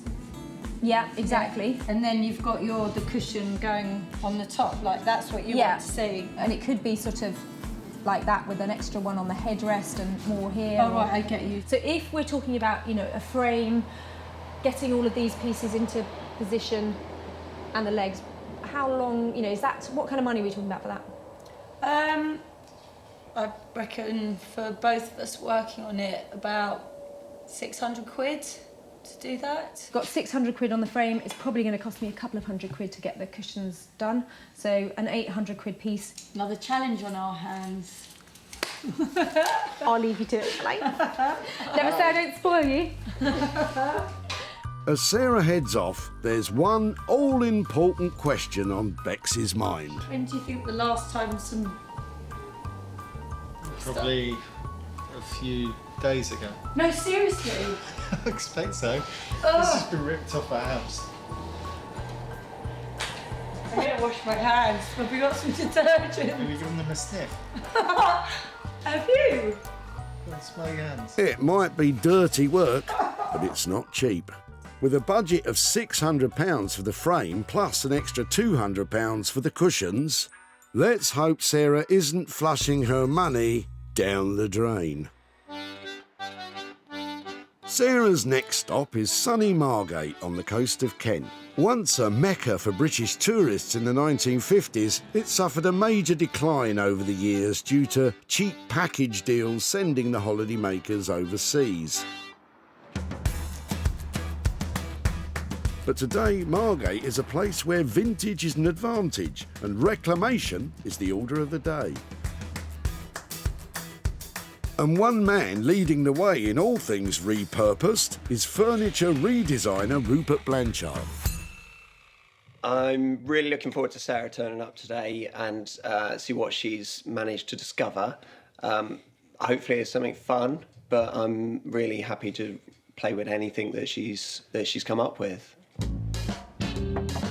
Let's hope Rupert is still in a playful mood after he takes a closer look at what Sarah has brought him. So, blanket box. What do you think? Blanket box? Wow. I didn't expect this. It's rather unusual proportions. Quite a high thing and it's all veneered plywood. Yeah, I don't think it has a huge amount of integrity to it. It's not really solid, and it was probably something that was quite cheap when it was made. And it's light, isn't it? You can tell. Yeah, but that's good. Big but light. So, what are we going to do with that? OK, so I had a few thoughts about this. Part of it was, I was wondering if it's something that goes up on legs and made into some kind of cocktail cabinet, or perhaps turning it round and using the back as the front, or even turning it on its side and making it into something like a desk, or using it that way.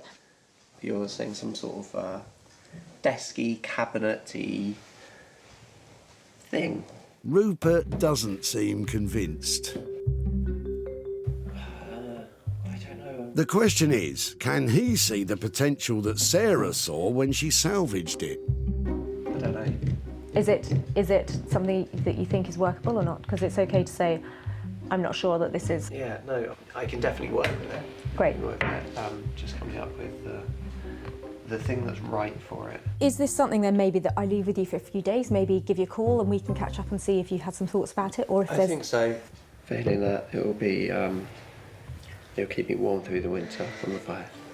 No, of course it won't. It'll end up being something great.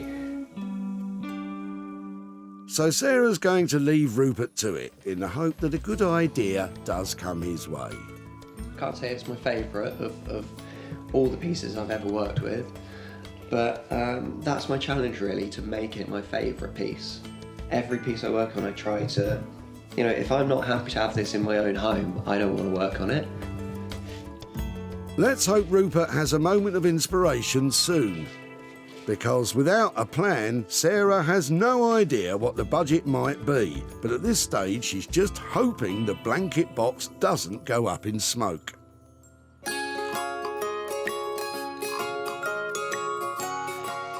While Sarah waits to hear back from Rupert, she's headed to her farm to see if there are any hidden gems in Vicky's grandma's box of china. Now, I absolutely love a little box like this because I just don't know what's in it. I had a very quick look in the dump and this caught my eye, this sweet little jug, and I just couldn't stand the thought of somebody chucking that away because, honestly, that's 1940, something like that. It's just too sweet to get chopped and broken. So I don't know what else is in here. I'm looking at the plates and things and thinking there's probably not a lot of value, but I just thought it's worth checking just in case. At least it's vintage. Giftware, Stoke-on-Trent. I think there's sentimental value rather than actual cash value. Sweet little cottage garden, maybe in a vintage shop, you might get a couple of pounds for a plate like that, but condition's not brilliant. Foreign wear, made in Japan. Oh dear, saucer that went with that. There's a few breakages in here. So there'll be something from Woolworths or something like that. So no value there, I don't think. Great, oh well, we know how much that was. Look, a little nest of bowls for dipping or something. 99p from Super Deal. Probably not worth 99p now. Now that's more exciting. Look, that's Clarice Cliff, and her stuff is really collectible.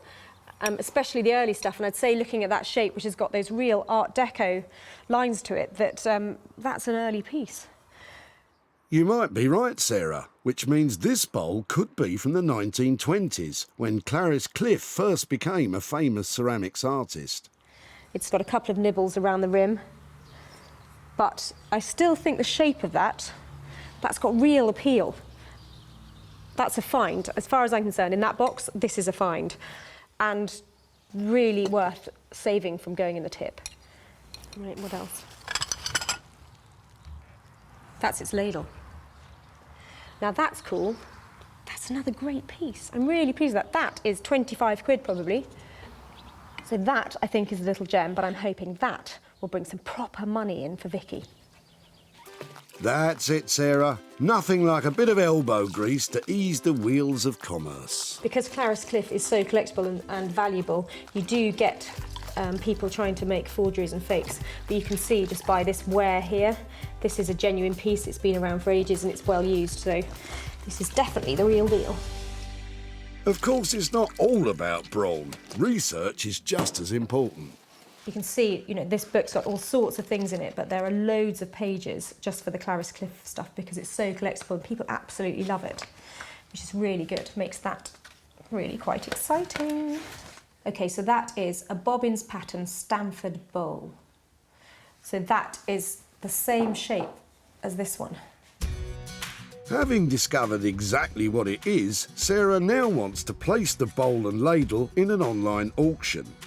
Serious Clarice Cliff collectors love her bizarre wear designs and bold colours, so Sarah's taking great care to capture plenty of good photos for the auction. Let's just hope her attention to detail lures in some big bidders.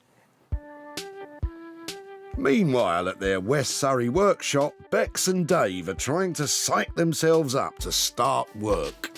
So we are working with the pipe, making it into a chaise longue. Yeah. It's pretty disgusting, really, isn't it? You're touching it. Well, yeah, well, someone's going to have to touch it. And explain this. Yeah. Well, they're just downpipes from someone's house, so they're basically poo pipes from someone's toilet, really. Definitely not eating my sandwiches after working on this. While Bex gets on with the design of the frame, Dave has drawn the short straw. He's working on the pipe.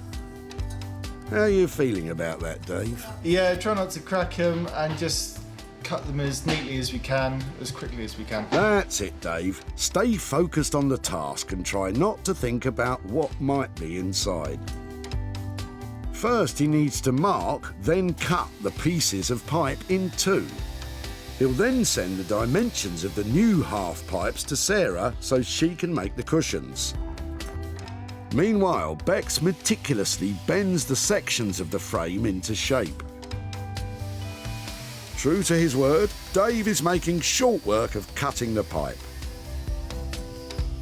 And Bex's frame is coming along too. Now she just needs to test the final shape. So professional.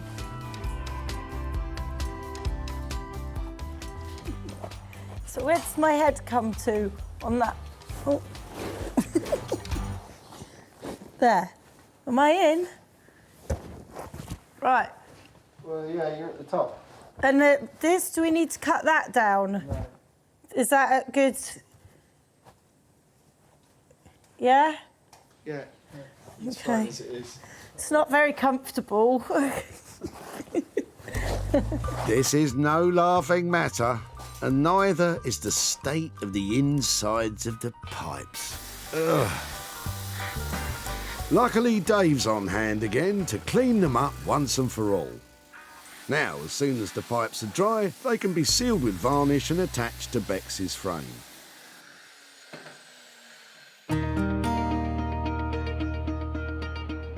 Back in Margate, Rupert has finally come up with a plan for that bothersome blanket box. So, another piece of fun. Very badly made, very bad condition, sadly unloved piece of furniture. We came up with the idea to make this large sideboard literally by blowing this one apart, almost like a Christmas cracker that you pull apart in the middle, and either end of the Christmas cracker remains our chest, and in the middle is a brand new section. And hopefully we're going to make a big, impressive piece of furniture today. First, Rupert has to decide where and how he wants to cut the box in half. So I want to cut through 2 angles in this piece, not straight in the middle and pull apart. I really want to give it a slight dynamic edge. So I'm going to completely freestyle this. It's going to be quite random. I'm going to match up the line on top. So my next score line will be straight across the lid. And again, I'm not doing a straight line, I'm going at an angle. It's going to be a very angular piece. It's time for Rupert to make his first nervous cut on the lid. So this is the scary bit. This is the bit where it might collapse.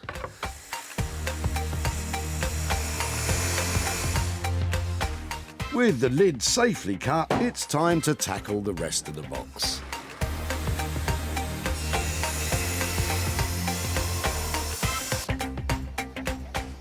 It always seems a little bit sad when I've cut straight through a piece of furniture. Old vintage furniture, for me, it takes on some kind of human quality. I'd never intentionally put a healthy piece down, but I'm doing it for the right reasons. This is going to be a brand new piece and it's going to be cherished somewhere.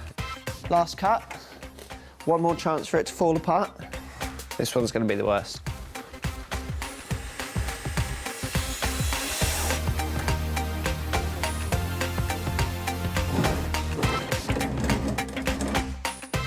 There you go. So, a lot of weird angles, but slowly this cabinet's getting bigger now. With the old piece successfully cut in half, Rupert can now build the new middle section. He's making a simple shelving unit, and in keeping with his ethical ethos, Rupert is using recycled wood. With all the pieces secured together, what finish is Rupert thinking? I think the middle section at the moment will be probably one bold primary colour. Did you have any specific colour in mind? Let's hope Sarah likes custard. Otherwise, this piece could still be finding its way onto the bonfire. Good luck, Rupert. Meanwhile, Sarah has placed the Clarice Cliff ladle and bowl in an online auction. She's now nervously waiting to see if they fetch a good price. But the auction is almost over. At the moment, they're stuck at £41. I hope I've got more bids out there for these things. At the moment, there are 6 people bidding on it. 3 minutes. It's making me really nervous, especially with you lot watching. 2 minutes, 10 seconds. I just want a little bit more for it. 1 minute, 25 seconds to go, and it's still only at 41 quid. That's really disappointing. I definitely think it's worth more than that. Probably all doing their gardening or something. 5, 4, 3, 2, 1. Damn. Oh, it's gone up. Somebody's bid right at the last minute. Okay, so the bowl and ladle have sold for £50. I'm pleased with that. I'll take £50, and to be able to hand that money over to somebody who's going to throw the bowl and ladle away, that's money for nothing. When Sarah first met Vicky at the tip, she was performing a sad task. Are you clearing something out, or...? Yeah, my granddad's house, no. so a lot of my grandma's old belongings.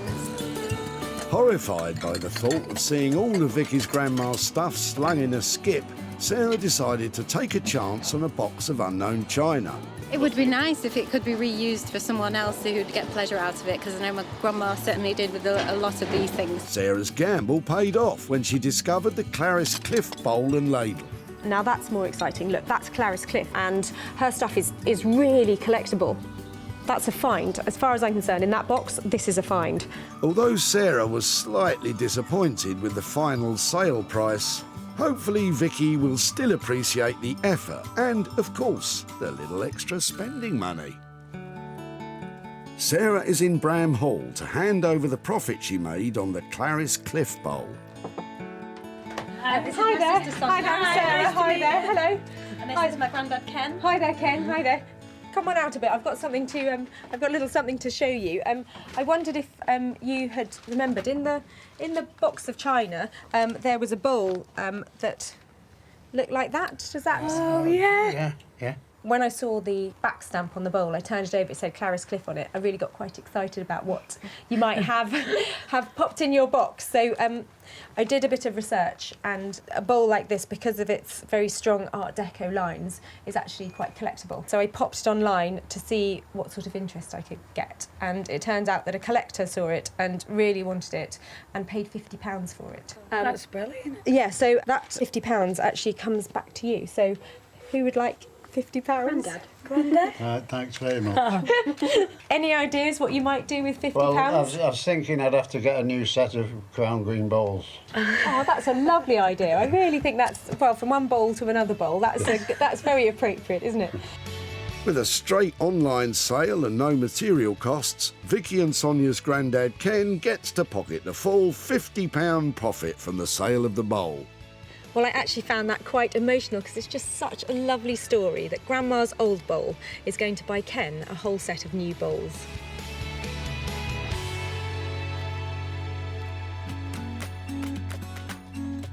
In Surrey, the final rivet is going into the frame of the new lounge chair.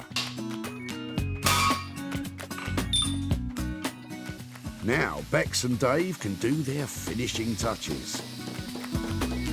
Dave is stripping back the outside of the pipe to reveal the different layers of paint, while Bex is welding the final fix to the frame. I think Sarah's just round the corner, so we're just putting the last one in, but it's looking really nice. When Bex first saw the humble soil pipe, it had only just been torn off the side of a building. But now, by marrying the old pipe with a new steel frame, she's utterly transformed it into a luxurious lounger. The elegant lines, riveted finishes and rustic pipe all combine to form a chair that's just bursting with individual style.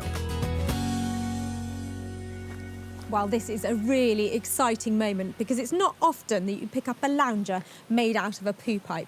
I can't wait to see what Bex and Dave have managed to do with those old pipes, and I'm also a little bit nervous because I've got to show them the cushions that I've made for it. Hello. That is amazing. Its shape is lovely. I really like that organic. It looks like sort of a track off a caterpillar machine or something, doesn't it? It's just got that beautiful swoop to it. Yeah. And is it sanitised? Is it clean? Yeah, it's all clean, washed and lacquered and everything. Doesn't smell. It doesn't smell at all. That's lovely, isn't it? All the different paint, layers of paint. That is amazing. The contrast between this metal and then your new metal is really beautiful, isn't it? Because each one is really bouncing off the other. And this is great detail, really clever. So nice to give it that luxury look. Yeah. It's really beautiful. You've done so... Is it comfortable? Have you sat in it? Have you tried it? Well, it's not bad. It does need its cushions, though, definitely. I feel really nervous now. Before Sarah completes the new lounger with her cushions, she's decided to take it out into the garden. So Sarah's putting the cushions on the chaiselong. So, yeah, we're eagerly waiting to go and have a look. So, yeah, what do you think? I think she'll have done a really good job. Yeah, I hope so, because I'm a rubbish liar. I'll just go... then cry. Do you want to come and have a look? I like the way it's like through a curtain. Oh, wow! Oh, all the colours are the same as the back. Oh, wow! Is that a good oh wow? Yeah, no, I like it. Yeah. Yeah, no, that's nice. With the cushions meeting with Beck's and Dave's approval, there's only one thing left to check. It's lovely. It's really cool. It's really relaxing. Thank goodness for that. When Justine pulled up at the tip in her fancy-looking convertible, no one could have guessed what she was planning to dump. Hi there. What are you throwing out today? It's a cast iron soil pipe. But if Sarah was surprised, Justine was shocked. I'd have put my makeup on if I'd have known I was being on the television. Undeterred, Justine helped Sarah to unload her grim cargo. It looks like it hasn't been used for a while. Has it not been used? Oh, it's been used. Really? I don't want to think about that, do I? Yeah. I'm just glad to get rid of it. I don't know what she'll do with it. Well, Justine, the humble soil pipe has now been glamorously transformed into a luxury lounge chair, which Sarah had absolutely no trouble in selling to the trendy London furniture store, the Old Cinema.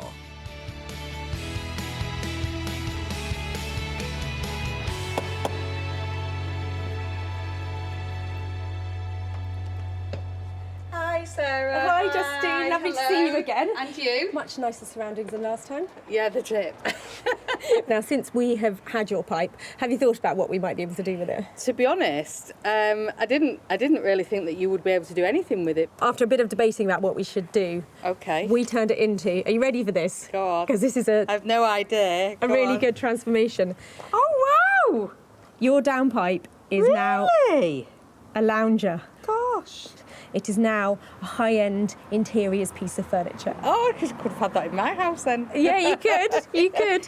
I'm absolutely stunned. We had to spend £800, but I'm really pleased to say that it did sell for a profit. Right. We sold it for £1,200, so Oh that my means gosh. I've got 400 quid's worth of cash to give to you for your poo pipe. Oh my gosh. Thank you very much. It's an absolute pleasure.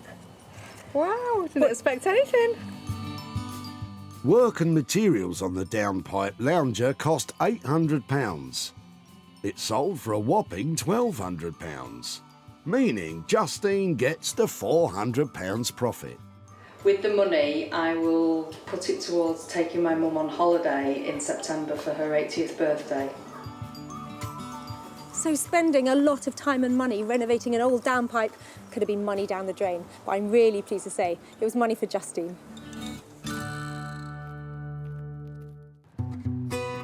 So, with 2 items successfully sold, can Sarah make it 3 out of 3?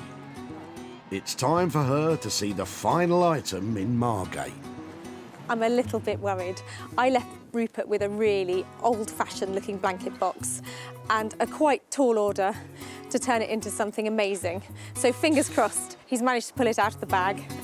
When Sarah last saw it, the blanket box was old and flimsy and just moments away from being turned into firewood. But now, Rupert has blown the dull old box apart and joined it all back together again with a vibrant and contemporary middle section. The end result is a bold and substantial 21st century sideboard. But will Sarah like it? How are you doing? Another item ready for you?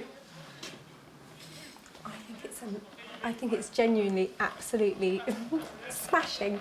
How on earth have you done that? It's a bit nuts, this one. I haven't done much that's unrecognisable to the original piece.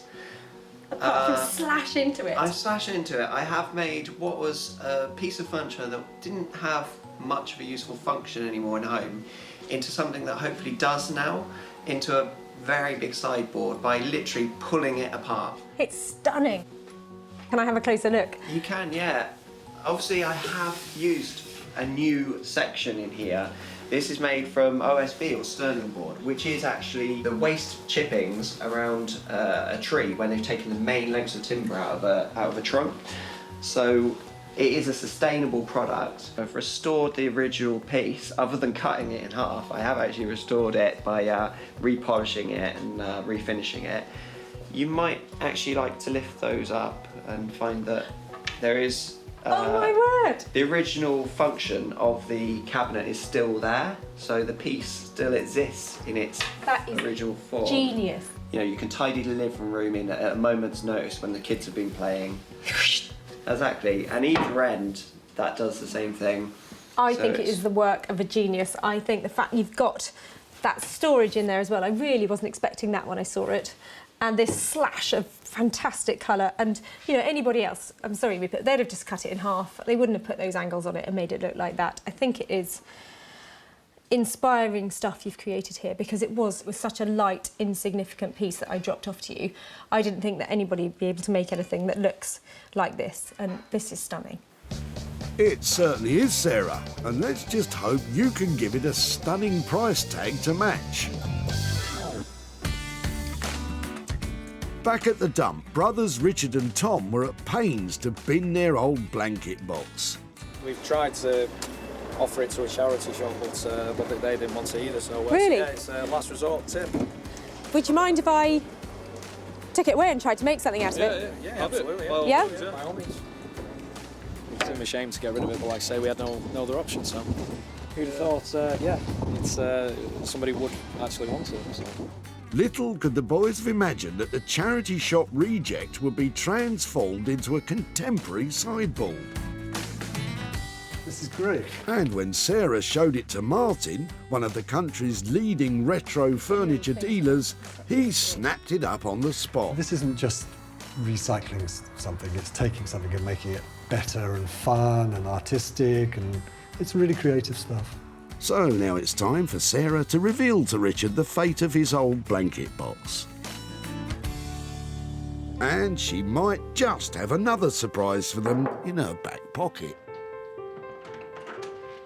Hiya. Oh, hi. Nice to see you Yes, again. nice to see you. How are you? Yeah, really well, really well. You remember your blanket box? Yes. It turned out to be one of the things that was really good to use to do something else with, so I thought I'd come back and show you what we did What with are it. the chances? What do you reckon? I was not expecting that. It's definitely original and yeah, quite unique as well, isn't it? So. And we've actually managed to sell it. Wow. It made £100 profit. And Really? that is for you. No for way. Your blanket Okay. box. Unbelievable. Any Yeah. ideas what you might do with £100? It's just a shame, like brother, isn't it? Because obviously the pair of us took it, didn't we, to the tips. His 21st coming up, so possibly. Yeah, treat him, you know, on his birthday maybe. I think that would be a great use of the money for him. It's nice to receive something for nothing, really. So it's yeah, it's lovely. I hope you get to benefit from it as well. Yeah, I'm sure I will. Okay, take care. Really nice Alright. to see you again. And you, okay, and you. bye-bye. Thank you. Transforming the blanket box into a stylish sideboard cost £400. It sold for £500, meaning the £100 profit is Richard's to be as generous to his brother as he likes. Today, all three saved items have made a profit, from the Clarice Cliff Bowl being snapped up by a keen collector, to the old soil pipe repurposed to a lounger with poise, all the way to a blanket box transformed into a terrific sideboard. That's brilliant. That's 3 things saved from being lost forever and 3 people walking away with money for nothing.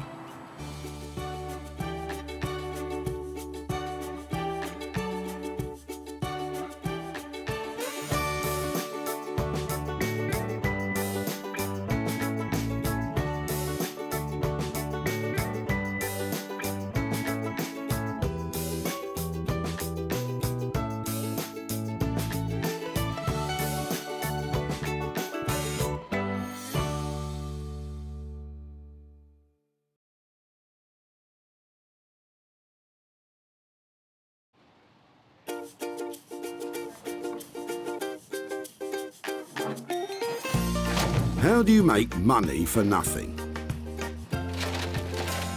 The answer could be hiding in the 20 million tonnes of household waste we throw out every year. But just before you throw it away, would it be possible to have a quick look at it? That's why entrepreneur Sarah Moore wants to get her hands on things before they hit the skip. I am a passionate buyer, user and renovator of second-hand stuff, and I've turned that passion into a money-making business. I turn old into new and I sell it for a profit. Sarah's ready to sift through as many boots and bin bags as she needs to. That's vintage gold, isn't it?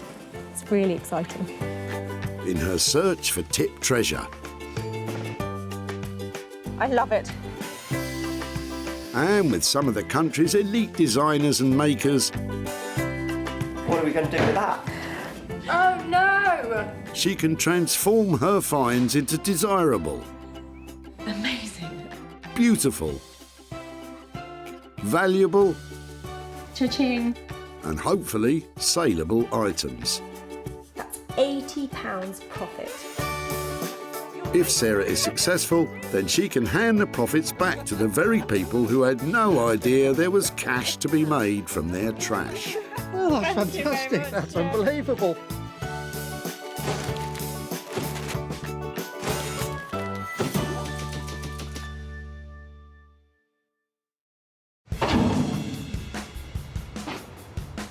Today, Sarah's at Merchants Way Recycling Centre in Walsall, about 10 miles outside Birmingham, and there's a whole lot of dumping going on. Although much of what we throw away each year could have a newfound purpose. It's so busy here today, and I know that there are fabulous things coming in. All I've got to do is find them before they get dumped.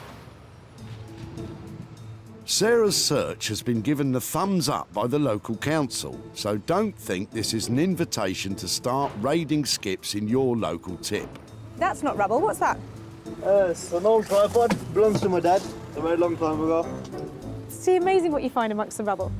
Sarah's not going to quit until she's got her hands on 3 items which, once repurposed, can be sold at a profit, meaning a potential pocket full of cash for their original owner.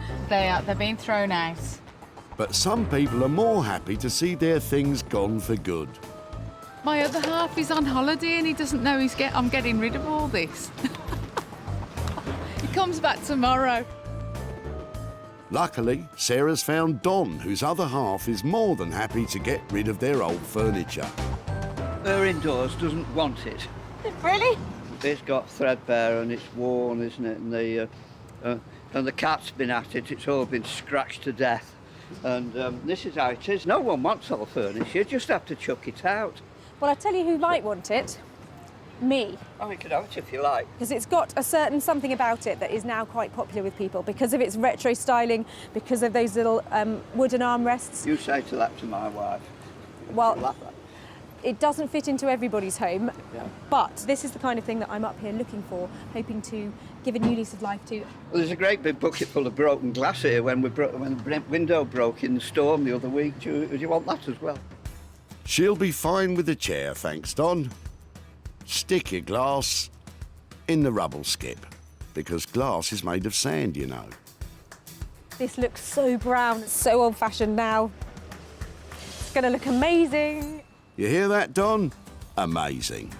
You can cover them if you really want to, but people don't tend to do that these days. New stuff is so cheap, relatively. They'll go and buy, you know, they just go and buy another one. Sarah has her first fabulous find. So what are her plans for this big brown beast? It's brown, it's a bit dirty, and at first glance you probably think that this is in exactly the right place here. But actually, I think this has huge potential. This is teetering on the brink of being a very trendy style, and I think with a new cover, some exciting fabric on it, it's going to look $1 million. And Don's old scratching post is destined for Anthony Devine and his Ministry of Upholstery, no less. Mancunian Anthony is a passionate upholsterer who loves to combine the experimental with traditional techniques. And he supplied furniture for the likes of Harvey Nicks and the QE2, no less. I like to explore other things in what a traditional upholsterer would do, so I would use digital fabrics. I like to mix like kind of screen printing and printing your own fabrics. Yeah, I like to explore opportunities. Which is good news, because Sarah has your next big opportunity lined up. Your next big brown opportunity.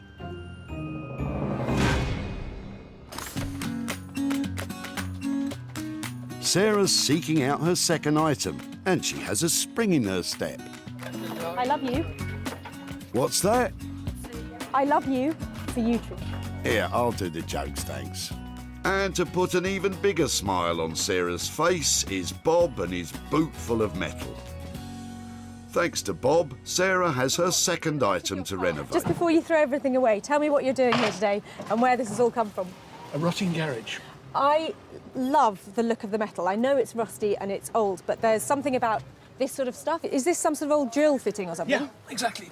The drill goes in there. It's a drill press. But it's not working anymore. No. Do you know something? That doesn't matter to me. I love the fact that it's got some writing on it and it's really chunky. This is really exciting for me. It's at least 40 years old. That's why I like it so much, because they don't make them like this anymore, do they? That's really cool. If I could take that away, I'd be so chuffed. If I make something out of a drill thing, would it be okay to come and show you what I've done? Yeah. Lovely. Thank you so much for that. I absolutely love this. So what does Bob think of Sarah's scavenging? I have no idea what you could use it for. It's a difficult shape to work with. It's large, it's heavy. Your proper door open with it, but that's all I could think of.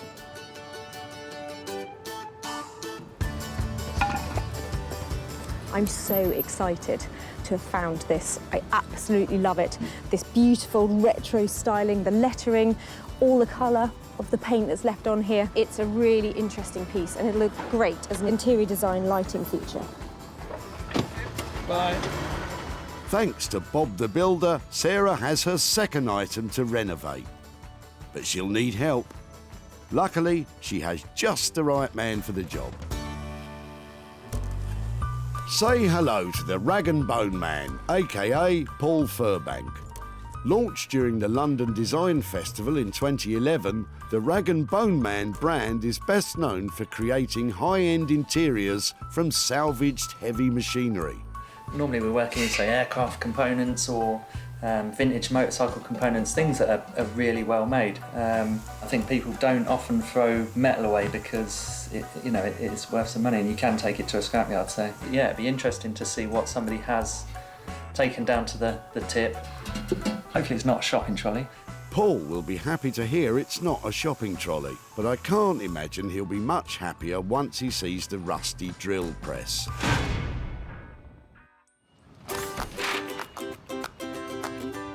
So, with two items safely stowed away for Anthony and Paul, Sarah now has to find something she can sink her own teeth into.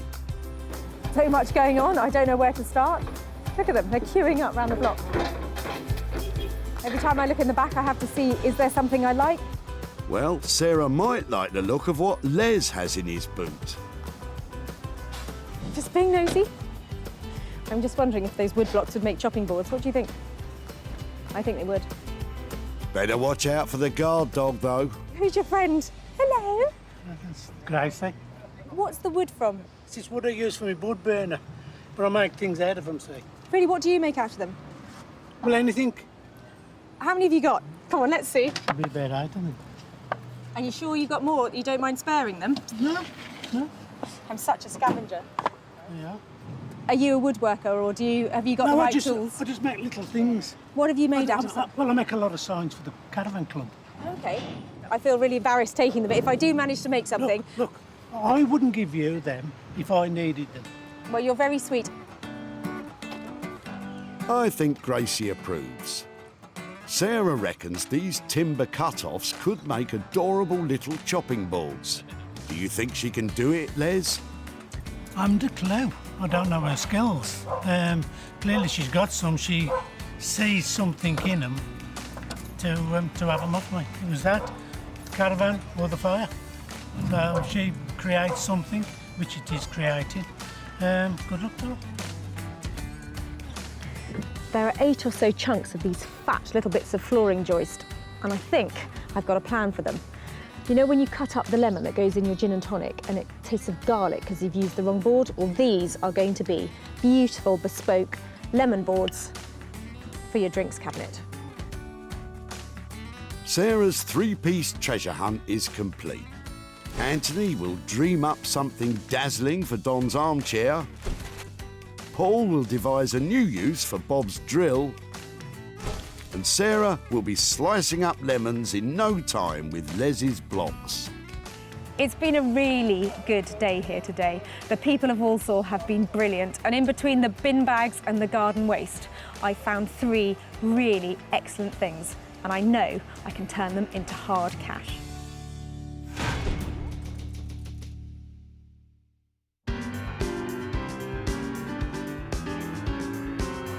Sarah's first stop is cool, happening Manchester. It's alive with established and emerging designers and artists. Sarah's taking Don's brown lumpen chair to furniture maker Anthony Devine. Anthony creates bespoke, handmade, upholstered pieces that are a world away from what Sarah's bringing him. Sarah's coming today. It's never just a simple footstool or just a simple dining chair. There's always kind of something big and ambitious. Anthony! Hello! Hiya! Are you well? Do you want a hand? I'd love a hand. Look, how cool's this? Very nice. No, it is. It's actually really nice.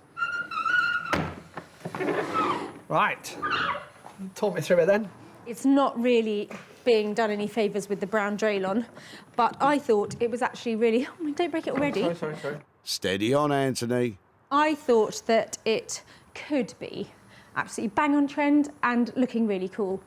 Yes. And so I brought it to you. Yes. Well, this is the kind of thing that's kind of fetching big money at the moment. It's nice. I didn't know whether we should cover it in blocks of fabric rather than a patterned fabric, so you could really see the structure of the chair and the way it was designed. But I know you're dealing with this stuff all the time, so I'm all ears to hear what you've got to say. We're using some great fabrics from Guatemala, of all places. Really? All hand woven, and I think it would look amazing on this chair. Hand woven Guatemalan fabrics? That's exactly what I had in mind. Uncanny. Oh, wow. This is 1 metre by 50, and it takes over a month to produce. Do you know something? That's going to be so out of my budget you wouldn't believe. Well, I was thinking we can put this part here, then these, and then this. Possibly that way or the other way around.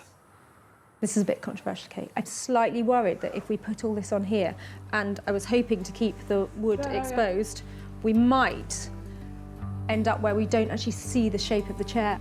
The patterns certainly are eye-catching, but is there such a thing as too eye-catching? Why don't you move them all about the place, Anthony? Maybe that will change her mind. I think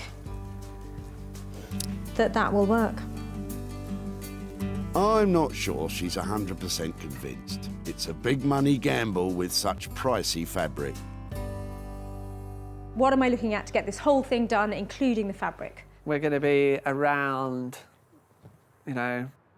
Spit it out. Dare I say, the £800 mark. 800 quid? It's a big commitment for me to spend I know. 800 quid on something I found I at a know. tip, but you've talked me around and I think that we're going to see something just amazing. Are you staying to help me then? Not a chance. Nice to see you. Always a pleasure. Thank you, every time. Don't go slacking. I think we got there in the end, didn't we? I'm hoping that that combination of fabrics and that shape of that chair really come together. But whatever happens, I'm spending £800. It's got to look fantastic, and I hope to make a little bit of profit. I dread the times that she turns up, but she always leaves me with more work. But I like this one. Lots of potential. So, for a whopping £800 to produce, Sarah's going to have to sell it for a small fortune.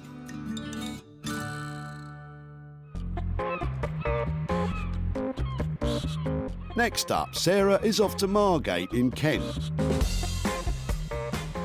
which is rapidly becoming a hot spot for all things upcycled and vintage. As a result, there is a thriving community of artisan craftspeople living and working here.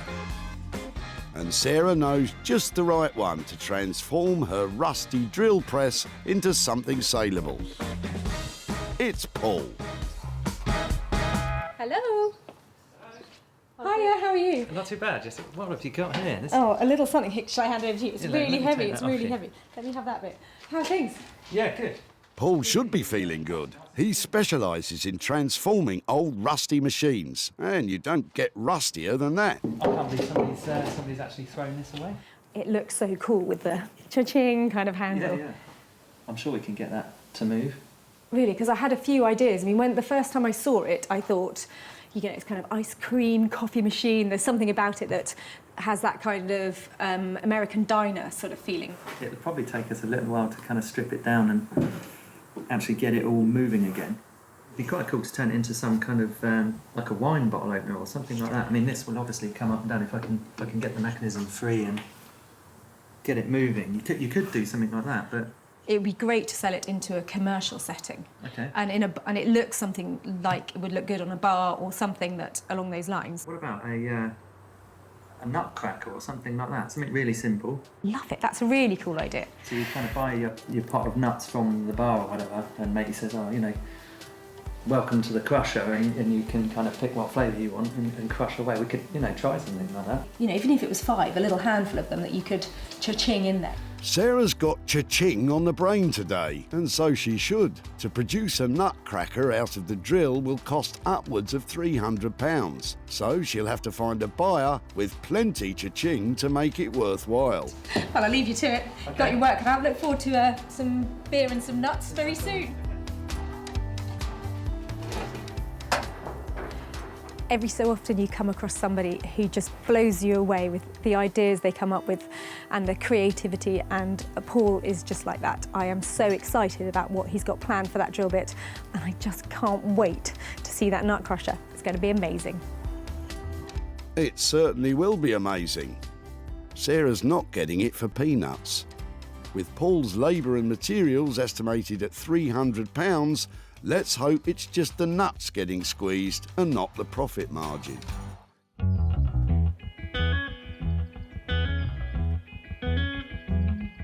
From marvellous Margate to stunning Sussex and the barn where Sarah is about to start her own project. She rescued a pile of anonymous-looking wooden blocks and has a nifty new use in mind for them. So these I want to make into chubby little lemon-shaped chopping boards. I'd like to cut them out into a really sweet little lemon shape, and these are going to be for when you have that gin and tonic at the end of the day, when you sit down and you take a sip and you can taste garlic on the lemon because you cut it on the wrong board. These are just to go in your bar. These are just for cutting up your lemons. You're right, Sarah. I've never been keen on gin and garlic. So I'm just going to sketch out a rough sort of lemon shape. That looks lovely and lemony to me, Sarah. I made one of these for my grandparents when I was about 10. They quite liked gin and tonic. Your grandparents were fond of the gin. Should you be telling us this? Sarah now carefully cuts out her lemon, using a jigsaw for accuracy.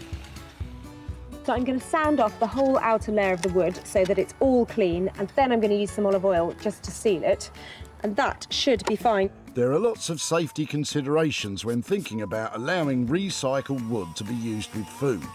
If you're unsure, then pop a suitable liner between your board and the food. And if in doubt, leave it to a professional. You have to hold it to really like this because it feels amazing. It's like suede or something. It's really smooth. And I think it looks kind of lemony, doesn't it? So I'm pleased with that. Just another 6 more to go. Sarah's not charging for her own time or her olive oil, so there's been nothing spent, but a lot could be gained.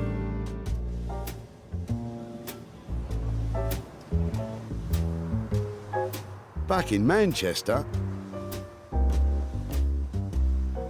Anthony's stripping back the retro brown chair and uncovering about 50 years worth of dirt. Ugh. Thank you, Sarah. I hope he washes his hands, because Anthony's handling the very pricey Guatemalan fabric. Many textiles from this region originate from ancient Mayan culture, so it was an obvious choice, eh, Anthony? It would be easily to just be able to put like a kind of a nice wool or a nice felt on there, just kind of really blocky colour. Given this opportunity, we wanted to just have a little play around with something new. Anthony's upholstering one arm of the chair as a guide to work out how to arrange the other fabrics. And if I remember right, Sarah wasn't totally convinced with his plan. There was a lot to discuss on the day when Sarah came round. I know she was quite interested in keeping it quite defined. More defined? That should be easy. If that goes in there, what do we think of these colours? Like, does it affect your eyes too much? Having this there takes it away from that, I think. Like you were saying, less is more sometimes. Yeah, I think more is more on this one. What I'm thinking now, this is a centre, a thinner stripe of that down there.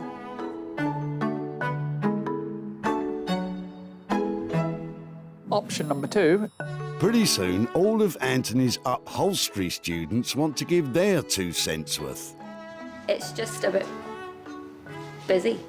It goes better vertically. Something like that. That's your focal point for me. How many upholsterers does it take to choose a fabric? Well said. Why don't you leave the hard stuff till later and get on rebuilding the insides? Anthony stitches and staples Hessian material on the rest of the chair. We're going to stitch this in? It gives him a strong base to work from and prevents the luxurious fabric catching on a spring unit. Anthony attaches much-needed padding to the hard wooden frame using an air-driven staple gun. And on top of that, a nice fluffy cloud. So after the foam, we use this wadding, and basically what that does is help take the friction and help the fabric glide over your fabric better. Once all the material is on, Anthony will apply a fire retardant spray. This will bring it up to code with current fire standards. This is just a little bit of dark wax, and I'm just going to apply it over the front of the arm just before we put the fabric on, so we don't run the risk of getting wax on the fabric, which would be a nightmare. Upholstering a chair from scratch is a very skilled and time-consuming process. And Anthony's not even decided on the fabric yet, so it might be a long night.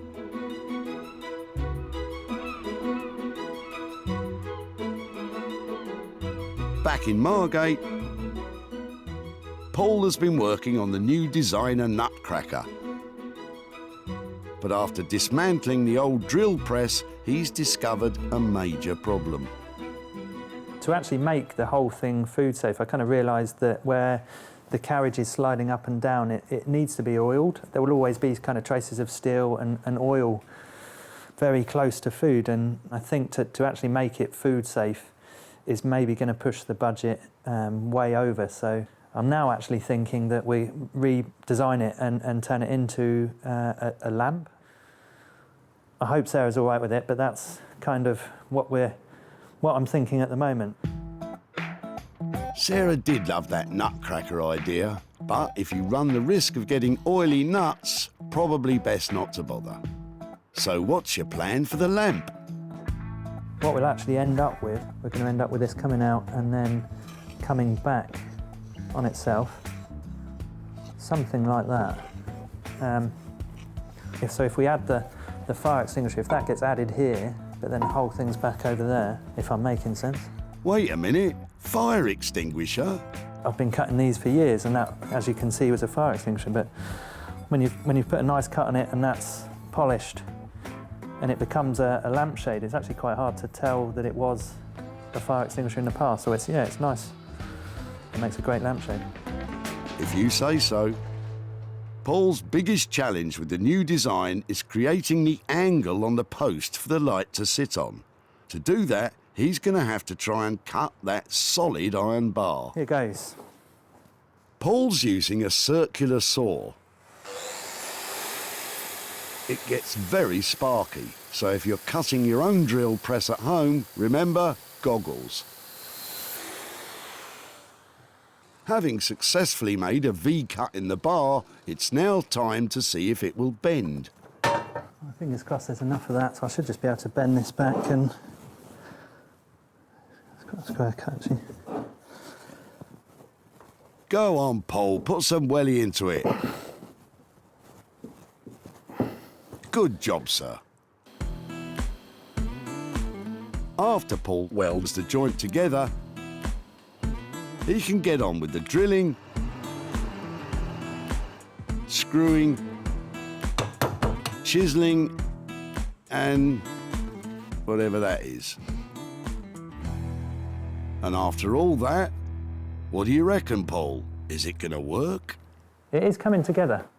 It's all so well made. I mean, as a lamp, you'd pretty much be able to throw that on the floor. It shouldn't break. Compared to modern day lamps, that's quite cool. You'll easily get 100 years out of it, give or take a light bulb or two. With the design set, all Paul needs to do is get the light fitting sorted, polished up, and pray that Sarah didn't have her heart set on that nutcracker.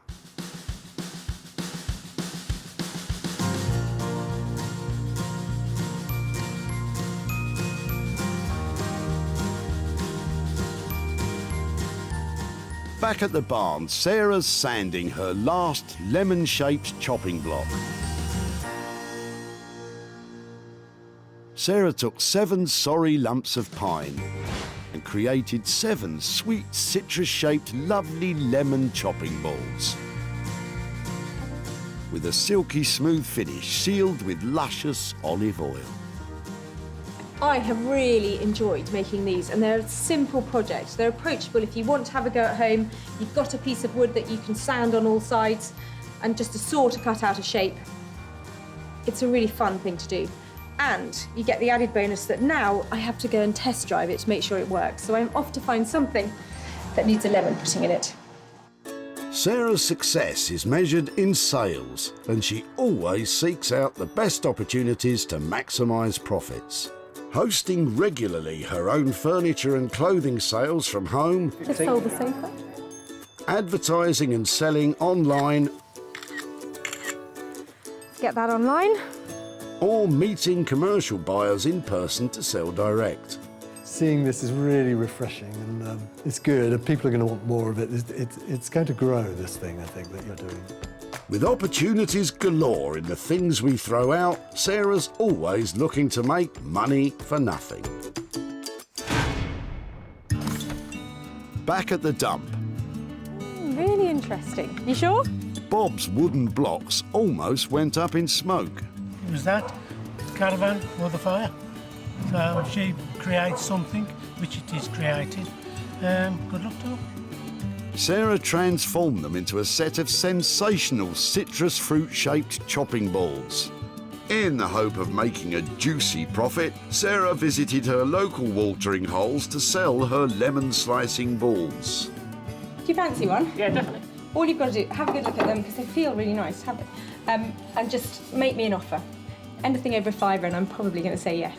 So 15? Amazing. Happy? Seriously? Yeah. Fantastic. Definitely. That's amazing. Thank you. Nice one. She is now back in Walsall to see Les to hand over the cash and to show him what became of his wood blocks. Hello. Hi, Les. Hi, it's Sarah from the tip. Nice to see you again. How are you? I'm fine, yes. Wow, you've got a lot going on here. An awful lot going on here, yes, and more to do, as you can see. I remember when you came to the tip, I took 2 different types of wood away from you. Yes. One was some little blocks I think you were going to use that were leftover flooring bits. Yes. And I had a look at those, and I didn't think I could do anything with those. Not really, But no, those I big chunks, I think, did you say you were going to use them for blocking up the caravan? We do, yes. Yeah. Yes. Well, they were really cool. So shall I show you what I did with them? Go on, fire Did you away. have any ideas when I took them away? None at all. Okay, well, I made them into little chopping boards you can use for cutting up your lemon on. What do you reckon? I think they're fantastic. I managed to get, I think, 6 out of the chunks of wood that you Yeah. you dropped off. So I made them into 6 little boards. Very substantial wood, you see, wasn't it? Yeah, and that was nice. So they're Ideal really, for the job. really chunky. Yeah, lovely. It's great. And then I thought, having made them, I thought I've got to take them somewhere to try and sell them. So I've been round all the local pubs. Yeah. Now have one of your chopping boards on their bar to cut their lemons up on. I just said to the guys there, anything over £5 I'm going to be really happy with. And so different people in the pubs bid me. And actually, all together, we managed to sell your boards for £60. So I bought that back for you. Oh dear, no. No. No. No, do you know something? Don't. No, let me explain. You can explain as much as you like.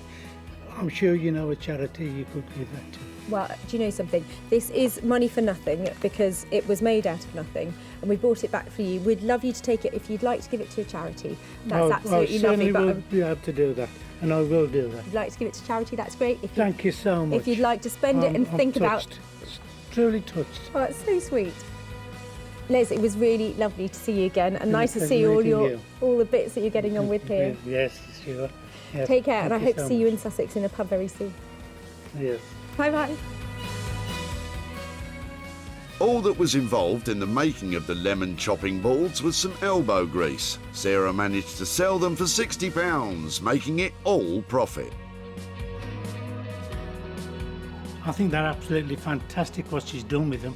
I mean, I've always wondered what on earth she could make out of them, because to me they're scrap. But what she's done is absolutely fantastic. I think possibly there could be a chance that I shall be having a go myself.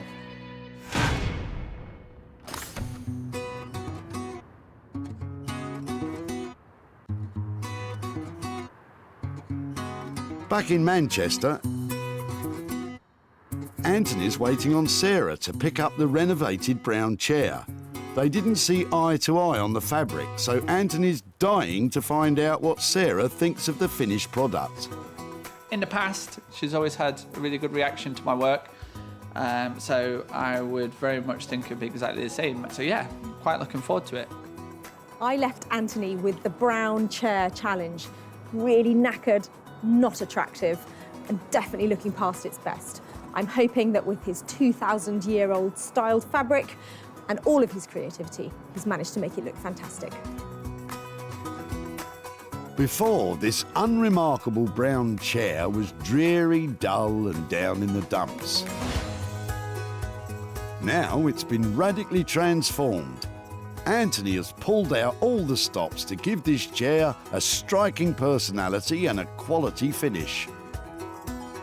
Contrasting geometric designs on lush hand-woven fabrics ensures this chair doesn't just stand out from the crowd, it demands to sit centre stage. But what will Sarah think? Hello, you all right? I'm really well. How are you doing? What are we doing? High-fiving? Are we... You're so intense. Ta-da! Never. Where's my brown chair gone? What have you done with This it? is the new look brown chair. Blue is the new brown. It's amazing that just the look of it. Almost killed me. Are you telling me that there were problems along the way? Not so much problems, but challenges. We had a few kind of design changes along the way, but we thought that would kind of give it more of a modern look to it. And so talk me through this, because that's quite a bold stripe down the back, isn't it? Where the fabric originates from, it's all about kind of colour and intense colour. It's going to be the right customer will literally just fall in love with it, and it'll be just, there's no hard sell involved in this. It's just walk up, I love it, I'll have it. And to feel it, it's like patting a really nice dog, isn't it? It's really, that's a good thing. It looks great. Is it comfortable? To be honest, I've not sat in it yet. Should we have a go? Well, it seems Anthony's turned Sarah round with his Mayan masterpiece. It's bolder than she expected, but it's not the end of the world. It's really comfortable. Really cool. Go on, have a pew. Put your feet up, Anthony. You deserve it. After a late night in the workshop, it's nice to be able to sit in something comfy. All right, don't get too comfy. Let's get down to business and that £800 budget. It did take a long time, but we're still on budget. Really? Just. I think it looks absolutely lovely. Really cool. For £800, I would hope it looks cool. But Sarah now has to find a buyer who agrees.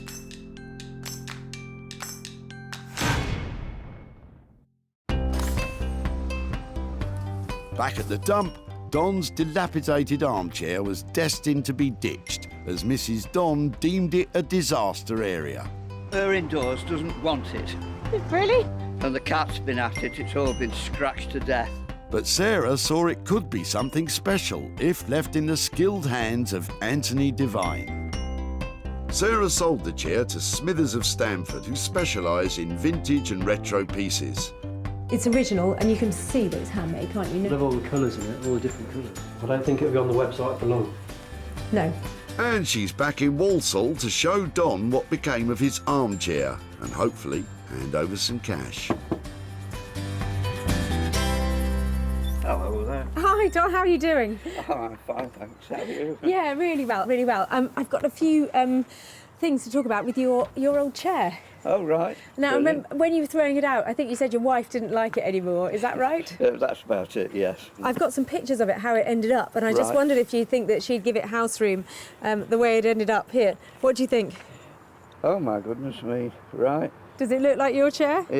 Yes, I can recognise it, but yes, you've done a brilliant job. If that came back here, you'd want all the room decorating to match it. Yeah, oh, well... Yeah. Oh, wow, look at that. It went off to an amazing upholstery studio in Manchester. Right. And the guy there stripped back every single part of it. It was just a frame, and it was a really lovely wooden frame. And it's got some beautiful hand-woven fabric I was on it. looking at that, yeah. To do something like that is not cheap, so I can understand why people throw things away. It cost £800 Did it really? to restore it to its former glory, or to give it a new lease Is the of bill life. coming here? Not that bill, actually. Oh, no, that's all right then. And yeah, well, actually, it cost £800, but I have managed to sell it. Oh, brilliant. And at a profit. And Yeah. part of the reason I'm here today is to give you £120, Oh, because gosh, that's how much we raised from the profits from it. So that's all for you. Is it really? Yeah. Oh, thanks very much. Lovely. I wasn't expecting anything. Anthony charged £800 for his labour and that handmade Guatemalan fabric. Sarah sold the chair for £920, making a tidy profit of £120 for Don. So is there anything on your list that you need to spend £120 on? Well, yes. There's the. I've just had to buy a new tyre for the Land Rover, and they're quite expensive now because they're special. Yeah. So that it'll go very nicely towards that, and thank you very much for that. Yeah. Lovely to see you again. Okay, and thank you. Thank you very yeah, much. enjoy your Land Rover proceeds. Yes, all right. Take care. I'll do that. Right. Well, thanks very much indeed.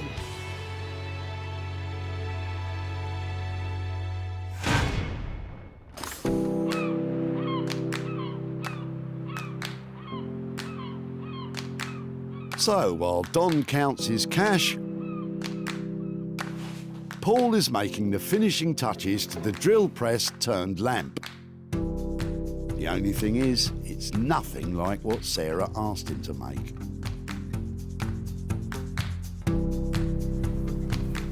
It is an absolutely cracking day here in Margate today, and I can't wait to see what Paul has done with our drill press.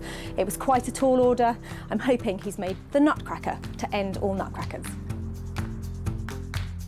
When she dropped it off, the old drill press was in a sorry state. But Sarah and Paul were convinced they could turn it into a designer nutcracker. However, Paul has totally transformed the rusty drill press into a shiny and stylish contemporary lamp. By modifying the stand, adding a Ferrari gear shifter to the handle and a repurposed fire extinguisher for the shade, Paul has created an incredibly bold designer piece. The question is, will the unexpected lamp do Sarah's nut, or will it light up her life? Hiya. How are you? Is that it? Yeah, it's hidden. How you doing? I'm really well. How are things? Good. How was it? OK, Paul, it's time to come clean about the lamp. Good luck, mate. Is that it? That's it, yeah. It's not quite what you think it was going to be, but it is what it is. So what happened? Was it difficult to make? What was the... Well, shall I just see? What is it? Let's see. Yeah, let's just go for that. Oh my word. So it isn't quite, as you can see, it's a lamp, but I absolutely love it. Oh, thank goodness. it wasn't quite what I was thinking. I was quite excited about making a nutcracker because I've never made anything quite like that before. Forget the nutcracker. I mean, Okay. that is sweet. It is amazing. Does it move? It does move. So there's a little lever on the side that kind Yeah. of fixes it in position, and then you've got some height adjustability on that. I think it looks amazing, and I can't wait to see it turned on and stuck on a desk. And can we try it? We can turn it on. Oh, it's a beautiful filament bulb as well, isn't it? I think you have just transformed it.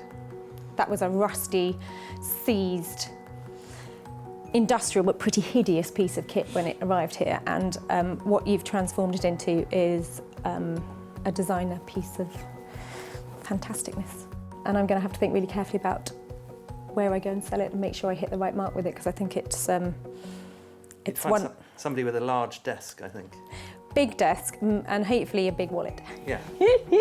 Cool.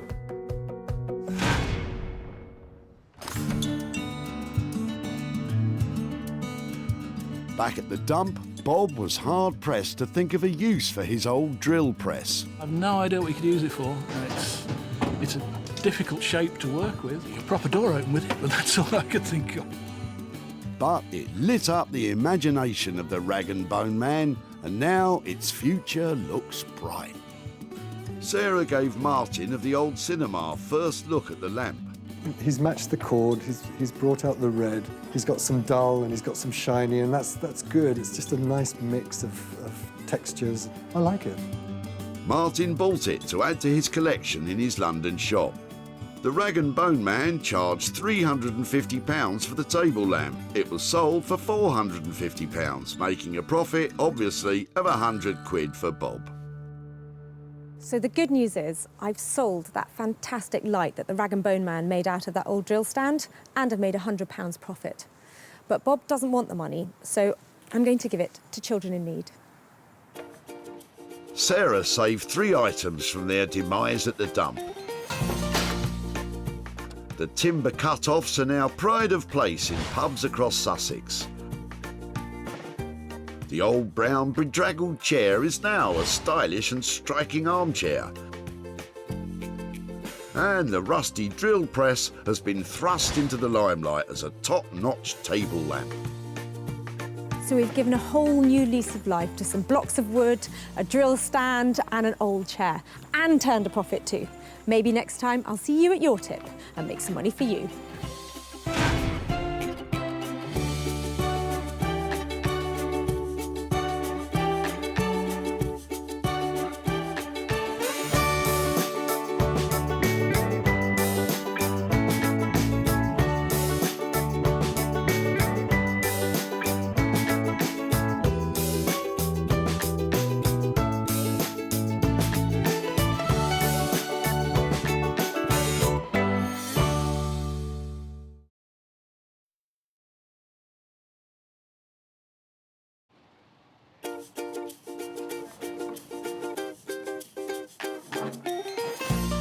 How do you make money for nothing? The answer could be hiding in the 20 million tonnes of household waste we throw out every year. Before you throw that away, is there any chance I can have a quick chat to you about it? Sure. That's why entrepreneur Sarah Moore wants to get her hands on things before they hit the skip. I am a passionate buyer, user and renovator of second-hand stuff, and I've turned that passion into a money-making business. I turn old into new and I sell it for a profit. Sarah's ready to sift through as many boots and bin bags as she needs to. That is the most fabulous thing I've seen here. This is so exciting. In her search for tip treasure. I love where I fling through the rubbish. And with some of the country's elite designers and makers. Hello, hello. What have you got today? I want to do what's right for this piece of rubbish. She can transform her finds into desirable. Look at that. Beautiful. Speechless. Valuable. You're joking. And hopefully saleable items. You always talk my kind of money, Jay. I love doing deals with you. If Sarah is successful, then she can hand the profits back to the very people who had no idea there was cash to be made from their trash. Wow!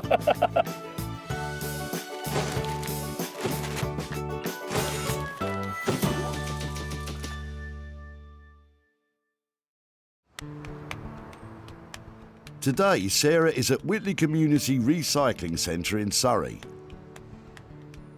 Every day, up to 400 cars arrive here laden with junk for the tip.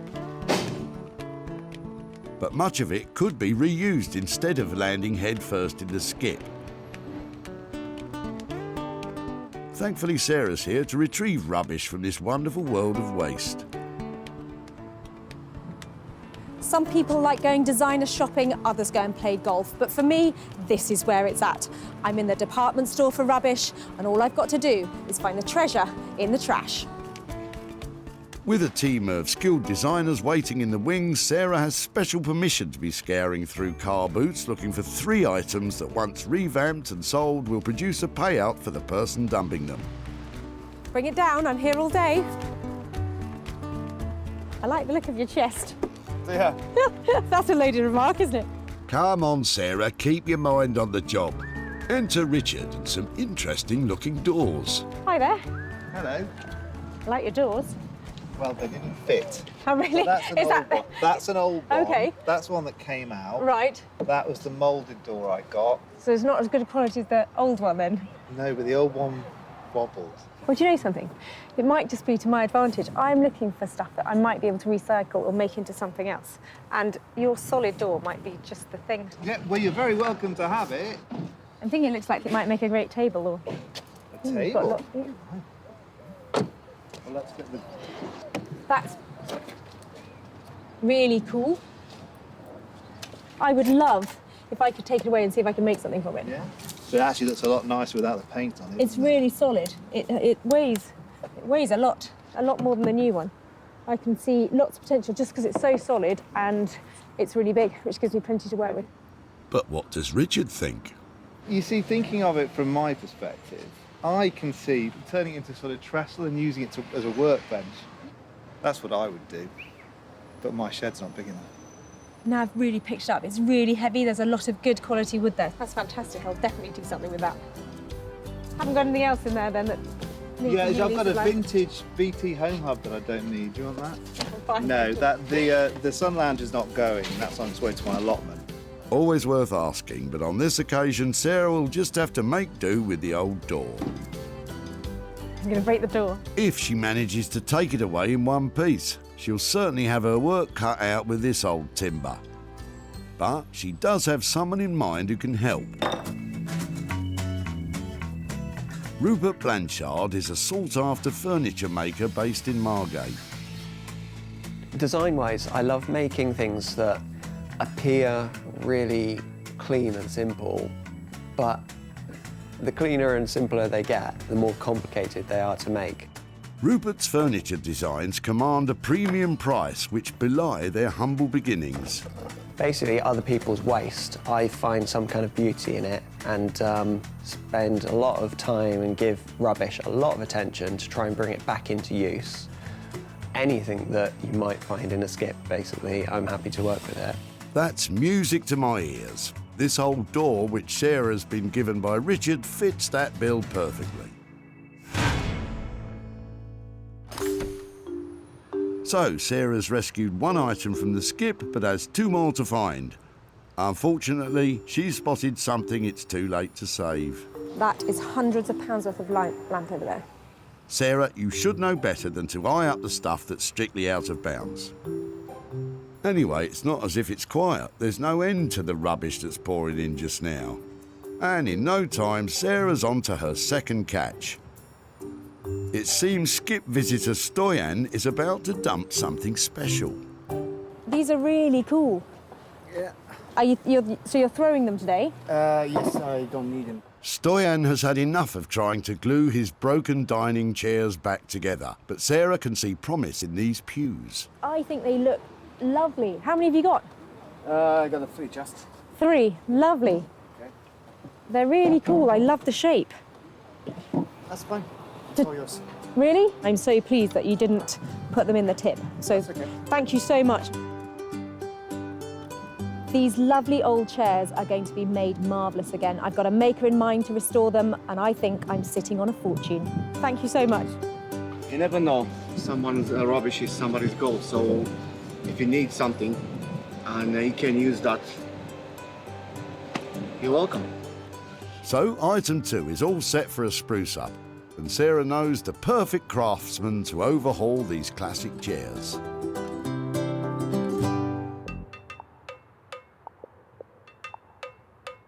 Jay Blades is a builder turned philosophy graduate turned furniture restorer.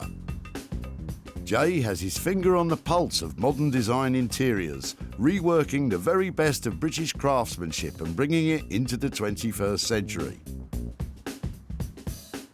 I've always had a passion for the kind of heritage that the British designers have produced over the years. Traditionalists would love to keep it as it is, but to be reintroduced into the market, I like to just add a bit of colour and add something a bit quirky. I really enjoy adding my bit and not necessarily worried about other people's reactions. It's more about, do I like it? If I like it, then it's good. The 3 rickety stick-back chairs are a perfect project for Jay. But after all Stoyan's repairs, will he be able to stick them back together again? Sarah's successfully secured 2 items for Rupert and Jay's talents, but now she needs to search for a 3rd piece of jettisoned junk she can renovate herself. Anything you fancy in there? But the pickings are looking slim. What's in the box? Shiver me timbers, some treasure on the horizon, or at least somewhere to store it. So what is it about the domed captain's trunk in the back of the car there that I find so exciting? I just don't know if it's being dropped off or if somebody's keeping it. But here's the guy coming now. The chest looks very old, and it could be a great opportunity for Sarah to make some real profit for its owner, Richard. Sorry to bother you, I was just wondering, is that something you're dropping off today? Yep. That looks amazing. Have you just had enough of it? What, is there a story behind it? There is actually. It's my wife's grandmother's. Right. So there's a bit of a story actually. Yes. Yeah, I don't know what she used to do with him. And she didn't go abroad, or did she always live in this country? Do you know anything like that, or? She went travelling when she was about 85, 90. So Oh, really? that's all. Yeah. So it's probably. I bet she didn't use one of these. I don't think did she used that then. No, no, Okay. no. She was quite. Unfortunately, I never met her, but she was apparently She sounds very. quite spirited. Yes. Does it open? Does it still? I think so. Well, just one of the hinges is broken, but yeah. I think that is absolutely beautiful. And I totally understand why you might have finished with it, but is it something that maybe I could take away and try and restore or do something with? Yeah. Yeah? You wouldn't mind? Rather than let's throw it away. Although it's not a treasure chest, Sarah can see some good money in it for Richard and his family by saving it from the crusher. I really honestly don't know how much it would be worth. I've never seen anything like that, so no idea. No idea. This is stunning. It's absolutely beautiful. It's in real original condition, and it would fit into a smart country house anywhere around here. Sarah's search for the 3 items is complete. Rupert will knock the old white door into shape. The 3 chairs are going to furniture designer Jay, and the empty chest will be treasured and given a new life by Sarah. I love the things that I've saved today, but the real question is, can I actually make any money out of them?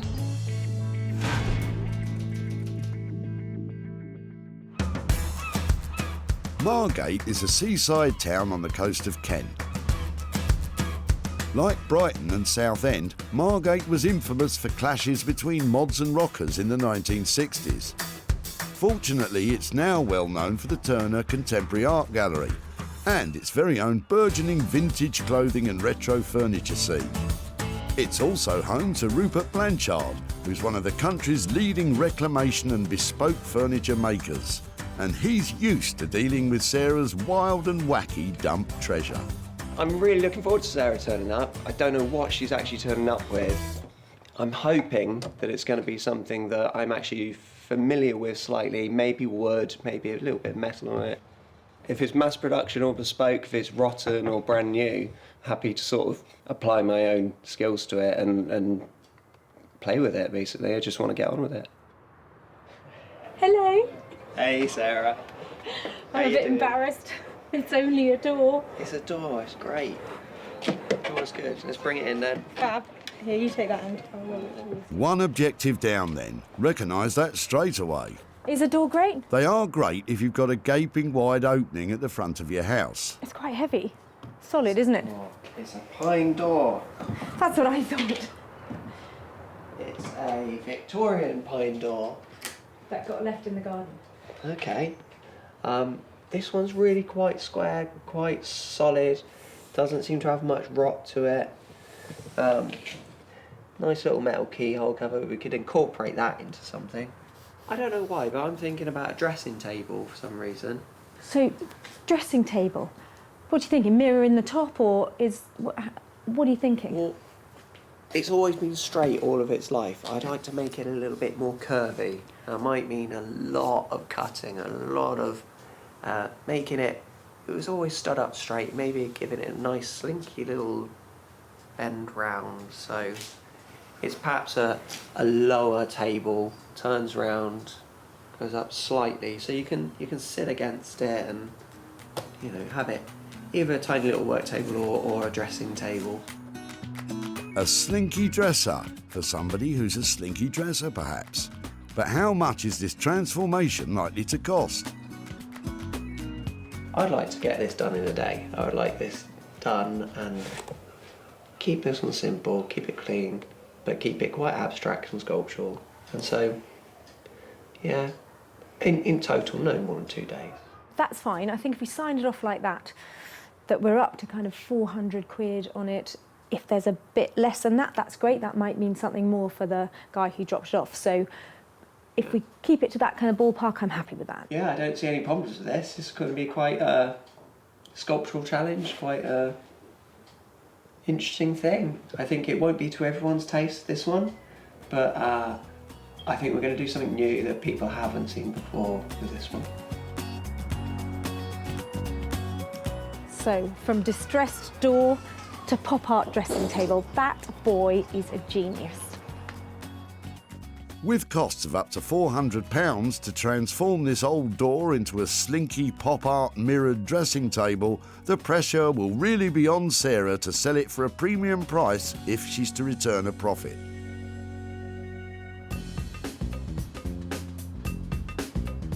Sarah's next stop on her wander is Wolverhampton in the West Midlands. It's here in the Victorian backstreets that retro modern craftsman Jay plies his trade. Sarah's about to turn up with Stoyan's unmendable chairs. But will Jay be able to give them a lick of new life? All she's told me is just something that's beaten up and it's a bit broken and I'm going to have to work my magic on it. Normally my style is repairing stuff and then adding a bit of je ne sais quoi to it. For me, colour is a must. And hopefully, whatever Sarah's bringing along to me today, I'm going to add colour to it. How are you? I'm very good. I can't complain. What have you got today? I've got something really special today. Look at these. Oh, I can see that. I can see that. That is, whoops. They need some work, don't they? They do need work. These scrappy seats are actually classic British Urkel dining chairs that were built at their factory in High Wycombe in the 1960s. These are one of the creme de la creme of our English designers and English manufacturers that are still functioning in today. A lot of people want Urkel because it is the go-to kind of manufacturer to have. So someone to be throwing these away, it's kind of interesting, I would say. But it's very rare that you come across someone wanting to throw away Urkel. Very, very rare. The guy dropping these off, he said he'd bought them from the car boot. He had given up mending them because they weren't in a great state, and he just didn't want to see them anymore because this one definitely seen better days and the others are weak. So yeah, I thought that they just looked so cool. I love the colour about them, but they need that special touch, Jay. Yeah, they do. They need a bit more than a special touch. They do need repairing. So what we've got is glue that someone's tried to glue them with. And the one thing glue doesn't stick to is glue. So I'll have to remove all of that glue. This is coming out as well. No, I'm hoping that the state of them wasn't too bad. And then I thought, you know, you are the go-to man for Urkel. I've seen the kind of fresh new look that you've put on some of their pieces, and I'm sort of wondering, you know, how much colour we can introduce them, and if that's all right to paint them. I think that adding some colour is not going to be too detrimental to the design of this piece. I will introduce colour, but I won't overdo the colour on these. It will be very modestly done. I do love these pieces, so I can't wait to start working on them, actually. You know what my next question is going to be? It's going to be money. Money, money, money. £50 each. That's a deal. OK, cool. I'll best get to work then. The total cost of renovating the 3 chairs will be £150. Sarah will need to find the right buyer if she's to turn a profit on these.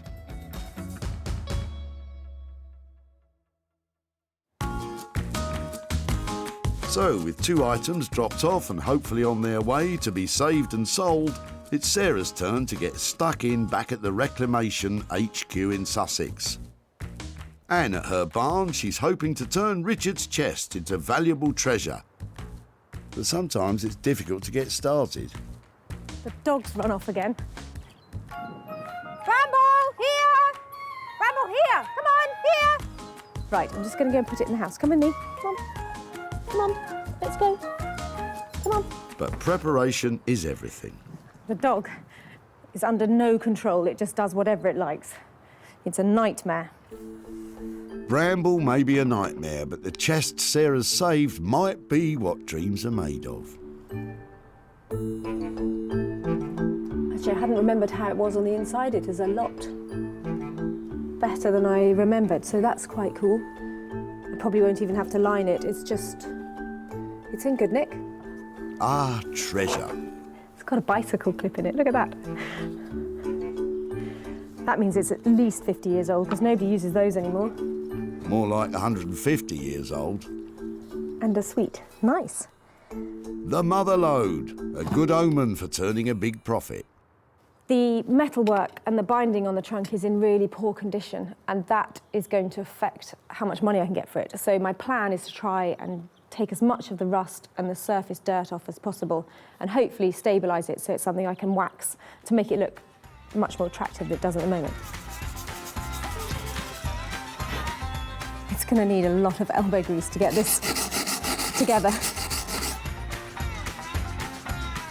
With grease applied, it takes Sarah just half an hour to remove what looks like more than a century of filth.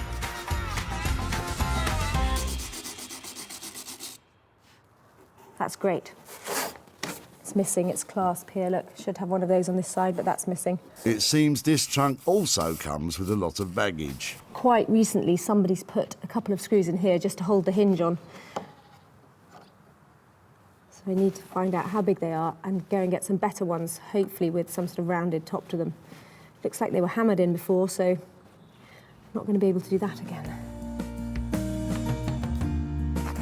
All of the polishing is beginning to pay off, and Sarah's starting to get a hunch that this chest could be quite valuable. What I might do is just take a picture of it and pop it on social media. I'd like to know how old it is, if anybody's seen one like it, particularly if anybody's sold one before and knows how much it might be worth.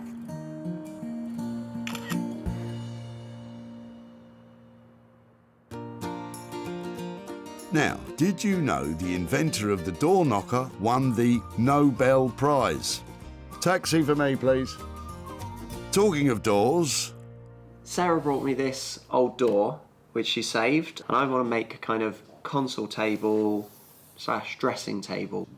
I could find that it just collapses, it falls apart when I cut through it, especially because there are cracks running through the panels, but I won't really know until I do start cutting it up. It's a bit worrying that the success of this project could all hinge on a few cracks.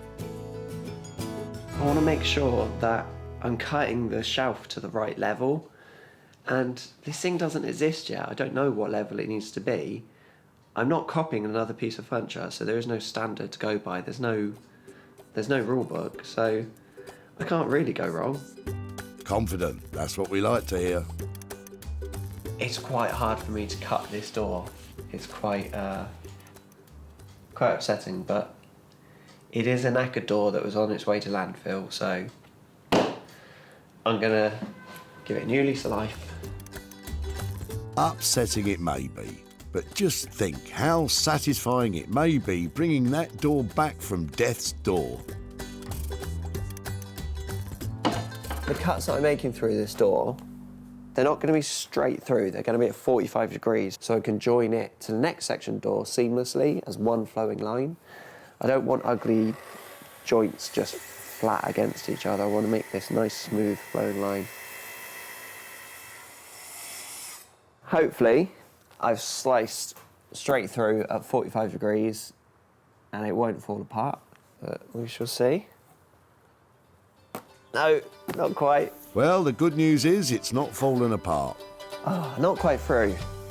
By cutting this door in half, Rupert's turning this into a do. That's half a door.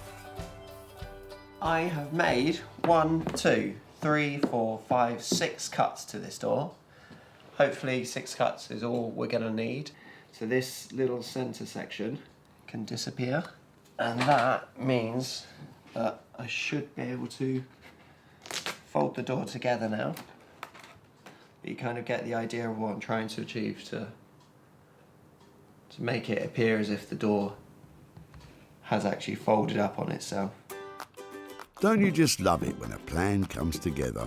I'm still experimenting at this stage. I'm just trying to work out the piece of furniture that at the moment it only exists in my head. Yeah, it won't just levitate. Nobody said anything about levitation. Once mastered, that's bound to raise the value.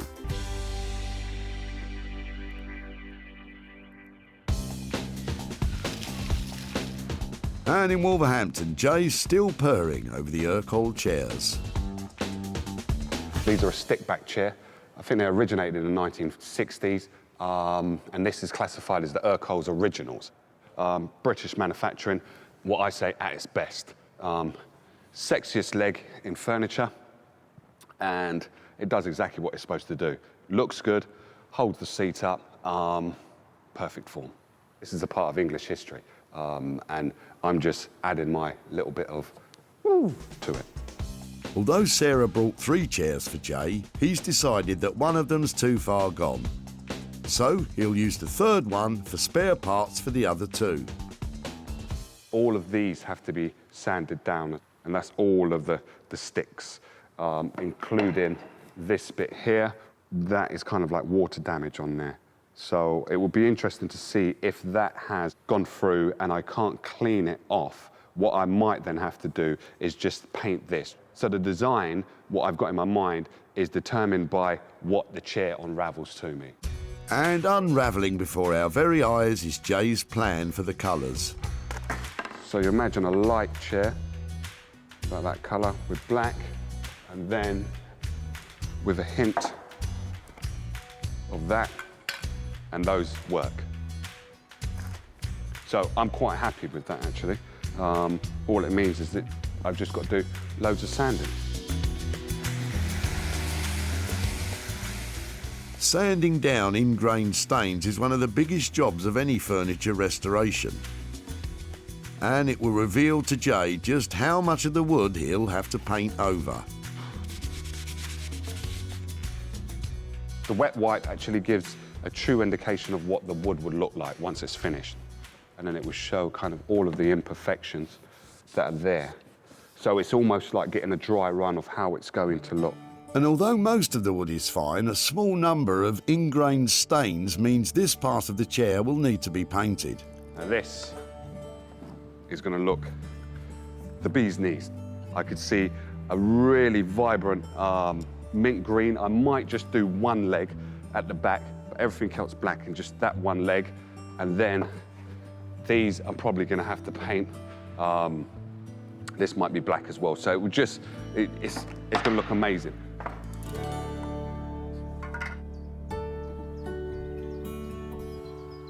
Back at her house, the photo Sarah took of the old trunk has generated some results.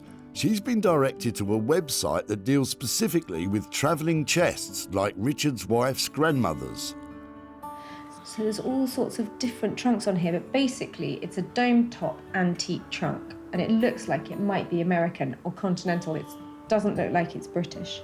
So, and probably 1870, something like that, are the similar ones that are coming up on here. And wow, some of them are as much as $3,000 a trunk that look just like our one. I mean, the condition of ours is not great, but we might be talking as much as £1,000 for that trunk. And that will be amazing. Sarah's success is measured in sales, and she always seeks out the best opportunities to maximise profits. Hosting regularly her own furniture and clothing sales from home, To sell the sofa. advertising and selling online, Let's get that online. or meeting commercial buyers in person to sell direct. Seeing this is really refreshing, and it's good. And people are going to want more of it. It's going to grow, this thing, I think, that you're doing. With opportunities galore in the things we throw out, Sarah's always looking to make money for nothing. So Richard's wife's grandmother's old trunk went on one more journey from the garage to the dump. That looks amazing. She went travelling when she was about 85, 90. So Oh, that's really? why, yeah. So it's probably, I bet she didn't use one of I these, don't think did she used she? that then, no. And after sitting in the garage for years, Sarah took it to the barn to rejuvenate it. That looks a lot better. And after some detailed research, she discovered it's possibly an American traveller's trunk from the 19th century that she could sell for a very healthy profit for Richard. Back at the house, there's been a change of heart. Knock, knock. Hattie, Richard's wife, is finding it difficult to say goodbye to her grandmother's chest.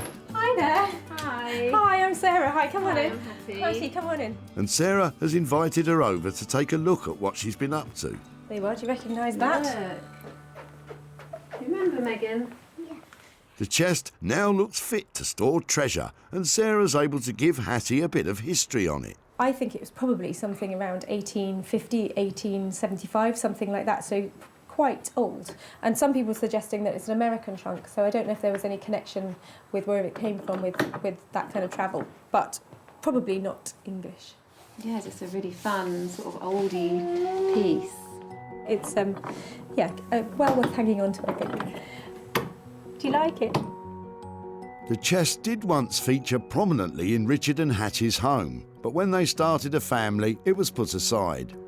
When we had Megan, as soon as she was mobile, I was just really concerned about having it in the house because I thought with the metal edge, I was just worried if she lifts it up, it could literally, chop her fingers off. So that's when it went into our garage, which unfortunately is a bit damp, and that's when it sort of got into a bad way. But with even the briefest of clean-ups, the chest has been given a new lease of life. It's literally had half a go at being sanded, and I think that if you wanted to use some wire wool on it or a wire brush, it would actually come up, really quite well. So, and inside, all we've done is just given it a really good dust out, but it's in really good condition inside anyway.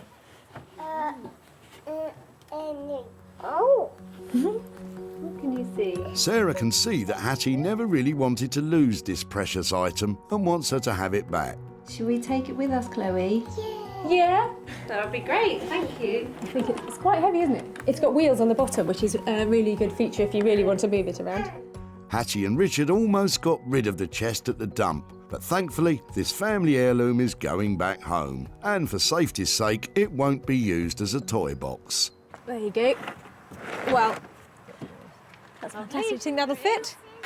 Brilliant. I am so pleased it's going back home. Sweet. Really... Oh, that is really sweet of you. Thank you so much. Safe trip home. I'm glad it's going home. Thanks very much. It's a pleasure.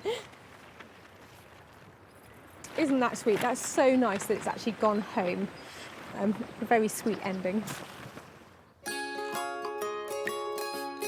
From one sweet ending to another, Sarah's back in Margate, where Rupert is adding the finishing touches to the pop art dressing table made from an old pine door.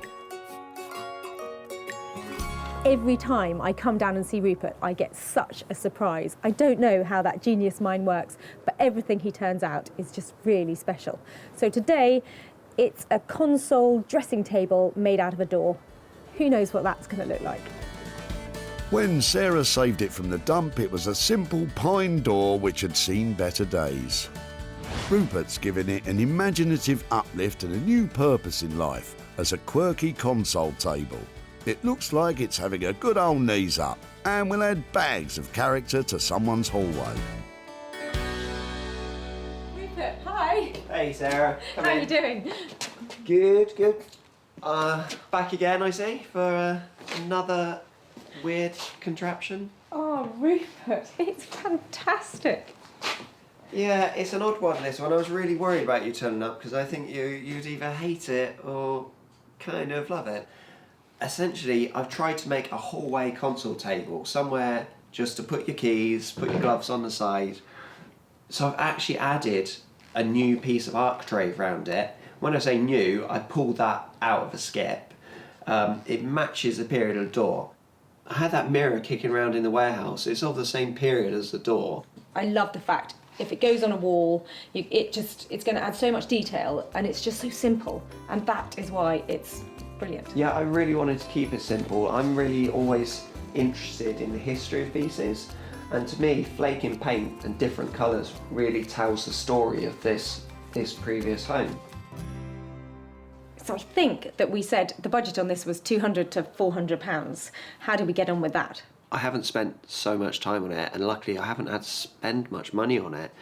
I'd be happy to let you have this for around the 200 mark. That'd be no problem. With £200 worth of budget, I should be able to make a profit on it. So thank you. I think it's gorgeous, and there's a wall in my house that definitely needs one of these. So, with Sarah made up with the makeup checking mirrored console table, all she has to do now is find a new home for it.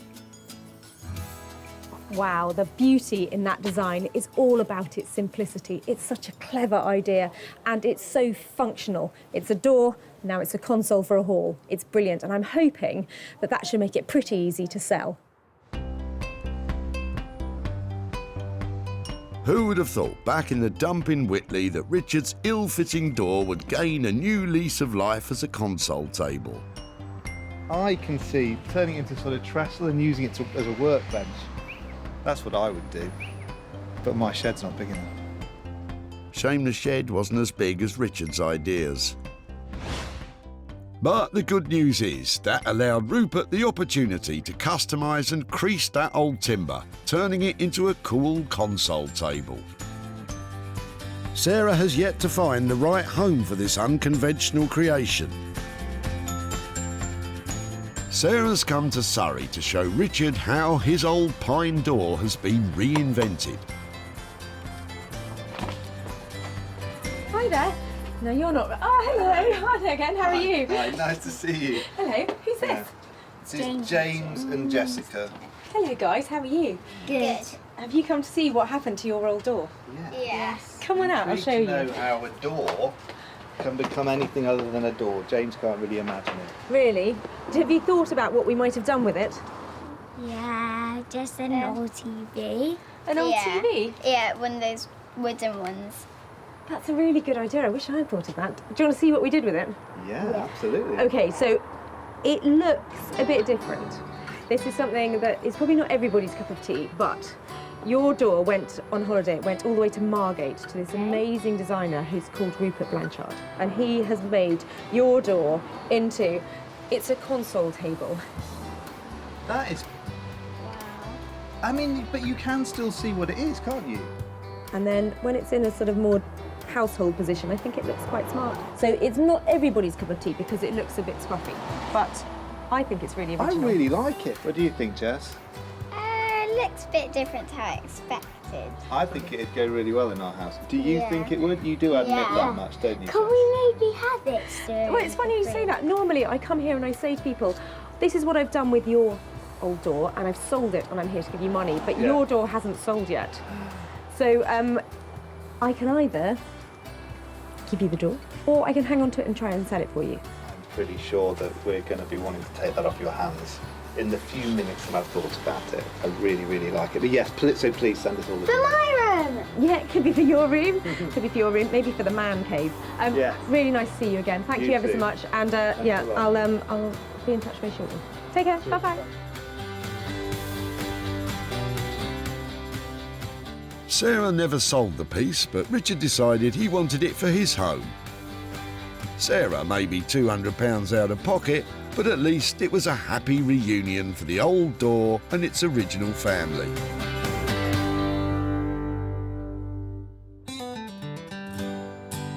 With 2 out of 3 items completed, Sarah has one more pickup to make. And in the West Midlands, Jay has finished the Urkel chairs and is waiting nervously to see if she likes what he's done.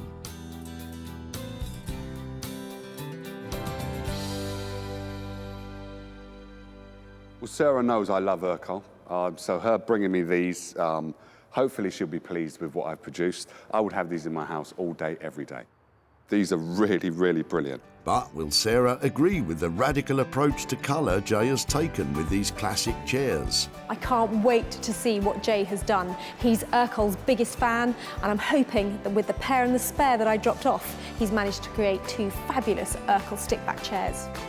When Sarah brought 3 chairs to Jay, they were on their last legs. And now, 50 years after they were made, they're cutting-edge Urkel chairs once again. What have you been up to? You're just a genius. Look at that. Just the one leg. Just the one leg. How quirky is that? All they needed was a decent amount of glue, taking the glue that was out of it, and then putting them back together, and they are ready to go for another 60, 70 years, I believe. Perfect. Made my day. Absolutely perfect. I think you've kept that purity, that Urkel finish and that look, and just enhanced it. Oh, just world class. Brilliant. Yeah. Couldn't be more pleased. Flattery will get you everywhere. Flattery will get you everywhere. Oh, good. I think we set the budget at 100 quid for the pair. Did we come in on budget? We came in on budget. We came in on budget. Luckily, Sarah can already see how these ultra-modernised, chic Urkel chairs will sell themselves. They were tired and they were going to a skip, and look what you've done. Yeah. Fantastic. Thank you. Thank you. I'm glad you're pleased. I'm glad you're pleased. I think you can tell. I really do like them. I knew they were coming home to the right person, and I'm sorry to say I'm going to take them away. Yeah, you will. You will take them away. Yes, they needed a little bit of glue in, TLC, but the beauty with Urkel furniture is that it will last the test of time. It will outlive me, most probably, and it will be a case of if we can just add a little bit to it to make it just look like, ooh, or draw people's attention, that's what I'm all about. At the dump, these battered but beautiful Urkel chairs were about to be discarded forever.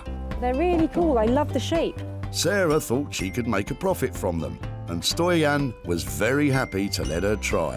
If you need something and you can use that, you're welcome. And with a touch of J Blade's design wizardry, they became cool retro chairs with a bright future ahead. Oh, just world class. Brilliant. Couldn't be more pleased. Sarah showed them to Martin at the old cinema, and he snapped up the funky chairs for his retro London store. It's got a nice sort of fun 50s, 60s look about it, and it's just really done well. I like it. Now, Sarah's in Surrey to show Stoyan what became of the chairs and hand over any profit from the sale.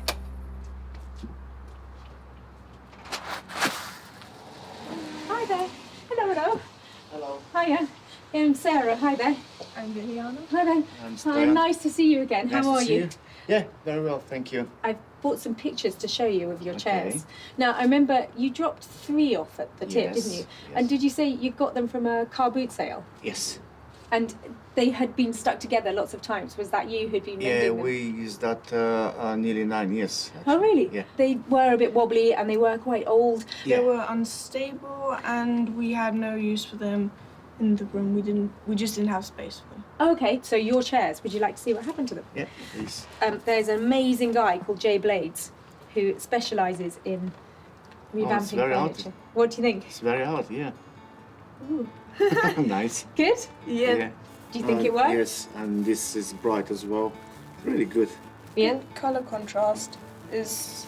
I don't think you could do that with these chairs. It turns out that those chairs are made by somebody called Urkel. They have a very strong look. Urkel is collectible, and we paid him £100 to paint it all and to make them look fantastic. But we sold them for £200. So I've got £100 here to give to you for your chairs. What's about it? I told you about the We can give them to charity Keep that for the ourselves. charity for ourselves. Really? Yes, please. What I'd like to do is, if I give it to you, then you can choose which charity that you give it to. Macmillan's, we at school we did some work for Macmillan's, so I could. That would be great if you're happy with that, and if I can send you pictures or anything if you want to show anybody at school how the money came or what we did with your chairs. That's fantastic. Okay. So thank you. Thank you very much for letting Thank you me for keeping in have touch your. and- Oh, that's lovely. And Thank you. It's a good luck pleasure. with what you're doing. It's really great. Oh well, thank you. They were great to work on. Jay charged £100 to repair and reimagine the Urkel chairs. Sarah sold them for £200, making a nifty profit of £100 for Stoyan and his daughter Viljana. It's been really emotional to see Sarah and what she's done with these chairs. I mean, for me, it was just the chairs which done the job for me. But now they look really, really good, and I'm impressed what they've done. Sarah rescued 3 unwanted items from the tip. The treasure chest that steered its way back home. The pine door was revamped into an offbeat console table. And the swing was put back into those 60s looking chairs. Well, that wasn't quite the outcome we expected for that trio of tip treasures, but it was satisfying nonetheless. That chest has gone right back to the heart of the family where it belongs to be. The console table is now a treasured possession, and the Urkel chairs have raised money for charity.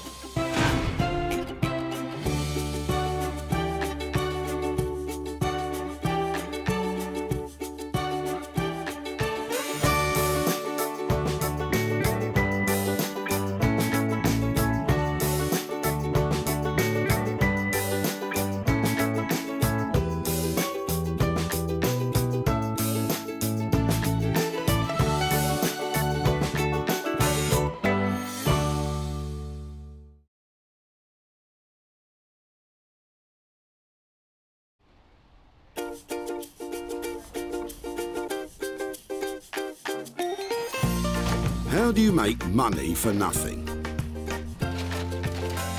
The answer could be hiding in the 20 million tonnes of household waste we throw out every year. Sorry, Spotty, before you throw that away, is there any chance I can have a quick chat to you about it? Sure.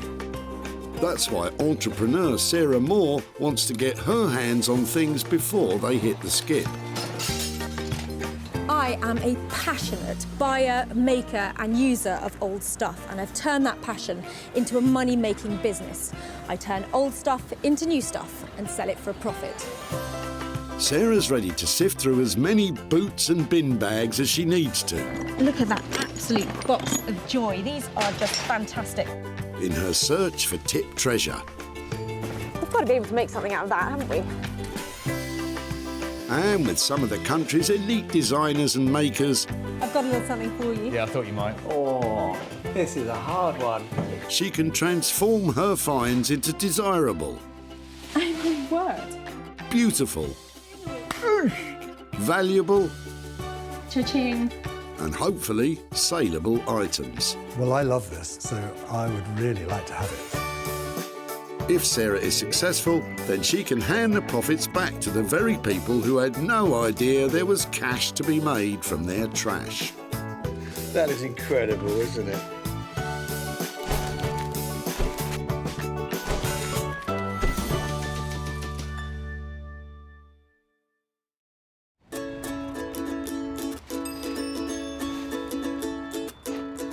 Today we're at the Whitley Recycling Centre near Guildford, where 800 tonnes of waste is dumped by Surrey locals every month. I have no idea what I'm going to find here today. It might be a chair in despair or a toy with no joy, but whatever it is, I'm hoping to find something amazing and make some money for nothing. Award-winning interior designer Sarah is here looking for 3 items which can be saved rather than slung and turned into something new and desirable once again. You just never know what's going to come in. Could be a Rembrandt any minute now, a Lowry. It's more likely to be a Renault or a Land Rover, I think, Sarah. Still, all we need are items which, with a little TLC lavished upon them, could reflect a profit for their owners. And Sarah spotted something interesting weighing down the back of Shane's car. Hi, I'm really sorry to bother you. Hello. I'm just looking at people's rubbish today and what they're throwing away and just having a chat about it. Okay. Manhole. We've had a new patio laid, and the builders left some of the old patio covers. Wow. So it was left to me to throw them away. Well, we're looking at things that we can recycle and make into other things, and I know that they're not probably the daintiest thing I'm going to see all day. Yeah, they weigh a ton, and they're quite old. Is there any chance that I could take them rather than you putting them in the tip? I'd love you to. How many have you got? Have you got 2? Got 3. 3? I'm going to get somebody to help me. The provenance of these old manhole covers is important. Having come from Shane's patio, Sarah is planning to turn them into, well, something. Never think it, would you? But looking at them, the moment you see them in that lovely crisscross pattern, geometric stuff's really in at the moment, that's going to make a fantastic garden table or something. There's some scrap weight there, isn't there? Whatever she does make, it'll last a long time. There's a lot of steel there. They weigh a ton, so I look forward to seeing it. If Sarah hadn't seen the potential in these manhole covers, it could have been money down the drain.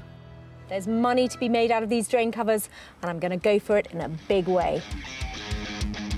I didn't think Sarah would be quite so into heavy metal, but fortunately, she knows a man who is. Headphones. Rob Scher has years of experience bending, shaping, grinding, and welding metal. Years of experience, know-how, tips of the trade, so to speak. Graduating from art school, his work is now regularly in demand by architects and artists. And Rob has turned his hand to making everything from church bells to climbing frames. He has no idea what Sarah's going to bring in today, but he definitely knows what he'd like. An old-fashioned copper hot water boiler, like a really big one, about 5 foot by 500. You know, nice and substantial, like a torpedo, a copper torpedo. That's what I want. Hopefully Rob will be able to redirect that passion for plumbing towards Sarah's dingy drainage.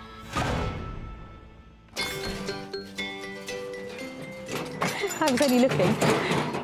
Just as well, Sarah. Of course, once items reach the skip, they can no longer be retrieved. All I'm seeing is bush, grass, tree. Not much stuff I can recycle. Sometimes it's difficult to see the wood for the trees. Janet and her partner Chris are helping Janet's mum move house and have surplus items which are not making the transition from old to new.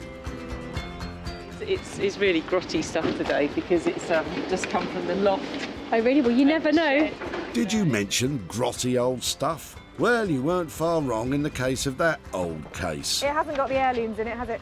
Without heirlooms inside, I think it's fair to say that case has seen the last of its travels. But hidden away on the back seat of the pickup is something with much more potential mileage. Oh, they're really sweet. Told you. 2 of those. Yeah, they're quite nice. They're so retro. Yeah. Quite sweet. They are. It's just finding things that have got that old-fashioned look, and anything mid-century is really collectible, and people are loving having it in their houses. Okay, that's good. All right, yeah, no problem. If you don't mind, I'd love to add them to our collection from you. I'm going to stand here and see what else you've got, because you never know. A bit of sponge. Tempting, but maybe not today, thanks. How cool are they? If it's all right, I'm going to take them down here out of your way. Yeah, sure. Thank you. Looks like it's easy to get carried away around about here. You better stay there and look at what else is coming out, because I'm going to look after these, but there could be more exciting things. It's not always the case that people don't see the value. Sometimes it's just a question of time. You just think, right, it's going to go, it's going to go, it's going to go. And someone else might have the time and effort to think, I know what I can do with that, I'll save it. You know, but at some point you've just got to think to yourself, no, it's got to go, out. That's it. So how cool are these two? I absolutely love their styling. They are bang on 1960, don't you think? I think we could stitch something fabby over here and really sort out these seats. And I think I'm going to be sitting on a fortune. So, item 2 today has the potential to be double money in the shape of these two gorgeous 1950s chairs. And Sarah has just the man in mind to help bring them bang up to date.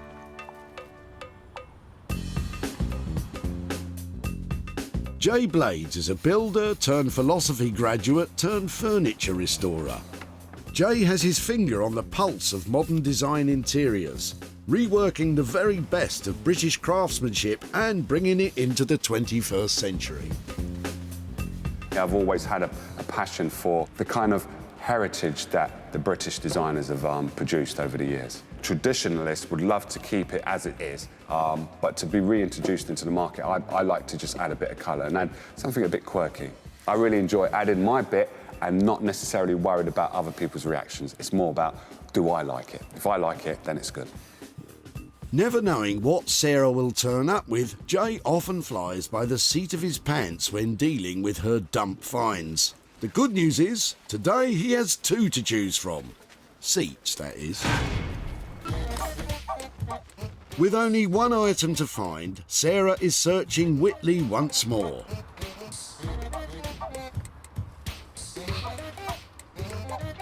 Rubbish it may be, but luckily Sarah has spotted Chris with something much more suitable.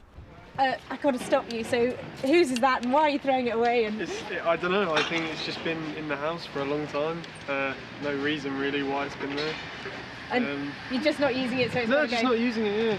And I think it's for some, I think it's like to put your suit on or something. Yeah, and then it's really cool. maybe have your cufflinks here or something. I love it don't know. because nobody has pieces of furniture that just do one thing anymore, do they? No, definitely not. I really like the styling on it. It's really cool.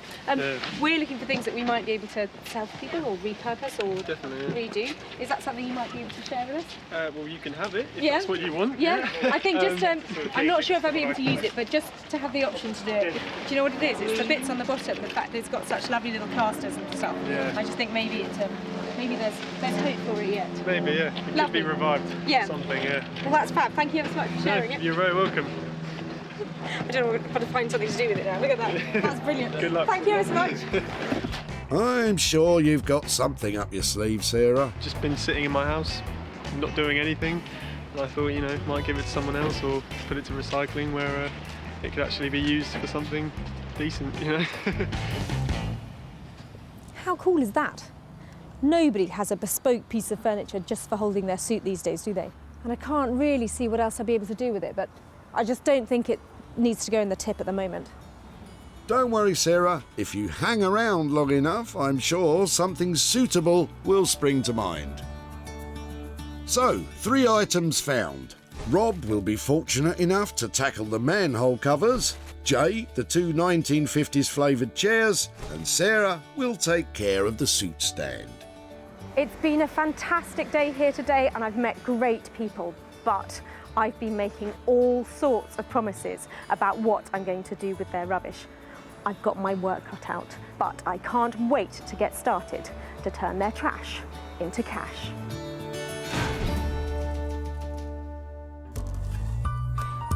Walthamstow was home to the British Film Studio in the early 20th century, where Broadwest Film Company made many films in the silent era. These days, there's nothing silent about the Black Horse Workshop, where Rob Scher specialises in turning brutal into beautiful. I never have any idea what Sarah's going to bring. It's always a bit of a challenge, always a bit of a head scratch. What would I like Sarah to bring? Something a little bit ugly, something a little bit brutal. Look at those little beauties. Something I could beautify, pimp up.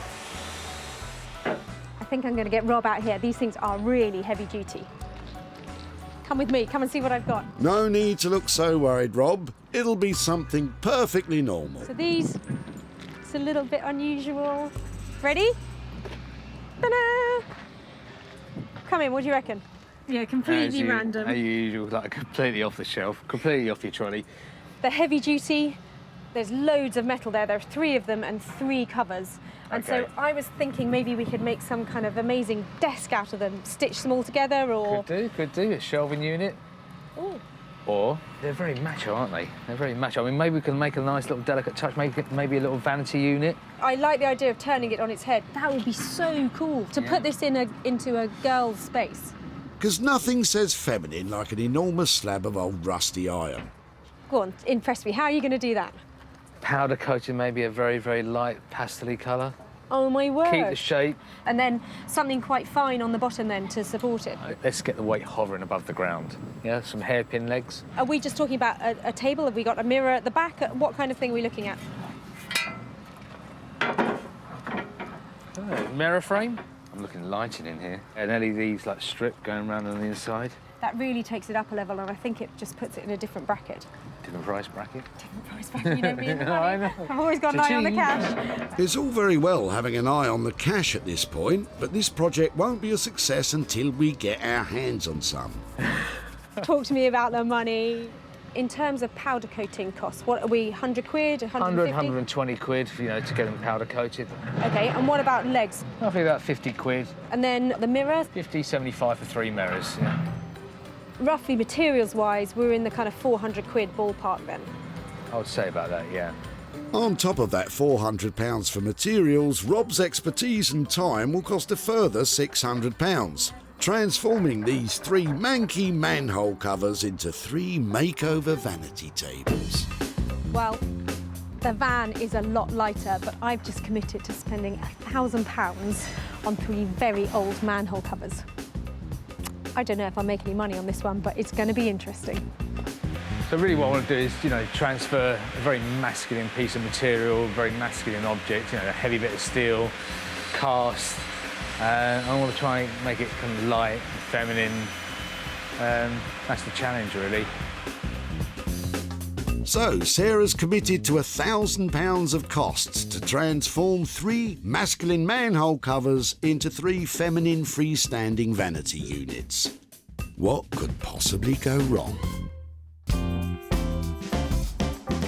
Wolverhampton is a city in the heart of the Black Country, whose city motto, "Out of darkness cometh light," seems appropriate for Sarah's quest to make money from others' cast-offs.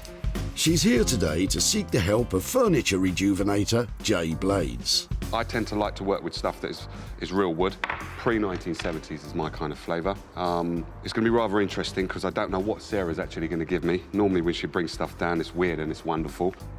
Jay is a retro modern craftsman who specialises in reviving ageing furniture. Hello, hello. Hello, how are we doing? Yeah, really What have you got? well. What have you got today? I think I bought you a couple of crackers here, but I'm not quite sure. Okay. They look interesting. They do look really, really interesting. Are they, I didn't know if they were sort of too new, too utility to be collectible or interesting, because I haven't found out anything about them. The utility, yes, and not too new. These are beautiful. In my eyes, these are modern day antiques. So these are things that you should not do too much to. You shouldn't like plaster it with gloss, or you shouldn't rub it down so you get rid of the wood. Personally, I think you should just lift it a little bit more than what it is now. Do you have any ideas of what sort of fabric we might be able to put onto the seat covers? The fabric that I think going into someone's house, I believe it has to be a velvet. Luckily, I've got something here. Perfect. Wow, I would never have picked colour like that. So I would probably leave the top, clean that up so it brings it back to life, but add a really luxurious velvet that once you sit on there, it just feels to die for. The other thing I would add, just a little bit of a twist, would be to put wallpaper underneath the seat. That's quirky to have something like that underneath where, you know, not many people see it. It's a little surprise, isn't it? Yeah, definitely a little surprise. And it's a little talking point as well. I think they're going to look fabulous, but you've got to tell me, what about the money? I knew that was going to come. Well, basically, the money, I could do the cleaning and the wallpaper and also putting the fabric on top for £50 for the turban. How does that sound to you?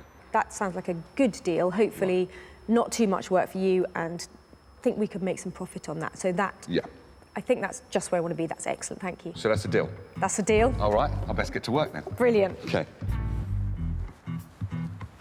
I'm really pleased with how that went. Those chairs are going to get the update they deserve, and I might make a little bit of money out of it. This is going to look so good that I would even have these in my house. Anything I tend to work on, I love so much that I would have it myself, but these should sell as well, with what I'm about to do to them as well. Jay's plan to simply update rather than renovate could provide Sarah with a bumper profit. So, £50 in total for the transformation of these two glamour chairs. Seems like a proper bargain to me.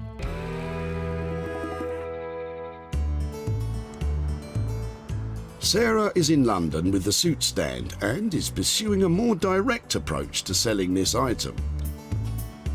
So I've come to Portobello Market to see if my trusty suit stand can find a home.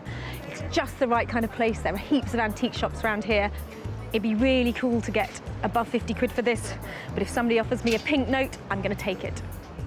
The suit stand is an odd item in that it's a perfectly good and useful piece of furniture. It's just become unloved. Sarah recognised that to make a profit, the only work required is some fancy footwork in order to find the suit stand a new home. No. Another no. Easier said than done. Hiya. Hello. It's very cool what's going on in here. Yep. Really nice. Are they all vintage clothes that you're selling, or are they mixture? No, it's all new. Is it? Yep. God, it looks fantastic. It looks really classic. I've got a little proposition for you. Go on. I am looking to find a buyer for this today. Right. It's something that somebody was going to throw away, and I'm trying to find a new home for it and hopefully raise a bit of money for the person who was chucking it away. So this one, I think, was the classic kind of butler's thing that people had in their houses when they couldn't afford a butler. Okay. So just a suit stand, it's got somewhere to put the shoes, somewhere for your trousers.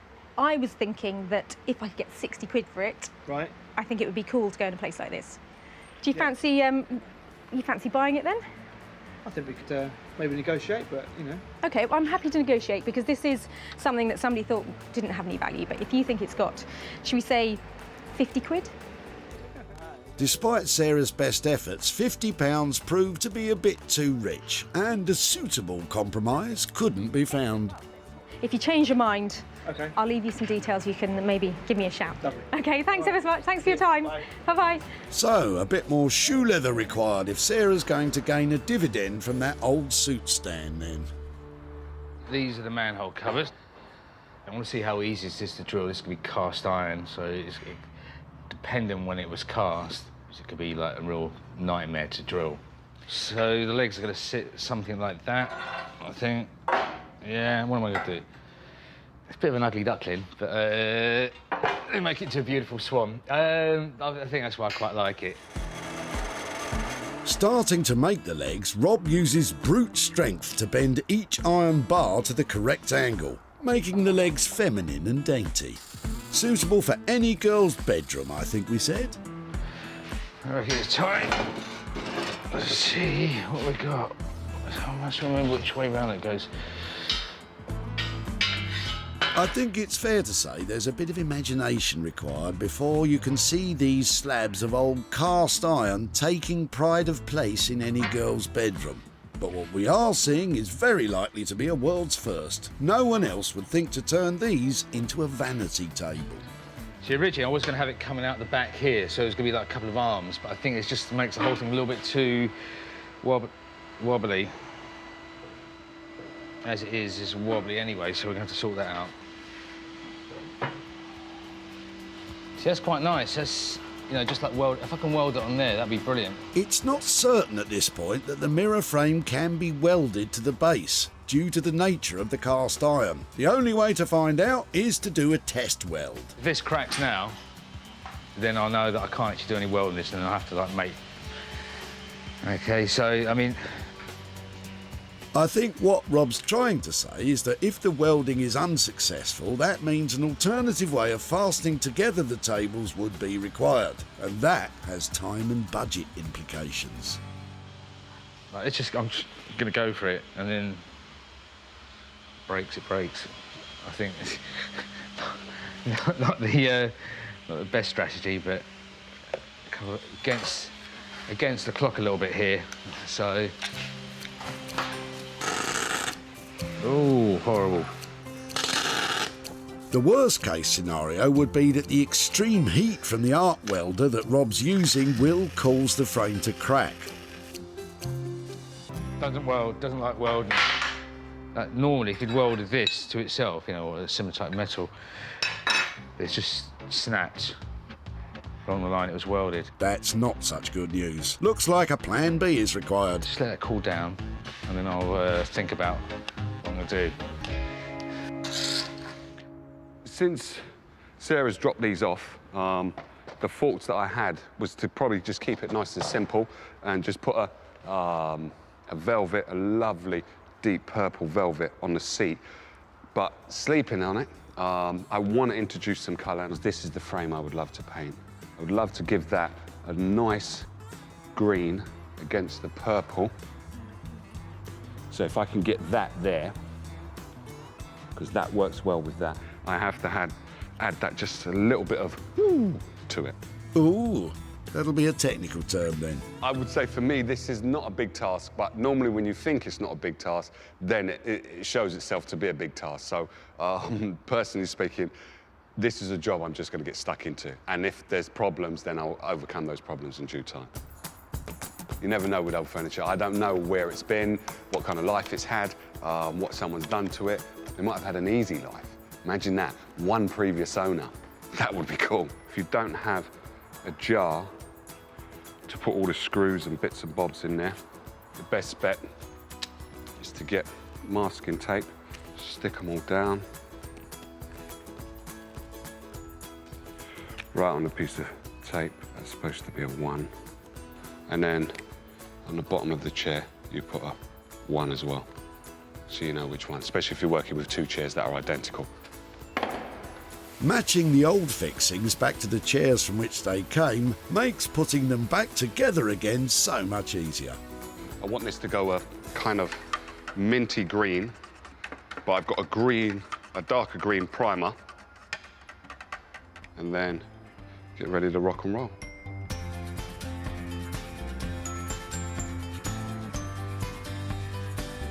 It's just going to give the purple a lift, it's going to give the chair a lift, it's just going to make everything look fresh and new, even though it's not new.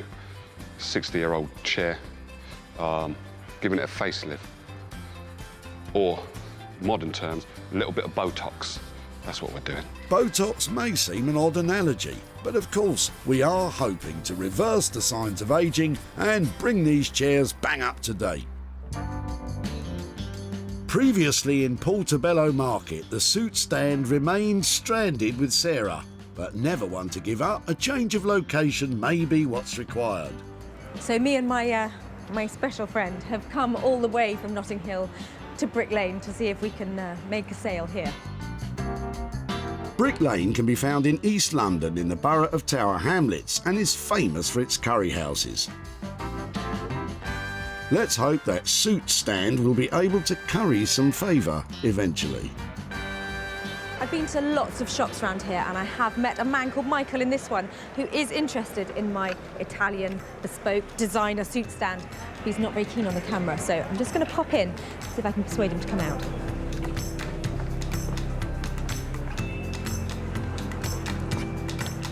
Guess what, Michael? It's your lucky day. We're back. Sarah's success is measured in sales, and she always seeks out the best opportunities to maximise profits. hosting regularly her own furniture and clothing sales from home, Just sold the sofa. advertising and selling online, Get that online. or meeting commercial buyers in person to sell direct. Seeing this is really refreshing, and it's good, and people are going to want more of it. It's going to grow, this thing, I think, that you're doing. With opportunities galore in the things we throw out, Sarah's always looking to make money for nothing.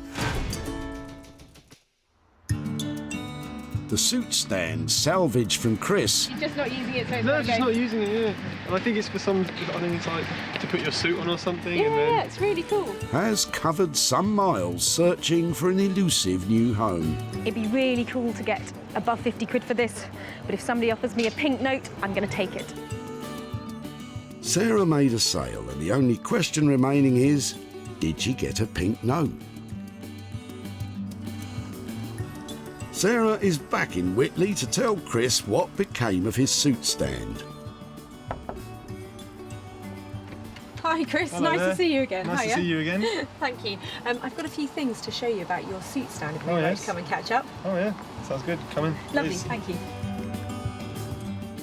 So we decided that it was probably the kind of thing that would fit well into a shop as a shop display piece. Oh really? Yeah. A really nice guy in a vintage shop, and he has all sorts of things in his shop. So he specialises in vintage clothing and accessories and that kind of stuff. He immediately said, "Oh, I really like that." So I did a bit of bartering, and I tried really hard to get, you know, like some real sales stuff behind it. But actually, in the end, I got £25 for it. Oh right, that's better than nothing. It is, and that £25 I've got here, and that's for you. So wow. It was really good fun. Well, thank you very much. My pleasure. It's not $1 million, but I don't know what you'd do with 25 quid. I'll put it into the daily shop or something like that. Find somewhere for it.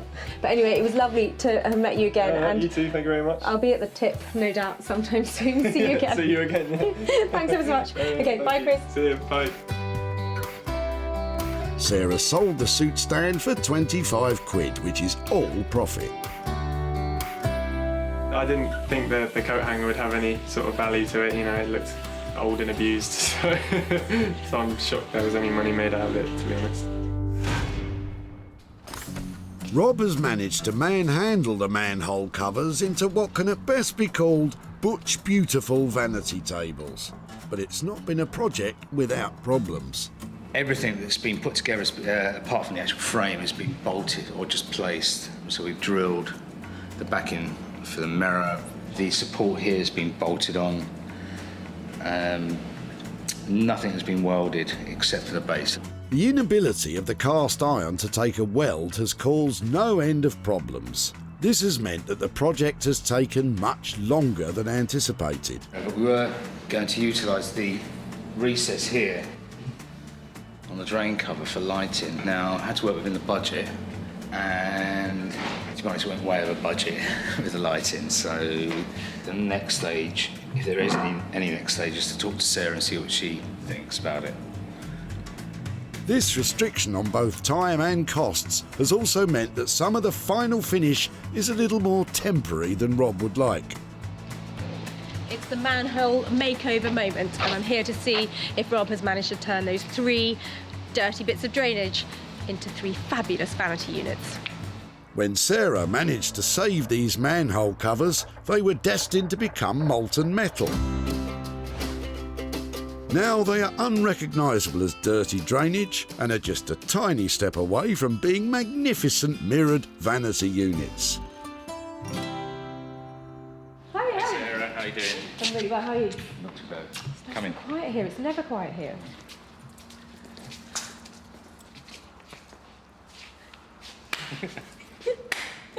Oh, relief. Oh, really cool.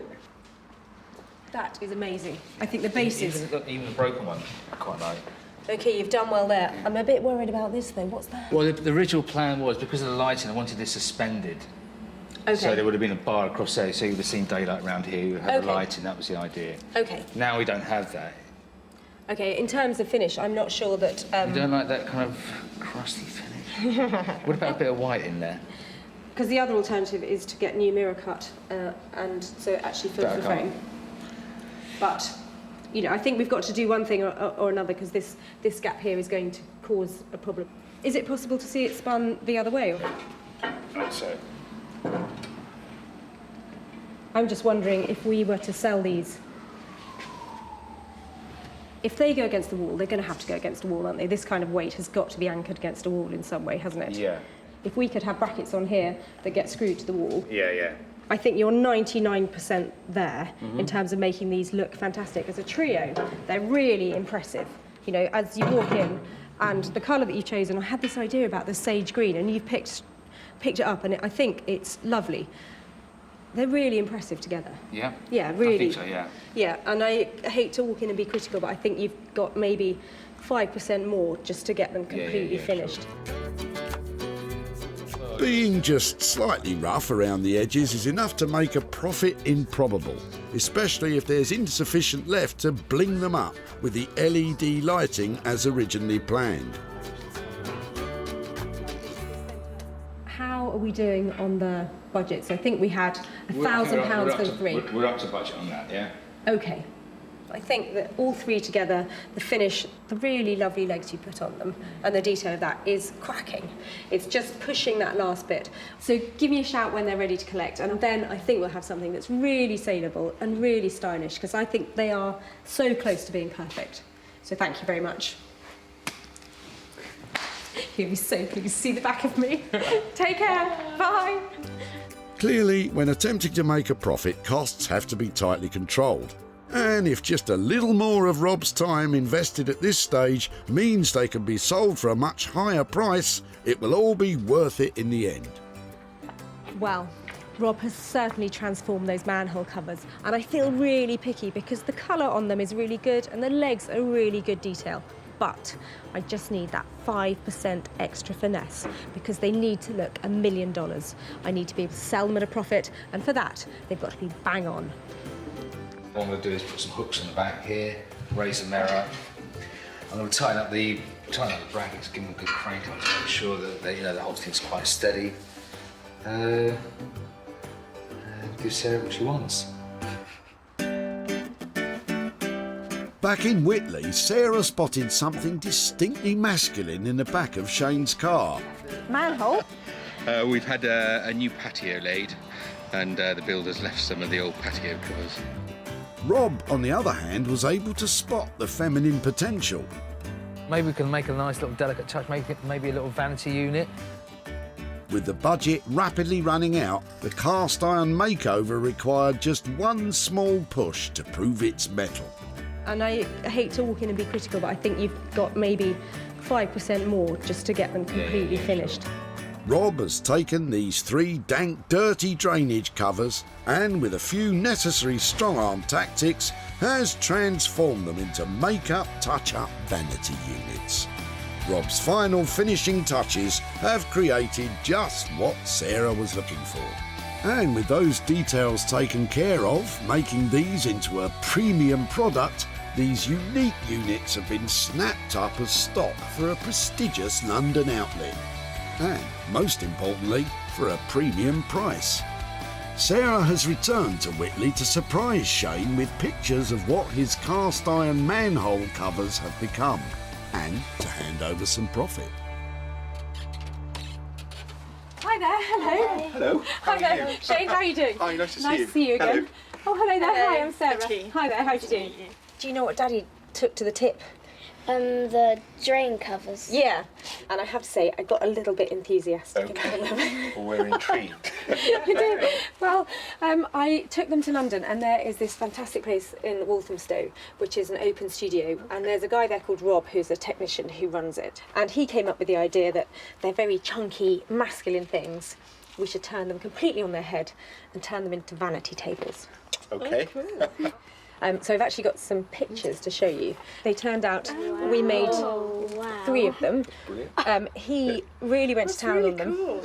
Do you like them? Oh, yeah. When they're all together, they look great. And somebody has bought them.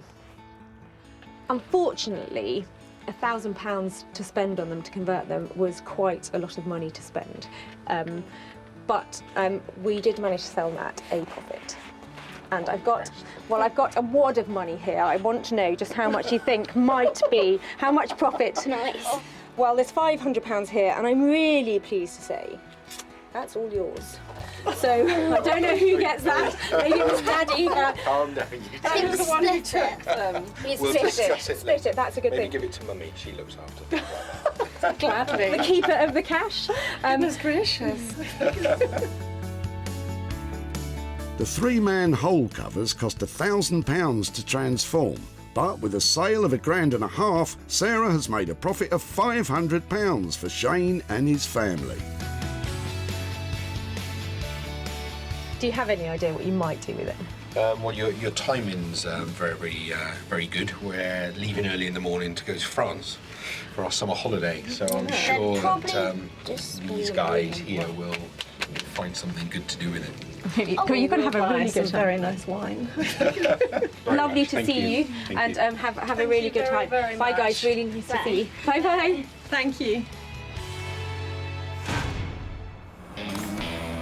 Back in Wolverhampton, those tired old 1950s chairs were left in the capable hands of Jay Blades, who has transformed them with a flash of inspiration, a lick of paint and some purple velvet covers.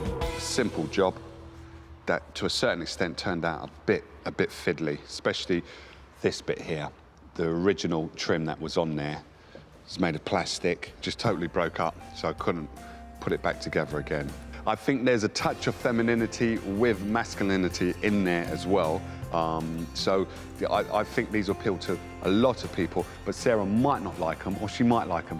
She'll tell me once she sees them. When Sarah collected these 2 chairs, they were looking a little bit dated and unloved. Now, Jay has transformed them into luxurious pieces of furniture, fit to grace any designer home. Oh my word. They are amazing. I'm absolutely gobsmacked. I think now they look like they've been brought into the 21st century. Beautiful. What you've done is amazing. Really. Oh, look at that. You are a genius. I'm trying to be. And both of them, rather than having a match up, they're just slightly different. Quirky. I love it. Yeah. Beautiful. The finish and the quality is amazing. You've got 3 different kind of finishes there. You've got the velvet, you've got a matte painted finish, then you've got the gloss here. Normally, those won't go well together, but when you look at that kind of contrast, they just look perfect together. Yeah. I think because you've got dark, light, it's semi-dark, but it's more warmer, this colour. So I think, yeah.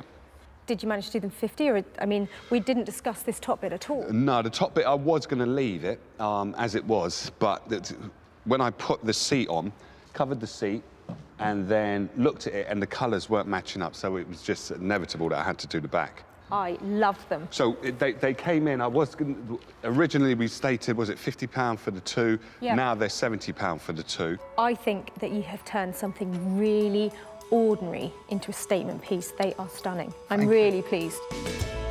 The sales potential of these 2 old chairs is now obvious for all to see, and Sarah's leaving with high hopes of making some cash. These chairs have gone from classic car boot fodder into high-end luxury item, and that's all because of Jay's hard work. He put an extra 20 quid on the bill, but I think that's money well spent.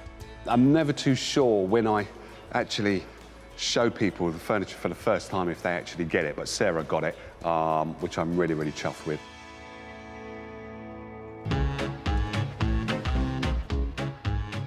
Back at the tip, Sarah made a beeline for Janet and Chris, who had a pickup full of potential. These are really sweet. They are. They're not bad, yeah. Recognising the 1950s flavour, Sarah knew exactly who would relish the opportunity to tackle these 2. I have to add that just a little bit of to it. Jay accepted the challenge, and by changing the covers and adding a splash of colour, Jay has brought these 2 1950s chairs straight into the 21st century. Sarah invited retro furniture dealer Martin to be the first to view the rejuvenated chairs. That's really nice. When someone just does that extra thing, that's sort of like a little secret, isn't it? Martin loved Jay's chairs and snapped them up for his shop, the Old Cinema. Sarah is back in Whitley to show Janet and Chris what became of the chairs and to hand over the profit.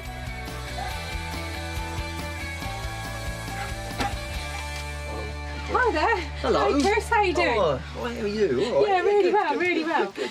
Are you coming out too, Janet? Yes, Hi there. hello. All right, Nice to see you again. I've got a few pictures to show you about the chairs. Yeah, do you want to come and have a look at them? Yeah, by all means. The chairs that you dropped off, this is how they ended up. Oh, Wow. fantastic. Yeah. They look No, brilliant, they don't look brilliant, don't they? They were really Oh, it's comfortable. amazing. They Yeah. did look, and this sort of turquoisey colour was amazing. Very high-end sort of feel to them. Yeah. To be honest, the legs and they just look totally different, but I'm sure they're not. But it's because of the seats and everything, it's just made the legs stand out. So we have managed to sell them at a profit. Yeah. It's not a massive profit, but it is £40 for you for those chairs. Fantastic. And I think you're keen on motorbikes and that kind of stuff. Yeah, I can always get something for the motorbike, or I suppose I could give in and take you down the mill for a mill, or the mill for a pub.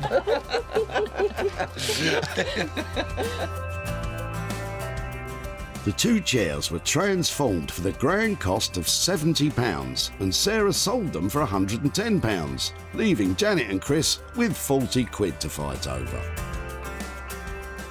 Two things that would have ended up rubbish have now got a life, and they can carry on and be used by other people and appreciated. And we've got some money to spend on a BSA. Yeah, that's right, yeah. So that's yet to be discussed properly, off camera. Sarah has made a profit on all of the things she saved from the crusher. The soup stand has found a new home in a London shop. The iron manhole covers have been transformed into 3 pastel-coloured vanity tables, and the 2 chairs reborn as chic velvet-clad beauties. Whoa. So that is brilliant. That's 3 things that have been saved that might have been lost forever, and 3 people who've now got a little bit of extra cash that they weren't expecting.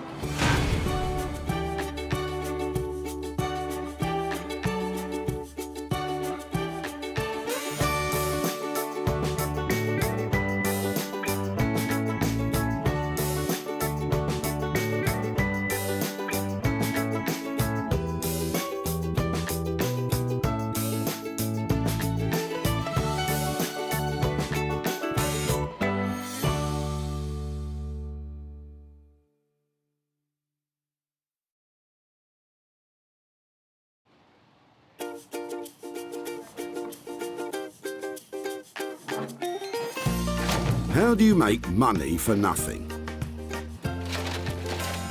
The answer could be hiding in the 20 million tonnes of household waste we throw out every year. Before you throw that away, is there any chance I can have a quick chat to you about it? Sure. That's why entrepreneur Sarah Moore wants to get her hands on things before they hit the skip. I am a passionate buyer, user and renovator of second-hand stuff, and I've turned that passion into a money-making business. I turn old into new and I sell it for a profit. Sarah's ready to sift through as many boots and bin bags as she needs to. That is the most fabulous thing I've Yeah. seen here. This is so exciting. In her search for tip treasure. I love rifling through the rubbish. And with some of the country's elite designers and makers, Hello, hello. what have you got today? I want to do what's right for this piece of rubbish. She can transform her finds into desirable, Look at that!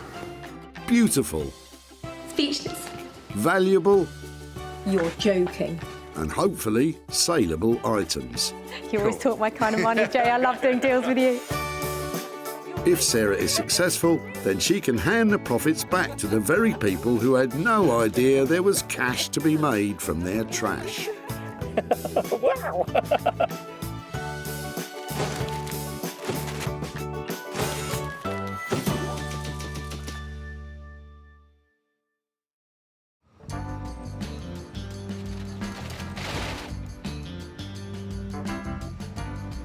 Sarah's travelled to the Bredbury Recycling Centre in Stockport, where they can have over 200 cars through the gates every day. So But can you hear them? Can you hear them all calling out to me? They're saying, Sarah, save me, don't put me in the skip, make me into something beautiful. And that's just what I want to do. And in the process, I'm hoping to make lots of money too.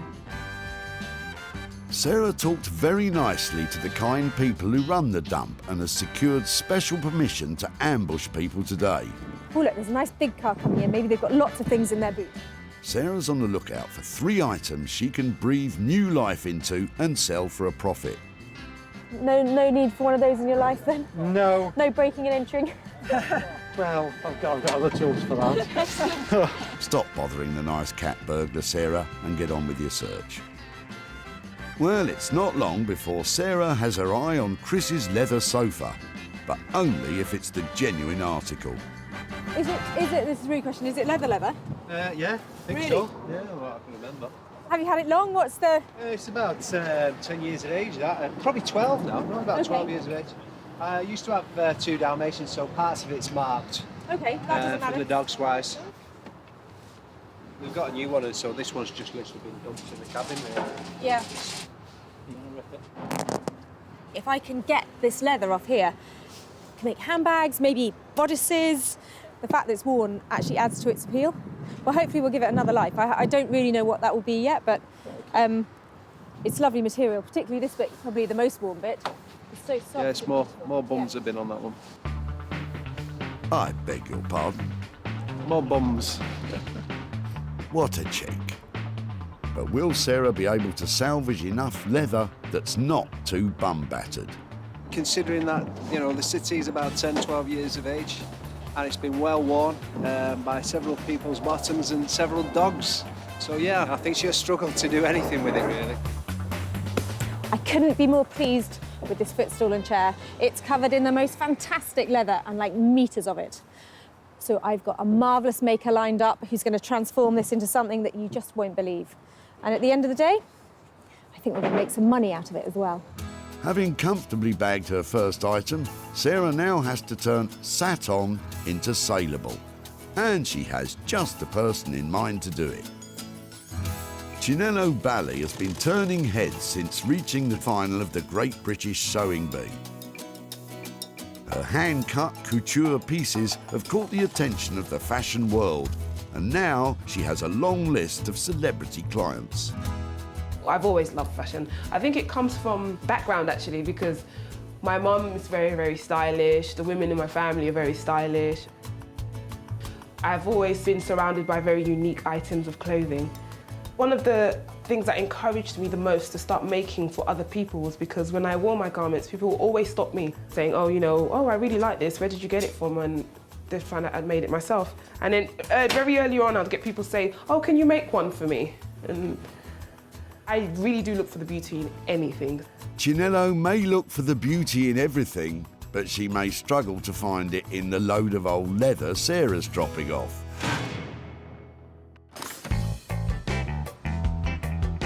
So it's 1 item down, 2 to go. And while Sarah was busy with Chris's sofa, she's missed an absolute gem. It's really annoying that that's in there, and that's, you know, it's nice old wood. Just to be clear, once something hits the tip, it's out of bounds. Can I just go in and get it? No, Sarah, you can't. But if you're quick enough, you might be interested in what Derek has in his boot. Hi there, I'm really sorry to bother you, and I know you're busy, but I'm just wondering what you're dropping off and... Just a bit of steel and aluminium and so on. Okay, was it a greenhouse or something? Yes, yeah, it was an old greenhouse. We're looking for things that we might be able to make into other stuff, and these angly bits look really interesting. Would it be okay to have a better look at them outside? Yeah, of course, no problem, I'll take them out. Brilliant, thank you. I know they're rusty and beaten up and stuff, but they're just the kind of thing that we might be able to marry them up with something. Yeah, I'll take them. Really? That's fab. Where would you like us to put them? Just over here would be, in front of the scrap metal would be lovely, thank you. Sarah's acquired some angle iron, which is kind of like a giant Meccano set for grown-ups. Brilliant, thank you so much for your time. Thank you, bye-bye. But can she reassemble it into something that can turn a profit? What does Derek think she'll do? I'm assuming she's going to make a shelving unit of some sort, using the garage or the shed. It's all in one piece, as long as she's handy with a paintbrush. Anything like this that is modular, so it comes apart and you can screw it together, is really easy to work with, even if you're just an amateur. So although it's in a bit of a state at the moment, I think it's got real potential if we were to give it a really good clean down. If you keep polishing it up enough, it's the kind of thing that you can put in your house. Not in my house. And it's not going to be much good on its own. Do you think you can find some old wood or something? Oh, you already have. So it's probably all here. It's a junk jigsaw. There we go, back to being pretty much a whole door now. What do you reckon? Your next dining room table, sir? Well, I don't fancy eating my dinner off it. And if she plans to stick it together with the angle iron and make something out of it, she's going to need some help.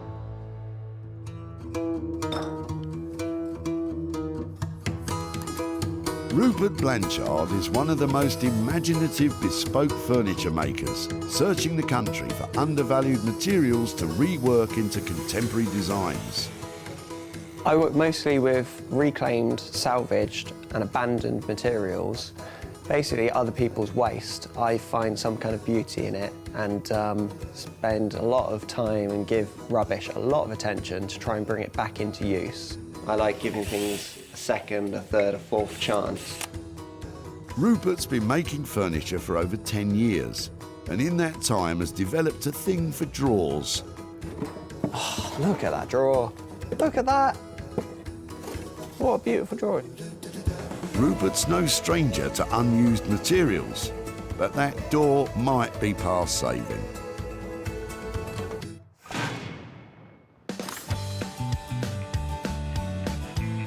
With 2 items found for Sarah's marvellous makers, It'd be right to just have a quick rifle through and...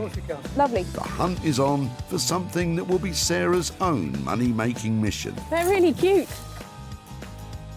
There are 200 cars an hour coming through here. I have got to be able to find something. And Peter and Michael's trailer of trash may contain just what she's been looking for. What brings it here today? Well, your in-laws are moving out, aren't they? So we're just bringing it from... So this is our rubbish, what we're just throwing in everything. So where's it been, in the shed or in the Yeah, garage? it's just been in the shed. I don't know what that is. That's quite cool. Oh, Rizzlers. So you're not tempted to drink the very special anniversary ale from 1984? No? No, I can see that might have limited appeal. I'm more of a Foster's man. Really? Great. So far, fags and booze. Get a move on, Sarah. Ooh, look.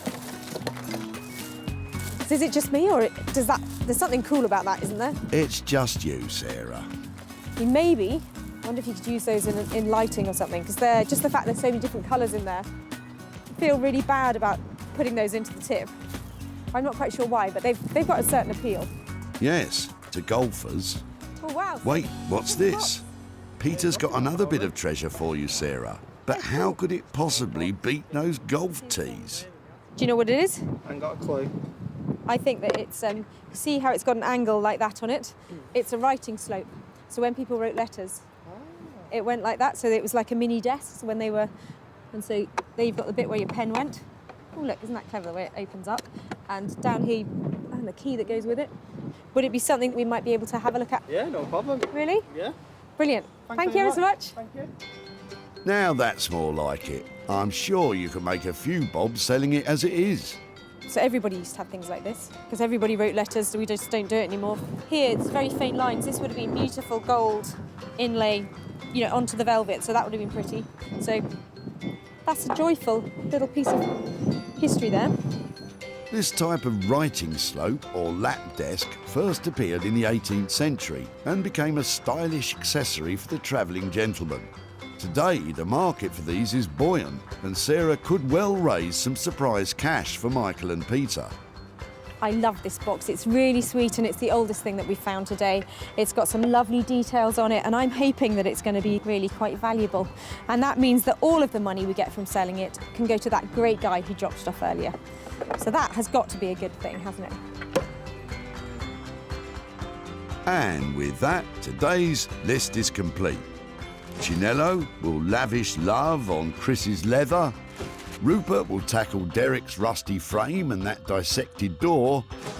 And Sarah, oh no, she's not taking the golf tees as well, is she? Oh well, double the potential profit, I suppose. I have cherry-picked my way through loads of rubbish here today, and I've picked 3 potential things that I think will make heaps of money.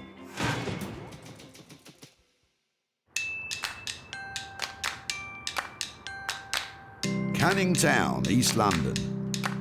Amongst its old industrial past and its current regeneration lies the home of high fashion. Well, you wouldn't think it from the outside. Designer Chinello Bali will have Sarah at her door any minute with the beaten-down chair. I have a feeling she's not going to be happy when she sees what it's made out of. I love beautiful fabric. Anything that's beautiful, anything that's glamorous looking, I love. If I was going to say anything's out of my comfort zone, it would probably be leather. It's because you wouldn't usually think of leather and think elegant. Oh dear. Good luck, Chinello. Hello, Chinello.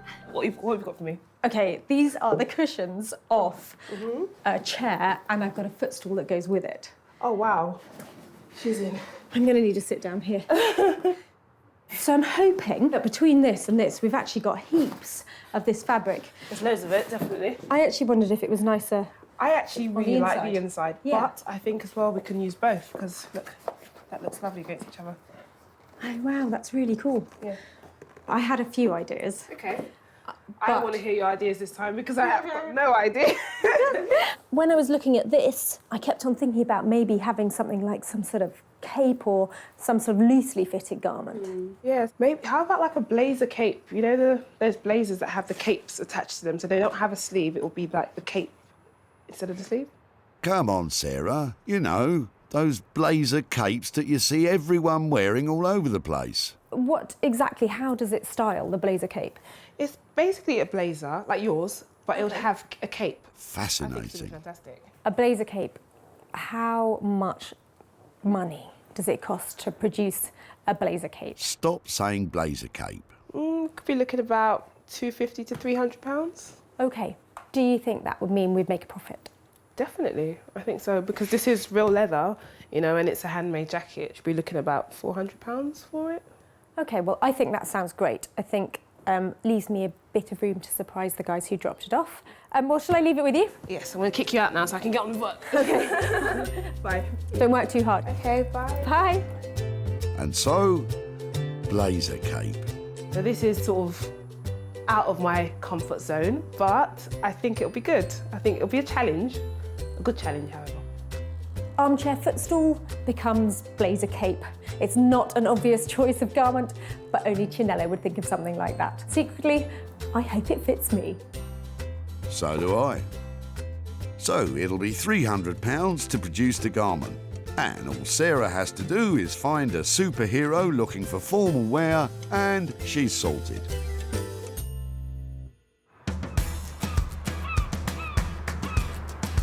Sunny Margate on the southeast coast. Once a mecca for British holiday makers, now it's a place where vintage is an advantage and reclamation is the order of the day. And one man leading the way is our Rupert. And Carlos the cat. Sarah's about to set him the challenge of making something out of the angle iron and the old barn door. Rupert, hi. Hey, Sarah. How are you? Back again? I've got a few things. Okay, don't look. Can you rustle off somewhere and I'll bring it in and then you can see it because I don't want you to get put off. Sarah thinks if she can make it look presentable, then Rupert might just see its potential. It's all coming together. It's going to be fun. Sarah's brought some weird things to me before, so this time, who knows what it could be. Looks good, doesn't it? Really inspiring. Doesn't look like a load of old junk. I'm not exactly sure who Sarah's trying to convince, but either way, Rupert's getting concerned. Sarah, you all right? Yeah, it's coming together. I hope it's going to be worth it. Can't quite imagine what you're doing yet. It's a lot of crashing and banging coming from out there. Never look better. Rupert? It's like all my birthdays and Christmases come at once. There was something about it. It's been hacked into, it's been cut up. Okay. But I just love the fact, the wear on it, you can't make it look like that. What is it? A toilet door, a barn door? Barn door, I'm thinking. And then this angle iron? Yeah, brilliant, isn't it? I love angle iron, I love it. It's so flexible and adjustable, and it's something that you don't really see now in the home. Everyone used to make their bench in their shed, their shelving in the garage out of this stuff. So, the angle iron's a hit, but the old barn door has some issues. Quite a lot of age to it, a lot of dry rot there, so it can be complicated to work with. I don't know if you've noticed, but actually it has been cut in half. So there is, it's not quite as intact. So yeah, that's why I was piecing it together so it wasn't. That's a surprise. Yes. There's a jigsaw puzzle. Yeah, I did have some thoughts that maybe this was kind of cut up into parquet to make amazing tabletop, and these were framing it in some way. A table, I see as the easy option for me. Yep. A sideboard would be a more challenging option for me because it's only 2 materials here, so to stretch them far enough to actually make a piece of furniture that you will sit in front of and stare at every day, it'd be quite a challenge. Rupert's never one to shy away from a challenge. But how much is it going to cost? I've got a couple of days' work on this. I would like to really, go to town on this piece. So we're looking at a 400 or so quid. I think that's about right. I've left Rupert in there piecing together that jigsaw and trying to make a sideboard out of the door and that old angle iron. I think he's got his work cut out, but he's so enthusiastic about it. I think there's potential for real profit from this piece. To make a sideboard out of all that rubbish will cost you around £400. So Sarah will be aiming high in the sale of this one. With the worn leather and the deconstructed door being dealt with by the designers, it's time for Sarah to generate some cash of her own. And back at her barn, she's hoping the antique writing slope will do just that. Now, I was really pleased to save this the other day. I love the fact that we found something that was really old, and it's a charming piece. It's got sweet little things like its own key still with it. So to think that it was going to be thrown away, I'm really pleased that I rescued it. It's not in great condition, and that makes me worry about how much it's actually going to be worth. There's big chips off the veneer all around here, and I think it's had some restoration on it. In here, in the hinges, you can see how they've been nailed back in rather than screwed, and they're not the original ones. This isn't going to be worth a fortune, but I don't think it should get thrown away. And I know that because of the details on the front of it, the fact it's got the key and the lock, a lovely shield on the front and the escutcheon here, people might even buy it just to be able to reuse those to restore something else. I think the best thing I can do with it is to polish it up and make it look prettier, and then take some lovely pictures of it so that you can see all the details, so it has lots of appeal to lots of different people. When polishing up old veneer like this, it's best to avoid harsh chemicals. A thorough rub with a dry cloth will do the job. This is my very naughty puppy. Come here. It never does what it's told, do you? And the mere mention of a rub has brought Bramble in. I think it's looking better. I'm not an expert on wood. I'm just wondering if that's a mahogany veneer or maybe walnut. Oh wow, that looks really good on there. Sarah's planning to sell the piece online to the highest bidder.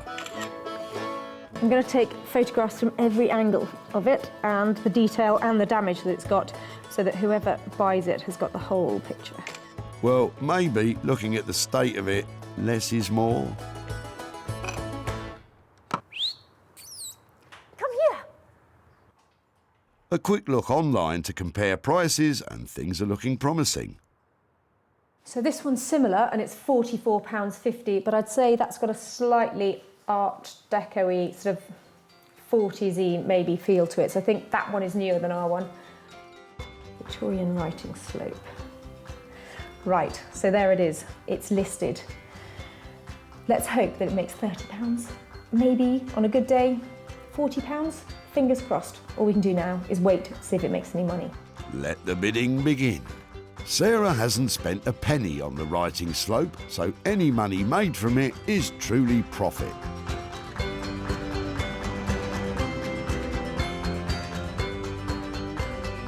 Back in East London, it's blazer cake time. And you know, I'm coming round to the idea. It's a blazer and it's a cape.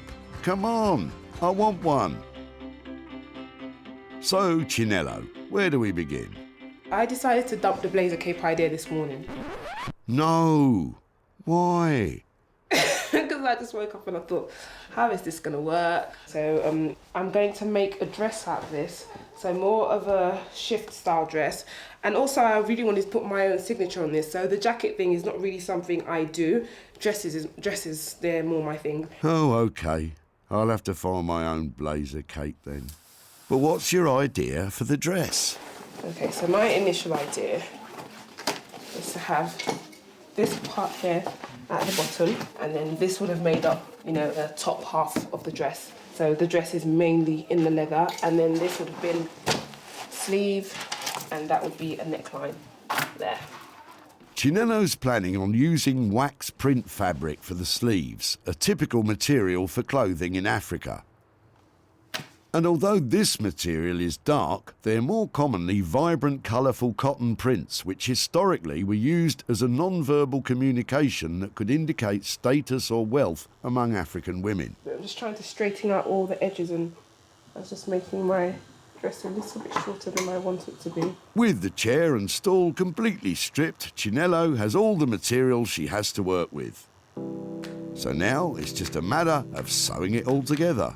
Still want to use some of the original seams from the sofa, so I'm going to keep some of those in place, and I'm using contrasting thread that matches with the fabric that I've decided to use for the sleeves. I'm going to use that to create some seam details. Chinello is sewing the panels together using robust and hard-wearing thread. Perfect for heavy leather stitching. Can you see that? But there's a problem. Don't know why it's doing that. I need to work out why it's doing that. The leather panels keep slipping away from each other. It's moving. So I'm not sure whether it's too worn or if there's some kind of waxing on it that's making it slide along each other. See, it jumps down as you try to sew it. Even though I start with the needle inside of it, so it shouldn't do that at all, it still jumps. This could potentially be it for the sofa dress. If it's not going to sew, what am I going to do with it?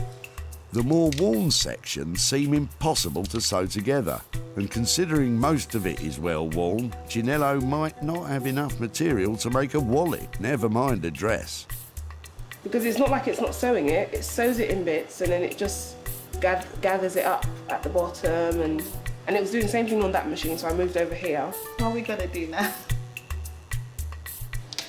I'm not sure we'll be able to do this one.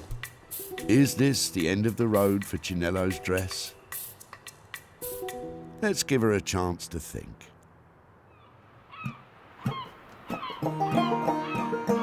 Meanwhile, over in sunny Margate, let's hope that Rupert's having more luck with the angle iron and the old barn door. I know that I'm going to make a sideboard out of all of these pieces. And yeah, I don't want this to be a sort of typical shabby chic piece. I want this to be really quite polished. It's just going to be a bit of a labour of love to make it a high quality finish. Rupert's planning on leaving the chip paint effect on the wood as a feature, which doesn't sound like a quality finish to me. But what do I know?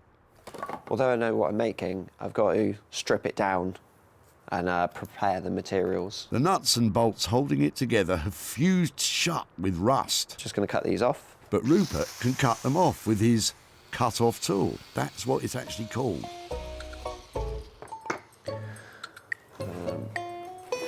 Just use a hammer because these will still be quite hot.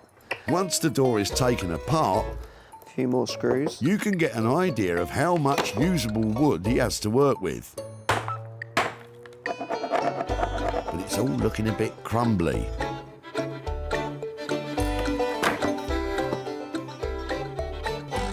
And it's not looking good. This is a good representation of the door overall, in that it is just crumbling.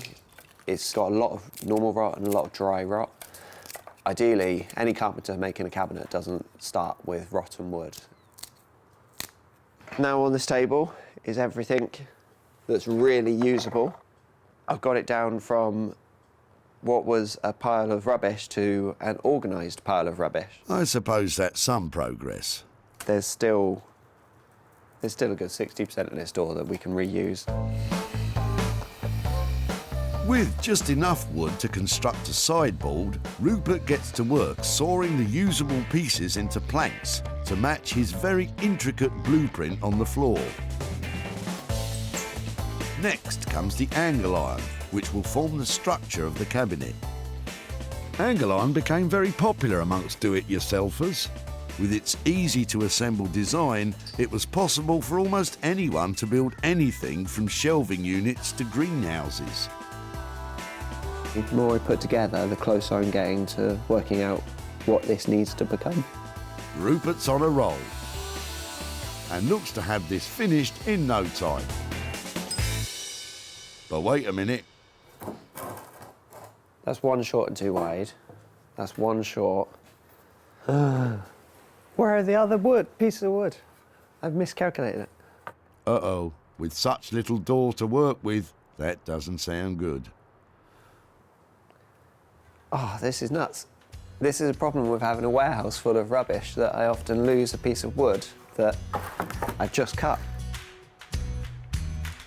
Good luck finding it in there, Rupert. Maybe Sarah will be happy with half a sideboard.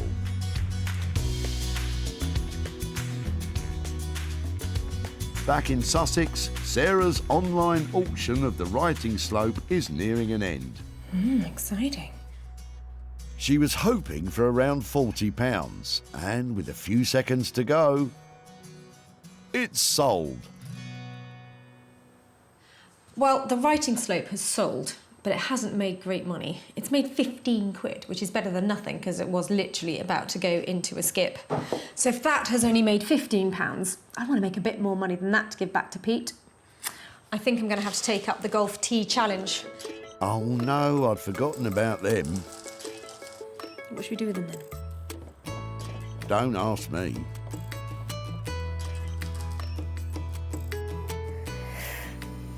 Art installation? Looking at all the golf tees floating around in there, maybe I could make like a golf tee loo seat so you sit down on it and it's a bit naff. I'm certainly getting a whiff of something. But I think I've got it now. It's going to be a tribal style necklace. Cool, hey? Anything you say. If I wrap this really cool red wire around, and then it might make the golf tees look a bit more attractive, a bit more tribal. Well, I suppose it's not bad for a last-ditch attempt to make money. I'm going to make a few of them and hope that I make some money that way. But finding a buyer of tribal jewellery might be tough.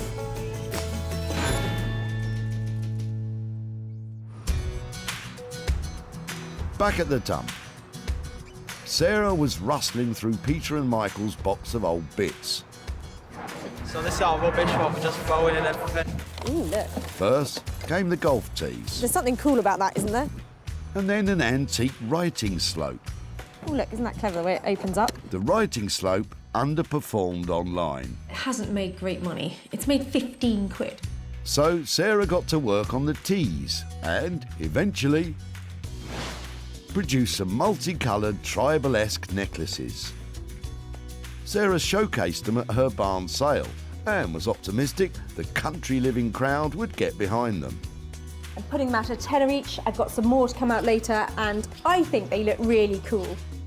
But despite being a big talking point of the day, they remained unsold. Sarah contacted Peter, whom the two items had been taken from, to arrange to hand over the £15 from the sale of the writing desk, but alas, without success. So Peter has been very busy, so I haven't managed to catch up with him, but I have got £15 here that I'm going to send off to him, and I hope he's going to have a drink on us.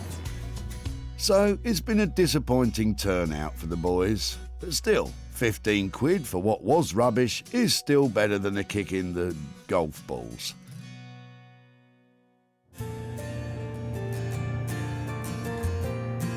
Back in southeast London, when we last saw Chinello, her head was in her hands and the leather was in a heap on the floor. Her sewing machine had met its match, and now Sarah's on her way to see something, I hope. So So this is the kind of transformation that really stretches my imagination. I've dropped off a chair and a footstool, and I'm coming to pick up a dress. Well, you're in luck. With the help of a specialist leather sewing foot, don't ask, Chinello has taken the bum-battered sofa and transformed it into an amazing bodice. I'm still a bit disappointed about the blazer cape though. Chinello used a wax print fabric to create the skirt and sleeves. And the beaded detail lines the plunging neckline. Wow, I hope Sarah doesn't want to try it on. Hello. Hello. Ah, that must be it. How are you? I'm fine. How are you? Really well. What were you expecting? I wasn't expecting beading or detail like this. And I was thinking suede because of the back of it. Yeah, I was going to, but all of the back pieces were so different and there was nothing uniform at all. I thought, I don't think that's a problem. It looks amazing, doesn't it? I love the way you've got the darts in here. Yeah, I thought let's carry on with the, you know, the whole leather feel of things, you know, because usually it's, you know, so many panels put together and they just do all the outside stitching sort of decoratively. So I've done that as well. It's got your signature sassiness about it, hasn't it? Because this is quite revealing, isn't it? And this isn't long, is it? Would you like to try it on? No, I can't try it on. Seriously? Okay. Yeah, if you'd like to. Go on then, I'm happy to give it a go. Yeah? Yeah. Okay, let's Look take away. it on. Sarah, there are kids watching. I think I'll keep this on. Thank goodness. Are you stuck, Sarah? Help her out, Chinello. It actually does look nice on you. Someone please stop her. There you go. Brilliant. That is amazing. Thank you so much. I'll keep in touch and tell you where it goes. All right, thank you. Mwah. Let's know how she goes. I thought that was so cool that Sarah tried the dress on, but I think what she really needs is some high heels and a night out. Yeah.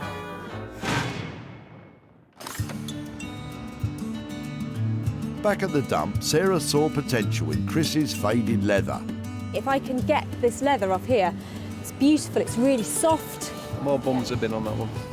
The bum bashing didn't bother Sarah, but Chris was sceptical. Considering that, you know, the city's about 10, 12 years of age, I think she'll struggle to do anything with it, really. Luckily, Chris was proved wrong. With the expert eye of Chinello, it was transformed into something spectacular. Sarah's been working her socks off to find a buyer. But with this bespoke piece, made to measure no one in particular, Sarah's been unsuccessful in finding someone it will fit. Sarah travelled back to Stockport to tell Chris the bad news. But you never know, it might fit him. Hi Chris, how are you doing? Hi. Nice to see you again. Hello. Your sofa has been to the most fabulous dress designer. Okay. She's called Chinello Bally, and she's a freestyle cutter of fabrics. Okay. And this is what has become of your chair and your... Wow, very, very different. Isn't it different? Extremely different. It's I do recognise the leather, but that'll be it. So our brief to her was, you know, do what you like. We had a few different ideas about maybe she'd make it into a cape or a blazer or something like that. But in the end, she's made a really striking dress from it. So what do you think? It's not your size, is it? It's definitely not my cup of tea, as in wearing wise, but I can see that it looks good quality and it's really different. So yeah, it's definitely it's not a city anymore, isn't it? At this stage, what I'd really like to be saying was I've made your chair into a dress and I've sold your dress and bring you some money, but I haven't had time to sell it yet. So what I would like to do, if it's all right, is hang on to your dress and try and sell it for you at a profit, and then be in touch with some money at a later date. Okay. Chinello's work cost £250 to create the dress, but as yet it has unfortunately failed to sell, which means Chris will have to wait a little bit longer before he receives any profit.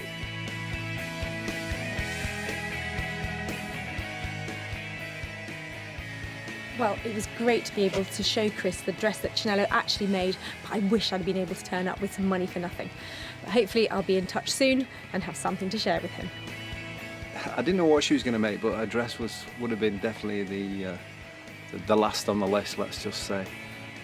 So yeah, definitely wasn't the case that I was thinking she's going to make a dress out of it at all.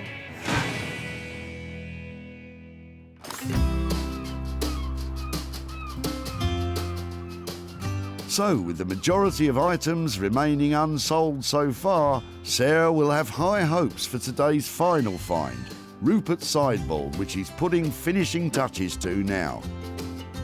That is, if he's found that extra wood. So what do you get if you drop off a load of old metal and a broken door? I'm hoping for one of Rupert's signature sideboards and something that looks fantastic. Before, it was a rotten and rusty pile of wood and metal. Now, it's a super sideboard, oozing with charm. Maintaining the flaked paint effect, it is bang on trend amongst folk who like that kind of thing. The body is made up of one cupboard for storage and shelves for feature ornaments or electronic equipment. He even kept the door's original handle. It won't fit in everyone's house, but you have to admit it, it's an astounding achievement from Rupert. Good show, young man. Sarah's gonna love it. Hi, Rupert. Hiya. Welcome back. Lovely to see you. Is that it? That is it. Wow. What have you been up to? Here it is. It's definitely a fun one. It's been quite a bit of work to turn a pile of rotten painted wood and a bit of old scrap metal into something usable, into a new sideboard and cabinet for your home. I did say I was going to retain some of the paintwork. I've retained nearly all of the paintwork, I'm afraid. That was my favourite bit. I absolutely loved all of that distress and that kind of thing. I think it is charming. It's not too big. It's beautiful. I absolutely love it. I tried not to make it too specific to one room. Hopefully it's a multi-use sort of piece of furniture. Can I have a look inside that cupboard? Yeah, please do.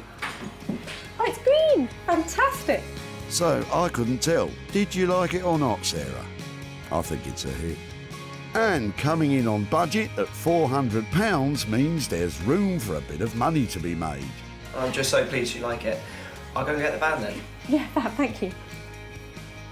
I have to get over £500 for this little beauty.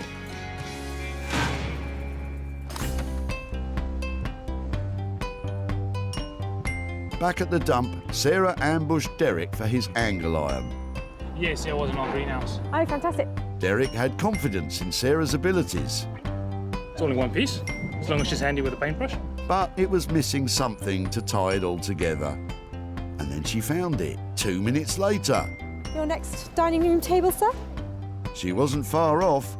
Thanks to Rupert, it was transformed into a bespoke sideboard. Sarah's invited one of the country's leading retro furniture dealers to see if he was interested. And it turned out he's a big fan of Rupert's. Well, I love this, and I love his work. With a fish on the hook, Sarah tried to reel him in with some big figures. Probably, in order to see profit, I need to sell this for £550. It's tight. That figure was a bit too big. But with a bit of negotiation, I would really like to have it. They came to an agreement.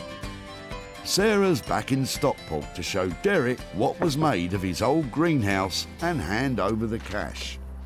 Hi there, hi Derek, how are you doing? Okay. Not bad yourself? Yeah, very Good to see you well. again. Yes, and you. Any ideas what we might have done with your frames? I can't think of anything except the same it was before, a shelving unit of some sort, or maybe an art display unit. Yeah, well, actually, they were turned into a sideboard, and I've got some pictures to show you. Okay. Hopefully you can see where your frames are in the... Wow. It was You got made... rid of all the rust and everything as well. Looks brilliant. Do you think? Yeah, it looks really good. Wow. They I never were- thought it would amount to anything except scrap metal. So you approve of what we did with it? Yes, no, it looks really good. You managed to find a good home for it? Yeah, a good home, and actually managed to sell it at a profit. Oh, wow. So I'm here tonight to give you £100 profit from your frames. Oh, wow, okay. To spend on whatever Wow, you'd like. Thanks very much. Okay, perfect. Oh, I wasn't expecting that. Any ideas what you might do with £100? Well, I wasn't expecting this. I didn't think any money back of it, so I thought I'll donate it to charity. got really? a local animal shelter charity around the corner that's always in need of something. So That sounds like a great idea, and somebody has gone on to have a lovely piece of furniture made out of the materials you dropped off. So I think it sounds like it was all good. Gets a bit of good use out of it. Yeah, great. Lovely. Well, really nice to catch up with you. Thanks and very much. absolute pleasure. And lovely use of money. That's great. Brilliant. Thanks very much. Okay, take care. Okay, Thank you very cheers, much. bye. Bye-bye. So Rupert charged £400 to transform the pile of old metal and pieces of door into a sideboard, but the sale of £500 made a profit for Derek of £100. I wasn't expecting anything in the slightest, half of what you maybe made, or if anything at all. But no, it's come out looking really good. I love the fact that Derek has chosen an animal charity to give the money to. We've got a little fan down here. I'm going to go home and tell Bramble that there's £100 going to a really good cause. Sarah salvaged 3 unwanted items from the Bredbury recycling centre. Chris's old leather sofa turned into a beautiful bodice dress. Derek's ancient angle iron transformed into a super sideboard. And the writing slope and golf tees have been given a new lease of life. So 2 out of 3 items sold for a profit, and a lot of fun had along the way. Next time, we could be making something from an item you no longer love. See you at the tip.